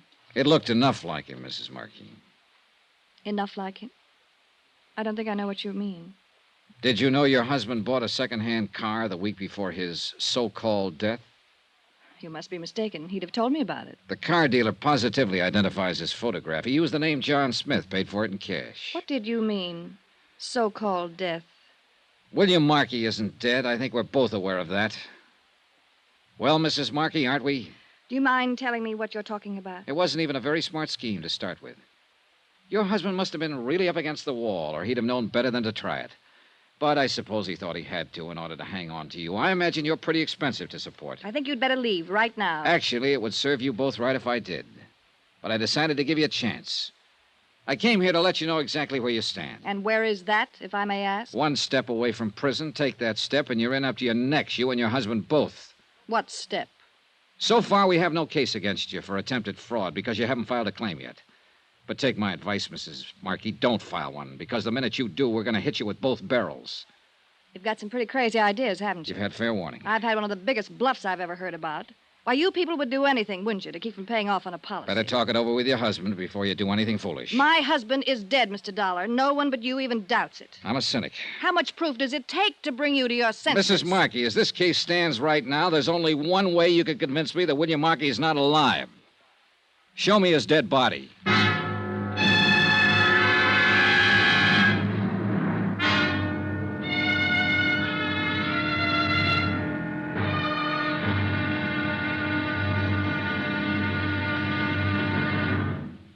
Now, here's our star to tell you about tomorrow's intriguing episode of this week's story. Tomorrow, a crazy kid in love, a right decision by a court, and then the whole case smashes wide open.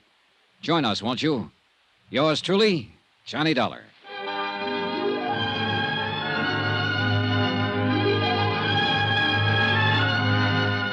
Yours truly, Johnny Dollar, starring Bob Bailey, is transcribed in Hollywood. Written by Les Crutchfield. It is produced and directed by Jack Johnstone. Be sure to join us tomorrow night, same time and station, for the next exciting episode of Yours truly, Johnny Dollar. Roy Rowan speaking.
From Hollywood, it's time now for...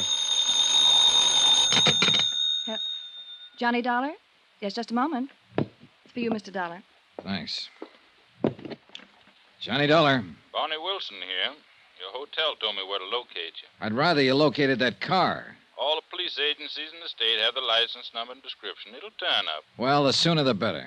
It'll take more than a car to prove William Markey is still alive. The dealer who sold it to him identified his photograph. All right, but he bought the car 2 weeks ago. We know he was alive at that time. In case you've forgotten, Mr. Dollar, the Fathom 5 sank only 4 days ago. That's when Markey was murdered. Okay. We're not going to settle it by arguing. That's why I phoned. It's going to be settled tomorrow morning. You've petitioned for a hearing? 10 o'clock in Judge Campbell's chambers. You're making a mistake. See you in court, Mr. Dollar.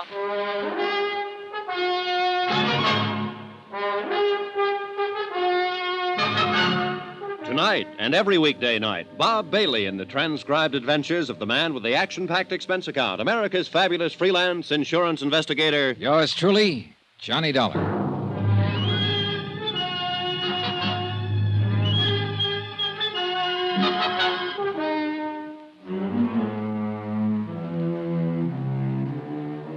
From Special Investigator Johnny Dollar, location Miami Beach, to the Home Office, Delta Liability, Hartford, Connecticut. Assignment, the Fathom 5 matter. The case of a cruiser mysteriously sunk off the Florida coast. I phoned the insurance company's legal counsel and told him that Wilson had petitioned a hearing to have William Markey declared legally dead. Then I rejoined Mrs. Markey in the study. She was tense and on edge, pacing the floor and smoking nervously.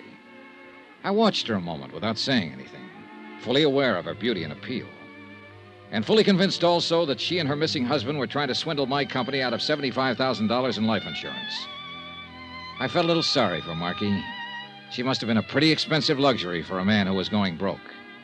But then I stopped feeling sorry. I remembered that they'd tried to set up young Danny Haynes as the fall guy for murder. Well, why don't you go ahead and say it? Say what?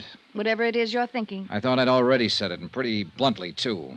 You made some wild accusations. Not so wild. I've got some fairly solid facts to back them up. Apparently the DA's office doesn't agree with you. Wasn't that Mr. Wilson on the phone? That's right.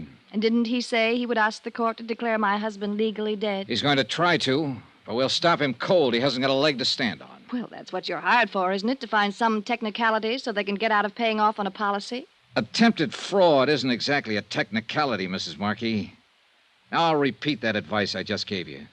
Get in touch with your husband. Tell him the scheme is off. It won't work. And don't file a claim for that life insurance. You'd like that, wouldn't you? You'd just love to bluff me out of $75,000. No. I just kind of hate to see you go to prison, that's all. And that's exactly what is going to happen if you file that claim. You keep talking about some scheme. What scheme, Mr. Dollar? You want it laid right on the line, huh? I'd just like to know what you're talking about. And just how much I've figured out. All right, I'll paint it for you in black and white. Your husband was broke, flat broke. I'm not guessing there. I got a report on him from a financial investigator in New York. I knew nothing about his business affairs. That I wouldn't know. Anyway, he thought he saw a chance to pull off a swindle on the basis of the only thing he had left, that $75,000 life insurance policy. So the two of you worked it out together. Did your financial investigator tell you that? Or would you be guessing? Your husband bought a car under an assumed name and probably rented living quarters somewhere in the area under another assumed name. So it was all set. It was just a matter of waiting for a morning when a heavy fog was down. You have a fantastic imagination. Meantime, just in case the accident theory didn't go over, you kept playing young Haynes along so it would seem as though he had a motive for murder. And that part was a cinch. He was already halfway in love with you. You also have a rather nasty imagination. So finally, 4 days ago, conditions were just right. Your husband took Haynes out on that fishing trip in the Fathom 5. He anchored the cruiser and sent Haynes off along the reef in the dinghy. Then he set fire to the boat, opened the seacock so it would be sure to sink. He swam ashore and drove off in the car that he'd bought for exactly that purpose. As I understand it, Mr. Dollar, that cruiser was anchored a mile or two offshore. Are you actually suggesting my husband swam that distance? You mean that's something else you supposedly didn't know about? What? Oh, that report from New York was more complete than you seem to realize. William Markey has been a member of the Greenpoint Athletic Club for years. He won silver cups in the Long Island Sound Marathon Swim 3 different times. I knew he belonged to the club, of course, but I assumed it was more social. Of course he could swim that far. That particular talent was probably what gave him the idea for the whole thing. There's no proof, you know. Not one bit of real proof. There will be, if you try to collect that insurance. We'll turn up enough proof to reach all the way from here to the state prison. So if you try to... Will you excuse me, please? Yeah, sure. I'll be right back. I lit a cigarette and waited for her, wondering why I even bothered to come here. I was fed up with it, sick of the whole thing. Fraud cases are like that, messy and dirty. You see people with a mask down and you get a look inside. And you get to wondering if everybody's like that. Wondering if you'd be like that yourself, maybe, if the price were right. And if you are, you hope you never find it out. All I wanted at the moment was to leave the house, wind the thing up, and get out of town. I'm sorry, Mr. Dollar. It was somebody looking for an address. I mean, they had a wrong address. I see. Well, I think we at least understand each other now. Yeah, I'm sure we do. And I can say only one thing. You're wrong. You're completely and absolutely wrong. Maybe.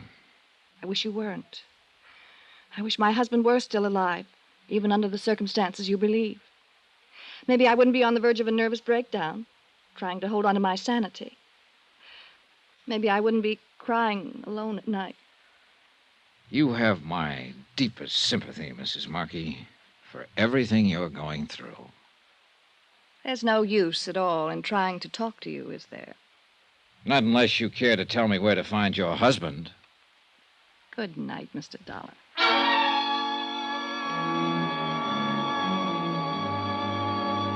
I left the house and turned down the dark road toward the Pompano Beach Hotel. I'd planned to pick up a taxi there, but after that unknown visitor came to Mrs. Markey's door, I'd made a slight change in the plans. Whoever it was hadn't been a stranger, that I was sure of. She'd been too nervous when she came back into the room. It was someone she hadn't wanted me to know about, and I was pretty certain I could guess who.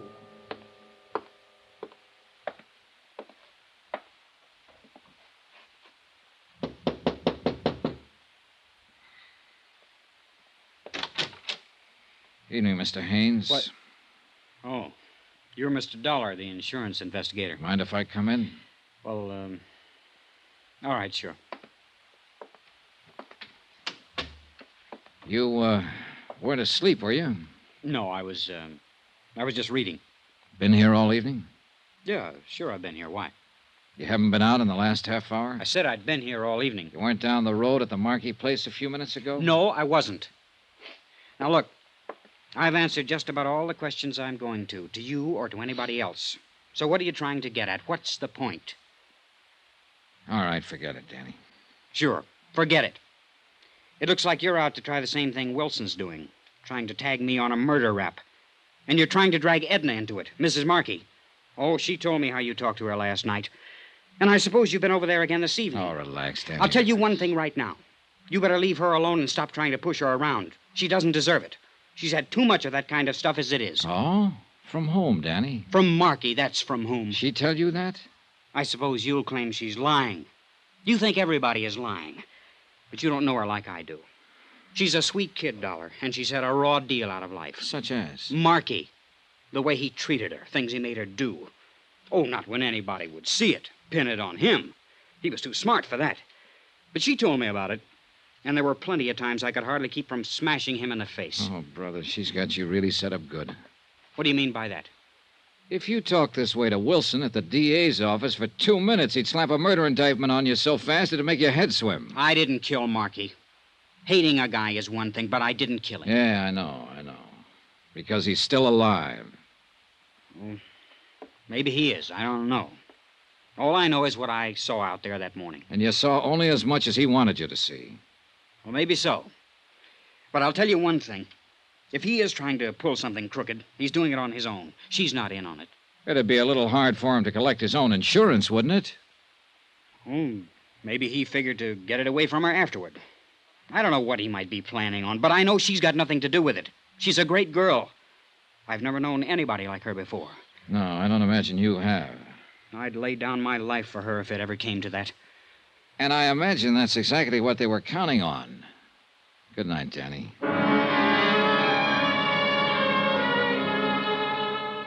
Expense account item 16, $1.90. Taxi fare the following morning from my hotel to the courthouse. I got there at 9:30 and went over the case with Jim Davis, local counsel for the insurance company. And at 10 o'clock, the hearing on Wilson's petition was opened in chamber session, Judge A.G. Campbell presiding. Judge Campbell kept the proceedings informal, and the whole thing moved pretty fast. Both sides presented briefs, and additional evidence was introduced through verbal interrogation. No witnesses were called. By 10:30, the cases for both sides had been completed.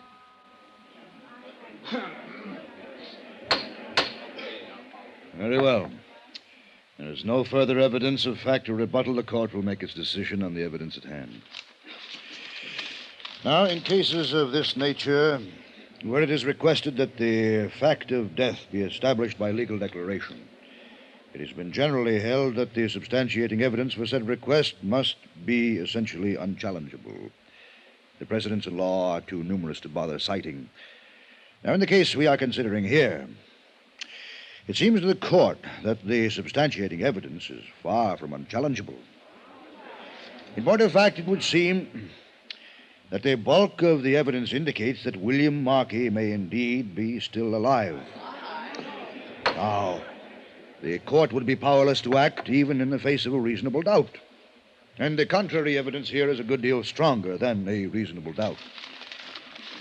Therefore, in the matter of the request made herein that William Markey be declared legally dead, it is the court's decision that the petition not be granted. If new evidence becomes available at some future time, the petition may be resubmitted. The court is adjourned.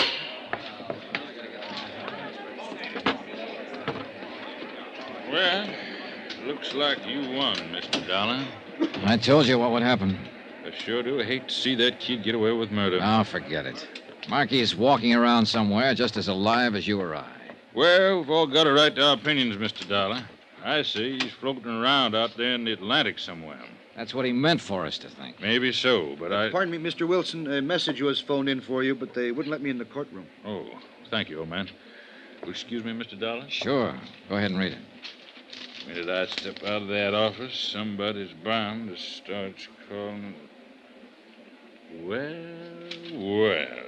What's the matter? Mr. Dollar, the Coast Patrol hauled a man's body out of the surf about an hour ago. Been drowned. So? They got a quick check on his prints. It's William Markey.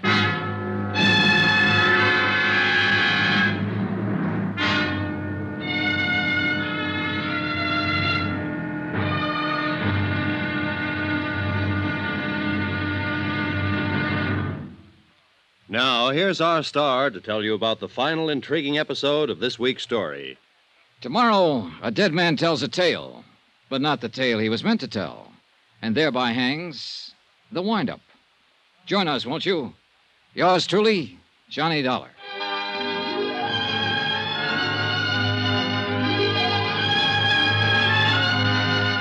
Yours truly, Johnny Dollar, starring Bob Bailey, is transcribed in Hollywood. Written by Les Crutchfield, it is produced and directed by Jack Johnstone. Be sure to join us tomorrow night, same time and station, for the next exciting episode of Yours truly, Johnny Dollar. Roy Rowan speaking.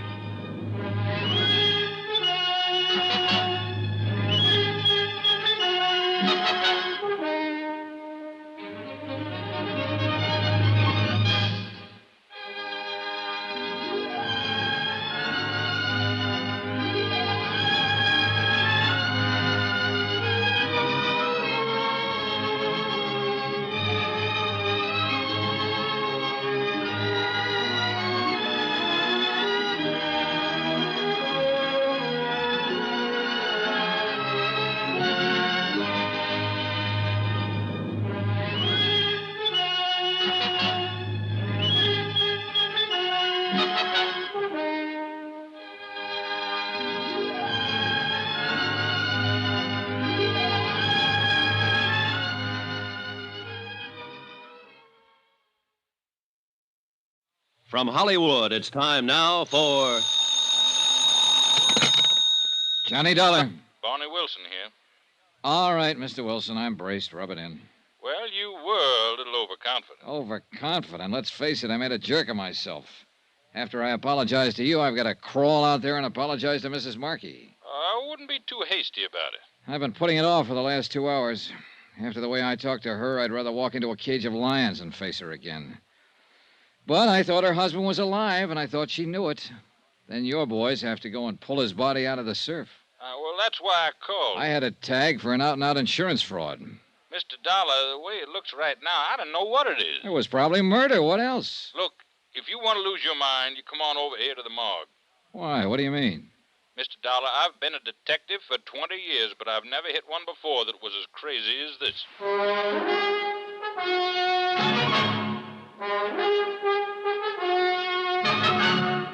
Tonight and every weekday night, Bob Bailey in the transcribed adventures of the man with the action-packed expense account, America's fabulous freelance insurance investigator. Yours truly, Johnny Dollar.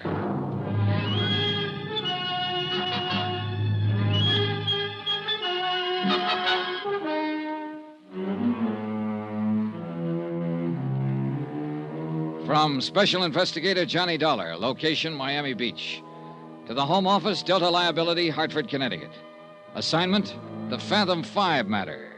It happened to involve a $75,000 insurance policy.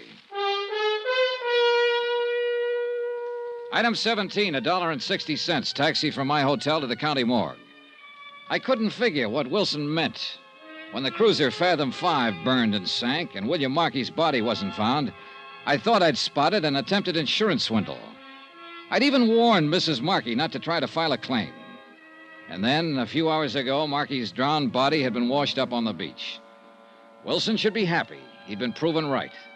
But instead, he'd sounded more mixed up and uncertain than he'd been before.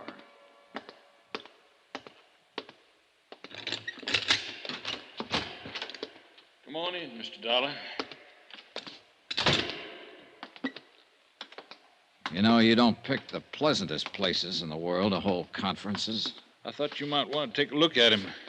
Though I'll be eternally blasted if I know what anybody could tell by looking.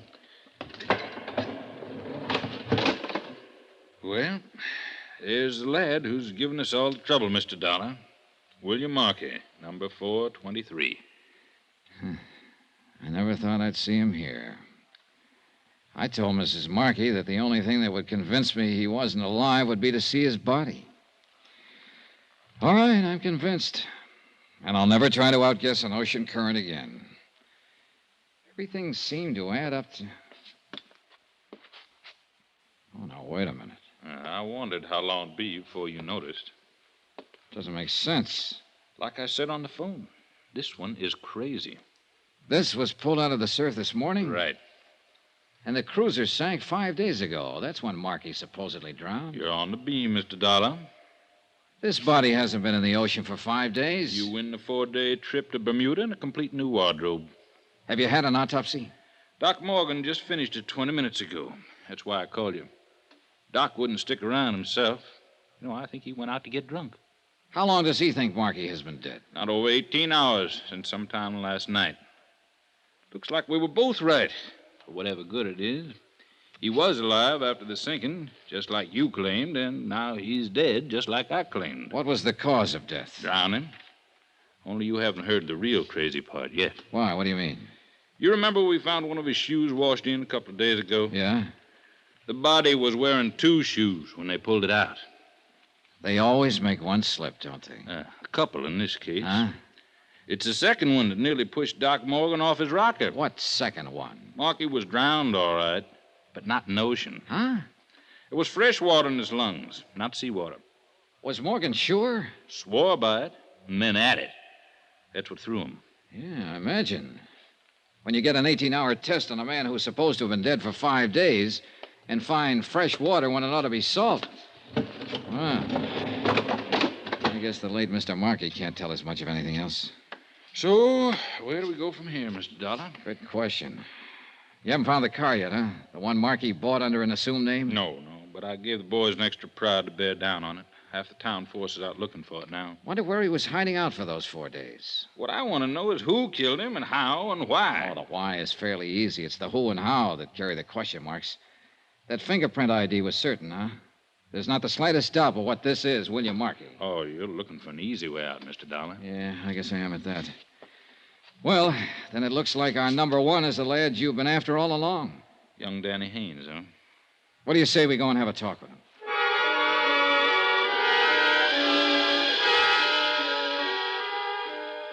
Only one thing was wrong with the idea. It didn't work. Haynes wasn't in, and the clerk at his hotel said he hadn't seen him all day. The night clerk admitted that he'd slept through most of his shift and wasn't sure of anything.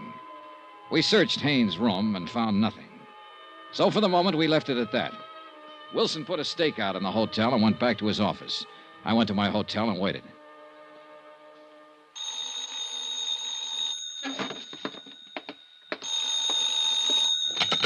Johnny Dollar. Barney Wilson. Yeah, what's up? We finally got a break. The boys found that car. Where? Parked at the curb out on the east side of town.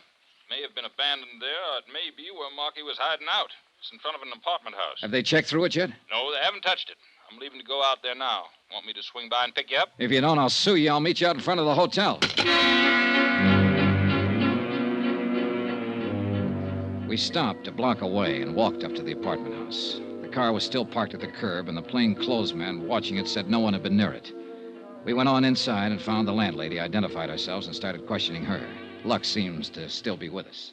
Well, you see, most of my guests are permanent, as you might say, or at least as permanent as renters ever are. Yes, we understand. In fact, the only unit I've let in the last 2 months is number 14. That's up one flight with a pull-down bed. When did you rent that one? Well, let's see now.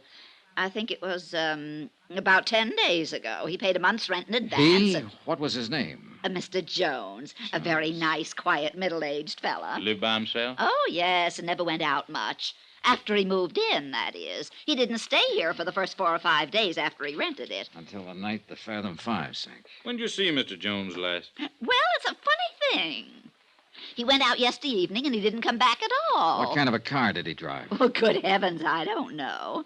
But you can look for yourself. It's parked out there at the curb. A friend of his brought it by a while ago. What? What's the friend's name? Why, I didn't ask him. He's an awful nice young fella. He said Mr. Jones was going on a trip and sent him to pick up his belongings. And he had Mr. Jones's key, so I decided it was all right. He's up there packing now.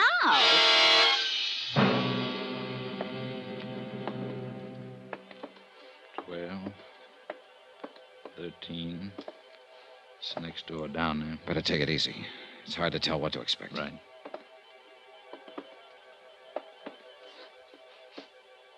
He's in there, all right. Try the knob. Easy. It's locked. And there isn't much choice. Who is it? Open up, Haynes. We want to talk to you. I said open up. Get away from that door. Watch it, Wilson. I'm warning you. Don't try to come in. Well, we know now what to expect. I'll cover the door here, Dollar. You go down and tell Dave to cover the outside windows and call in for a couple of squad cars. Right. Hey, he's going out that window. There must be a fire escape. Come on. Let's hit the door.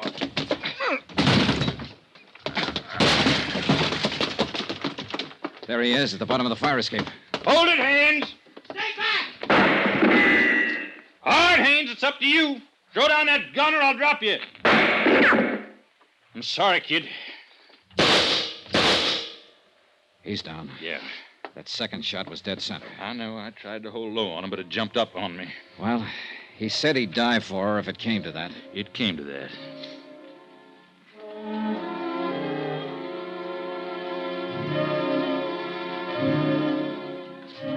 It was after dark when Wilson and I drove out to the Markey Beach House. There were no lights on and nobody answered the doorbell. So Wilson forced entrance and we shook the place down. We found evidence of a struggle in the study and in the bathroom. Water from the bathtub had overflowed behind the tile and was still seeping out along the baseboard. We found a dressing gown of Mrs. Markey stuffed in the back of a closet, soaking wet.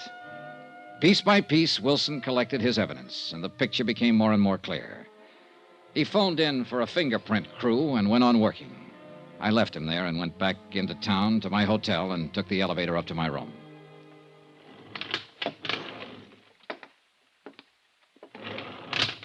Mr. Dollar, What are you doing here? waiting for you. They've got extras out. They say the police shot Danny Haynes. I thought maybe you could tell me what it's all about. Sure. And what you mostly want to know is how much he talked before he died. Isn't that it, Mrs. Markey? I don't know what you mean. Then go on out to your house and ask Wilson. He's out there with a fingerprint crew. And I imagine he can tell you anything you want to know by now. I slipped up last night. I thought it was Haynes who came to your door. But it wasn't. It was your husband. And you told him to come back later. Then when I left, you called Haynes and had him come over. If he said that, he lied. I even gave you the idea for it myself. When I said the only thing that could convince me your husband wasn't alive would be to see his dead body. So you talked Haynes into helping you provide the evidence I said I'd have to have. My husband's body was found in the ocean. They told me that this evening. Yeah, but he didn't die there. He was drowned in the bathtub at your house, and you and Haynes did it. You're out of your mind. Danny Haynes was lying. Then go tell Wilson. It's his job now, not mine. Maybe you'll be able to convince him, but I doubt it. And I'm pretty sure you won't be able to convince a jury. You think not. I'll get the best lawyer money can buy. Yeah, you do that, Mrs. Markey, but don't plan on using any of that insurance money for it. Why not? Because there won't be any. That policy was already void when you and Haynes killed your husband last night. What? An attempted fraud cancels a policy the minute it's committed. In other words, Mrs. Markey, 5 days ago when your husband sank the Fathom 5 and tried to play dead. I don't believe it. You've lost out all the way around, Mrs. Markey. Your husband, your boyfriend, your insurance claim. And now you stand a pretty good chance of losing your life. A 4-time loser. That's really a record.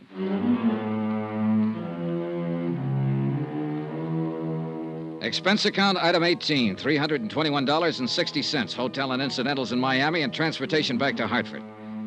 Expense account total, $684.95. End of account, end of report. Remarks? You quoted a line of Shakespeare at the start of this case, Ralph. Full fathom 5, thy father lies. Well, you're wrong. It turns out to be the widow who lies, and lies, and lies. Yours truly, Johnny Dollar.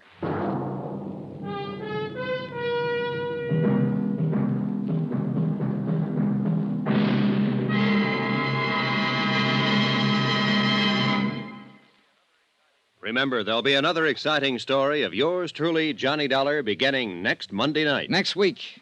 Well, if I'd minded my own business, I wouldn't have heard the girl beg for help. And from that point on, I needed help. Join us, won't you? Yours truly, Johnny Dollar.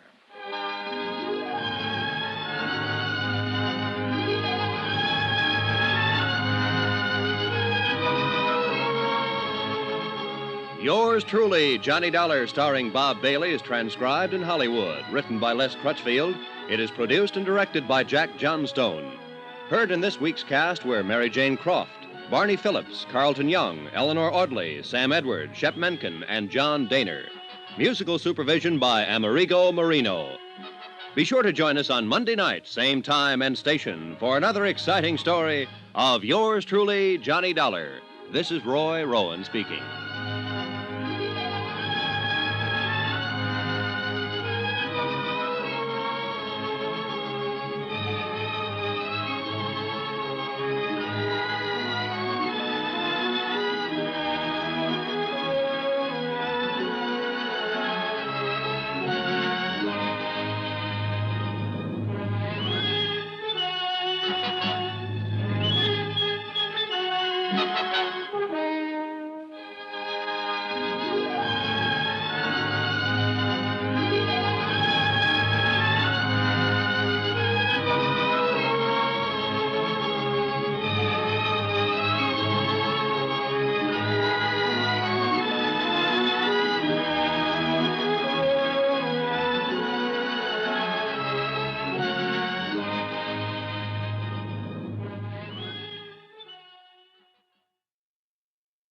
From Hollywood, it's time now for Johnny Dollar. This is Mr. Costello at the Plantation Hotel in Vicksburg, Virginia. You left word? Oh, yes, Mr. Costello. I'm acting for Eastern Seaboard Casualty Insurance. You know, investigation. Oh? I understand you had a burglary down there. We sure did, Mr. Dollar. Well, the main reason I wanted to talk to you, Mr. Costello, was to let you know I'm getting the first plane out of Hartford as soon as the weather clears. You're coming here to Vicksburg? Yes, that's right. Eastern Seaboard Casualties asked me to investigate the burglary for them. Good. Then I'll expect you when I see you. And I'll be there.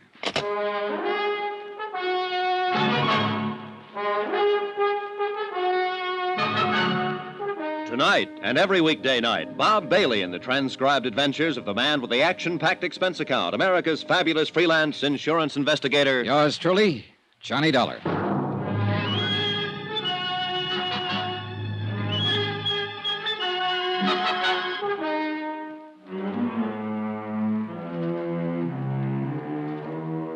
Expense account submitted by Special Investigator Johnny Dollar to the Chief Accountant, Eastern Seaboard Casualty Insurance Company, Providence, Rhode Island. The following is an accounting of expenditures during my investigation of the plant agent matter. Expense account item 1, $2 cab fare, my apartment to the Hartford Airport. Item 2, $173. One airline ticket from Hartford to Vicksburg, Virginia, and back again. We took off in 10 below zero weather about 1:30 in the afternoon. By 5 o'clock, we circled into Vicksburg for a landing. Item 3, $5 cab fare to the Plantation Hotel, 3 miles outside of town. A pleasant, spacious, gentle old building set back among the wintry trees. 15 minutes after checking in, Mr. Costello appeared, wrung my hand, and reported that the Vicksburg police had apprehended the burglar who had rifled the hotel safe the night before. All of the loot had been recovered. As a matter of form, I spent 2 hours with the police itemizing the stolen property, which was all intact. Then I returned to the hotel, assured Mr. Costello that everything would be all right, and got busy trying to make return reservations for Hartford. Now, the rest of this report is by way of apology for my tardiness in submitting the expense account.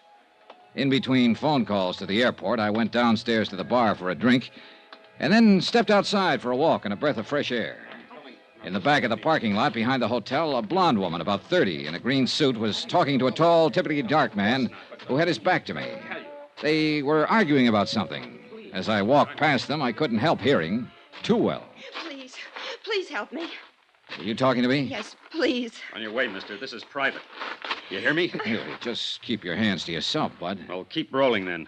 We're having a little argument, private. Please, I don't know who you are, but I'm... Shut up! She's, had a little too much to drink, mister, that's all. Oh, that's so? Well, it doesn't look that way to me.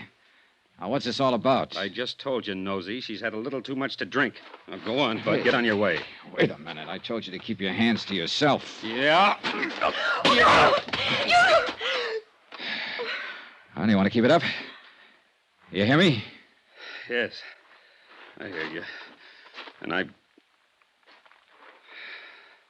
I'll let it go this time, mister. Just this once. Do you want to have him hauled in, miss? Oh, no.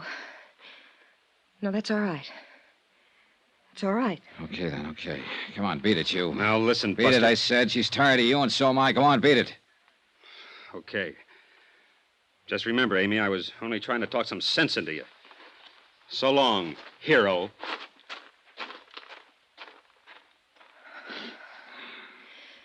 Thanks. Thank you very much. That was awfully kind of you. Okay, did he hurt you? Yes. Where it hurts the most, I guess. I'll never get accustomed to being disappointed in people. Oh, well, he didn't look like your type anyhow. So why don't you just... Oh, I'm sorry. Hey, look now. This is just the end of everything. Everything. Yeah, I know. Well, maybe it looks that way, but maybe it isn't. I'm sorry. I'm very sorry to have caused you all this trouble. Oh, that's okay. It must look rather cheap and dingy. I mean, I don't know what I mean. Well, look, let me ask you something. Did you really have too much to drink tonight? No. No, I only had one drink with him. All right, then maybe you'll let me buy you one. How about it? You're very kind. You look like you should be with someone for a little while right now. So what do you say? How about it? You're a very kind man.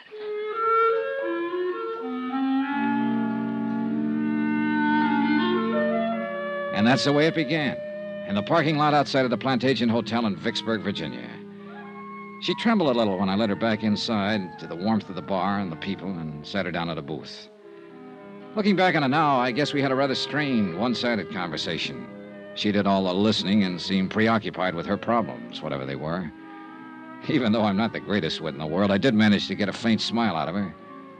It was a nice smile from a warm, frank mouth.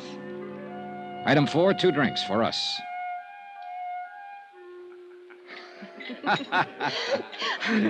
That's cute. Hey, see there? Next thing you know, you'll be telling me a joke.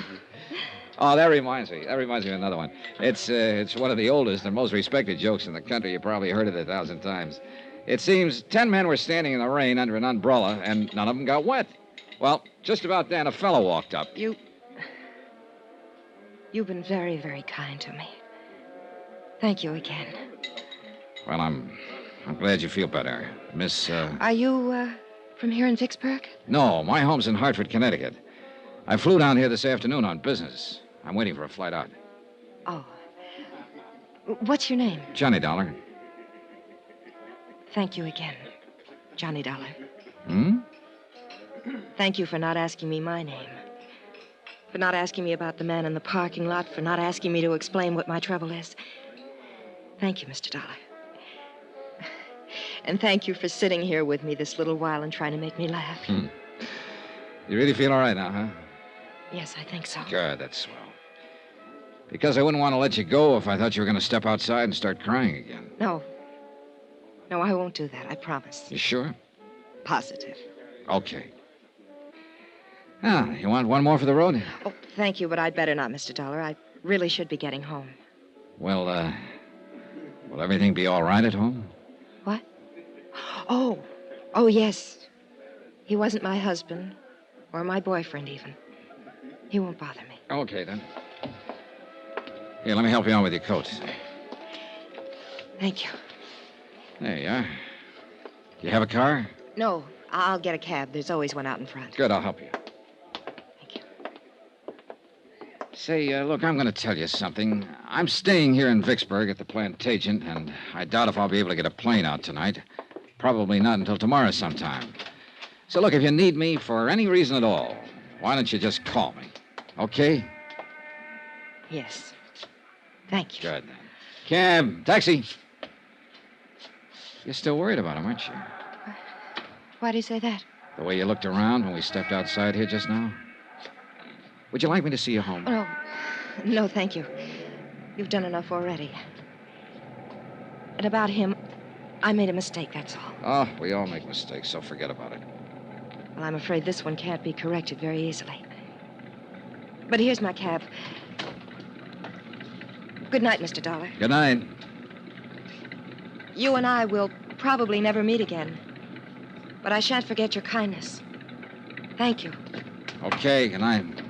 Downtown, please. I hope you have a nice trip home, Mr. Dollar. Hey, whoa, driver, hold it. Hey, anything wrong? What is it? I don't know. I have the strangest feeling. Wait a minute, driver. Hey, look, do you feel all right? You're shivering. Yes, I know I... Oh, it hurts. Oh, what hurts? Hurts. I didn't think he... What is it? What can I do? Help me. Please, Mr. Dollar. Help me. Let's go, driver. She fell back across the seat of the cab, writhing with pain. I took her in my arms and tried to find out what it was, but by that time she wasn't able to speak. In another 10 seconds, she was unconscious. The cab driver delivered us to an emergency hospital 5 minutes later. They carried her in through the ambulance entrance. I let the driver go and waited around the desk to see if I could learn what happened. Just waited. Vicksburg emergency. Waited. One moment, please. Go ahead, please. Vicksburg emergency. Not at this time of the night, sir. You'll have to call first thing in the morning. I'd suggest any time after 7:30. Yes, sir. Yes? Hey, look, would it be all right to go back and talk to the doctor now? I'm afraid not, sir. Well, could you bring him out here? I've been waiting for quite... I'm sure he'll be out in a very short while. He knows you're waiting to talk with him. I thought maybe he forgot me. No, sir. I just want to make sure she's all right. The doctor will be out. Vicksburg emergency. Just a moment. I'll connect you. Go ahead, please. Has she had many of these attacks, sir? Oh, I don't know. I just met her. Oh. Well, if you'd like, we could call you at home and let you know how she is. This isn't my home. I'm on my way out of town as soon as I can get a plane. I'll wait. Certainly. Excuse me. Yes, doctor. Yes, he's right here. Yes, sir, thank you. The doctor will see you now, sir. Good, thanks. End of the hall, room 111. Okay, thank you. I don't know what it was or why that hallway looked so long to me. Call it an old-fashioned premonition or what have you. That's what I had walking down the hall to see a doctor about a girl I'd known only a few minutes. There were 3 people in the room, 2 doctors in their white clothes and a nurse. I can still see the light burning above their heads, the way they looked tired, exhausted. All 3 of them had been working very hard. Doctor? Yes? Oh, you're the man who was with her. Yeah, that's right. How is she? When did this happen? About a half hour ago, I put her in a cab at the Plantation Hotel, and she complained of feeling sick. So I brought her here, but she lost consciousness in the cab. I see. Sit down, please. Oh, why? Some papers we want you to fill out, just routine. Oh, Your name, please? Johnny Dollar. And she is Mrs. Dollar. No. Oh, I see. You're a friend of hers, Mr. Dollar. Well, yes. Look, what is it, Doctor? What's the matter with her? I can't exactly tell you that right now, Mr. Dollar. What? Well, now, wait a minute. Why can't We have to contact her family first, Mr. Dollar. This girl is dead. Now, if you're willing to fill out... Picture it. Yourself in my position, I mean. I'd known the girl only a few minutes. I didn't even know her name. Yet somehow I'd become closely involved with her. Too much so, I guess. All I knew about her was that she was someone who had died while asking me to help her. Under the circumstances, what would you do?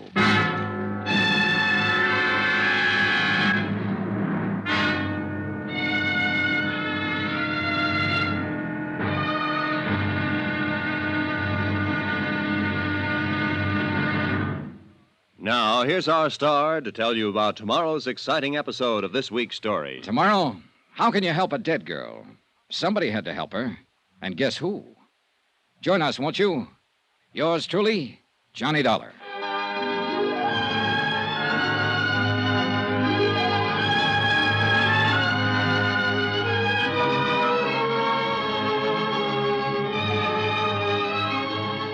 Yours truly, Johnny Dollar, starring Bob Bailey, is transcribed in Hollywood. Written by John Dawson, it is produced and directed by Jack Johnstone.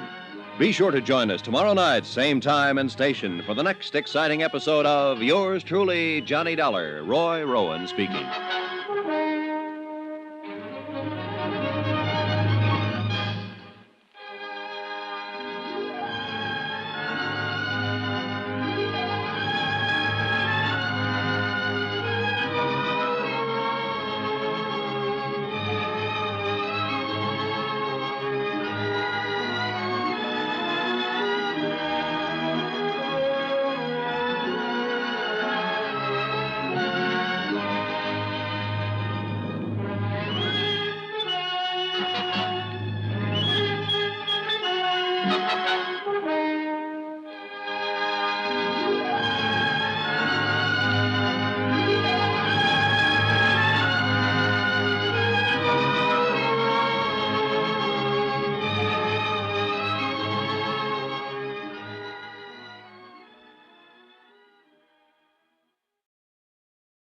From Hollywood, it's time now for... Johnny Dollar. Are you the Mr. Dollar from Hartford? That's right. Who's this? Jim Akins, Vicksburg Police Department. I'm sending a car over to pick you up, Mr. Dollar. Some questions I want to ask you about that young lady you were with last night. I hope you weren't planning on leaving town. Of course I wasn't. I canceled my plane reservations last night. If you tell me where you're located, I'll come down by myself. No sense getting head up. You aren't in your own backyard now, you know, Dollar. I know where I am, the town where a girl died in my arms. If you can stop getting lacy with me for a minute, maybe you can tell me who she was. Why? Because I'd like to talk to her family. I was the last one to see her alive.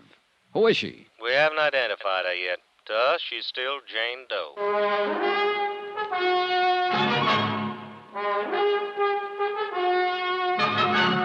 Tonight and every weekday night, Bob Bailey in the transcribed adventures of the man with the action-packed expense account, America's fabulous freelance insurance investigator. Yours truly, Johnny Dollar.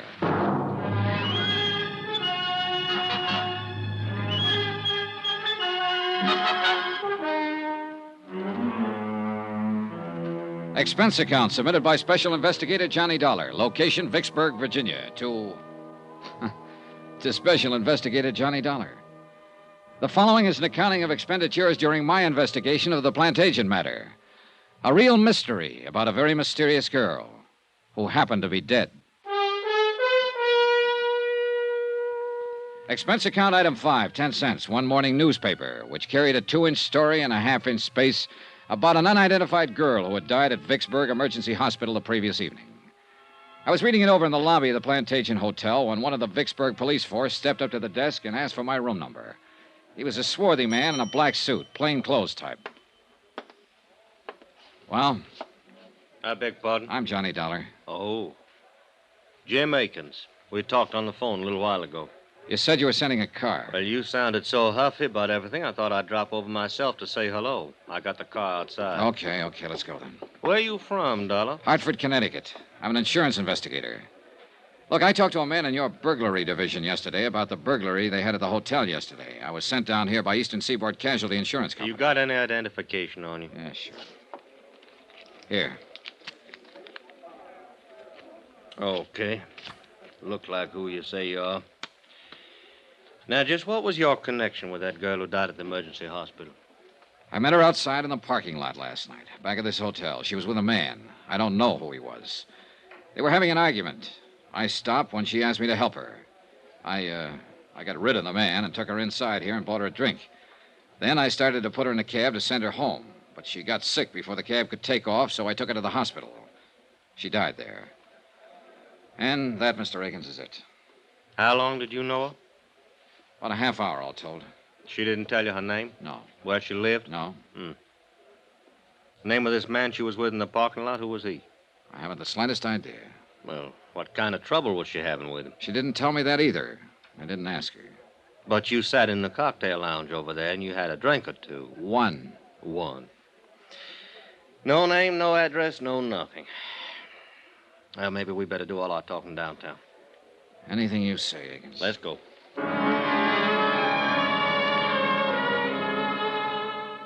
Akins turned out to be a lieutenant, and it took him the whole ride downtown to thaw out and make up his mind that I was just as concerned about what had happened to the unidentified girl as he was. He rephrased, but asked me the same questions in front of a stenographer when we got down to his office. He was still asking me questions when he led me and the police stenographer to the basement of the building, the morgue. And she didn't say anything to you about herself before she collapsed, huh? No. All I know is what I've told you. You're sure? Positive. Hey, look, let me ask you one. I've put up with yours for over an hour now.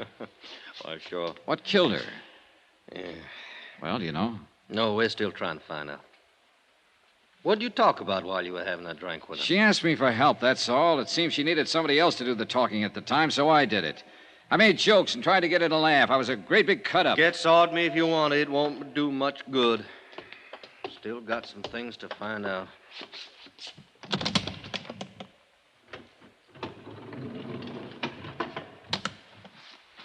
Yeah. Lousy, ain't it?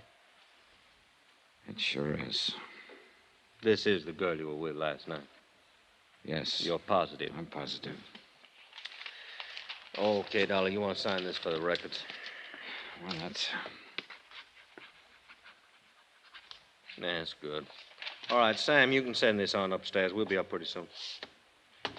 Now, Dollar, did anyone there at the hotel bar seem to know her? I don't know. Cocktail waitress, somebody like that? I don't know. Well, I do. We asked around. No one there had ever seen her in the Plantation Hotel before. Tell me something, Dollar. You ever worked on one like this? No, not quite. Okay, then. I'm going to tell you what we're up against. All the clothes she was wearing was standard brand stuff. Mostly come from stores downtown, some of them New York. It's going to take us a long time to check them out. We may not be able to trace them at all. We're going to work on the cleaning marks, too, and that'll take time. Now, from what you say and from what she said, and that wasn't much, she's probably a local girl. Somebody's wondering about her, but nobody come in and make out a report asking for her. I hate to do it. I might have to take a picture, run it in tonight's paper, just find out who she is. That could be pretty lousy for somebody. It's a lousy business. I thought you could help me, Dollar. How? Well, two things. One, that bud she was with. He was arguing with out in the parking lot, you say. That meant he must have had a car out there. But you didn't bother to take a look at it. No, I didn't. And another thing now, where's her purse? I don't know. Well, she must have powdered her nose when she sat down to have that drink with you. Every woman does. She must have reached for a cigarette or something in that purse. So where's that purse? I don't know. Well, now, you see? You see how much help you are to me? Oh, just a second. Morgue, Lieutenant Akins. Oh, yeah, put him on. While Lieutenant Akins talked on the telephone, I lit a cigarette.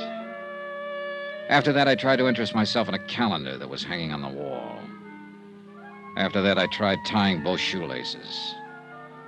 But wherever my eyes roved around that white-tiled room, somehow, they always came back to rest on the quiet, still form of the girl who'd asked me for help. By any standard, she was attractive. Fine, golden hair spun out of smooth white skin. I remember her eyes had been very big and very brown. Now they were closed. But she looked more asleep than what she was. She looked as though she might wake up any minute and answer me if I said out loud what I was saying to myself silently. How can I help you? Let's get out of here, Dollar. Okay by me. That was the lab on the phone. Had a little trouble with analysis. What analysis? What kind of trouble? Identifying. They called in a toxicologist from the university. A drug called perimethol killed her. Perimethol? That's a new one on me. Yeah, me too. Petrol-based stuff. Now, they figured it had been in her stomach an hour or so before she collapsed. Could be a suicide, judging from the way she acted and talked to you. What about the boyfriend? Well, that seems to fit in okay. Told you she was disappointed in him, didn't she? Well, sometimes women want to end it all in front of a guy they're having trouble with.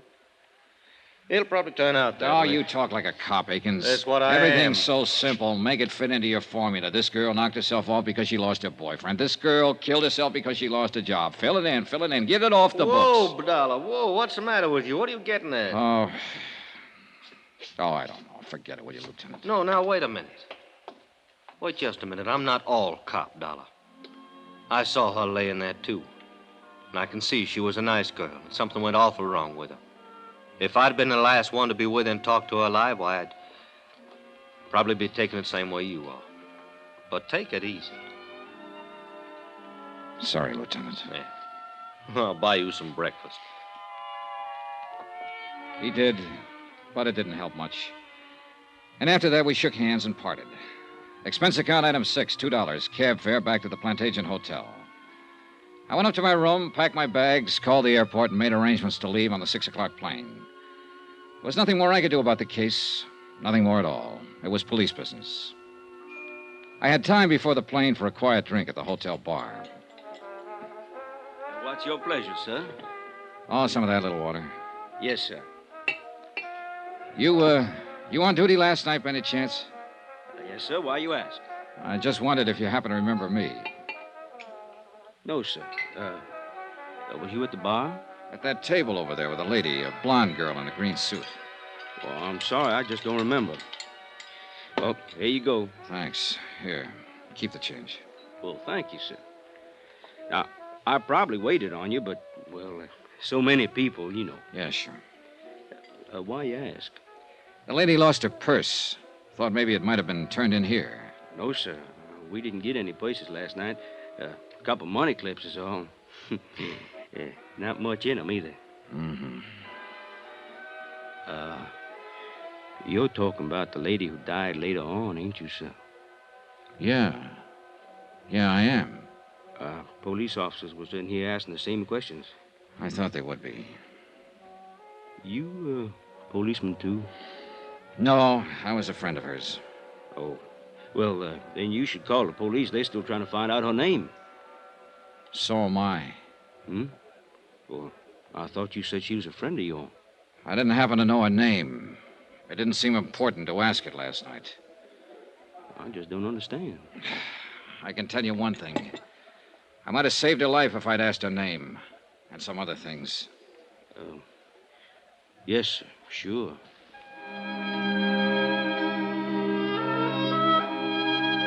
Expense account item 7, $3, 3 drinks. I sat there for almost an hour talking to the bartender. Once, when he stepped out to the kitchen, I went over to the booth where I'd sat the night before with the unidentified dead girl. I searched down on the cushions, behind the table, under the chairs, hoping the missing purse might still be around. I found nothing. Then I had another idea. I left, went out to the parking lot where I'd first seen her. Get your car, mister? No, I don't have one. Oh, well? Hey, look, last night I was out here with a lady. I met her and a man here in the parking lot, about over there where that Chevy is. Uh-huh. So what? Well, the lady lost her purse last night. I just wondered if it might have been lost out here someplace. Well, it might have been. Nobody turned anything into me. Want to take a look? Sure, good. All right. About what time last night? Oh, around 10, maybe a few minutes after. Uh-huh. A lot of cars in and around that time of night. Did you look last night? Oh, I didn't know it was missing until this morning. Oh. About here, you say, huh? Here's the Chevy. Yeah. Well, let's take a look. Yeah, make it a good look. Yeah. Well, hey! I think you're in luck. Huh? Yeah, here's a purse. Hey, you're in real luck.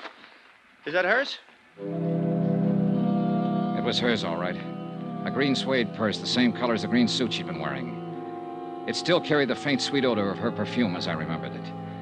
I looked inside, but there was nothing to tell me her name. Lipstick, comb, a $10 bill, and some small change. And one other item. A .32 automatic, recently fired.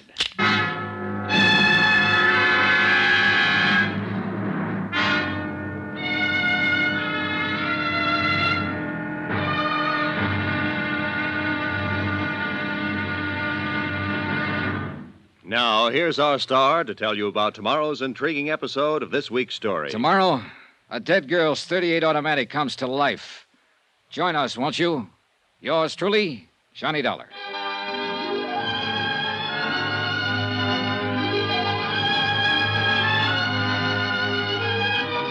Yours truly, Johnny Dollar, starring Bob Bailey, is transcribed in Hollywood. Written by John Dawson, it is produced and directed by Jack Johnstone. Be sure and join us tomorrow night, same time and station, for the next exciting episode of Yours truly, Johnny Dollar. Roy Rowan speaking.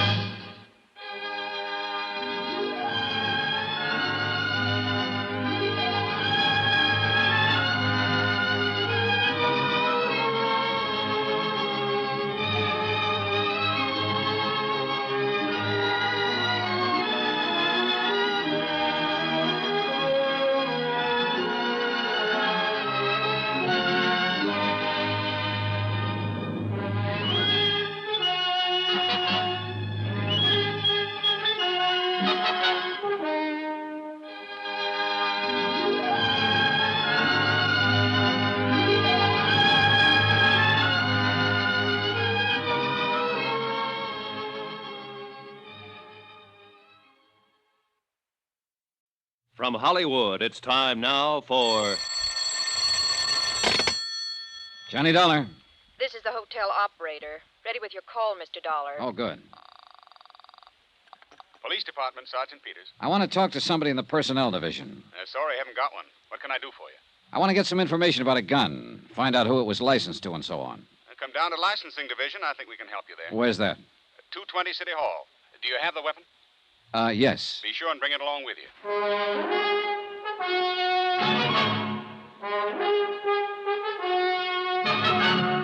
Tonight and every weekday night, Bob Bailey in the transcribed adventures of the man with the action-packed expense account, America's fabulous freelance insurance investigator. Yours truly, Johnny Dollar.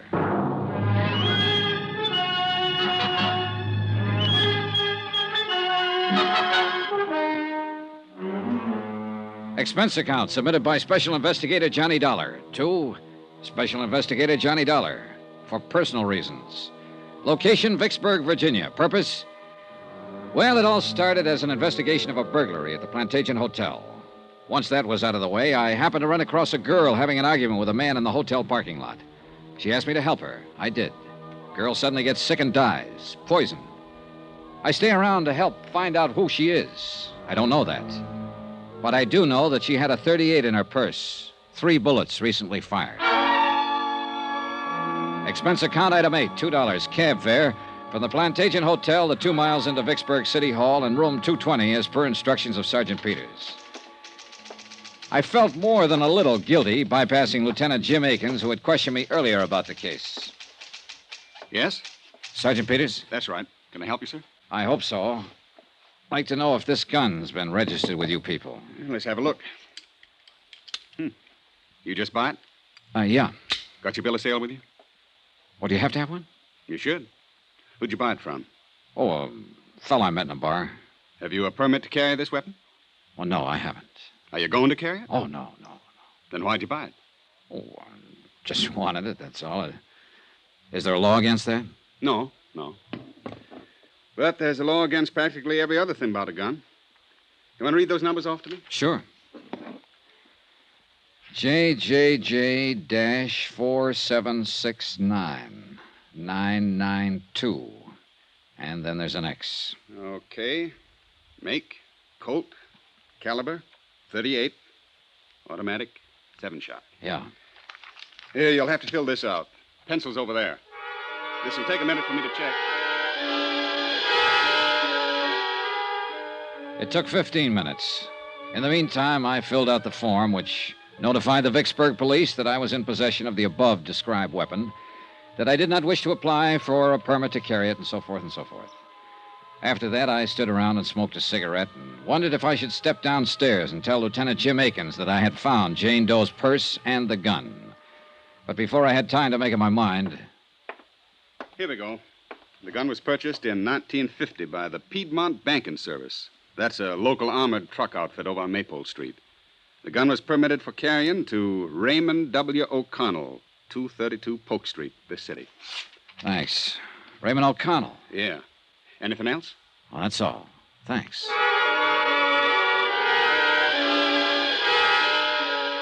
That was when I could have, but didn't, walk downstairs to Lieutenant Aiken's office. Instead, I walked outside with a gun in my pocket and the slip of paper containing the name and address of the man who had carried it, Raymond O'Connell. Expense account item 9, $25. Deposit on a rented car to get me to 232 Polk Street.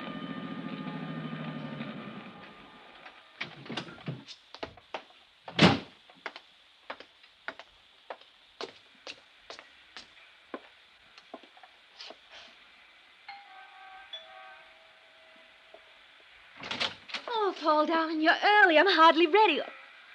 Hello. Oh, I was expecting someone else. I'm so sorry. You're not Paul, are you? No, I'm afraid not. My name's Johnny Dollar. Oh. Mr. Dollar? That's right. Well, what can I do for you, Mr. Dollar? I'm looking for Raymond O'Connell. Ray? Yes. Come inside, Mr. Dollar. Thank you. I really didn't mean to throw myself at you at the door. I thought you were someone else I'm expecting. I'm Terry. Terry? Teresa. Terry O'Connell, Mr. Dollar. Oh, his wife? I'm Ray's widow. What? Ray's dead, Mr. Dollar. He passed away over a year ago. It was pneumonia. Oh, I'm sorry, Mrs. O'Connell. Please call me Terry. You had no way of knowing about him, I'm sure. And please don't be uncomfortable. A great many of Ray's friends from the service come by who have no idea that he's dead. Were you in his company, too? Oh, just a minute, Mrs. O'Connell. I He think had you're... so many friends and met so many people while he was in the service, and really there was no way for you to know. You don't understand, Mrs. O'Connell. I never I'll knew. get you a drink and we'll talk. Where did you serve with Ray? You know he finally became a pilot. What do you like to drink? She was young and dark and very pretty. And as the widow of a man who died rather suddenly, she was doing her best to put me at my ease. I would have told her I was there checking out the registration on a 38 that had been used by her dead husband. I would have told her I found the gun in the purse of an unidentified dead girl I'd met the night before. But she was trying to be polite, mistaking me for a friend of her dead husband. And then I saw the picture in the frame on the mantel, a broad, smiling face that belonged to a man I'd met in the parking lot of the Plantation Hotel. An unidentified man who had been arguing with the dead girl. The words on the picture said, "To Terry, all my love." You know him? Paul? Paul? Yes, Paul Dameron. I think I met him once. I really didn't know his name. Was he a friend of your of Ray's? Oh, no. No, he never knew Ray. He's a darling, Mr. Dollar. Paul is. A real darling. After Ray died, I tried something very foolish. I tried to end my life. And then Paul came into it. He's been very lovely to me. Well, I don't know why I shouldn't tell you. We're going to be married. I think that's fine, Terry. Do you really? Sure. I'm glad you say that. I'm not the most courageous person in the world. I suppose Ray mentioned our lives together. It was perfect with Ray, Mr. Dollar. Perfect. But now Ray's gone. And I've been able to face that. I think I'm going to find a new life with Paul. You must meet him. He'll be here soon. We're dining out tonight. Well, perhaps you'll join us. Well, thank you, Mrs. O'Connell, but I can't make it tonight. How long will you be in Vicksburg? I don't know exactly. Where are you staying? The Plantation Hotel. Well, perhaps I could give you a ring and we could make it another night. I know you want to talk about Ray. Of course, Paul understands. I'm sure he does.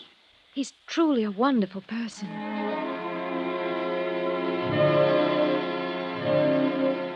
He hadn't looked very wonderful the night before, standing in the parking lot arguing with a girl who had died. But then that was my side of the picture, and it wasn't complete. And somebody still had to explain the .38 with the 3 bullets missing. I left Terry O'Connell, went outside and bought an evening paper, and then sat in my rented car reading it. The photographer at the morgue had done a good job. The unidentified girl's picture was on page 1. I was reading the story over a second time when a dark business coupe pulled up behind me, and Paul Dameron got out, heading for Terry O'Connell's doorway. Just a minute. What? Just a minute. Hello, Paul. What? You? Yeah, me. Now, look, Dameron. What are you doing here? How'd you know my name? Or are you some professional gunsel coming around to sock me again? I still don't... Stop it, will you, Dameron? My name's Johnny Dollar. I want you to tell me who that girl was last night in the parking lot. The one you had the big argument with. Huh? Oh. Well, you were the big hero there, butting in where it was none of your business. I didn't like it then, and All right, simmer down, will you? Who was she? Come on, what's her name? What's it to you? Look, Dameron. Okay. It's Amy. Amy Duran. Amy Duran. Yeah. We work at the same office. Now, look, Buster, I'm not afraid of you, but I don't want any trouble, see? So if you'll just go somewhere else and Wait a minute, will you? How does Amy Duran tie in with Teresa O'Connell? Look, I don't know who you are or what you're after, but you've certainly got your nerve about... Answer me, Paul. Okay. Terry is Amy's sister. Satisfied? I don't know. Who are you, anyhow? A policeman or something? My name is Johnny Dollar. I'm here because Because of if you aren't, I want to know what right you have to ask me all these questions. Cool off, will you? I've been trying to find out who she is. Because last night, after you went off, we had a drink together. Then she got sick, and I took her to a hospital. She died there. What? She died. She's lying in the morgue right now, unidentified. It was some kind of poison that killed her. Amy... dead? No, I don't believe it. Here. It's in the paper tonight. The police are trying to identify her right now. I can't believe it. Poison. Oh, Dollar, I didn't think Amy was that desperate. There was a way out. She could have solved it without this. Way out of what? There was no need for her to do this. I told her I'd help her. I had no idea she... Poison. Does Terry know? Not yet. I've got to tell her before she sees it like this in the newspaper. It'll be awful for her, Dollar, awful. Look, I apologize for the way I've acted, the way I was last night. I was upset. I can see now you're trying to help. Now, let me go in and break this to Terry. Call me later. Here, my card. Call me.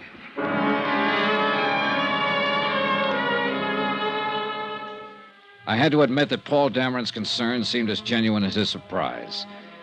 He rushed up to be admitted to the O'Connell house. After he was inside the door, I went back to my car and took out the .38 automatic that had led me to the sister of Amy O'Connell.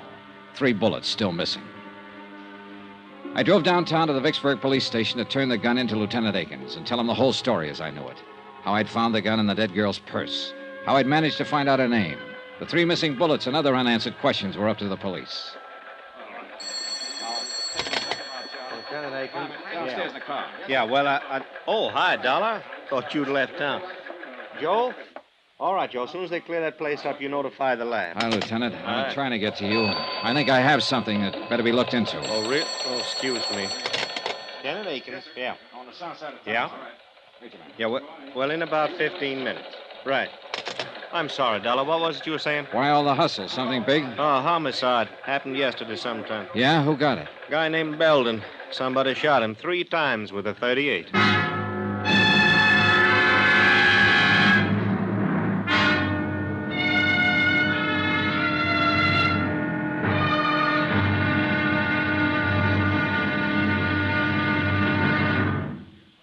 Now, here's our star to tell you about tomorrow's intriguing episode of this week's story. Tomorrow, information about the gun that blows the whole case sky high.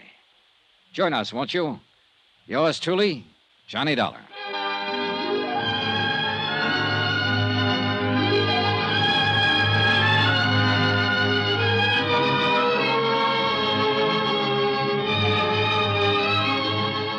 Yours truly, Johnny Dollar, starring Bob Bailey, is transcribed in Hollywood. Written by John Dawson, it is produced and directed by Jack Johnstone. Be sure to join us tomorrow night, same time and station, for the next exciting episode of Yours truly, Johnny Dollar. Roy Rowan speaking.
From Hollywood, it's time now for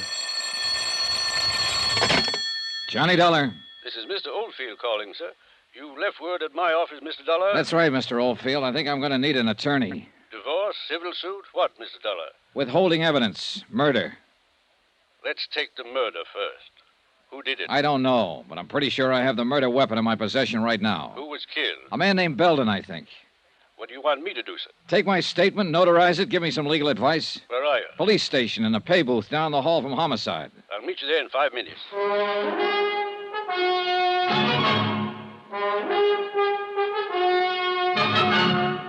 Tonight and every weekday night, Bob Bailey in the transcribed adventures of the man with the action-packed expense account, America's fabulous freelance insurance investigator. Yours truly, Johnny Dollar.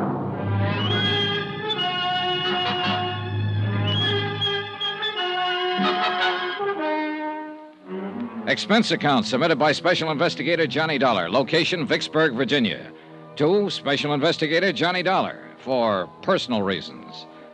Attention, Chief Accountant, Eastern Seaboard Casualty Insurance Corporation, Providence, Rhode Island. Dear Jim, I'm attaching my own expense sheet to your bill for clarification purposes.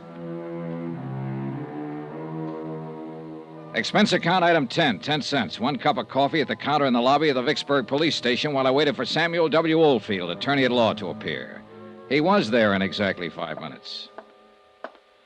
Mr. Dollar? That's right. Sam Oldfield, sir. You're the only one here in the lobby, so I figured you were the right man. Yeah. Cup of coffee, Mr. Oldfield? No thanks. Gives me heartburn. But now sit down, will you? That was a pretty interesting phone call. Tell me, who are you, sir? Johnny Dollar. I'm a private insurance investigator. Mm-hmm. How'd you get my name? I looked it up in the yellow pages of the telephone directory. You don't live here in Vicksburg? No, I'm from Hartford, Connecticut. All right, sir. Now, tell me about the murder and the withholding of information. Maybe I better start from the top. Go right ahead any way you like. Well, 2 days ago, I flew down here to investigate a small burglary at the Plantation Hotel. It was already solved by the time my plane got in. Police? Yeah. I had nothing better to do, so I waited around the hotel bar for my return reservation back to Hartford. Then I happened to walk outside to the parking lot for a breath of fresh air. I saw a woman and a man standing there arguing. When I got close to them, the woman asked me to help her. I did. How do you mean? Well, the man she was with started to act like a kid. He got rough, so I shoved him away. Go on. Well, the woman was upset, so I took her inside the hotel and bought her a drink. After that, I put her in a cab and started to send her on her way. She started to act sick about that. Wait. Is this the woman whose picture was in the paper tonight? The one who died of poisoning and the police don't know who she is? Yeah. I don't know who she is, Mr. Oldfield. Except that her name's Amy Duran. I found out her name because I found her purse and there was a gun in it. A .38 Colt registered to a man named O'Connell. I checked on the gun here at headquarters, went out to the address and found out O'Connell was a bank guard and had died about a year ago. I talked to his wife, Teresa O'Connell. While I was there, the man I'd seen the night before showed up. His name's Paul Dameron. Now, I didn't tell him or Mrs. O'Connell about the gun. I came down here to give it to the police and tell them. But when I got here, Lieutenant Akins was pretty busy trying to solve the murder of a man named Belden, who'd been shot with a .38 3 times. There are 3 slugs missing from the gun I found. You got a light, sir? Yeah. Here you go. When you found Amy Duran's purse, why didn't you turn it over to the police? Oh, Well, somehow I thought maybe I could help the girl. I mean, her last words before she died were, help me. And for some reason or other, I thought maybe I could. You have any cards or letters, anything like that? Something that says you're what you say you are, sir? Yeah, sure. Let's see. Okay, Dollar. Now, as I see it, you probably hooked up with someone who did some shooting. And that's what worries you. I want you to take my statement and notarize it before I turn the gun in. That'll protect you some. If they want to get nasty, they can, though. You know that. Yeah, I know. Well, as I see it, the main job here is to try to keep you out of trouble. And a statement explaining your motive for participation in the whole affair might help. That's why I called you. All right, then. Now, Dollar. Yeah? You didn't shoot anybody, did you? No. Okay, then, sir. Let's go over to my office.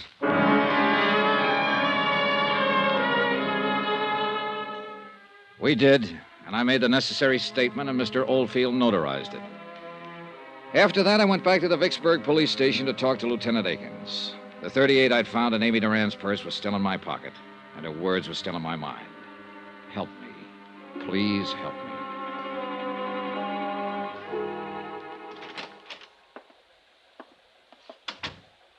Thought you was going back to Hartford, Dollar. Oh, I decided to hang around and see what came up. Mm-hmm. Nothing so far on the girl. No one's recognized the picture in the paper. Had to turn that over to missing persons. This murder case going to eat up all my time. What happened, Lieutenant? Old maid at the apartment house where this man Belden was staying found him late this afternoon. He'd been dead about 24 hours, shot with a .38. You sure? I'm sure. We did a postmortem right away. It's a pretty set case. You know who shot him? Have a pretty good idea. See, this Belden, he was an auditor working on some books at a firm of textile wholesalers here. Richmond Limited. The papers scattered around his apartment show he'd found a $10,000 shortage going over their books. And the chief accountant for this Richmond company is missing. Yeah, well, that does make it seem pretty clean Yeah, cut. all we have to do is find that accountant. Had an APB out for half an hour now. I think we'll pick her up pretty soon. Her? Who? Well, her, Dollar. The chief accountant for Richmond Limited. She's a woman. Name of, Amy Duran. To all appearances, Amy Duran had been guilty of embezzling money and murdering the auditor Belden who discovered the shortages in her books. I didn't tell Akins that his suspect was the girl lying in the morgue at the moment unidentified. I knew that it was only a matter of minutes before her sister or Paul Dameron would be down to identify her. And for the third time, I didn't tell Lieutenant Akins about the gun. I knew if I turned that over to him, it would be a closed case all around. And somehow I didn't want it closed on Amy Duran. Not that way. For that reason, I went back to my hotel room for a couple of hours and Then about 9 o'clock that night, I found myself over on Polk Street at Teresa O'Connell's house once more.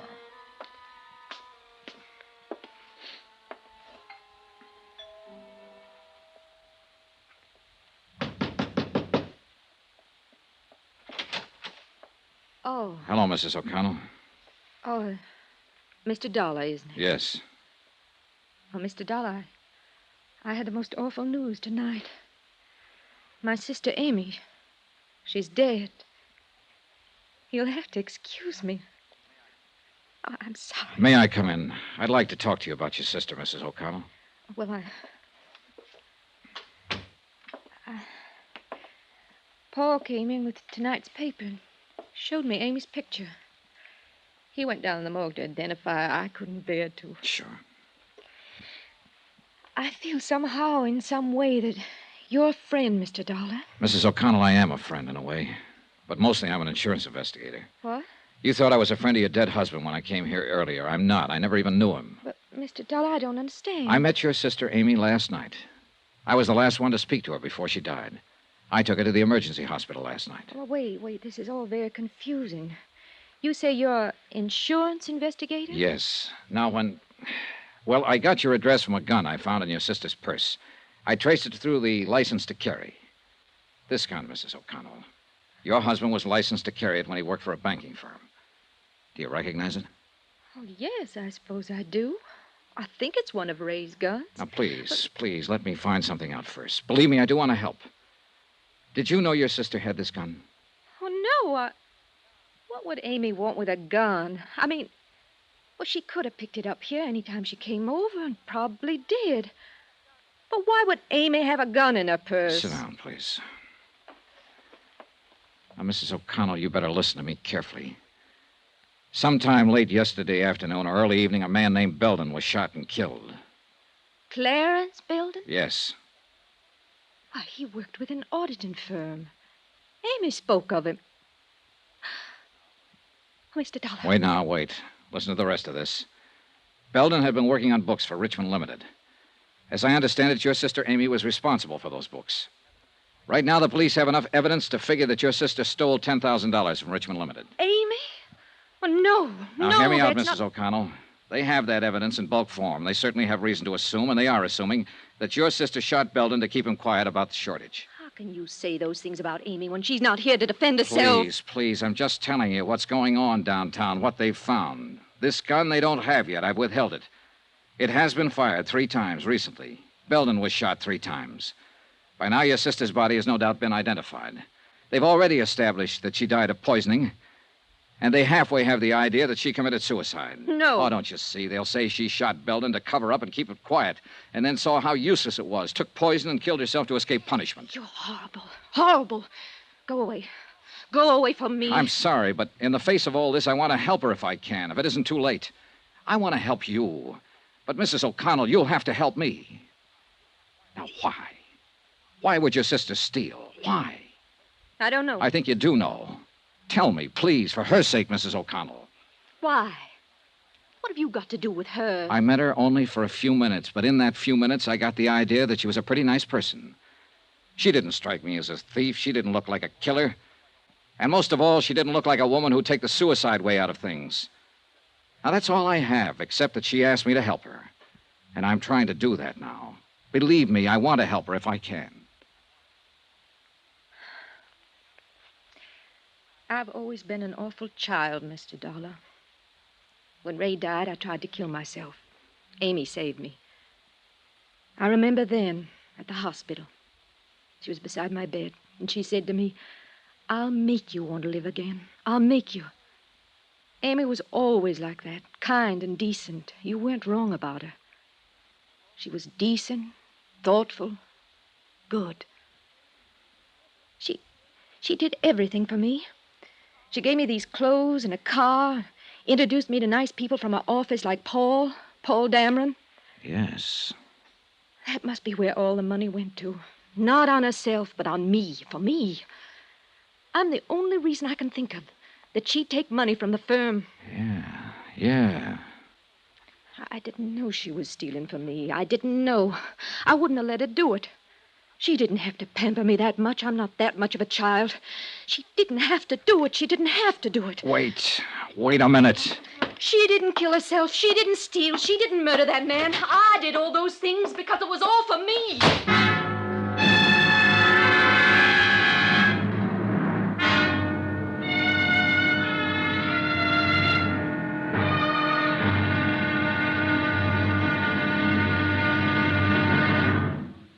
Now, here's our star to tell you about the final intriguing episode of this week's story. Tomorrow, all the evidence comes true. A helpless dead girl gets her help. Join us, won't you? Yours truly, Johnny Dollar.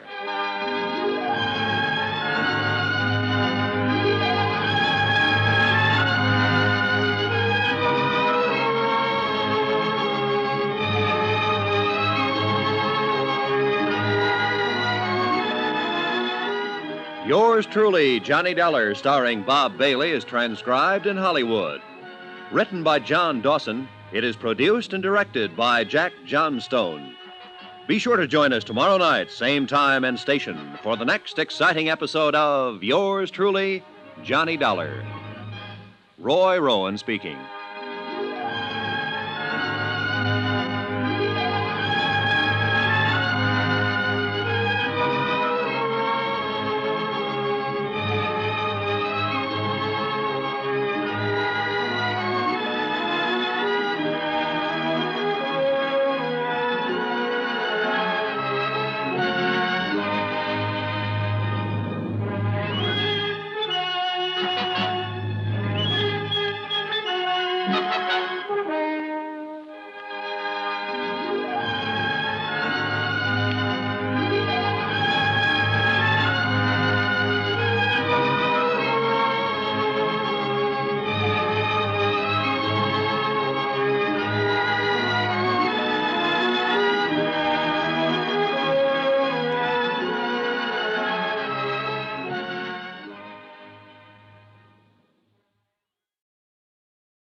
From Hollywood, it's time now for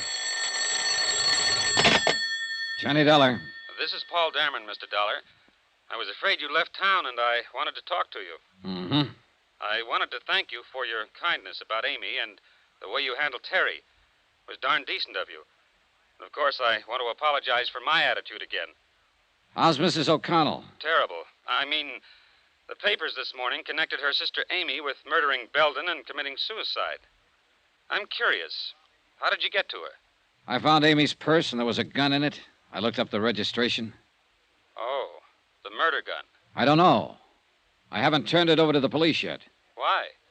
Because I still can't believe Amy Duran was the kind of girl who'd shoot a man and then take poison.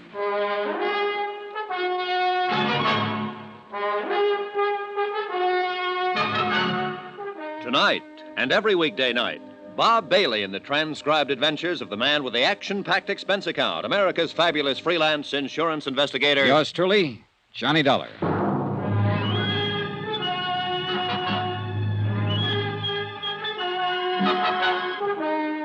Expense account submitted by Special Investigator Johnny Dollar. Location, Vicksburg, Virginia.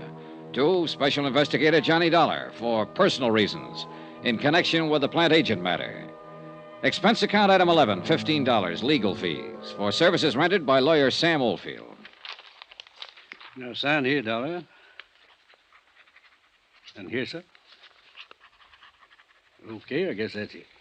What now, Mr. Oldfield? This statement you've made to me clearly states your intentions in this matter, your motives. You attempted to help a girl who died in your company. You had no idea she might have committed a murder or embezzled $10,000. You withheld evidence, the gun you found in her purse, in the hope of identifying her and saving her family some grief. I hope you don't have to use this stuff. We'll see. I'm going to turn the gun in now, and you're coming with me. It's about time. Nothing personal, son. I think you did a lot of dumb things for her. From what they're saying in the papers about her, I don't think she deserved it. But then we all make wrong guesses sometimes, I suppose. Let's get this over with.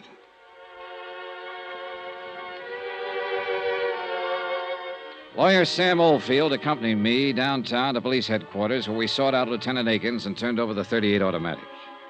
Oldfield handed the statement over to him, and he read it through. Then he called in his ballistics man to make an immediate check of the gun. When he'd done that, Akins asked Oldfield and myself to wait. He left. An hour later, he came back. You are a lucky boy, Dollar. First off, I'm going to tell you, that gun you've been withholding, that's the same weapon that killed the auditor, Clarence Belden. Okay, now, you played it as safe as you could, and you hired this lawyer to protect you when it came to turning it in. Well, you didn't need him. Huh? Any other time, I'd have put you in the pokey so fast you'd have thought you was born there. This time, I'm feeling generous. You can go, Mr. Oldfield. Me? You. No charge. No motive for killing the auditor. I know why she took the poison. You generally don't get everything in a neat package like that, so I feel generous. Then let's get out here, Dollar. You get out. I want to talk to Dollar.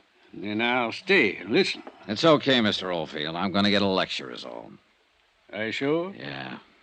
Call me later, then. Goodbye, Lieutenant. Yeah.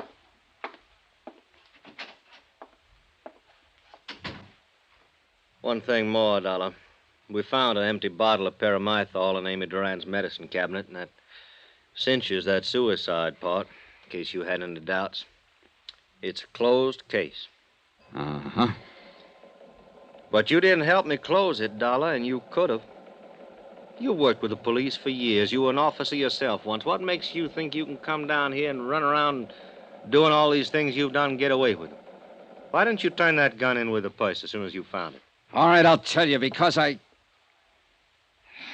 Oh, it doesn't make any difference now, Lieutenant. You've got your case. And you're lucky, darn lucky boy I don't have you, too. Because you know just as well as I do that... Oh. Lieutenant Akins. Okay, right away. Dollar, I got business to take care of. Next time you're in my town, you take it easy. I will. But I don't think I'll ever come to your town again. On general principles. Well, I guess I know how you felt about that girl. I'm not going to make any fuss about what you did. But I don't think I'd let it pass a second time. She sure didn't look the part, did she? No, she didn't. Yeah, happens that way sometimes. What you told me about that kid sister of hers trying suicide and so forth after she lost her husband. Well, Amy Duran had a good motive for stealing that money. If motive can ever be good. Dollar, Lieutenant? Huh? I was just on my way to see you, Lieutenant. I'll be back in my office in a couple of minutes. You can go on in and wait, Mr. Dameron. I'm glad I saw you, Mr. Dollar. I think there's something I should explain to you. You'd be interested in this, too, Lieutenant. Mr. Dollar saw me arguing with Amy Duran in a parking lot at the Plant Agent Hotel last night.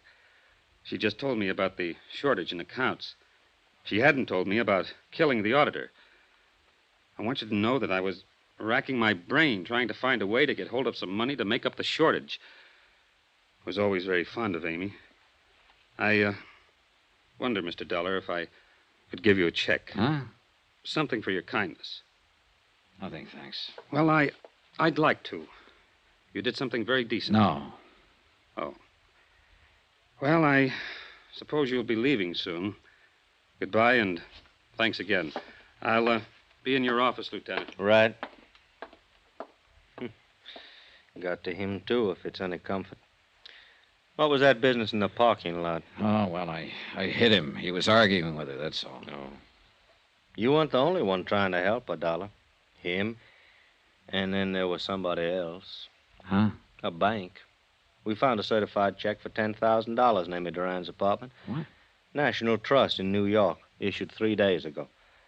I wired the head cashier in New York. He said Amy Duran phoned him long distance, requested the loan. Seems her folks, when they were alive, had a good pull at that bank. Wait a minute, hold it. Then this isn't right. She could have covered that shortage. Well, I figure she intended to do that, but the auditor found out too quick. He called her on it, and she shot him. With a $10,000 check in her hand? Well... There isn't an auditor or a bonding company going that wouldn't prefer to turn up the cash and the person who took it. They'd listen to any reasonable story. You know that. Well, the auditor must have scared her, Dollar. She shot him, didn't she? She committed suicide, didn't she? You make a lot of noise, Akins, but you aren't any happier about this than I am, are you? No. Why let the papers have it the way it is? Well, so that whoever knows the answer will get careless. Sure, it burns me. Somebody thinking the police as dumb as this. Burns me. Well, what are you going to do? Wait. Just wait. I found that pretty hard to do. And the more I waited and the more I thought about the matter, the more restless I felt. So I didn't wait. I got out and started interviewing people who had known the murdered auditor. The consensus was that he knew his business, that if he'd found a shortage and someone offered to reimburse the company, he would have listened to them. Why, I asked myself, if Amy Duran had a $10,000 check to cover her shortages, why did she shoot the auditor and then commit suicide? Why? It didn't make sense.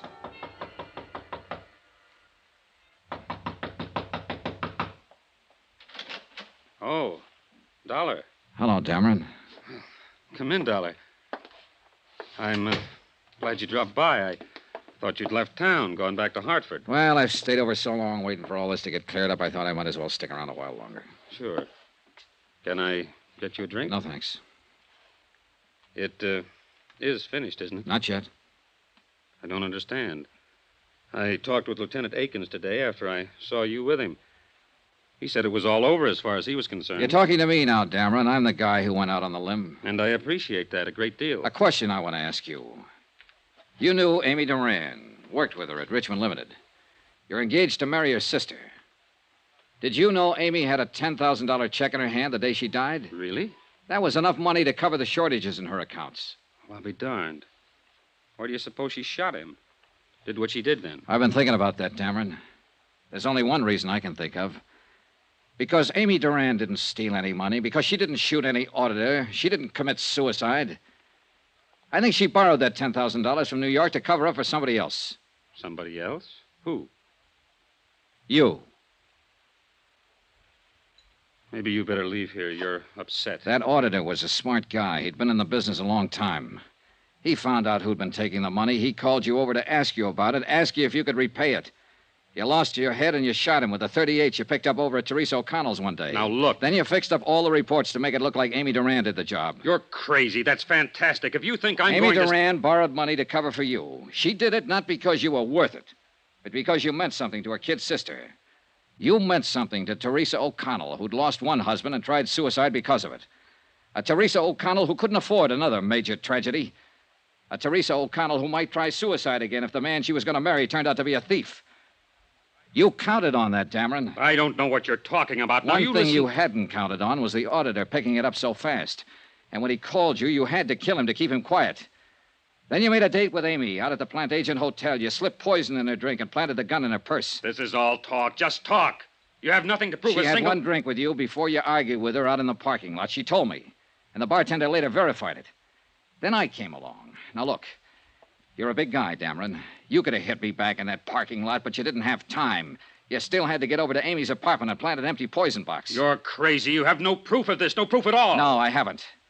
But I've been thinking about it all day, and there'll be proof. You had to buy that poison someplace. Lieutenant Akins is a pretty good police officer. He and his men will cover every drugstore in this town and ask questions everywhere. Now, listen, I'm going to Dollar. tell him what I think, and he'll dust off that box of poison. Maybe your prince will turn up on it. Sooner or later, guys like you make mistakes, and Akins finds them. Get out of And here, I'm not Dollar. gonna Get wait out of for here. him. Now, listen, you. A girl, a fine, decent girl, asked me for help. This is the quickest way I know to give her the help. I'll kill you, Dollar. I'll kill you. No, you won't. You're not going to kill me.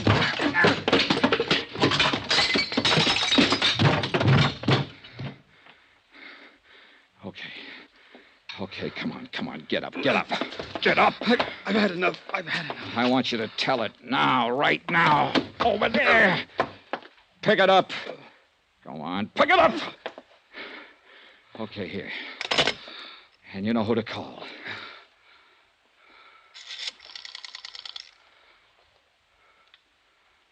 Hello. Hello. Give me the police.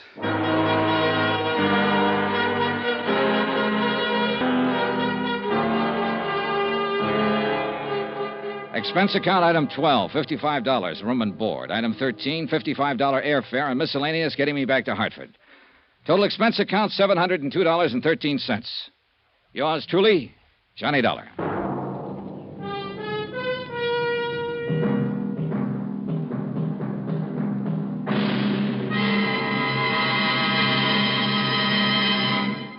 Remember, there'll be another exciting story of yours truly, Johnny Dollar, beginning next Monday night. Next week, a whole city is aroused by one of the dirtiest rackets of modern times.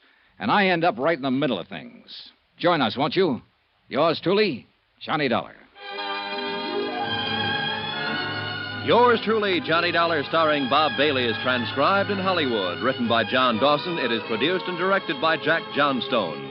Heard in this week's cast were Michael Ann Barrett, Gene Bates, Marvin Miller, Frank Gerstle, Lawrence Dobkin, Jack Crucian, Ken Peters, and Herb Butterfield. Musical supervision by Amerigo Marino. Be sure to join us on Monday night, same time and station, for another exciting story of yours truly, Johnny Dollar. Roy Rowan speaking.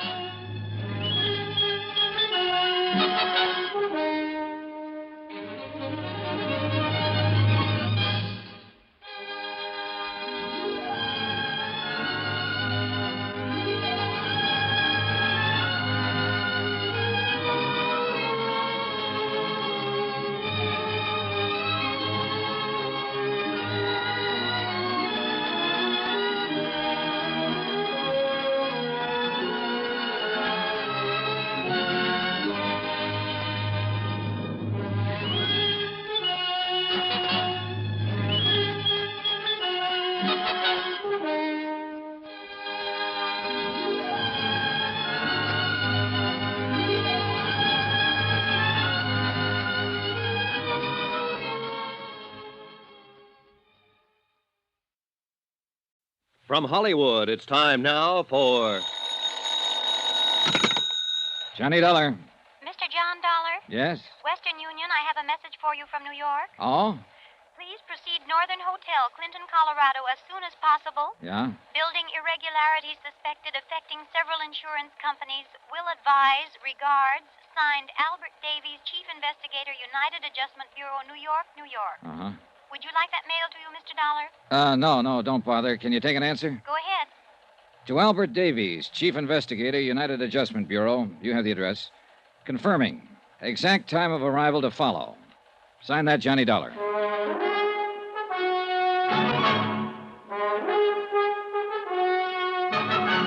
Tonight and every weekday night, Bob Bailey in the transcribed adventures of the man with the action-packed expense account, America's fabulous freelance insurance investigator. Yours truly, Johnny Dollar.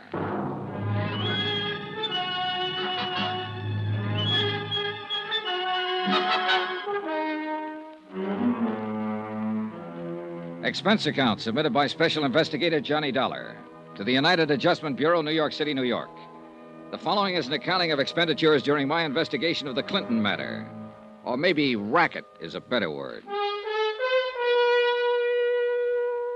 Expense account, first item, $105.63. Transportation by air, Hartford to Denver. Item 2, $28.50, Denver to Grand Junction. A place busy and bustling with uranium hopefuls. Third expenditure, $100. Deposit and rental on a car, which I used to drive the 105 miles through the rugged mountains due north of Grand Junction to Clinton, Colorado. A place that the rental agents had described as a sleepy little mountain town. When I got there, everybody was running in the direction of what was very shortly not going to be the new school building. Like everybody else in Clinton, Colorado, I spent the next 3 hours or so helping to try and get the fire under control. Then finally, I left the scene and located the Northern Hotel, where the clerk was standing by waiting for me. Mr. Dollar? Yeah. Operator 18 New York City has been calling you for the last 4 hours. Mr. Davies, I believe. Oh, yeah. Could you put the call in for me? Certainly, I'd be glad to. I'll take it up to my room. I want to change my clothes. Certainly. Boy, take Mr. Dollar's bags up to 310. I shaved and showered, changed clothes, and unpacked. From my window, I could see the still glowing embers of the fire, red against the winter night. The school building was completely destroyed. Beyond, the snow-covered Rockies rose all about the town of Clinton, which I had yet to see. Johnny Dollar. I have your call now, Mr. Dollar. Oh, good, thanks. Johnny? Hi, Al. Say, I've been trying to get to you all day. I thought you were going to let me know the minute you got into town. Well, there was a fire here, Al. I had to pitch in and help along with everybody else. Oh, I see. Well, has Osborne contacted you yet about this case? Osborne, who's that? Julian Osborne. Look, I talked to him in Clinton last night. He said he'd wait around the hotel until you showed up. He lives there, Johnny. He drove into Denver 2 days ago and told the insurance broker he thought a building that Great Eastern Fidelity covered was in real bad shape. Now, what building? Well, a new school that they just put up there, Johnny. Al, it was in bad shape. Worse shape now. It fell down about 4 hours ago. That was the fire, Al. Oh. Well, Great Eastern's in for $200,000. Look, Johnny, contact Julian Osborne and see what he has to say. Right. And call me back when you find out what's what. So long.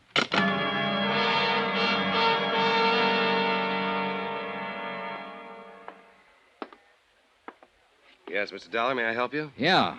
Do you have a city directory here in Clinton? We aren't that small. Here it is, right here. Good. After all, we have 14,263 people. Okay, thanks. I know most of them, Mr. Dollar. Who do you want to get in touch with? A man named Julian Osborne. Sheriff Paul Doherty. He smiled professionally until I got around to inquiring about Julian Osborne. Oh. Well, you his family? No. I made the trip here to Clinton to see him especially, though. I just heard he was killed in the fire. Yes. Yes, too bad about Mr. Osborne. I don't quite understand about it, though. He was school janitor. Oh. What was your business with him, Mr. Dollar? Insurance investigation. Oh? Yeah, Osborne reported the possibility of something wrong with the new school. He did? To who? To our brokers in Denver. That's why they sent me out here. Well, your trip was for nothing, then. Maybe. Well, you'd think if he had anything like that on his mind, he'd have come to me, wouldn't you? Yes. Did he? No, used to pass him on the street. Never said a word. Uh-huh. Where's the body? Morgue. I wouldn't go over there, son. I want to contact some of his family, his friends. Well, that might be hard to do. No family here, no close friends. Used to prospect for a living until he got kind of old. Then he took the job janitoring. Lived right there in the basement of the school. City'll bury him. I see. How long had he worked at the school? 6 months since the place was built. Mm-hmm. Who hired him? Principal, Florrie Hawkins. Florrie Hawkins. Where can I find her? Lives on Pearson Street. That's 1 block over and 2 blocks to your left. Number 326. 326 Pearson, huh? That's right. And son. Hmm? Bad night to go calling on her.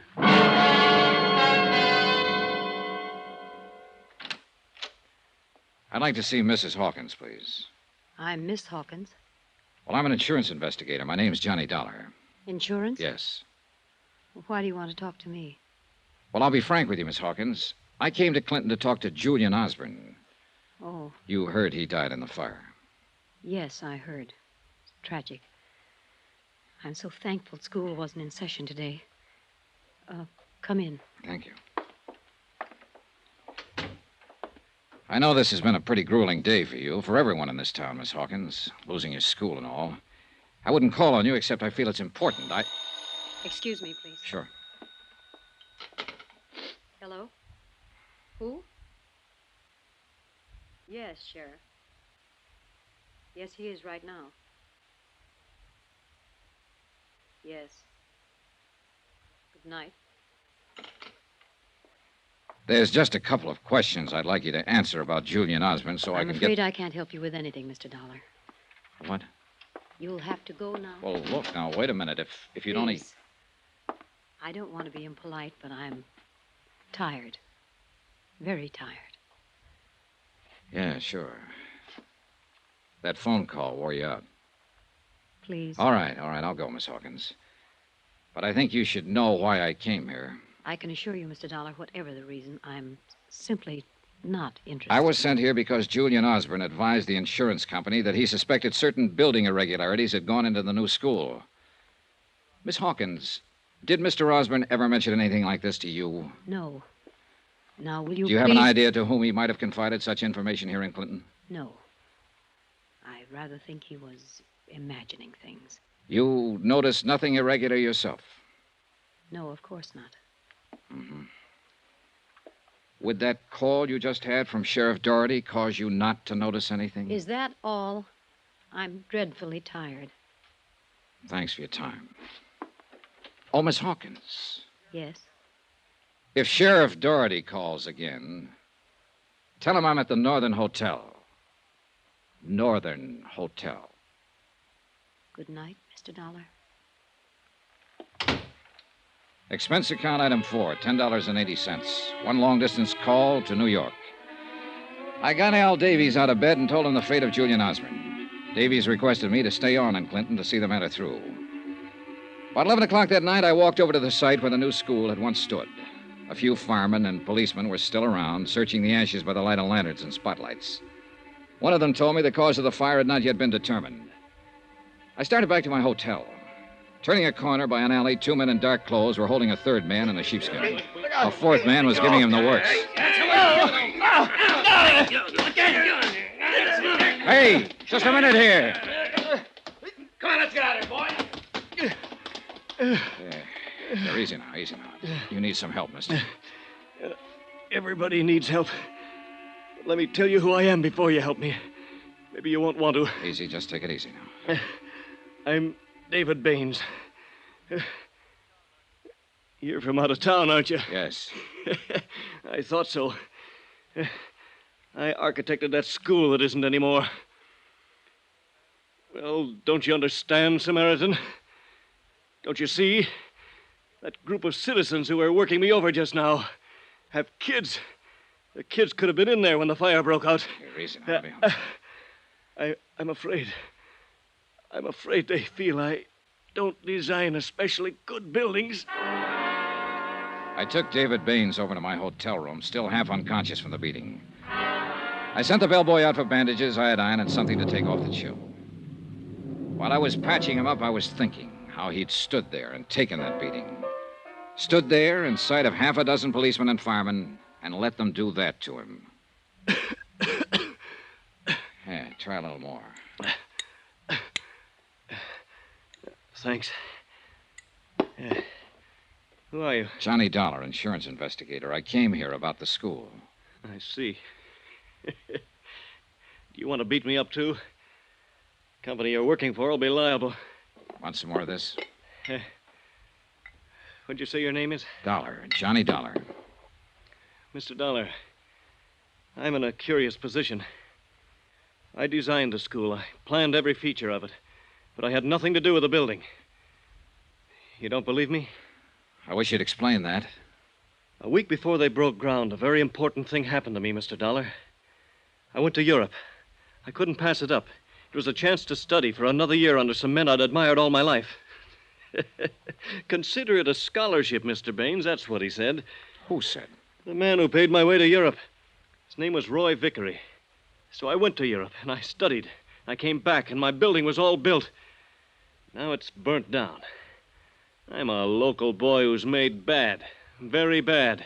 Who's Roy Vickery? The contractor who built it. I better talk to him. Yes, talk to him by all means. You represent a rich and powerful company, Mr. Dollar. But in Clinton, you're wasting your time. You'll learn no facts, no information, nothing helpful from anyone here. Particularly Roy Vickery. You're in a tight, hot, mean little burg, Mr. Dollar. All right, let's have it. Was that building fired on purpose? I just told you. You won't find out anything in this town.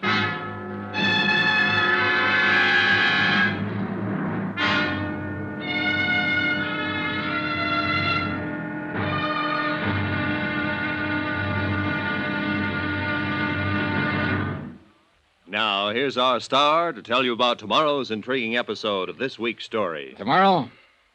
Well, there's a lot of information to be had in a town that won't talk. And there are times when the silence screams all over the place. Join us, won't you? Yours truly, Johnny Dollar.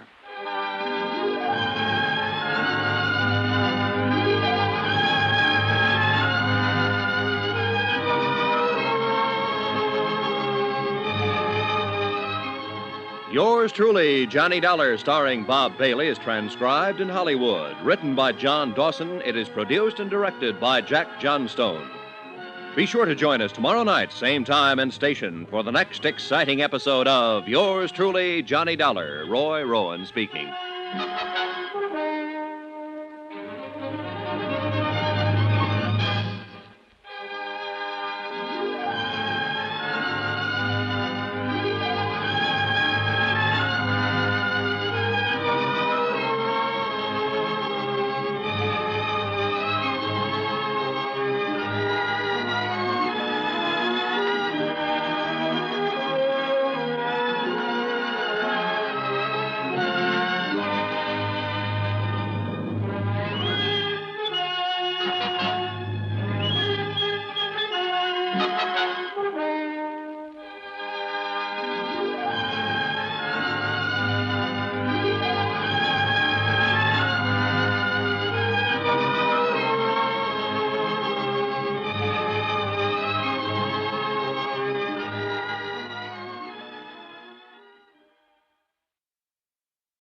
From Hollywood, it's time now for Johnny Dollar. David Baines. Hi. How's it going this morning? I'm staying off the streets. I don't want to be beat up again. I'd advise you to do the same. I can't very well do that. The city of Clinton has filed claim for their school building. I have to make an investigation. You're bucking a rough crowd, Mr. Dollar. Wait till you meet 'em all. I intend to. I admire you, but I think you're foolish. Good luck. Just a minute. What? Not only did a school building burn down yesterday, but a man died in that fire. If there was something wrong with it, I want to get to the bottom of it. I expect help from you, too. I'll stay here until I hear from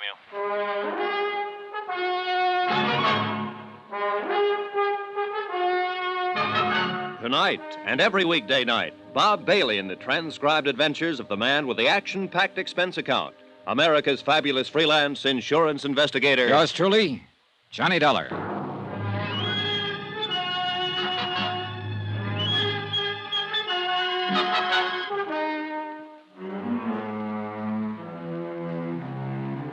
Expense account submitted by Special Investigator Johnny Dollar to United Adjustment Bureau, 418 West 61st Street, New York City. The following is an accounting of expenditures during my investigation of the Clinton matter. That's Clinton, Colorado. Expense account item 5, 80 cents, telegram to Dodd and Company, Denver insurance brokers, who would handle the policies covering the new school building in Clinton. I requested them to forward copies of the policies. Item 6, 10 cents, one copy of the Clinton Times and the full story on the fire.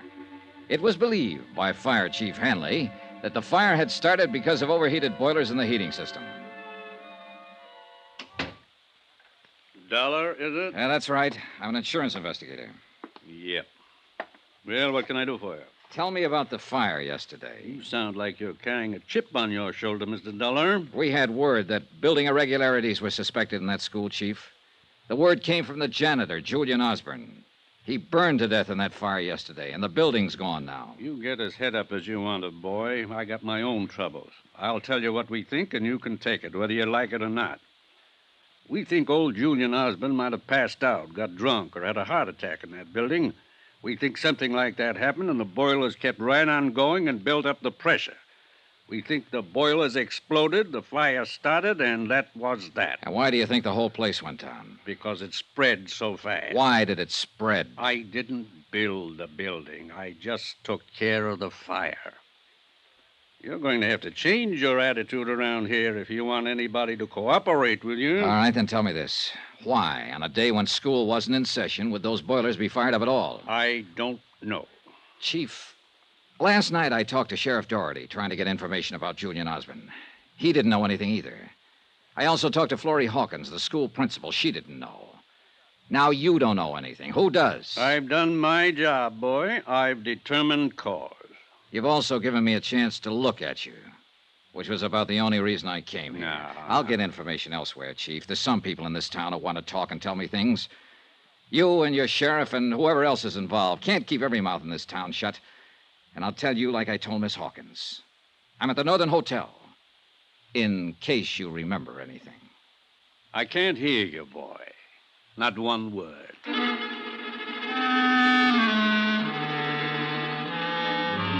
Expense account item 7, $1.80, breakfast in the coffee shop of my hotel for myself and David Baines, who still looked badly battered from the beating he'd taken the night before. You're taking a chance sitting here with me. Hope you realize that. Am I? I'm public enemy number 1 in this town. I'm the man who built the school that didn't stay up. Look, Baines, I want you to tell me all about it. If you have any information or knowledge that would be helpful in this investigation, then you better give out with it right now. What specifically do you want to know? First, the town. You know what this place is? It's a backyard. And only the rich kids can play here. Vickery, Hanley, Doherty, those are the rich kids, Mr. Dollar. The rest of us are, well, we live across the tracks. Let's start with Vickery. He's a builder. Not only here, all over these mountains. Grand Junction, Rifle Mesa, all over. He's got $1 million and a million angles. He's the one who sent me to Europe to study for a year after I completed my plans for the new building. Got me out of the way. Okay. Fire Chief Hanley. A friend of Vickery's. And any friend of Vickery's is going to get rich, one way or another. Sheriff Doherty. He keeps the law orderly for Vickery. Very necessary. Okay, then. The fire itself. Chief Hanley says the school boilers blew up and caused the fire. There was no reason for those boilers to be fired up. No reason. If they were fired to blow up. They had automatic shut-off equipment. What about Julian Osborne? You say he notified the broker in Denver that something was wrong with the building, and that's how you got here. I don't know. They might have fired it for money, too. I told you I was in Europe until they constructed it. I got back in Clinton 4 days ago. I went over to see my building. They used my outside drawing, Dollar. Wooden beams where I indicated steel girders. Only half the plumbing and heating system, other things. It looked like they'd made it up as they went along. Did you talk to anybody about it? Oh, sure. The contractor. Vickery. He told me to keep my mouth shut and be a good boy. Do you think he got you out of town during the construction so you wouldn't interfere? I think so. I'm not important, but it was the easiest way. I understand Mr. Vickery's a little unpopular today. What? A delegation went out to his house to hang him or something. Baines was partially right. A delegation had gone out to see Roy Vickery in his polished pine domain at the end of town. They were still there when I drove up in my rented car. 20 or 30 irate citizens demanding an explanation for the lost school. 10 uniformed men from Sheriff Doherty's office formed a half-moon circle in front of the main entrance, their holsters unbuckled. The sheriff himself was directing the operation. All right, just a minute there. Hello, Sheriff. Huh? Johnny Dollar. I talked to you last night. Oh, yeah. Chief Hanley called me about you. The chief called you, and last night you called Florrie Hawkins. That was nice. Keep the wires burning. The chief said you came over to see him. Used abusive language. Tried to cause trouble. The chief was mistaken. I wasn't trying to cause trouble, Sheriff. There's enough of that in this town. I was just trying to find out how the fire started yesterday. The chief told you how it started. I didn't believe him. Now, what do you think of that? You better watch your step around here, Mr. Dollar. You seem to be looking for arguments all the time. Not at all, Sheriff. I'm misunderstood. We understand you all right. How's Mr. Vickery? He's all right, and he's going to stay all right. I'm sure he will. But these people don't like their school burning down. It's expensive. Also, their kids could have been in it. I want to see Mr. Vickery about that. He isn't seeing anyone, Mr. Dollar. And we aren't letting anybody in to see him. Really? Did any of you people hear that? Now, look here. Hey, listen, folks. Listen to me, will you? Look. Now, listen. I'm an insurance investigator. I'm worried about what happened to your school yesterday. Keep quiet. They tell me Mr. Vickery built that school. The architect who designed it said it wasn't built to his specifications. Now, I want to go in and ask Mr. Vickery about that. The sheriff here doesn't want me to do that. I'll get you for this, Dollar. Wait a minute. The sheriff just said I'll get you for this. All right, hold it. Hold it, please. Please. Now, listen to me. Listen. I'll put it to the sheriff again so you can all hear. Sheriff, I want to go in and see Mr. Vickery on business. Well? Go ahead. Thank you.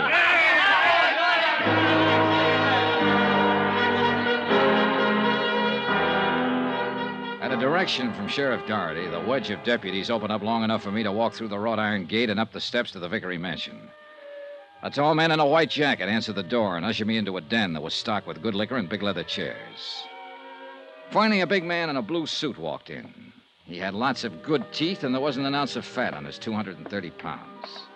I'm Roy Vickery. It was quite an act with Sheriff Doherty just now. I watched you from upstairs. That's a good, safe place to watch from, Mr. Vickery. Now that you're in, what can I do for you? Tell me everything you can about that school building. Mm-hmm.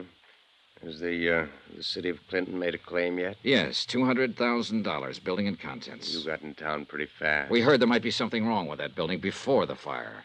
Apparently there was. Now, who told you a thing like that? Julian Osborne. He's dead now, you know. Oh? Well, 2 boilers explode, and there's something wrong with the building. Is that the way you people figure? Yeah. Well, so do we, and we couldn't find anything wrong. Who's we? Officially, we're the Civic Construction Department. We just had a meeting. We thought we ought to. Yeah. I figure those people hanging around outside should be worrying. Well, they don't worry me, and you don't worry me. A drunken janitor goes to sleep and lets the boilers kick up, and the joint blows apart and burns down. That's what we decided in the meeting. It was a terrible accident. We'll have to use an old garage or something for a school, but then we'll get around to building another school with the insurance money we have coming. And that's that? That's that. Mr. Vickery, I'd like a copy of the specifications that went into that building. Sure, anything at all. There you are. Okay? That'll do for now. Good. Now, you can get out of my house, Dollar. You smell smoky. There were 50 pages of specifications on the building materials used in the construction of that school. They looked all right. They also looked as though they could have been forgeries. Expense account item 8, $6. 1 bottle of whiskey for David Baines and myself in my hotel room. Baines went over the specifications page by page. Okay, what do you think? These are my specifications, more or less. This is what's on paper that went into the building. How about what actually went into it? Well, the little I saw, they cut corners everywhere. The outside was just a shell of this stuff. You sure? These are my notes. I can remember this much. Can you remember it in front of a notary? I want a sworn statement. I don't know. You what? Well, don't look at me that way. You can get my statement and possibly a half a dozen other statements. On paper, you'd have a case. Then what would you do? Go to the district attorney? We haven't got a district attorney. We got a county attorney who's elected for a 4-year term. All right, I'll go to him. Vickery? Then I'll go to somebody else, the insurance commission. You try to go any farther, they'll kill you, Dollar. Well, let me worry about that. Now, will you make a statement? Sorry. That'd kill me, too.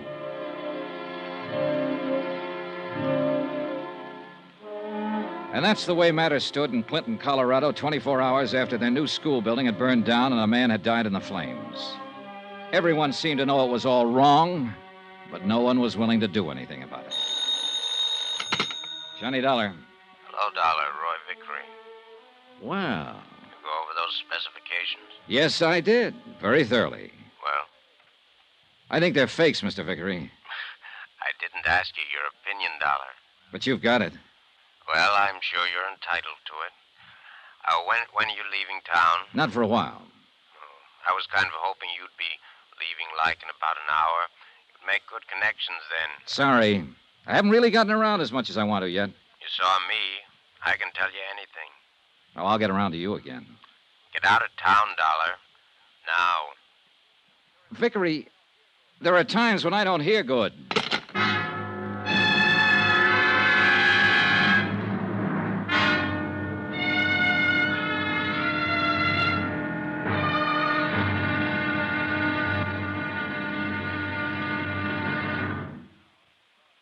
Now, here's our star to tell you about tomorrow's intriguing episode of this week's story. Tomorrow, a lady who promised to love, honor, and obey a building inspector, but wound up a widow.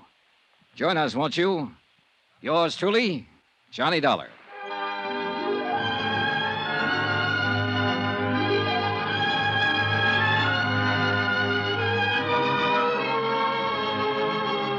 Yours truly, Johnny Dollar, starring Bob Bailey, is transcribed in Hollywood. Written by John Dawson, it is produced and directed by Jack Johnstone. Be sure to join us tomorrow night, same time and station, for the next exciting episode of Yours truly, Johnny Dollar. Roy Rowan speaking.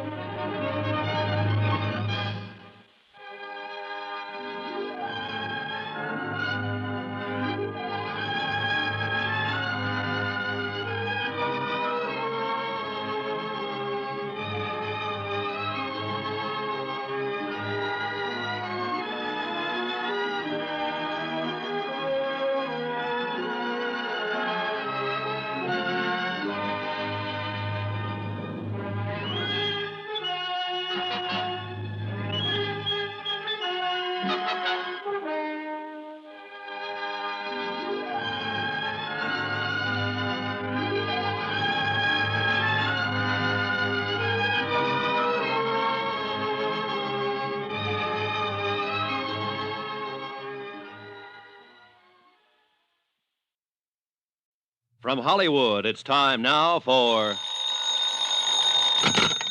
Johnny Dollar. This is Florrie Hawkins, Mr. Dollar. Oh, yes. You were the principal of the school. I'd like to talk to you if I could. All right. Would you care to meet me for a cocktail? There's a place called the Trader's Inn not far out of town. I could be there in an hour. All right. Miss Hawkins, Yes, Mr. Dollar. what changed your mind about talking to me? Well, I've heard how you've gone about this. I mean, you forced Sheriff Doherty to let you in to see Roy Vickery. You defied Chief Hanley, and, well, you don't seem frightened of any of them. Also, I suppose I'm a little sick of everything I've seen around here. Okay, I'll see you in an hour. I'll be there.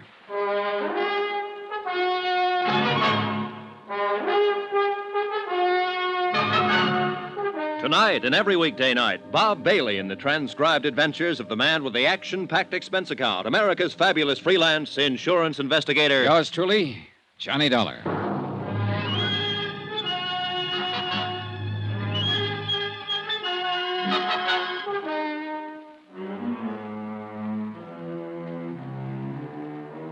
Expense account submitted by Special Investigator Johnny Dollar to the United Adjustment Bureau, 418 West 61st Street, New York City. The following is an accounting of expenditures during my investigation of the racket in Clinton, Colorado.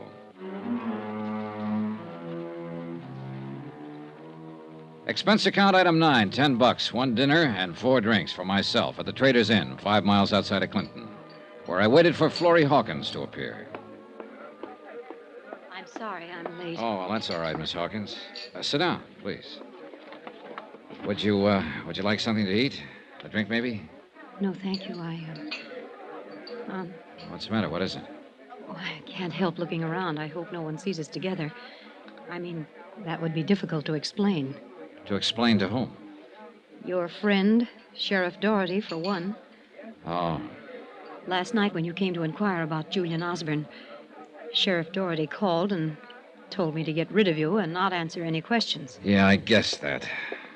Did he tell you what would have happened if I had stayed and you had answered some questions? No. I can imagine it would have been something that would have barred me from teaching for the rest of my life. That sounds incredible. No, not too. I've been looking at your little town, Miss Hawkins. A school building can be made of paper, go up in smoke, a man can be killed, and none of the responsible people, the man who built the building, the fire chief, the sheriff, seem to care too much. You asked me about Julian Osborne. I knew he wrote your insurance company, or called them, and told them the school building wasn't right. He told me he was going to do it. I see. I knew it wasn't right, too. Everyone who worked in there, who worked on the building, knew it wasn't up to specifications. Then I'll contact some of those people. Well, that may be difficult. Julian Osborne spoke up, and he burned to death. Yeah, but that doesn't mean you can't speak now, or any of the others. I'm willing to speak about that building now. Now I'm willing to help you. I don't know about the others. Will Mr. Baines help you? Well, he's frightened of going up against Vickery and the others. But I think I can talk him into it. That would be 2 of us. Yeah, that's right. 2 people speaking out. And then there'd be others. Once it gets rolling, it won't stop. Unless I've missed my guess about the townspeople of Clinton.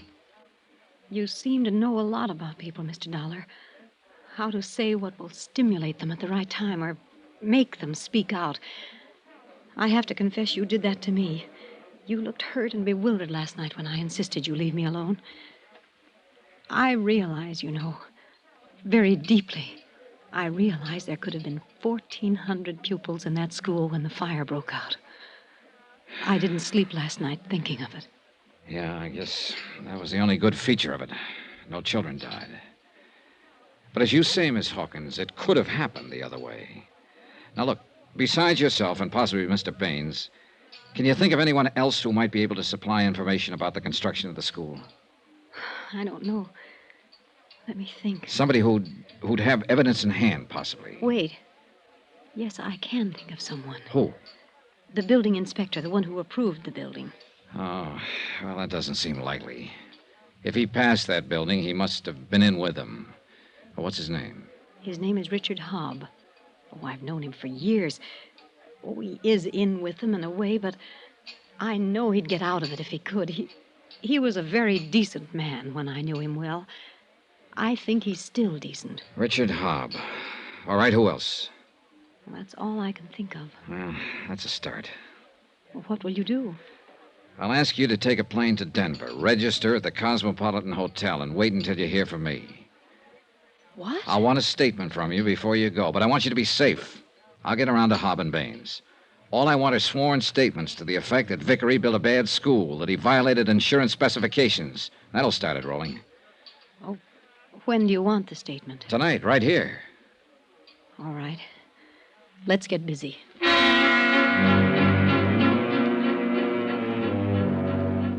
It took an hour to get the statement. After that, I drove her to Grand Junction to catch a plane. Expense account item 10, $1.50, telegram to a friend of mine in the private detective business in Denver. I asked him to meet Florrie Hawkins' plane, see that she was safe and comfortable, and keep an eye on her during her stay in Denver. Then I drove back to Clinton. Item 11, 10 cents, another phone call. This one to David Baines. Yeah, Dollar? Baines, Florrie Hawkins made a statement about the school building and the fire. She's tired of being scared and shoved around. Now, how about you? You want a statement from me? Yes, comparing your specifications with what you saw that actually went into the building. Will you make it out and take it before a notary? All right. If she can, I can. Then what? Then go down to Denver and wait to hear from me. I'll make the statement, but I won't leave town. You'll help me a lot if you do. Sorry. You'll be in danger here. I feel brave. If you're going to play it so broad, I'll do it too. I took his statement directly to the post office and mailed it to myself at the Northern Hotel. Expense account item 12, 40 cents, phone calls. I telephoned Sheriff Doherty, Fire Chief Hanley, and County Attorney Contractor Roy Vickery and told them that I had a sworn statement regarding building irregularities. Sheriff Doherty snorted and hung up. Chief Hanley yawned and told me not to bother him. And Roy Vickery just laughed. About 8 o'clock that night, I was at the home of Building Inspector Richard Hobb, a nice home in a nice part of town. The woman standing in the doorway was tall and blonde, holding a drink and smoking a cigarette. Yes? I'd like to see Mr. Richard Hobb. I'm Johnny Dollar. I'm Lucille Hobb. He isn't home right now. But you can come in and wait for him and talk to me. I'm not bad company. Would a drink help? Help what? Whatever's wrong with you. You look tired, Mr. Dollar. It might, but I'd rather not. I just came by to talk to your husband. You said that. What do you want to talk to him about? Business? This time of night? Let's stop talking about him. What do you say?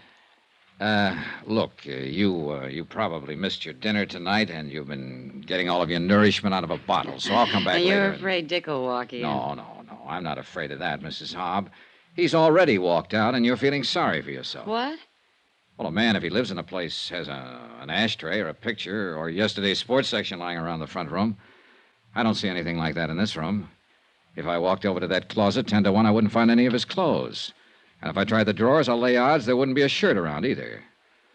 When did he leave? You're crazy. When did he leave? Yesterday. After the fire? During the fire. Where did he go? I don't know. Did he go alone? I don't know. Did Vickery tell him to get out of town? No. I'll ask that again. Did Vickery tell your husband to get out of town? I don't know. You said no the first time I asked. Vickery a pal of your husband's? Well, they know each other, naturally. Look, Mrs. Hobb, I don't know how much you've had to drink, but if I'm reading your eyes right, you're scared. You're scared about what's happened here and what could happen here. And you know your husband's involved. Mrs. Hobb, I want your husband to help me. If he helps me, I can help this town get rid of people like Vickery and Doherty and Hanley. If you see him, if he contacts you, tell him that. Tell him I won't let anything happen to him. Tell him I have statements from 2 people already, and they're being protected. I'll protect your husband. You got all that? I don't know what you're talking about. Good night, Mrs. Hobb. I left her standing in the middle of the living room, drink in hand, staring vacantly at I don't know what. Outside in the crisp mountain air, I took stock of the situation. Richard Hobb, building inspector, who had passed the school building, would be the most important witness I could find to make a statement. The others, from Florrie Hawkins and David Baines, would help. But Hobb's information would be essential to an investigation. I was just coming into my rented car when a sleek, dark limousine pulled up, and Roy Vickery leaned out the window. Come here. Why not? Pretty cold weather to be out so late at night. Yeah, but then I've got a lot to do. You've been in to see Mr. Hobb? Yeah. How's Richard these days? I wouldn't know. I only spoke to Mrs. Hobb. I see. Lovely girl, isn't she? Well, she's a little sad right now. Her husband's missing. He left town during the fire yesterday. Do tell. Yeah, I have a feeling he might have been ordered out of town. Sooner or later, people will be asking the building inspector embarrassing questions about their school. Uh-huh. Were you going to ask him some embarrassing questions, that is? Yeah, sure I was. I was going to ask him why he passed it. I was going to ask him how much he was paid to pass it. I was going to ask who paid him to pass it. And then I was going to ask him to make a statement. I figured you might have had something like that in mind. Well, it's been nice talking to you, Mr. Vickery. I hope I see you real soon in jail. Hey, Dollar. What? I know you're trying to earn your money and you're working very hard. But I'd stop it if I were you. I admire a man like you, someone who calls a spade a spade. Or a liar a liar. Or a liar a liar. But, Dollar, it just won't do you any good here in Clinton, you see. Tell you what, you worry about your problems and I'll worry about mine. Have it your way.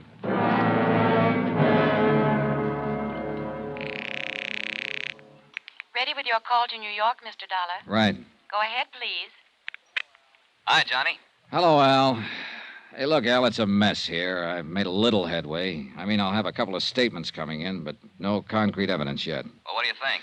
The school building was a fix or something or other. Money somewhere. I haven't been able to find out. The town's sewed up tight, civically and politically. I can't expect any help from the law or the fire department here. They're in it, too. Oh, that kind of thing, huh? Afraid so. I need help. We'll be there in 24 hours. If they want to play it that way, we'll play it that way. 20 minutes after I hung up the phone and was in bed, I found out how much of a mess it really was. That's when my hotel door opened and a man lurched across the room toward me. Dollar, I've got to tell you, I wanted to get to you yesterday. He stood in front of me, swaying back and forth, his hands clutching the front of his coat. He fell before I could get to him. 3 bullet holes formed a neat trio across where his tie pin should have been. I ran my fingers through his coat, pulled out his wallet.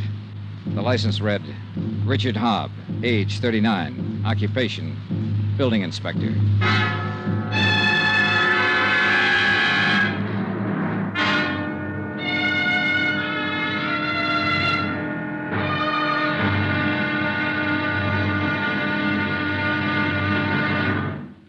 Now, here's our star to tell you about tomorrow's intriguing episode of this week's story. Tomorrow, the town of Clinton begins to fall apart, and it takes a lot of work to pick up the pieces. Join us, won't you? Yours truly, Johnny Dollar.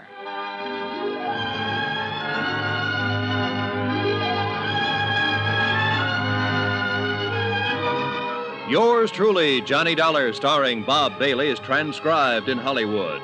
Written by John Dawson, it is produced and directed by Jack Johnstone. Be sure to join us tomorrow night, same time and station, for the next exciting episode of Yours truly, Johnny Dollar. Roy Rowan speaking.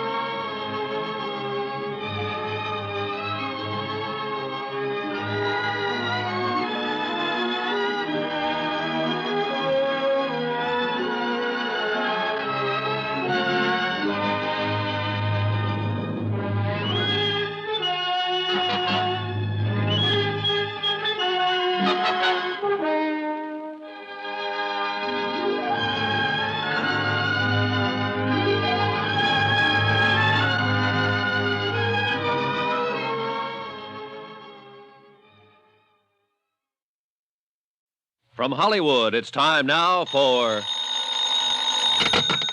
Johnny Dollar. Al Davis, Johnny, we're on our way. What? Yeah, we're in Grand Junction now. We ought to be in Clinton in 3 hours. Renting a couple of cars. I brought help. I can use it, Al. There's been a murder here. What? Last night, a building inspector named Richard Hobb staggered into my room, tried to tell me something, but died before he could get it out. He'd been shot 3 times. Now, look, you be careful. Don't do anything until we get there. That's an order. Yes, sir.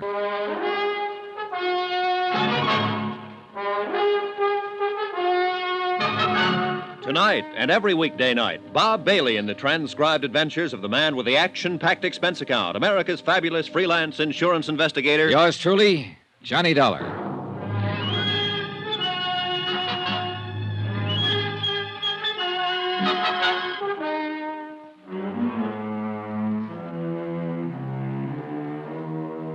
Expense account submitted by Special Investigator Johnny Dollar to the United Adjustment Bureau, 418 West 61st Street, New York City. The following is an accounting of expenditures during my investigation of the Clinton matter. Expense account item 13, 60 cents breakfast. I had it sent up to my room. Right behind the bellhop appeared the tall figure of Sheriff Doherty. How about inviting me for a cup of coffee? Sure. Sit down. Help yourself, Sheriff. Thank you. You know, you're a mighty lucky man. In what way? I was almost holding you for murder, boy.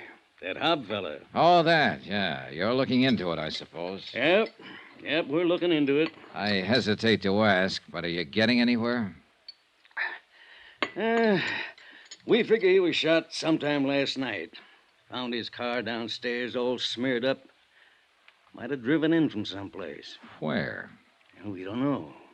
Well, do you know he blew town when the school fire broke out? We talked to Mrs. Hobb. I talked to her myself. Yeah. Naturally, we want to find out everything we can about this matter. Now, Hobb came up here last night and died in this room of gunshots. Why do you suppose he came here? I never knew the man, Sheriff. I talked to someone who did know him once. She said he'd been a pretty decent man at one time. If you and Chief Hanley and Vickery didn't tell him to leave town when that fire broke out, he might have told me himself. His conscience might have hurt him about passing a building that never could have stood an inspection. Go on. He might have heard that I was in town investigating it. He might have gotten sick and tired of the cheap, rotten little schemes here in Clinton and come back to help me straighten it out. You don't think much of our town, do you? Not the way it is, Sheriff. And I don't think much of you. In that case, I'll just try to keep out of your way. Do that.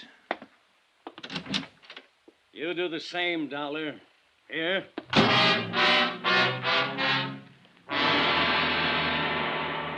2 hours later, Al Davies and a contingent of special operatives arrived in Clinton. Toby O'Brien from Continental States Insurance. Rob Schwartz and the Minx twins from Columbia Adjustment, giving us a friendly hand. Todd Weaver, who just finished a case with the Canadian Adjusters Limited. Lou Doniger and Thad Thomas from Chicago. A pretty imposing group of expert investigators. Well, Johnny, you look okay. Yeah, still in one piece. Hiya, Thad, Lou. Fine. You want to get the door, Toby? Oh, sit down there, Chuck. Now, this isn't any vacation trip, boys. We're all going to have to roll up our sleeves. All right, Johnny, you want to break it down? Yeah, all right. Well, this is a big one, fellas. If you'll all sit, I'll bring you up to date. Yeah, sure. No, sit right there. 3 days ago, I came here on a tip that building irregularities were suspected in the new school building. The man who tipped the insurance company was the janitor, name of Julian Osborne. I never talked to Osborne because he died in the fire that destroyed that building. I did talk to the man who designed the building. His name is David Baines. He claims none of his specifications were followed in the construction. So that's why it caught fire and went down so fast. His statement right here. Now, I talked to the school principal, Florrie Hawkins. She supports Baines' statement. I wanted most of all to get a statement from the building inspector who passed the building, Richard Hobb. Hobb was murdered last night. No wonder you need help. All right, now, the sheriff, the fire chief, and the building contractor are all in on it. And there are too many leads for one man to follow, too many people for one man to talk to. The sheriff is making an investigation of Hobbs' murder, but we'd better make our own. Now, you, Toby, and you, Thad, Hobbs, your job. Find out everything about him, his bank account, his friends, his troubles, everything. Especially who killed him. His widow's Lucille Hobb. I met her last night. Leave it to him to find the woman. Okay, now. Rob? Yeah? Your man is the building contractor, Roy Vickery. He's big and tough and shrewd, and he talks softly. He owns and runs the whole show, if I'm guessing right. Now, take Toby and run Vickery down. Bank accounts, purchase orders, what kind of money he spends, and so on. Jim and Al Minks? All right, you two, find out everything you can about Julian Osborne, the janitor who was burned to death. I want Lou Doniger to stick close to Fire Chief Hanley. Same thing. Everything and anything you can get on him. Al, you can handle Sheriff Doherty. The rest of you spread out. Start talking with anybody in town who might know anything. When you find one who's sick and tired of watching their town being run by a pack of hoodlums, send them up here to the room. We'll try to get statements from them making specific charges, Al? Yeah.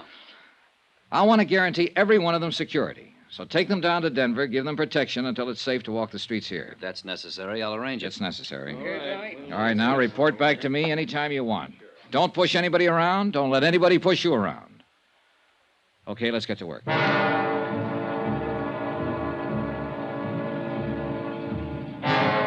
8 strange men moving through Clinton, Colorado, asking questions were as conspicuous as I wanted them to be. I knew everybody in the little town would be hearing about them and watching them. And sooner or later, I hoped that would pay off. An hour went by before I got any action. Johnny Dollar. You the fellow with the insurance company? Yeah, that's right. Who's this? Never mind. You're taking a lot of chances around here. We're going to take lots more. Do you have anything to say? Yeah. My name's Earl Kennedy. I'd like to talk to you. Name the place. You go down and stand in front of your hotel. I'll drive by and pick you up. I went down and stood in front of the Northern Hotel. 5 minutes passed. 10 minutes. And then a car drove up. 2 men in the front seat, 3 in the back. One of them leaned out. Dollar? Yeah. Come on, get in.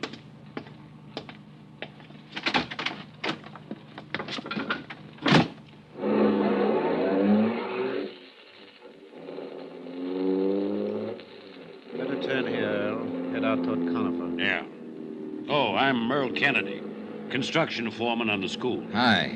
I thought you were going to be alone. Man next to you is Frank Gibson. I'm the city editor of the Clinton Times. Those 3 boys in the back are Chuck Borden, Pete Geiger, and John Newton. They all worked for me on the construction. Hi.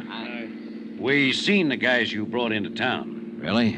Some pretty heavy boys. You know, the town's a little edgy with all that's happened. The fire, the janitor getting burned, murder of Dick Hobb. None of which were caused by any of my investigators. How long are they going to be in town? As long as they have to be. We're going to get to the bottom of all this. How many did you bring in? 8. I'll bring in 80 if I have to. Aren't you talking kind of big? This is a big job.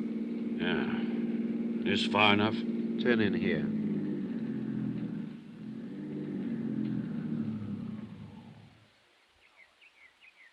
Now what?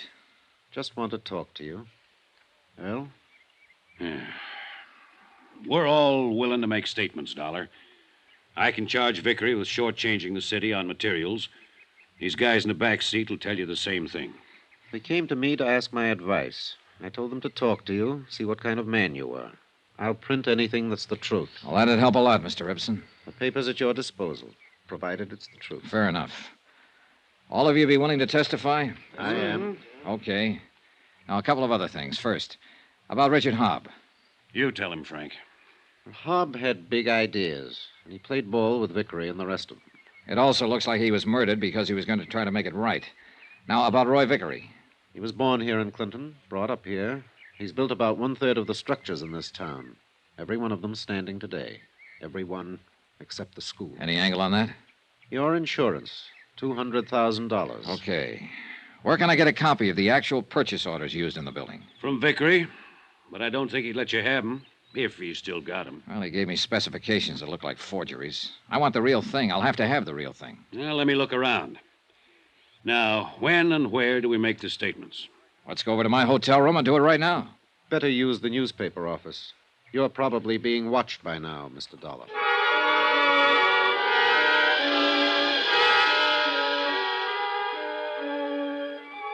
Expense account item 14, $10, legal fees.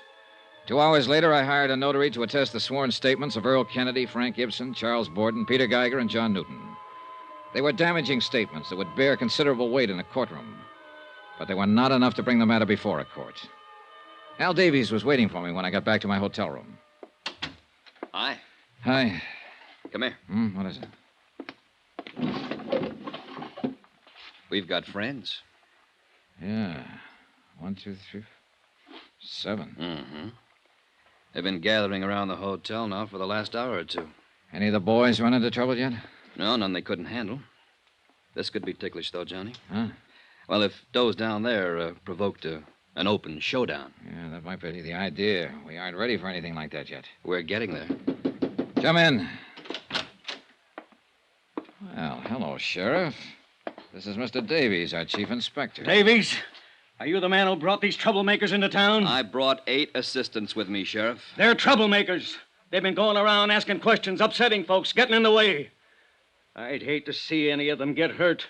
Like with those out there on the street? Those men out there are a group of indignant citizens who came to see me in a body and protested this investigation and the way it's being handled. They look more like hired bully boys, Sheriff.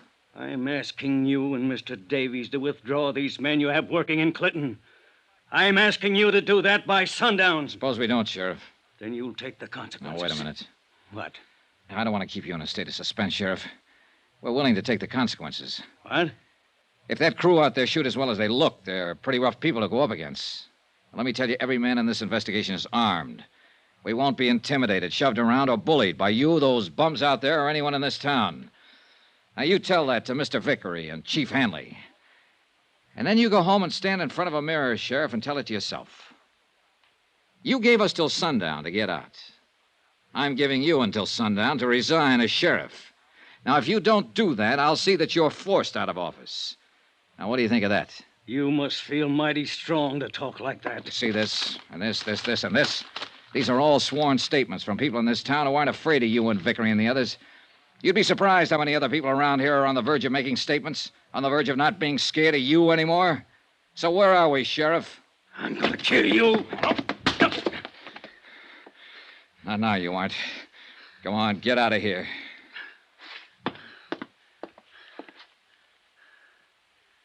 I'll kill you, Dollar.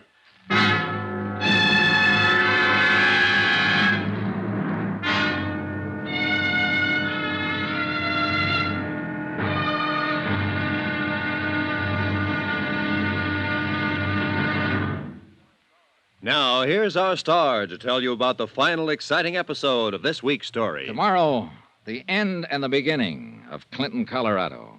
It all happens when the smoke clears. Join us, won't you? Yours truly, Johnny Dollar.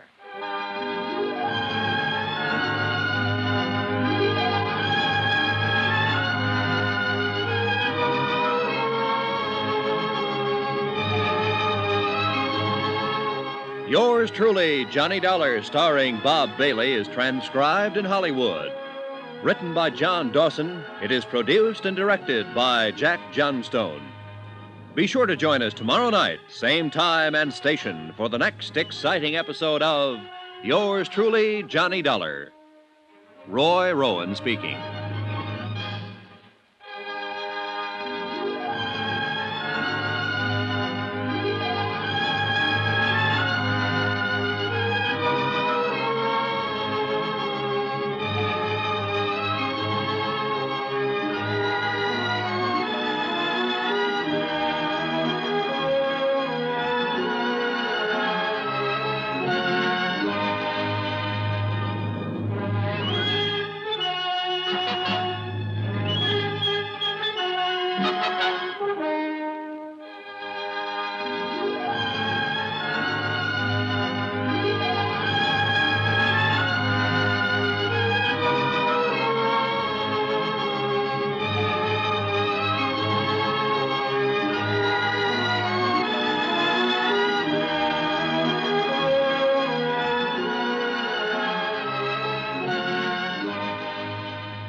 From Hollywood, it's time now for Johnny Dollar. Toby O'Brien, Johnny. Heard you had a run-in with Sheriff Doherty. They say you gave him till sundown to resign his office. Yeah, I don't think he will, though. He'll have to do something close to it. I got some information on Richard Hobb, the building inspector who was murdered. Yeah? Hobb deposited $20,000 in the bank last year. What's that? Now, wait. Hobb's salary as city building inspector was $7,500 per annum. The $20,000 went in 4 $5,000 deposits. Holy. And now, wait, there's more. Those deposit dates coincide with OKs Hobb made on the school building. He was paid off after each inspection. Johnny, we got it on paper. We got some other things on paper, too, Toby. Hold on. Keep digging.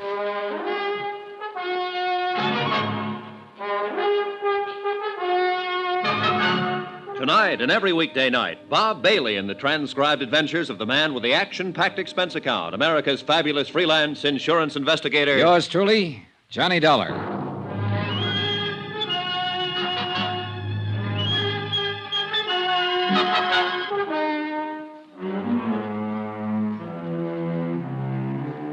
Expense account submitted by Special Investigator Johnny Dollar. Location, Clinton, Colorado. To United Adjustment Bureau, 418 West 61st Street, New York City. The following is an accounting of expenditures during my investigation of the Clinton matter. Expense account item 15, $45, for photostatic copies of deposit slips in the account of Richard Hobb, building inspector, lately murdered. Furnished by one of my operatives, Toby O'Brien. Here you are. Okay. I got a feeling this whole town's coming apart at the seams, Johnny. The sheriff threatened you openly. Everybody who's anybody around here is trying to cover up the school burning down and the way it was built. I think I can hurry up the process. Now, you be careful. These people seem to play for keeps. They've got to realize we do, too. These photostats are the first real bit of presentable evidence that the building was constructed under fraudulent circumstances. Hey, take it easy. Now, you keep the originals. Mail them out to the office. The post office is still pretty honest. Yeah. Also, let it out that we have the information, wherever you go. I want them to get worried and steamed up and start acting dumber than they already have been. Okay. Might scare Doherty and Hanley a little bit. That Vickery seems like a different proposition. I don't think he scares.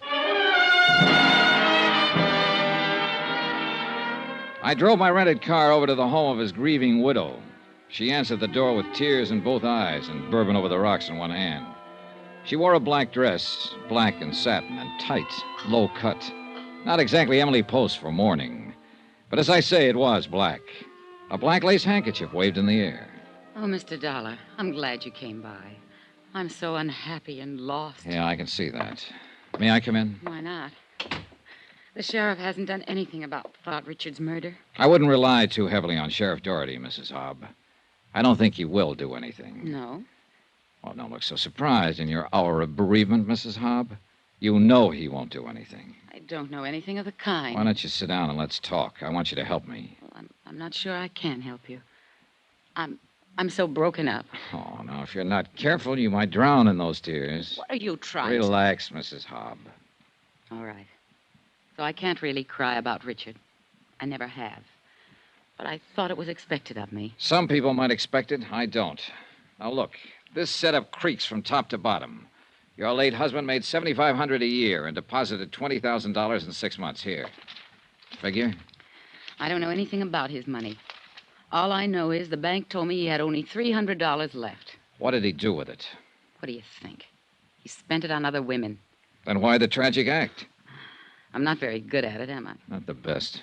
And it's funny, Johnny, because I really mean it. Oh, I know how foolish I look in these clothes.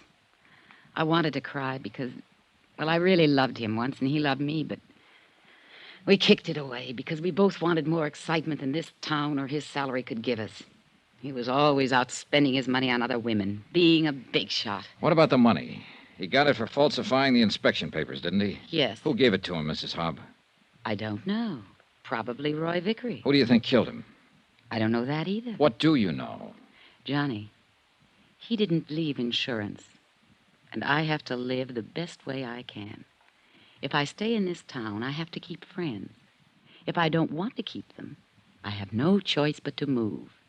And that takes money. I wonder what could possibly be going on in your mind. Your company handles insurance, doesn't it? 263 different kinds. Are you particular what kind of premiums you collect? Well, we pay off on a lot of things. Just what kind of insurance were you thinking about? $2,000 endowment. Got your pen? No, but my word's good at the cashier's cage. What do you got? And I'm trusting you. Richard got that $20,000 from the Clinton Gravel Company for services rendered. Know who owns the Clinton Gravel Company? Roy Vickery? That's close enough. Last night after you were here, Richard came back. I told him what you'd said to me. He said Vickery and the others were going to make a patsy out of him. So he left to see you. And got shot up. Hey, wait a minute. Vickery was outside your house when I left. He might have done it himself. That's all I can tell you. Now, do I get my insurance? If what you say is true, Mrs. Hobb, I'll have to check first. Well, you'll find out. Say, where do you come from, anyhow? Hartford, Connecticut. Connecticut. Say, I got an idea. What's the housing situation in Hartford? Rough. For you, Mrs. Hobb. Very rough. I finally tore myself away from the grieving widow and headed back for the hotel. On my way down the main street of Clinton, someone with a wrinkled coat and bourbon on his breath stepped out and stopped me. David Baines, the architect. Dollar. Well, hi. Yeah, I told you I was going to stick around and do something brave. Oh? I finally got up courage enough to do something decent. Decent for me, anyway. For anybody else, it'd be too low to talk about. What was it? Well, I'm not much of a lawyer, but they say there's a statute in the books that says a private citizen may commit a crime to prevent a greater crime from being committed and still go free. Is that right? I wouldn't know. Well, I committed a crime. 2 crimes. Dishonor to my noble character, disappointing the trust of a young woman. That was the first one. Then engineering a theft. I'm a Fagin, that's what I am. Under the guise of loving a young female secretary eternally, I have, well, here, the purchase orders from Roy Vickery's office. The actual purchase orders for the school. What? She stole them for me. For you. With my best regard. I looked at them. They were as advertised. Purchase orders complete down to the last 10-penny nail. Expense account item 16, 48 cents, postage. Not being a technical expert, I sent them down to Denver for perusal by the original brokers. 14 hours later, the verdict came back in a long telegram. The materials used in the school construction were not passable. The insurance company would never honor the claim of the city of Clinton. This text I turned over to Frank Ibsen, publisher of the Clinton Times. He promised it would be in the late afternoon edition. There were other developments. Toby O'Brien again. Yeah, Toby. We located 2 witnesses to the Hobb shooting. Vickery put Hobb out of the way himself. Get their statements and get them on a train to Denver right away. Right. Then you better gather up the rest of the boys and come over here. Right.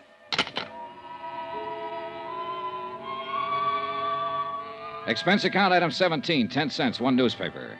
The afternoon edition of the Times, which carried a complete story of the insurance investigation up to date, naming Vickery as the perpetrator of the school fire and involving Sheriff Doherty and Chief Hanley.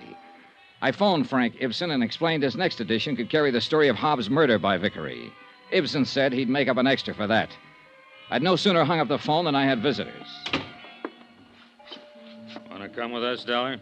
Not particularly. Who are you? Deputy Egan. Sheriff Doherty wants to talk to you. I've already said all I want to say to him. Get out. Guys? Oh, no. Take him out of here. There was strictly no contest. I walked out of the room with a deputy on each side of me and Egan behind me. We were in front of the hotel when I saw Toby O'Brien, Al Davis, and John Newton coming toward the entrance. I kicked out at the nearest man and yelled for help. A few of the local citizens joined in the fight, and Sheriff Doherty's 3 deputies got the worst of it. We took them all back up to my room. Now, sit down. All right, Egan. You're going to be arrested for this, Dollar. Where were you going to take me? Where? Place on the edge of town. Clinton Gravel Works. Why? Doherty said to bring you back. He wanted to see you. Who's there with him? I don't know. The Clinton Gravel Works was a large building and tall shaft set on the edge of a frozen lake. Parked near the entrance was a long black limousine, such as a well-to-do contractor might drive.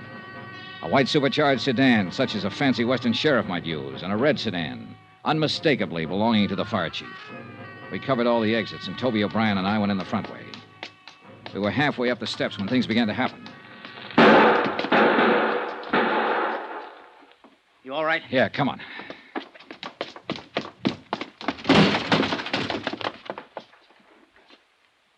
Wow. Hello, Dollar. All right, lie still, Vickery. I stayed still for you, Tool.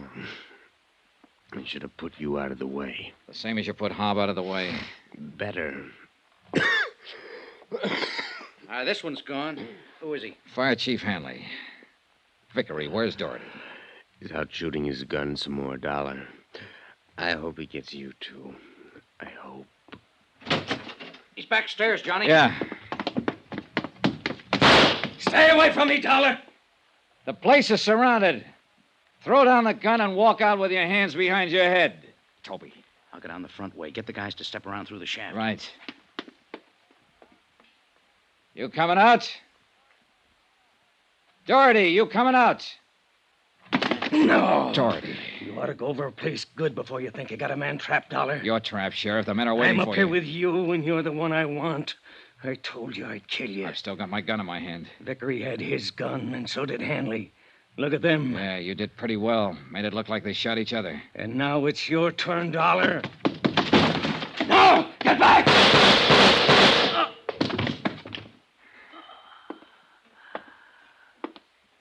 Okay, Johnny? Yeah, just a nick. Hey, get a doctor, will you? Yes, sure. Well, Sheriff? I guess I kind of forgot some. Yeah, what's that? The part about the falling out among thieves, Dollar.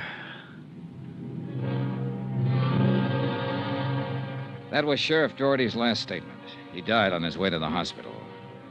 Roy Vickery recovered and was arraigned on charges of murder, conspiracy, 28 counts all told. Chief Hanley was dead. Expense account item 18, $62, board and room. Item 19, $58, miscellaneous. Item 20, $164, transportation back to Hartford. Total expense account, $2,385.03. Yours truly, Johnny Dollar.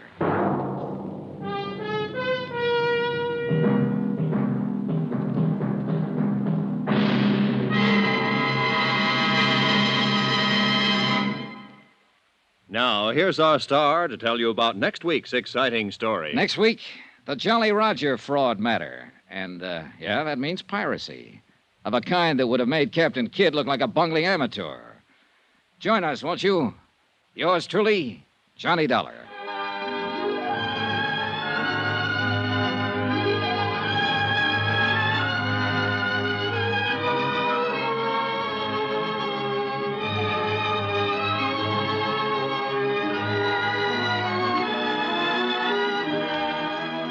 Yours truly, Johnny Dollar, starring Bob Bailey, is transcribed in Hollywood. Written by John Dawson, it is produced and directed by Jack Johnstone. Heard in this week's cast were Jeanette Nolan, Lucille Meredith, Carlton Young, Herb Ellis, Jack Petruzzi, Bob Bruce, Herb Butterfield, Paul Richards, Edgar Barrier, Russell Thorson, Jack Moyles, and Frank Gerstle. Musical supervision by Amerigo Marino. Be sure to join us on Monday night, same time and station, for another exciting story of yours truly, Johnny Dollar. Roy Rowan speaking.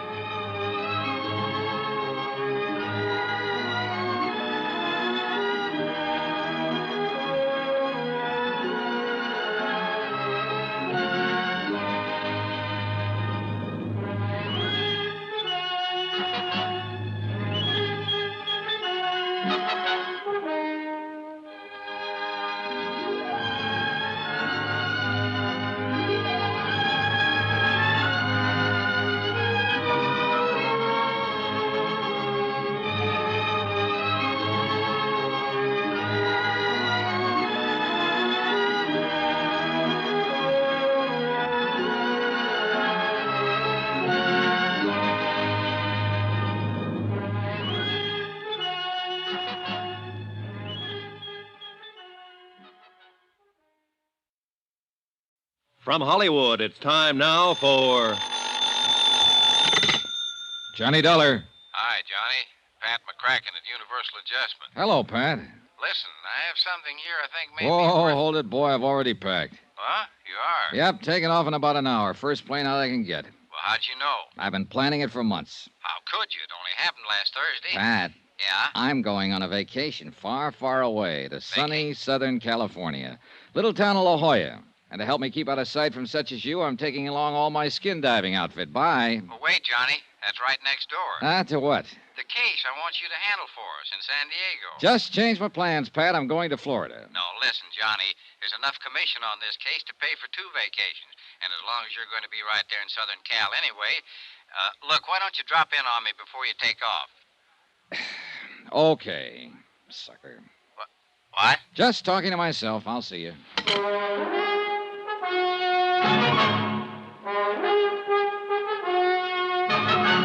Tonight and every weekday night, Bob Bailey in the transcribed adventures of the man with the action-packed expense account, America's fabulous freelance insurance investigator. Yours truly, Johnny Dollar.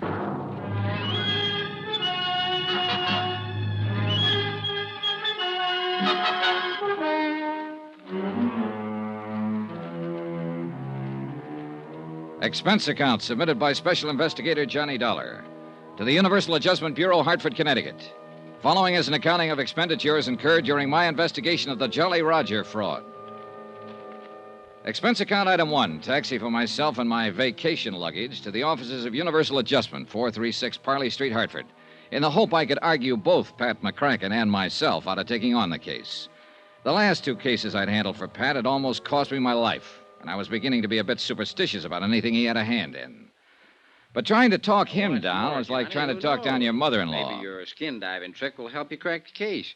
But the main thing is you're going to California anyhow. This way you can put your whole vacation on expense account. Pat. And, baby, if I know you'll run down the case in about 2 days, come up with a swindle sheet for a couple of weeks. Pat. To say nothing of the commission I mentioned over the phone. Listen, will you? You see, the Jolly Roger was insured by Southwest Maritime Insurance and Liability for 460 G's.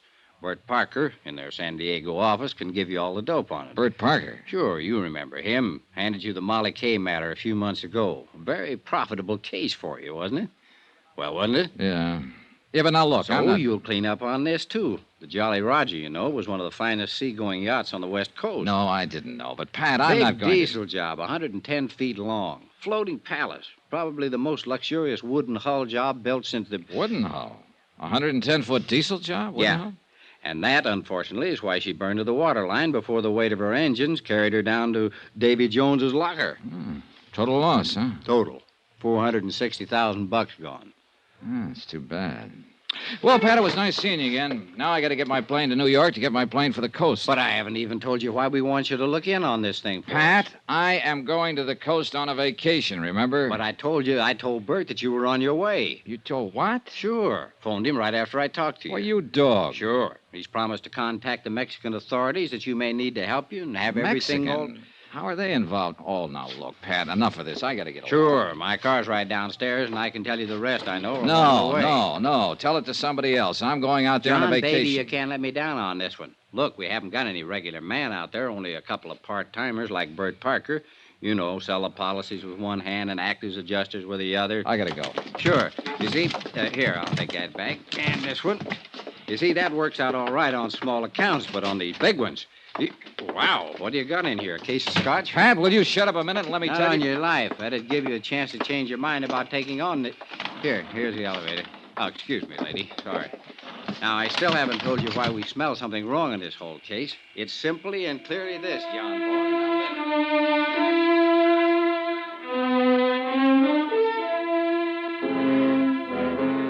Yeah, it's simply and clearly this.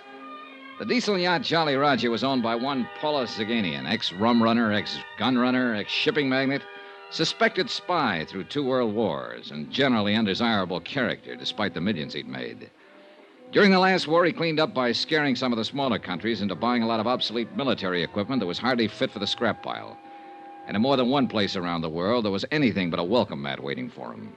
And in a lot of places, a lot of countries, the minute he landed his seagoing palace, the gendarmes would stick to him like flies to a molasses barrel just to make sure he behaved himself.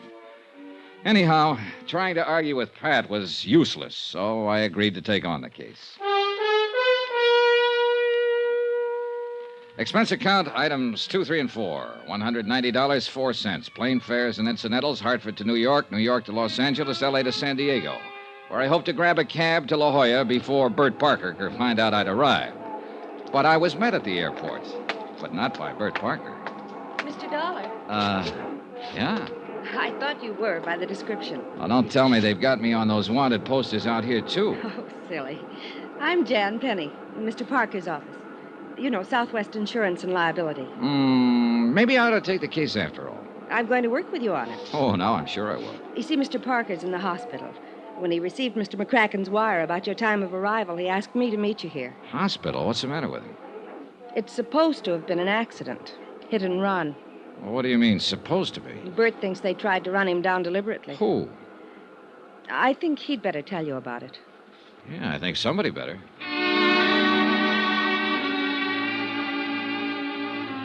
We picked up my luggage, dropped it off at a hotel. I phoned the place I'd made a reservation in La Jolla and told them I might be a day late. And Jan Penny and I went on over to the Queen of Mercy Hospital to talk with Bert Parker. On doctor's orders, I went into his room alone. Bert looked terrible. So glad you could make it, Johnny. Hey, you sure you want to be trying to talk, Bert? Look, why don't we forget it now? I have to talk. Well, I can, Johnny. They try to kid me, tell me I'll be out of here in a couple of days. Had a line. I saw the chart. Internal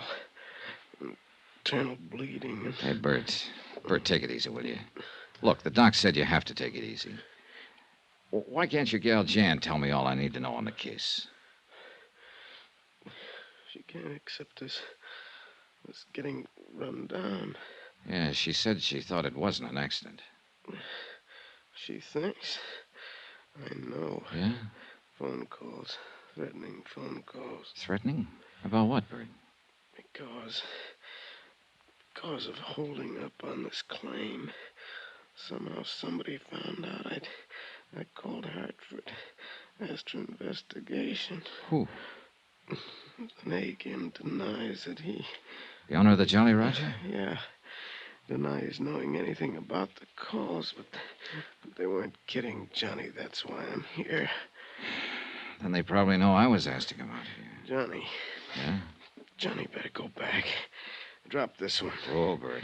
If they know you're here, they may try to... Johnny. Yeah?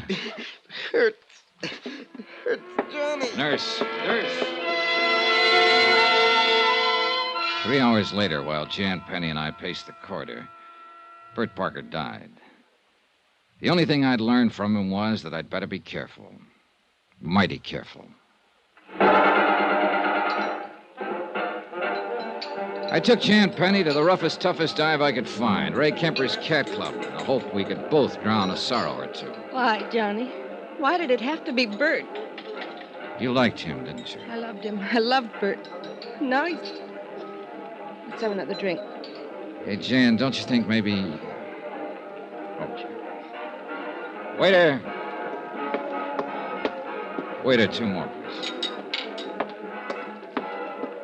I know this is no way to face it, Johnny. It's all right, Jan. I came out here like everybody does. Every young female kid who's been told she's prettier than the rest. You know, the movies, Hollywood, glamour, all that stuff. Yeah, I know. But it was rough. It was too rough. And I couldn't play the game they seemed to want to play out here. And I was all set to go back to the farm country and settle down to the same dull. But then I met Bert. And instead of giving me just a lot of fast talk, he said he wanted to help me. And he did, Johnny. He really did. Took me into his office here in San Diego. And we made this office, Johnny. We did. And he still didn't try to make any advances because he knew I wouldn't want that. But what he didn't know was that I loved him for it. That I loved him. Now he's gone. Hey, look, Chan, there's nothing we can do about it. Except try to finish the job he started on the case that put us here drinking too much and trying not to think of him and thinking of nothing else but him. Oh, thanks, bud. Here, keep the change. Johnny? Yeah? You're like Bert. You're straight. I'm glad. Easy, gal. Maybe you didn't know him as well as I did. But you cared about him enough to do this, and Jan, take it easy. Listen, Jan. Yes? Grab your coat. I'm taking you home. I'm all right. Really, I am. You've got a double job to do tomorrow, his as well as yours. How can you talk? I know. I'm out here. I'm out here to knock off the Jolly Roger, make sure the payment of the claim is okay. At least that's why I came out here. Well, then how... Now I've also got to find out who... Well... Bert. Yeah. And I'm going to need your help.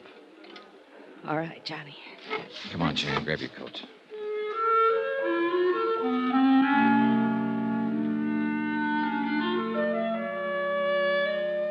I took her home to her little apartment on East Drive. I didn't go up for the usual nightcap because I didn't want to. And I knew Jan didn't want me to.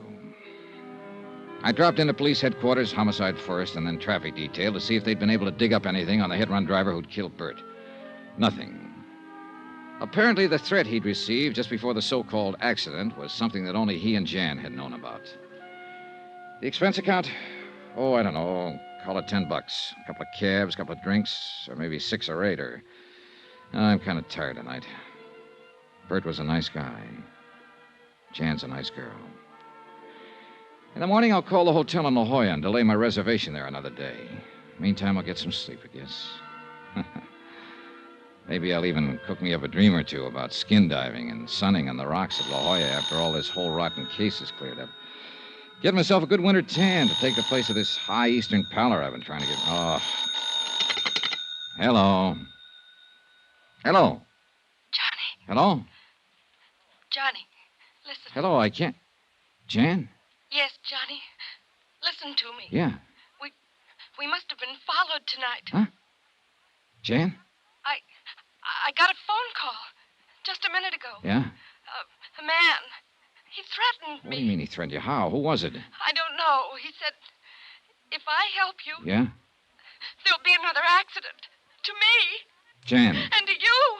And to you. Listen, Jan. Oh, Johnny, I'm afraid.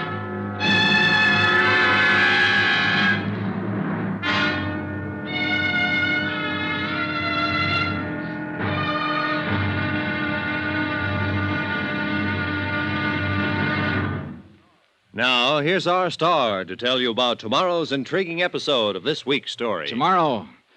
Well, it may sound corny, but where there's smoke, there's fire. Join us, won't you? Yours truly, Johnny Dollar.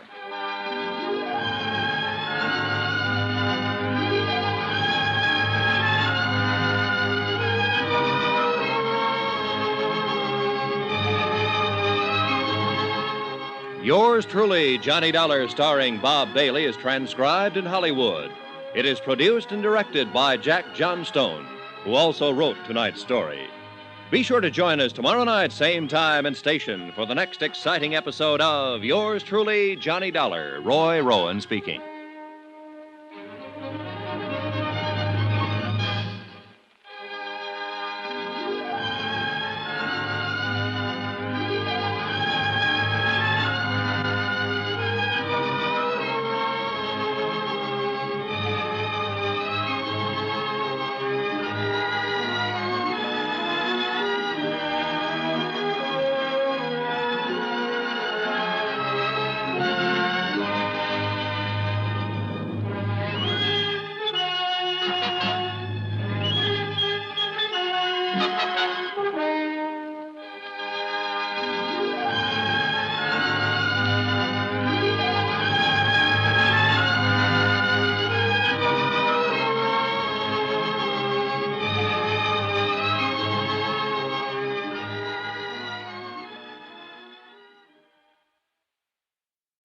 From Hollywood, it's time now for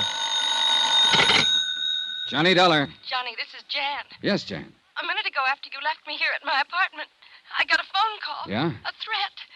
If I help you on this case, there'll be another accident. Huh? Like the one that happened to Bert. Fatal. To me. Jan. To you. Oh, Johnny, I'm afraid. Stay right where you are. I'm on my way over.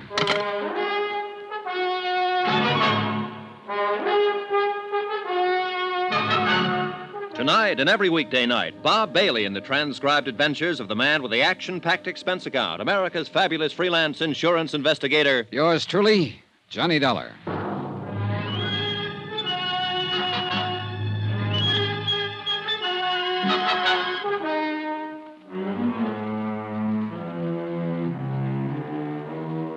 Expense account submitted by Special Investigator Johnny Dollar. To the Universal Adjustment Bureau, attention Patrick McCracken. Pat, I'm addressing this to you instead of to the Southwestern Maritime Insurance and Liability because Southwestern's sole representative here in San Diego, California, Bert Parker, died yesterday in the hospital, presumably of an accident. But I don't believe it. I think it's because he knew too much about this case. The Jolly Roger fraud. Item 6270, cab fare and tip, from my hotel to the little apartment of Jan Penny, who had been Bert Parker's secretary before he was killed.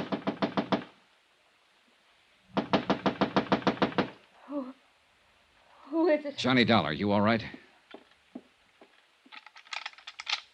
Come in, Johnny, quick. Oh, I'm scared. Easy now. Who was it threatened you over the phone? Did you recognize the voice? Yes. Well, who was it? I don't know. Huh? It was the same voice that called Bert at the office and warned him before he was run down by that car and killed. But you don't know who it was? No. Oh, Johnny, I'm so scared. Please hold me. All right. No, I don't mean that. It sounds like I'm trying to... It's okay, Jan. It's okay. Just take it easy. Here we are. Come on, dear. Sit down. Here, have a cigarette.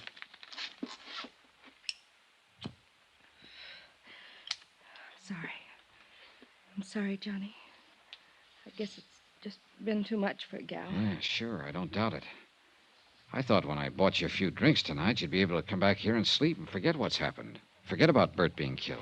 It's because he held up the claim on the Jolly Roger, because he sent for you. That's why they're threatening you, too. Oh, Johnny, be careful. And you have no idea who they is? Of course I do. The same idea you have. The man who owned the Jolly Roger before she burned and sank. Paulus Zanagian. Just how much do you know about Zanagian? Only what Bert told me. He was an international crook, gun runner, spy, shipping magnate, international troublemaker. Yeah, and just about as welcome in any decent country of this world as the plague. Bert didn't want to insure the Jolly Roger. Certainly an appropriate name, all right. If ever there was an international pirate. But go on, Jan. Bert didn't want to insure it. $460,000, wooden hull and all, but he had to. Southwestern is a small company, Johnny, and the premium, 2 years' premium in advance, was too much to turn down. So that was the clincher. Yes. Bert needed it so much. But then it burned and sank. Yes. When they submitted the claim, Zanagian himself. Oh? Yes, Johnny. It was Paulus Zanagian himself who bought the policy, and he made the claim. Demanded immediate payment.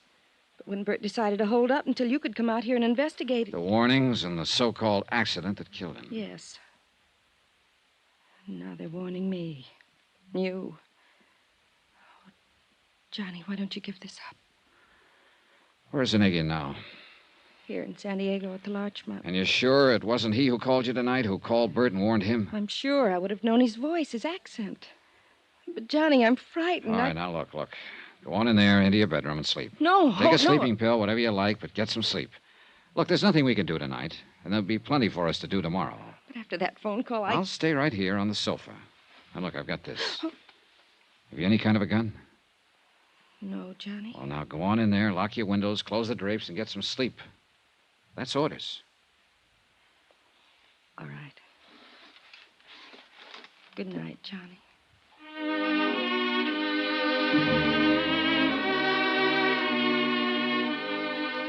I hope Jan slept better than I did. Expense account item 7, 90 cents, taxi to police headquarters, first thing in the morning. I spent a solid hour talking with Detective Sergeant Joe Franklin. Yes, they were working on the hit-run death of Bert Parker.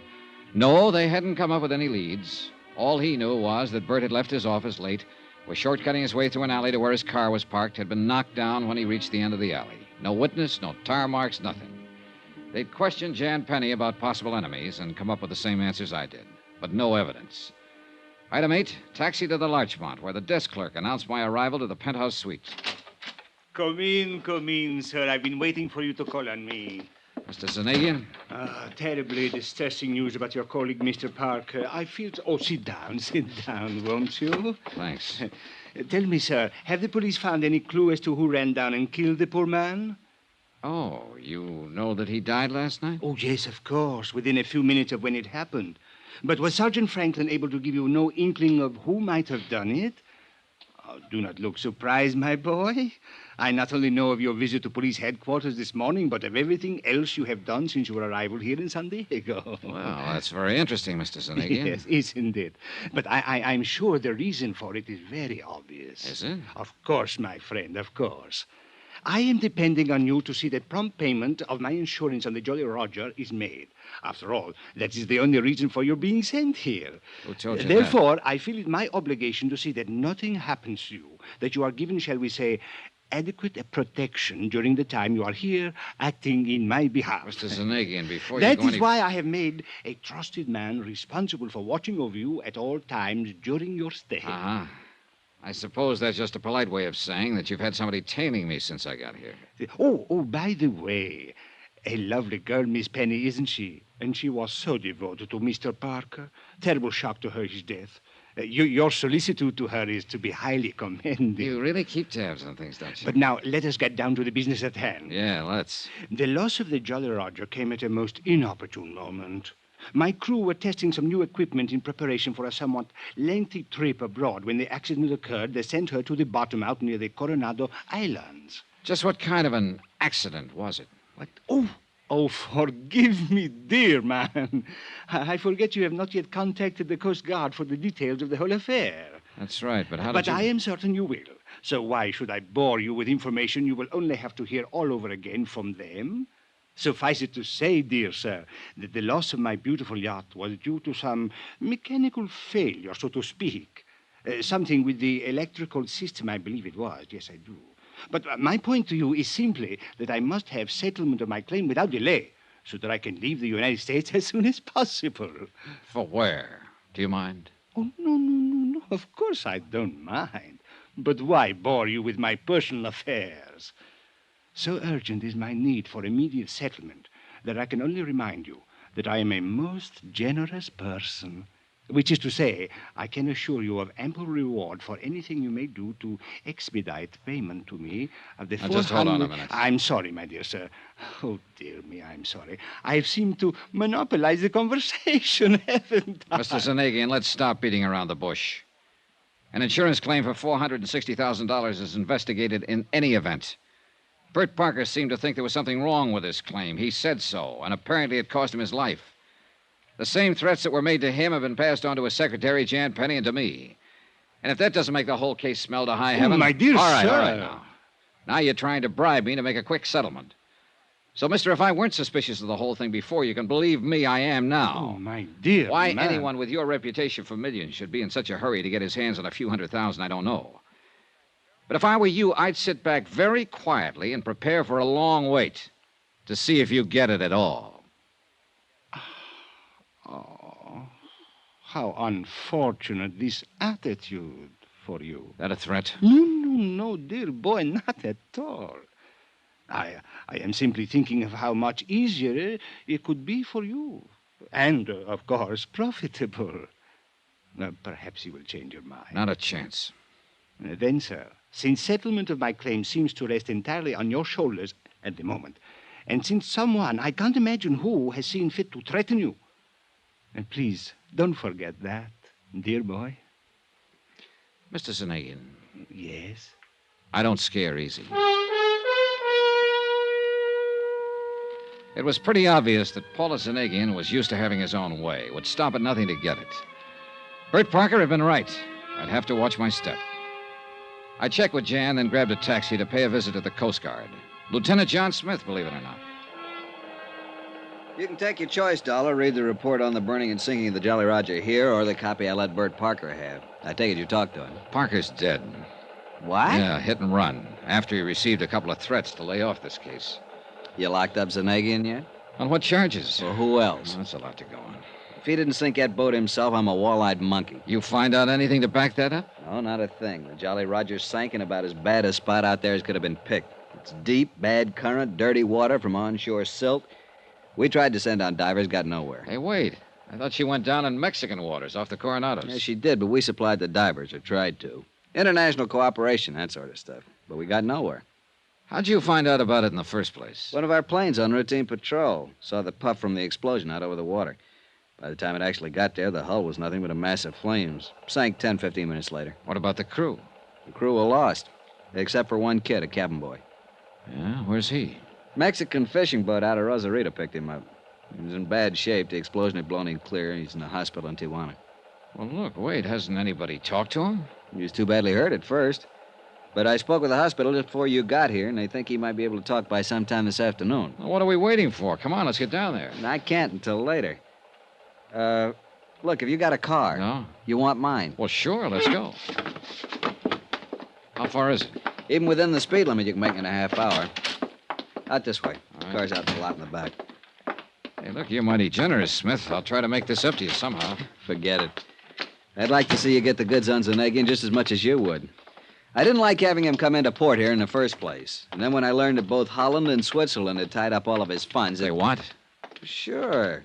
In early last week's papers. That's why he needs the money. Here's my car. And if you can learn anything down there, if I can be of any help, I'm on pretty good terms with it. Hey, Dollar. Oh, Mr. Dollar. Oh, about that. My car and excellent chauffeur Ortiz here would have got you to Tijuana much more rapidly and comfortably than you might drive, I am Hey, sure. now, wait just a minute. What Which made is you why think I came to meet you here. I knew you'd want to talk with the cabin boy who survived the accident to my ill-fated Jolly Roger. Oh, you did? Yes. However, I fear it is too late. What do you mean? As I was leaving my hotel, I heard from one of my, shall we say, associates. He informed me that he had just learned from one of his, shall we say, contacts in Tijuana. Well? Alas, the poor cabin boy died only a few minutes ago. Pity, sir, isn't it?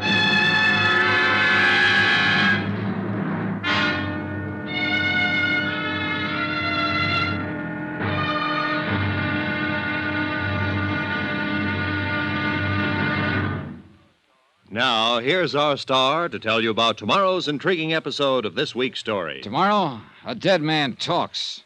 And what he has to say isn't very pleasant. For it all adds up to just one more good, solid thread on the life of yours truly, Johnny Dollar.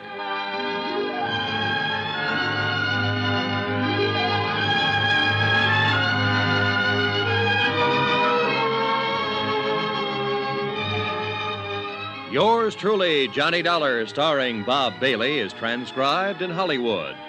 It is produced and directed by Jack Johnstone, who also wrote tonight's story. Be sure to join us tomorrow night, same time and station, for the next exciting episode of Yours truly, Johnny Dollar. Roy Rowan speaking.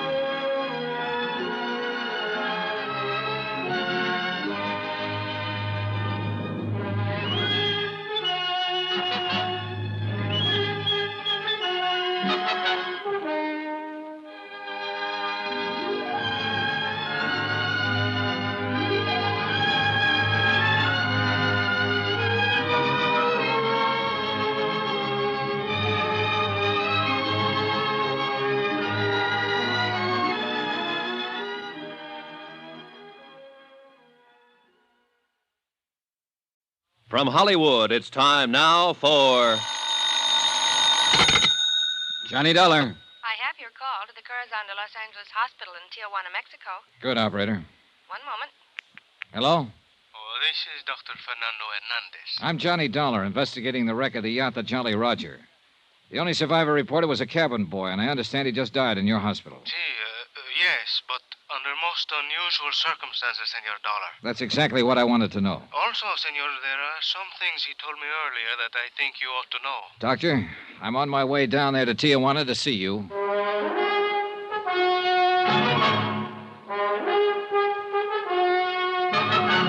Tonight and every weekday night, Bob Bailey in the transcribed adventures of the man with the action-packed expense account, America's fabulous freelance insurance investigator. Yours truly, Johnny Dollar.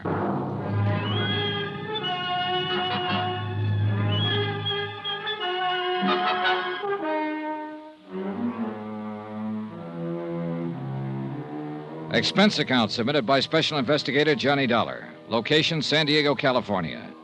To the Universal Adjustment Bureau, Hartford, Connecticut. Assignment, the Jolly Roger fraud. $460,000 worth of palatial yacht gone down to Davy Jones's locker.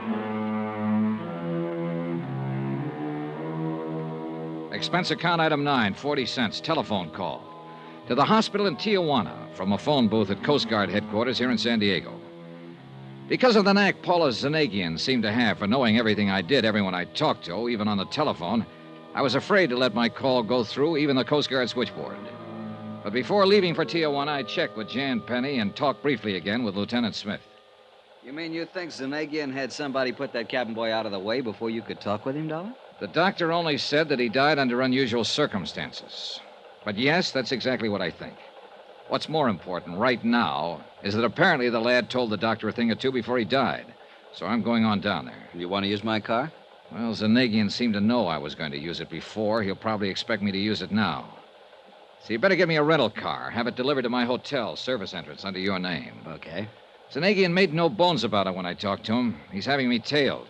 And he'll probably try to do the same thing to me that he did to Bert Parker, once he's sure I'm trying to block his $460,000 claim. Dollar. But me, I aim to stay alive. Until I can not only prove his claim of fraud, but see him sent up for murdering Parker and the lads who went down with the Jolly Roger. Dollar, why don't you get the police in on this with you? If your life's in danger... I want to do it alone. Hey, one more thing. Yeah? You're sure that Zanagian needed money? I thought from all I've ever heard that international racketeer was loaded. According to the papers, both Holland and Switzerland locked up his bank accounts just within the last week or so. That's why he needs a pot full of cash to get over there. That's why he sank his ship, so he could collect from your insurance company. Accident. Some mechanical failure. Is that what he said? Uh-huh.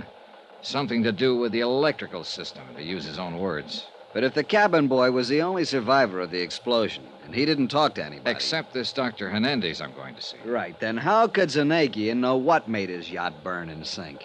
What's your guess?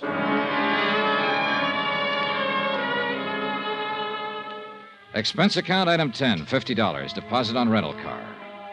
On the way back to the hotel to pick it up, I kept looking for somebody that I could identify as the tail Zanagian had put on me. But if he was there, I couldn't tag him. And as I drove the few short miles from San Diego to Tijuana, I began to wonder if maybe I was just too small fry for Paula Zanagian, shipping magnate, munition maker, international spy, to bother with. Nonetheless, I still kept an eye out for a familiar face, or more to the point, for a familiar car that might be following me. Midday traffic on the big broad highway was astonishingly sparse. A handful of tourist-type cars loaded with families on the way across the border for a quick look-see at Mexico. A handful of movers who were on their way to see how far and how long their American dollars would keep them in favorably exchanged Mexican pesos. Some smart Cadillacs, some of them towing outboard runabouts and filled with eager-eyed fishermen. And the usual run of trucks, big trucks and trailers. The boys who made a living behind the wheel, the best drivers on the road, wherever they were, loaded with goods for transport between states or countries or what have you. I drove fast, I drove slowly, and I still didn't see any car that might have been following me. To make sure, I took off on a gravel side road, drove a mile or more, and waited. Nobody followed me. So I finally gave up and went back to the main highway. At the border, I asked the guards where the Corazon de los Angeles hospital was, drove the car to it, parked in back, and asked the first nurse I could find, and I should have stopped right there because she was beautiful, asked her where Dr. Hernandez hung out.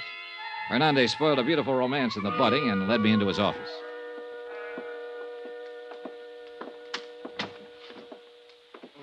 Please do. Sit down, Senor Dollar. Thanks, Dr. Hernandez.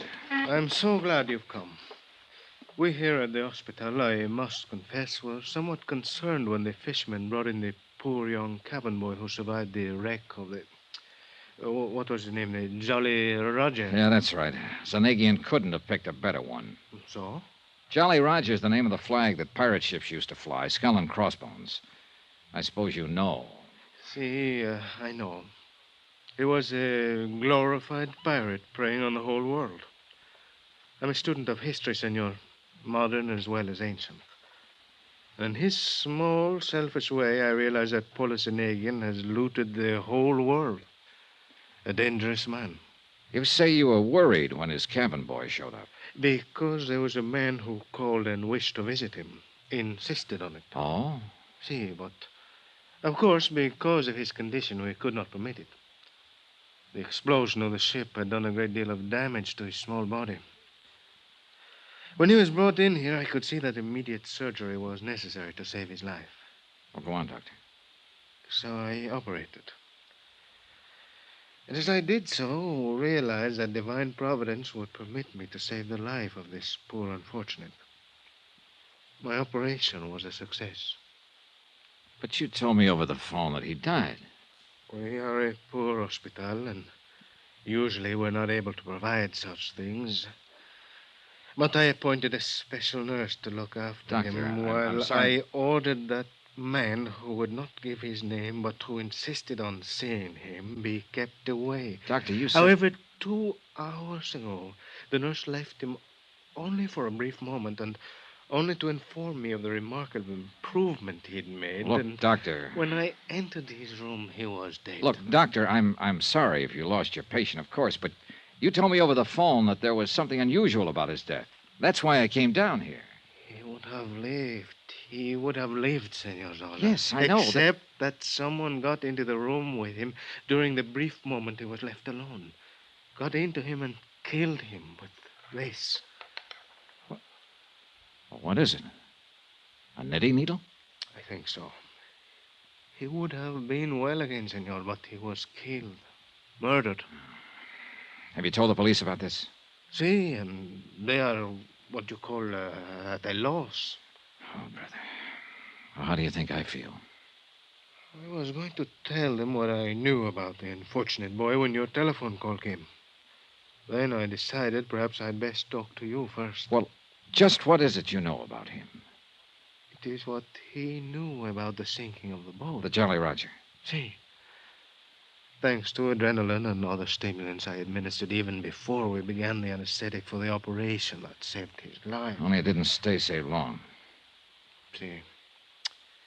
He regained consciousness long enough to talk with me. He talked a great deal. Well? Well, Doctor, what did he tell you? My notes. I kept very careful notes in this drawer. And What is it, Doctor? What's the matter? the notes I had, they're gone. Gone? Here. I kept them here because I knew they'd help to solve the crime of the sinking of the ship. Well, what did this boy tell you? Notes or no notes, Doctor? You must remember something of what he told you. Well, see, yes. Well, what? That he'd seen a strange device taken aboard the ship. He was young and curious, as all boys are. Yeah? That only the captain of the vessel had handled it, had taken it to the engine room. That he had inquired about it and been told to mind his own affairs. Well, what kind of a device was it? Did he tell you? Like a clock, he said. A clock on a large box, like an alarm clock. It was set for 2:35. He hold everything. That was the time the Coast Guard patrol plane saw the explosion. I knew that. All right, go on, Doctor. That, Senor Dollar, is all. Well, I don't know about you, but it sounds to me like Zanegian or one of his men or both planted a time bomb in the engine room of that yacht. See? No. Now, wait a minute. Yes? If the captain knew about it... Hey, look, Doctor, the U.S. Coast Guard reported that the only survivor was this cabin boy.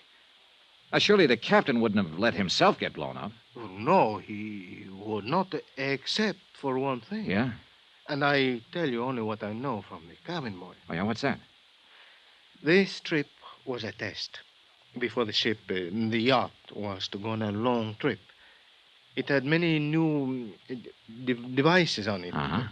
A large, tall mast for what you call a radar. Yeah, go on. The captain, when they reached a point of the Coronado Islands, ordered a small boat put, over the side. Yeah, that's right, go on. But in doing so, the radar mast, fell down, and the captain was struck by it. Therefore... Doctor, now listen carefully. Tell no one you've talked to me. Tell your local police, if you like, what you learned from the cabin boy. Report it to your Coast Guard or whatever you have to do down here in Mexico. But don't, under any circumstances, let anyone know you've talked to me. I do not understand, senor. You wonder where your notes on the cabin boy are? Well, if you ask me, Zanegian is looking them over right now. Impossible. Nothing is impossible with a guy like him. Now, what I'm getting at is this. I'm a marked man, Doctor. He's after me, and he'll be after anybody who tries to help me. Cannot believe. Well, you'd better, if you want to stay in one piece, so take no chances. I don't think I was followed down here, but I may have been. If so, your life is in danger, same as mine. So please, watch your step until I can pin whatever it takes on Zanegian to send him off for life. This is fantastic. Yeah, sure it is. But outside of you and a girl named Jan Penny and... Doctor, may I use that phone of yours for a call across the border? Well, of course. Here. Thanks. Hello? Hello, operator. I want to call Coast Guard headquarters in San Diego, California. Lieutenant John Smith. You know something? Your Mexican operators speak as good English. Hello? Yes, thank you. You seem alarmed, Senor Dollar. Are you Doc, sure I just hope you find no cause for alarm before this mess is over. But I say it again. Watch your step. The mere fact that you've talked with me that... Hello? Oh, where can I reach him? Well, sure, I'll talk to anybody there at headquarters. Hello, I'm calling Lieutenant John... I see. Thanks. What is it, Mr. Dollar? Lieutenant Smith is dead. What? A hit-and-run accident. About an hour after I left him. Watch your step, Doctor. See. And you too, Senor Dollar.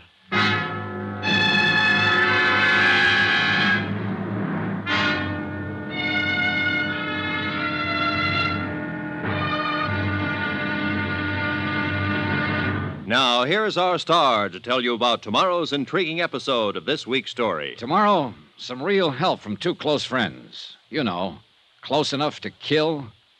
Join us, won't you? Yours truly, Johnny Dollar.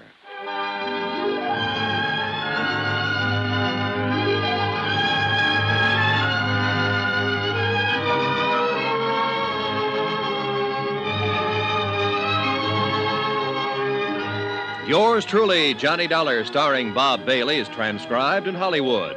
It is produced and directed by Jack Johnstone, who also wrote tonight's story.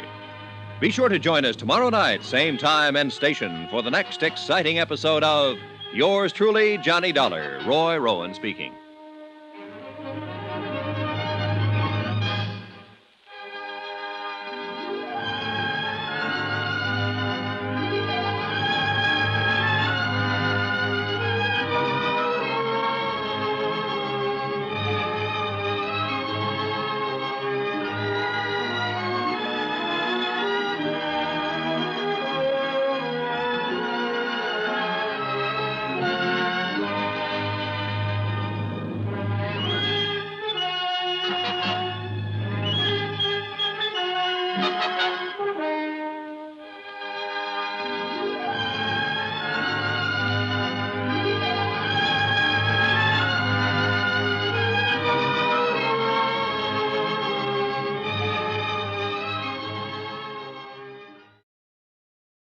From Hollywood, it's time now for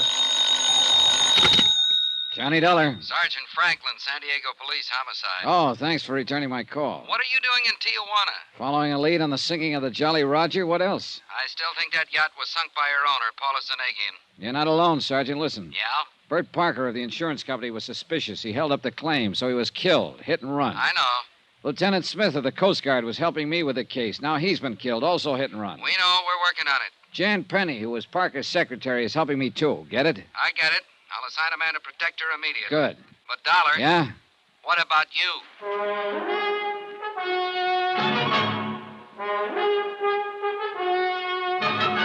Tonight and every weekday night, Bob Bailey in the transcribed adventures of the man with the action-packed expense account, America's fabulous freelance insurance investigator. Yours truly, Johnny Dollar.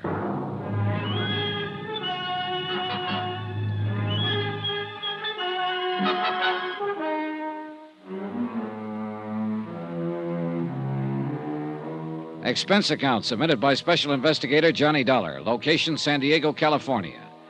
To Universal Adjustment Bureau, Hartford, Connecticut. Assignment, the Jolly Roger fraud. The sinking of a palatial yacht of that name and a couple of murders connected therewith.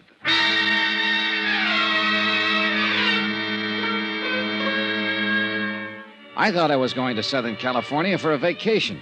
You know, a couple of easy weeks at La Jolla, sitting around in the sun, doing a bit of skin diving.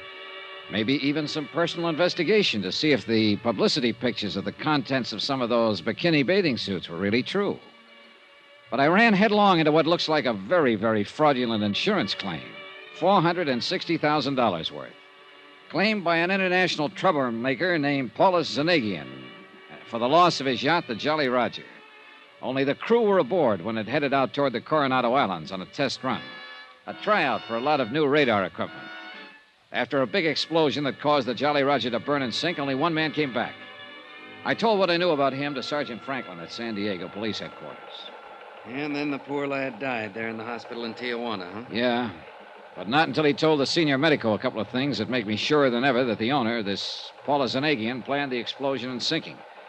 Evidently, Sergeant, the captain took a time bomb on board. And let himself get blown up with a yacht? Now, look, Dollar. No, not that easy. He'd have been able to get off before the time bomb exploded. if he hadn't been hit over the head by a falling radar mast. Oh, I see. But what I don't see is why Zanagian had his ship blown up in the first place. Well, if you've read the papers, you know that the Swiss and Dutch governments have put all of Zanagian's funds under lock and key. Oh? Yeah. In spite of the millions Zanagian has made off his international arms smuggling rackets, his fomenting of revolutions among the smaller countries, he suddenly found himself without enough money to get over there and do whatever is necessary to free his money. Somebody finally caught up with this international racketeer. That's right. His credit, of course, isn't any good anywhere. Big yacht, sure. But he didn't have enough money to pay his way back to Europe. Unless he could collect for the loss of the Jolly Roger. And when Bert Parker tried to stall on settling the claim... Parker didn't last long. Then I came into the picture. I talked to Zanagian. Yeah? He told me if I didn't see that his claim was settled immediately, well, he casually mentioned Bert Parker's sudden demise. Dollar, I wonder if there isn't some technicality on which we can hold that guy. Jan Penny, who was Parker's secretary. Yeah? Jan has been helping me in the case. Result, a warning threatening both her and me. And you know what happened to Lieutenant Smith as a result of his giving me a hand. Have you got somebody keeping an eye on Jan? I'll get Tommy Golden, one of the best men on the force. Good. And he's smart enough to keep her from knowing he's watching over her. Fine. Things have happened so fast since I got here that I haven't had time to check thoroughly with her on the background of the whole case. Well, it really shouldn't be too disagreeable a job, Dollar. Huh? I've seen her. What's your next step? Well, first, what progress have you made in finding out who ran down Lieutenant Smith? Same story we got when your friend Bert Parker was run down and killed. Yeah? The few witnesses just weren't on the ball. In each case, it was a black Buick sedan, 54 or 55. Nobody saw a license plate. You mean there was none on the car? Apparently not. Traffic Division's going to have something to answer for. Unless the license plates were hidden just during the time of the... Well, murders is probably the right word. Possible, probable. So forgive your traffic detail. Needless to say, we're checking every public garage in town and every car in the streets, but beyond that...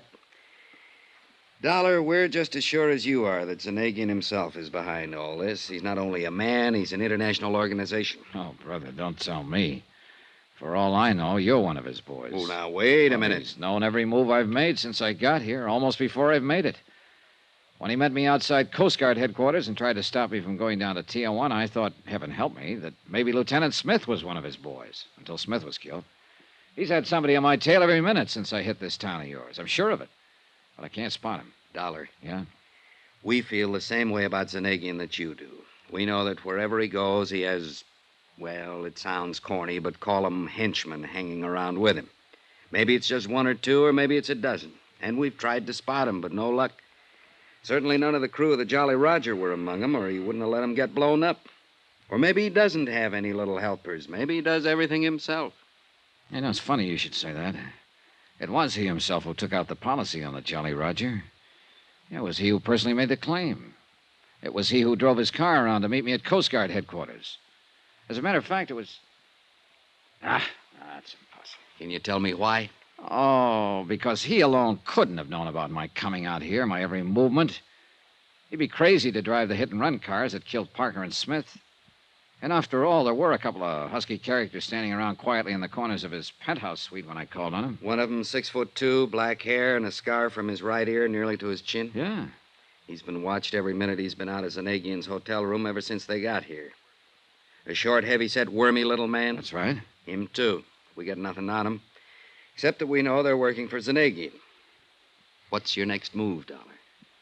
Oh, if I had any sense, I'd do what I came out here to do. Have myself a vacation over in La Jolla. Forget this whole thing. Let the insurance company pay the claim on the Jolly Roger. Let Zanagian get out of the country and forget it. You'd be able to forget the threats on your own life, Dollar? Yeah, and I'd be able to... Hey, wait a minute. What about Jan Penny? I told you I'll have a man looking after her. Oh, yeah. Well, I guess the best thing I can do is take her over to Bert Parker's office, have her open the files, and see if I can find something there to get to work on. Incidentally, Dollar, she drives a black Buick. I hate to say it, Sergeant. Have you checked it out?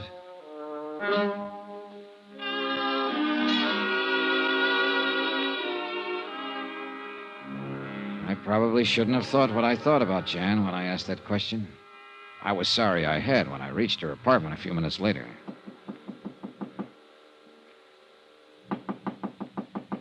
Who is it? Johnny Dollar.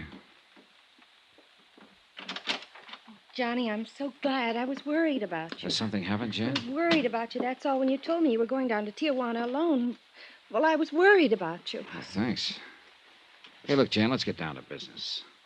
Did you go down to the office this morning? Yes, I took a cab down there right after breakfast and spent the entire day. Uh-huh.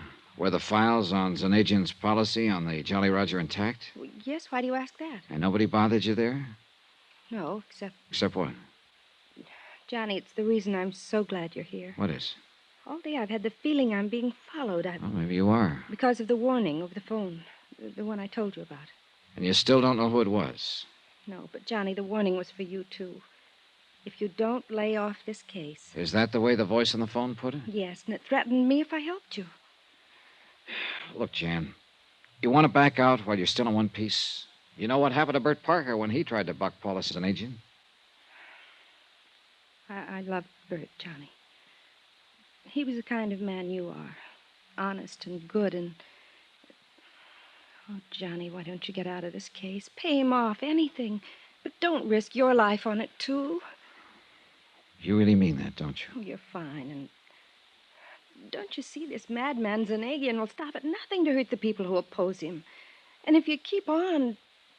Even if it means forgetting about finding out who killed Bert Parker? Yes, Johnny, yes. If it means putting your own life in danger, settle his claim, anything. How about you? I'll go away. I'll go somewhere else and try to forget the whole thing. Oh, Johnny, listen to me. I'm listening. It isn't worth it to take the risk you're taking. Jan, it's my job. Look, why should you worry about me? Because even if I have only known you a few days, I don't know, maybe it's rebound. Maybe I'm acting like a baby, but since Bert was... Oh, Johnny, I'm so alone and I'm so lonely.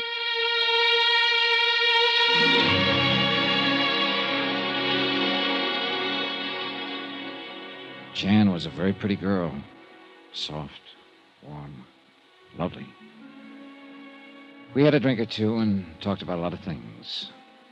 The kind of things I'd planned to talk about to some charming girl on the vacation I'd planned but wasn't having here in Southern California. I might even have forgotten about cleaning up the case and going on to La Jolla. Why don't you make the company pay them off, Johnny? Forget it. So you and I won't be in danger from this man. Suspicion. Why can't a guy relax and enjoy a situation like... Jan, come on, honey. Look out, will you? I gotta get out of here. Look, I've got a hunch, and in this crazy business of mine, when you get a hunch, you better act on it. Oh, no, Johnny, tomorrow. Oh, no, honey, look, I'm going down to police headquarters. Johnny. The one thing I haven't checked on, the one person who was connected with Bert Parker. But police headquarters this time of night, I don't know. Jim Franklin. He said he'd be there all night. Can't you check Sorry, on... Jan. Leave me here all alone? You come with me. We'll grab a cab and go down there together. Oh, all right. Then we'll come back here? Depends on what I find out. Then I'll wait for you. Only why don't you take my car? It's right down in the parking place just outside the building. Okay, sure. Here, I'll get you the keys. How'll I know which one is yours? It's an old black Buick in parking space 5 down there. Just had a new paint job. You can't mistake it. Here. Okay, thanks. Jan, didn't you say something about taking a cab down to the office this morning? Because of the fresh paint in my car. It was so foggy this morning. I wanted it looking nice in case you wanted to use it. Ah, you're a rascal. See you later.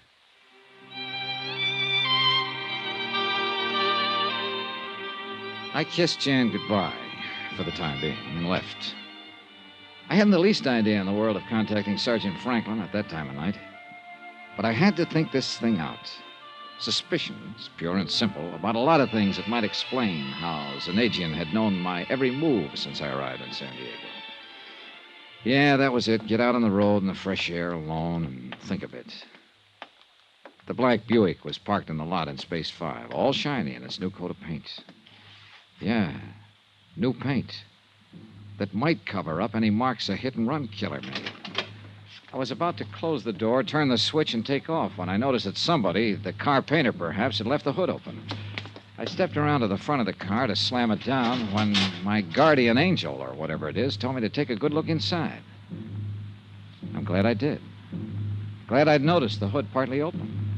That I hadn't turned on the key. because wired to the ignition was a bomb that would have blown me to kingdom come.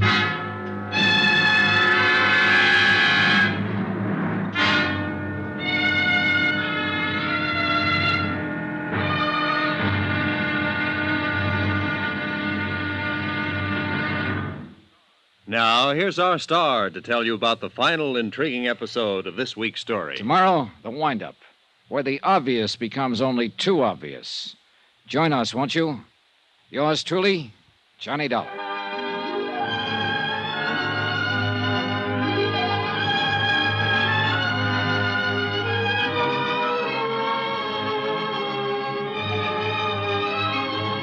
Yours truly, Johnny Dollar, starring Bob Bailey, is transcribed in Hollywood.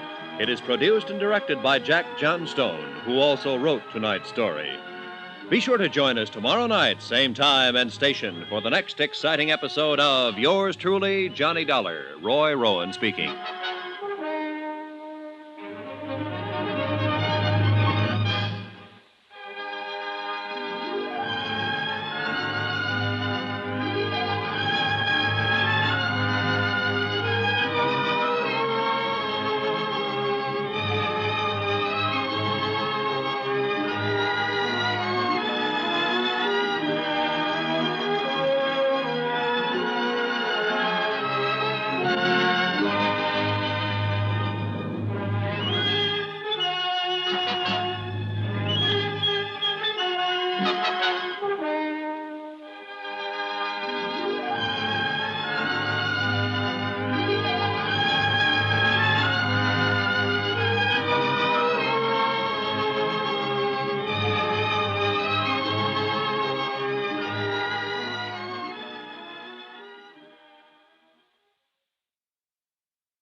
From Hollywood, it's time now for...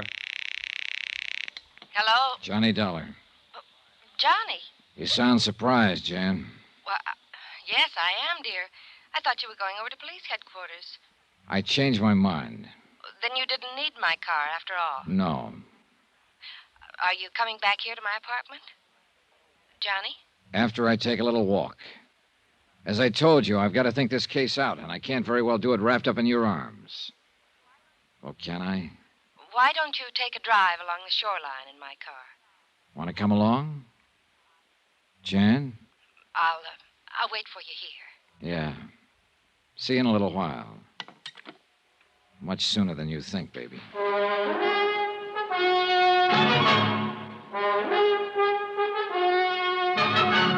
Tonight and every weekday night, Bob Bailey in the transcribed adventures of the man with the action-packed expense account, America's fabulous freelance insurance investigator. Yours truly, Johnny Dollar.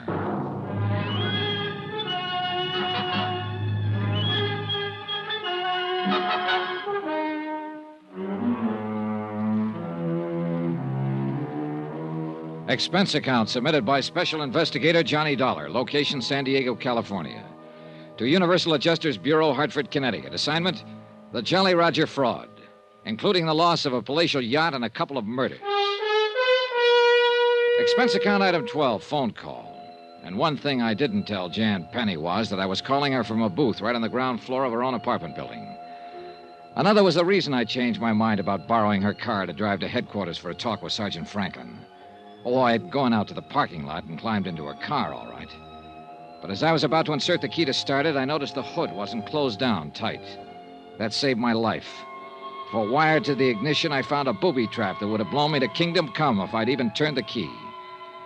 After hanging up on Jan, I hopped upstairs to her apartment and pressed an ear against the door. No, he didn't. Because he just phoned me from somewhere outside. But he said he's coming back here, and I tell you, you'd better come over here. No, he just said he's going for a walk. Of course I can handle. All right. I went back to the first floor to the phone booth and called Sergeant Franklin. You think Jan Penny's in with Zanagian on this whole deal? Tell you this, I don't like what I think. Look, Sergeant, I'm going back upstairs to talk to her again. Talk, did you say? Yes, talk. I'm going to lay it all out to her, tell her what I suspect and why. If I can break her down, okay. If I can't, well, I've misjudged her. Lucky stiff. Huh? I've seen her, Johnny boy. What's that supposed to mean? I hope you have misjudged her for your sake. What? Reconciliation. What a lovely way to spend the rest of the evening. Look, you dope. Go to it, boy, and happy hunting.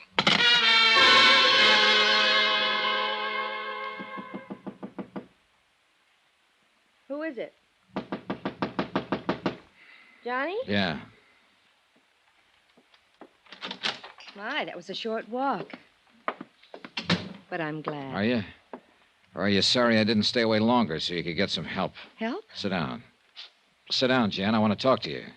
Oh, how masterful. Here? As you know, I didn't borrow your car after all. Sit next to me, darling, and let's continue from where we left Because off. Fortunately, somebody goofed, left the hood partly open. Closer, Johnny. That's why I discovered the booby trap that would have gone off as I turned the ignition key. Closer, Johnny. Booby. What are you talking about? That's why you didn't hear the expected explosion right after I left you. Oh, no. Then they are after me, too. The warning over the phone. If I didn't stop helping you in this case, they'd... Oh, Johnny, what'll I do? Johnny. For one thing, take your arms back to yourself and move over to your own corner of this couch so I can pull a gun if any of your pals suddenly... Ah, my dear Mr. Dollar. Zanegian. I fear it's too late.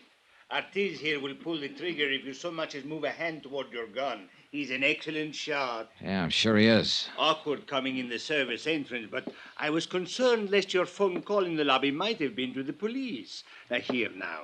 Permit me to take charge of your gun. Just a minute, Zanegian. All right, shoot. Yeah, thank you.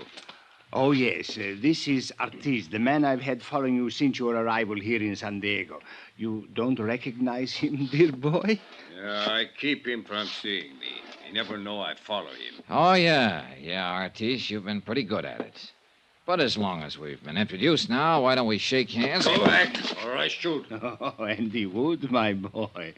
And the, I believe you call it a silencer, would obviate any undue noise. Wouldn't you be happier if he did pull the trigger, Zanegian? But I wish to talk with you, dear Mr. Dahl. I don't think we have anything to talk about. Oh, but we have.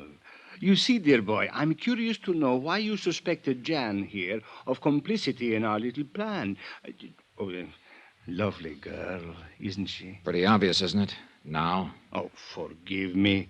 I realize in a situation like this, it is usually the detective, or in this case, the insurance investigator, who at the point of a gun extracts a confession from the, shall we say, criminal.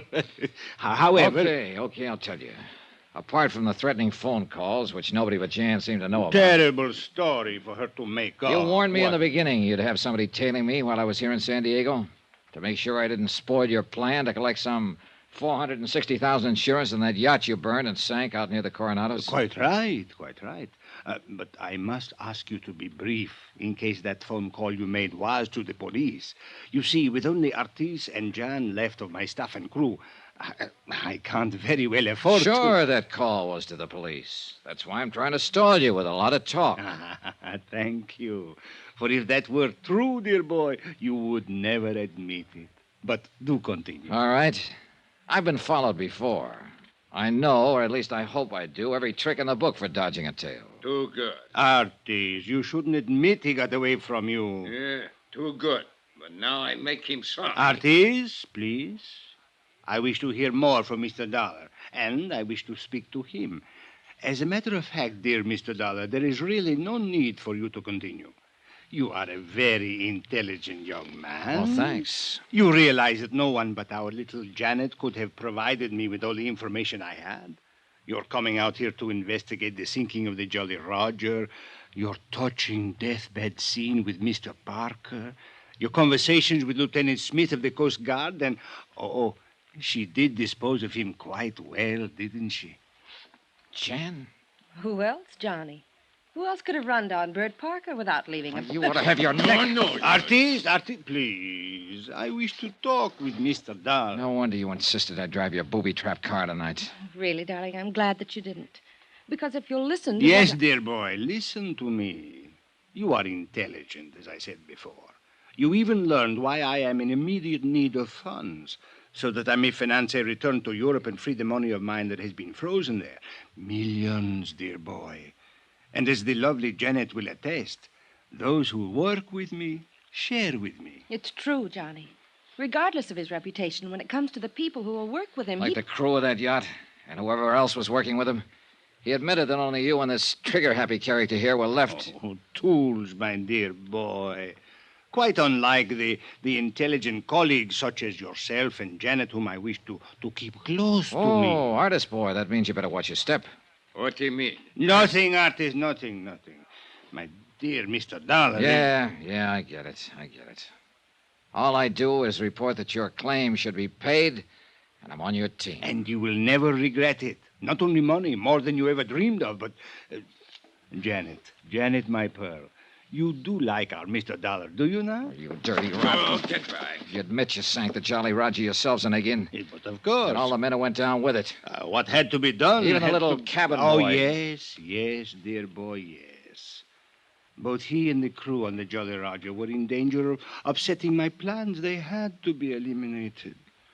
But you, dear man, please, do not stand in my way. Much as I like and respect you, if you do, you will leave me no choice but to eliminate you.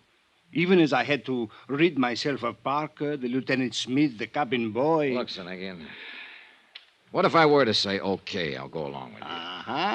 To say the least, it would get me out of this present pickle I'm in. And much more. I still wish that gorilla of yours would aim his gun the other way. Oh, Arties, I think you might relax a bit for the moment. But I watch him. Go on, dear boy. Okay. What kind of assurance do you think you'd have that I wouldn't double-cross you?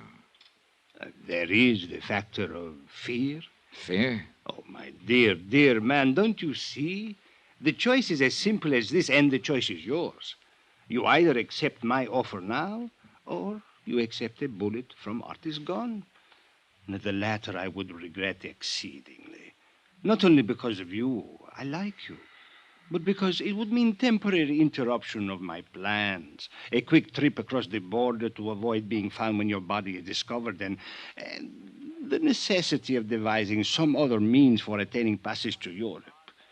But far more formidable problems have been overcome many times. Dear Mr. Dollar, I do not wish to have to discuss this further. So tell me... Zanagian, I have good news. Yes? For me, not for you.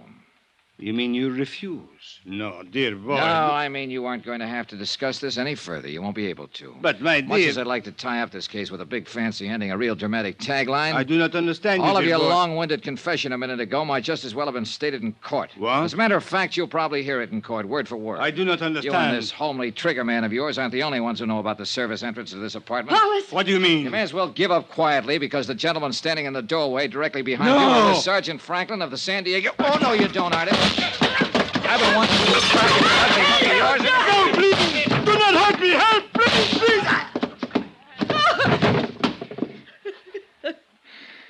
Thanks, Sergeant. What a mess. Better tie up this gorilla, boys. Okay. I'm glad you took the hint and came over. You know my call was being listened to. I kind of thought so. Well, no more Zanagian. Dead? Yeah. By a slug from this big monkey's gun. If I'd known he was that bad a shot, I might have tried to jump him earlier. Come on, Artis. Up. After the way you hit him, he'll sleep for a long time. Well. Johnny. Huh? Johnny, listen to me. Oh, shut up.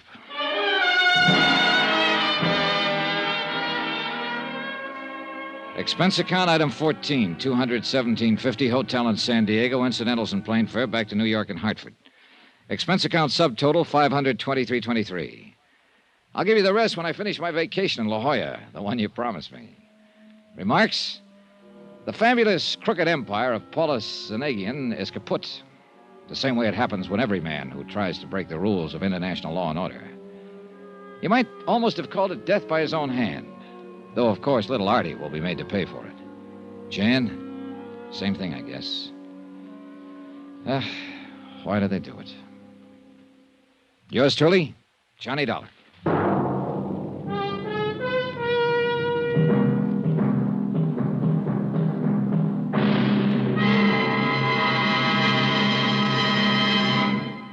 Now, here's our star to tell you about next week's exciting story. Next week, vacation. And a beautiful romance that turned out to be a prelude to murder. Join us, won't you? Yours truly, Johnny Dollar.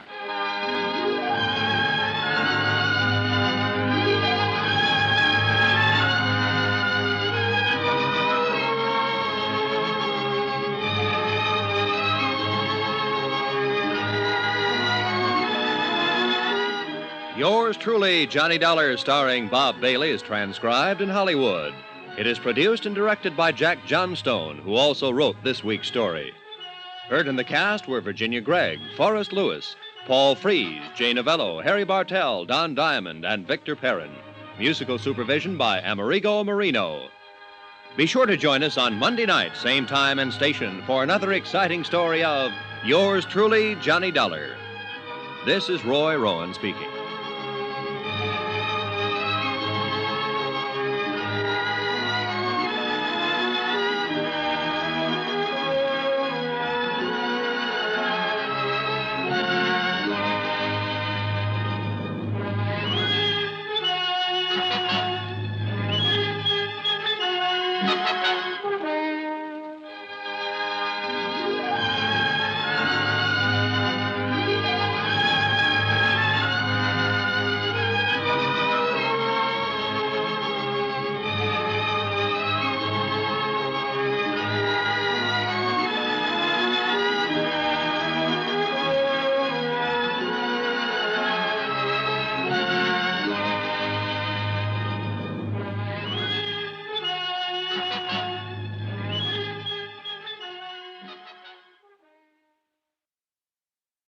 From Hollywood, it's time now for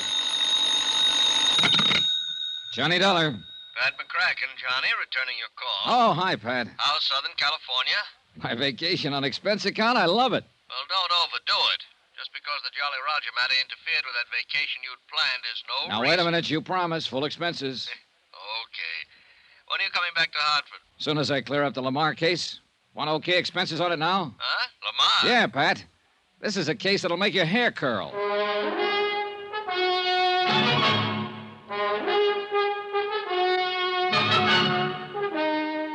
Tonight and every weekday night, Bob Bailey in the transcribed adventures of the man with the action-packed expense account, America's fabulous freelance insurance investigator. Yours truly, Johnny Dollar.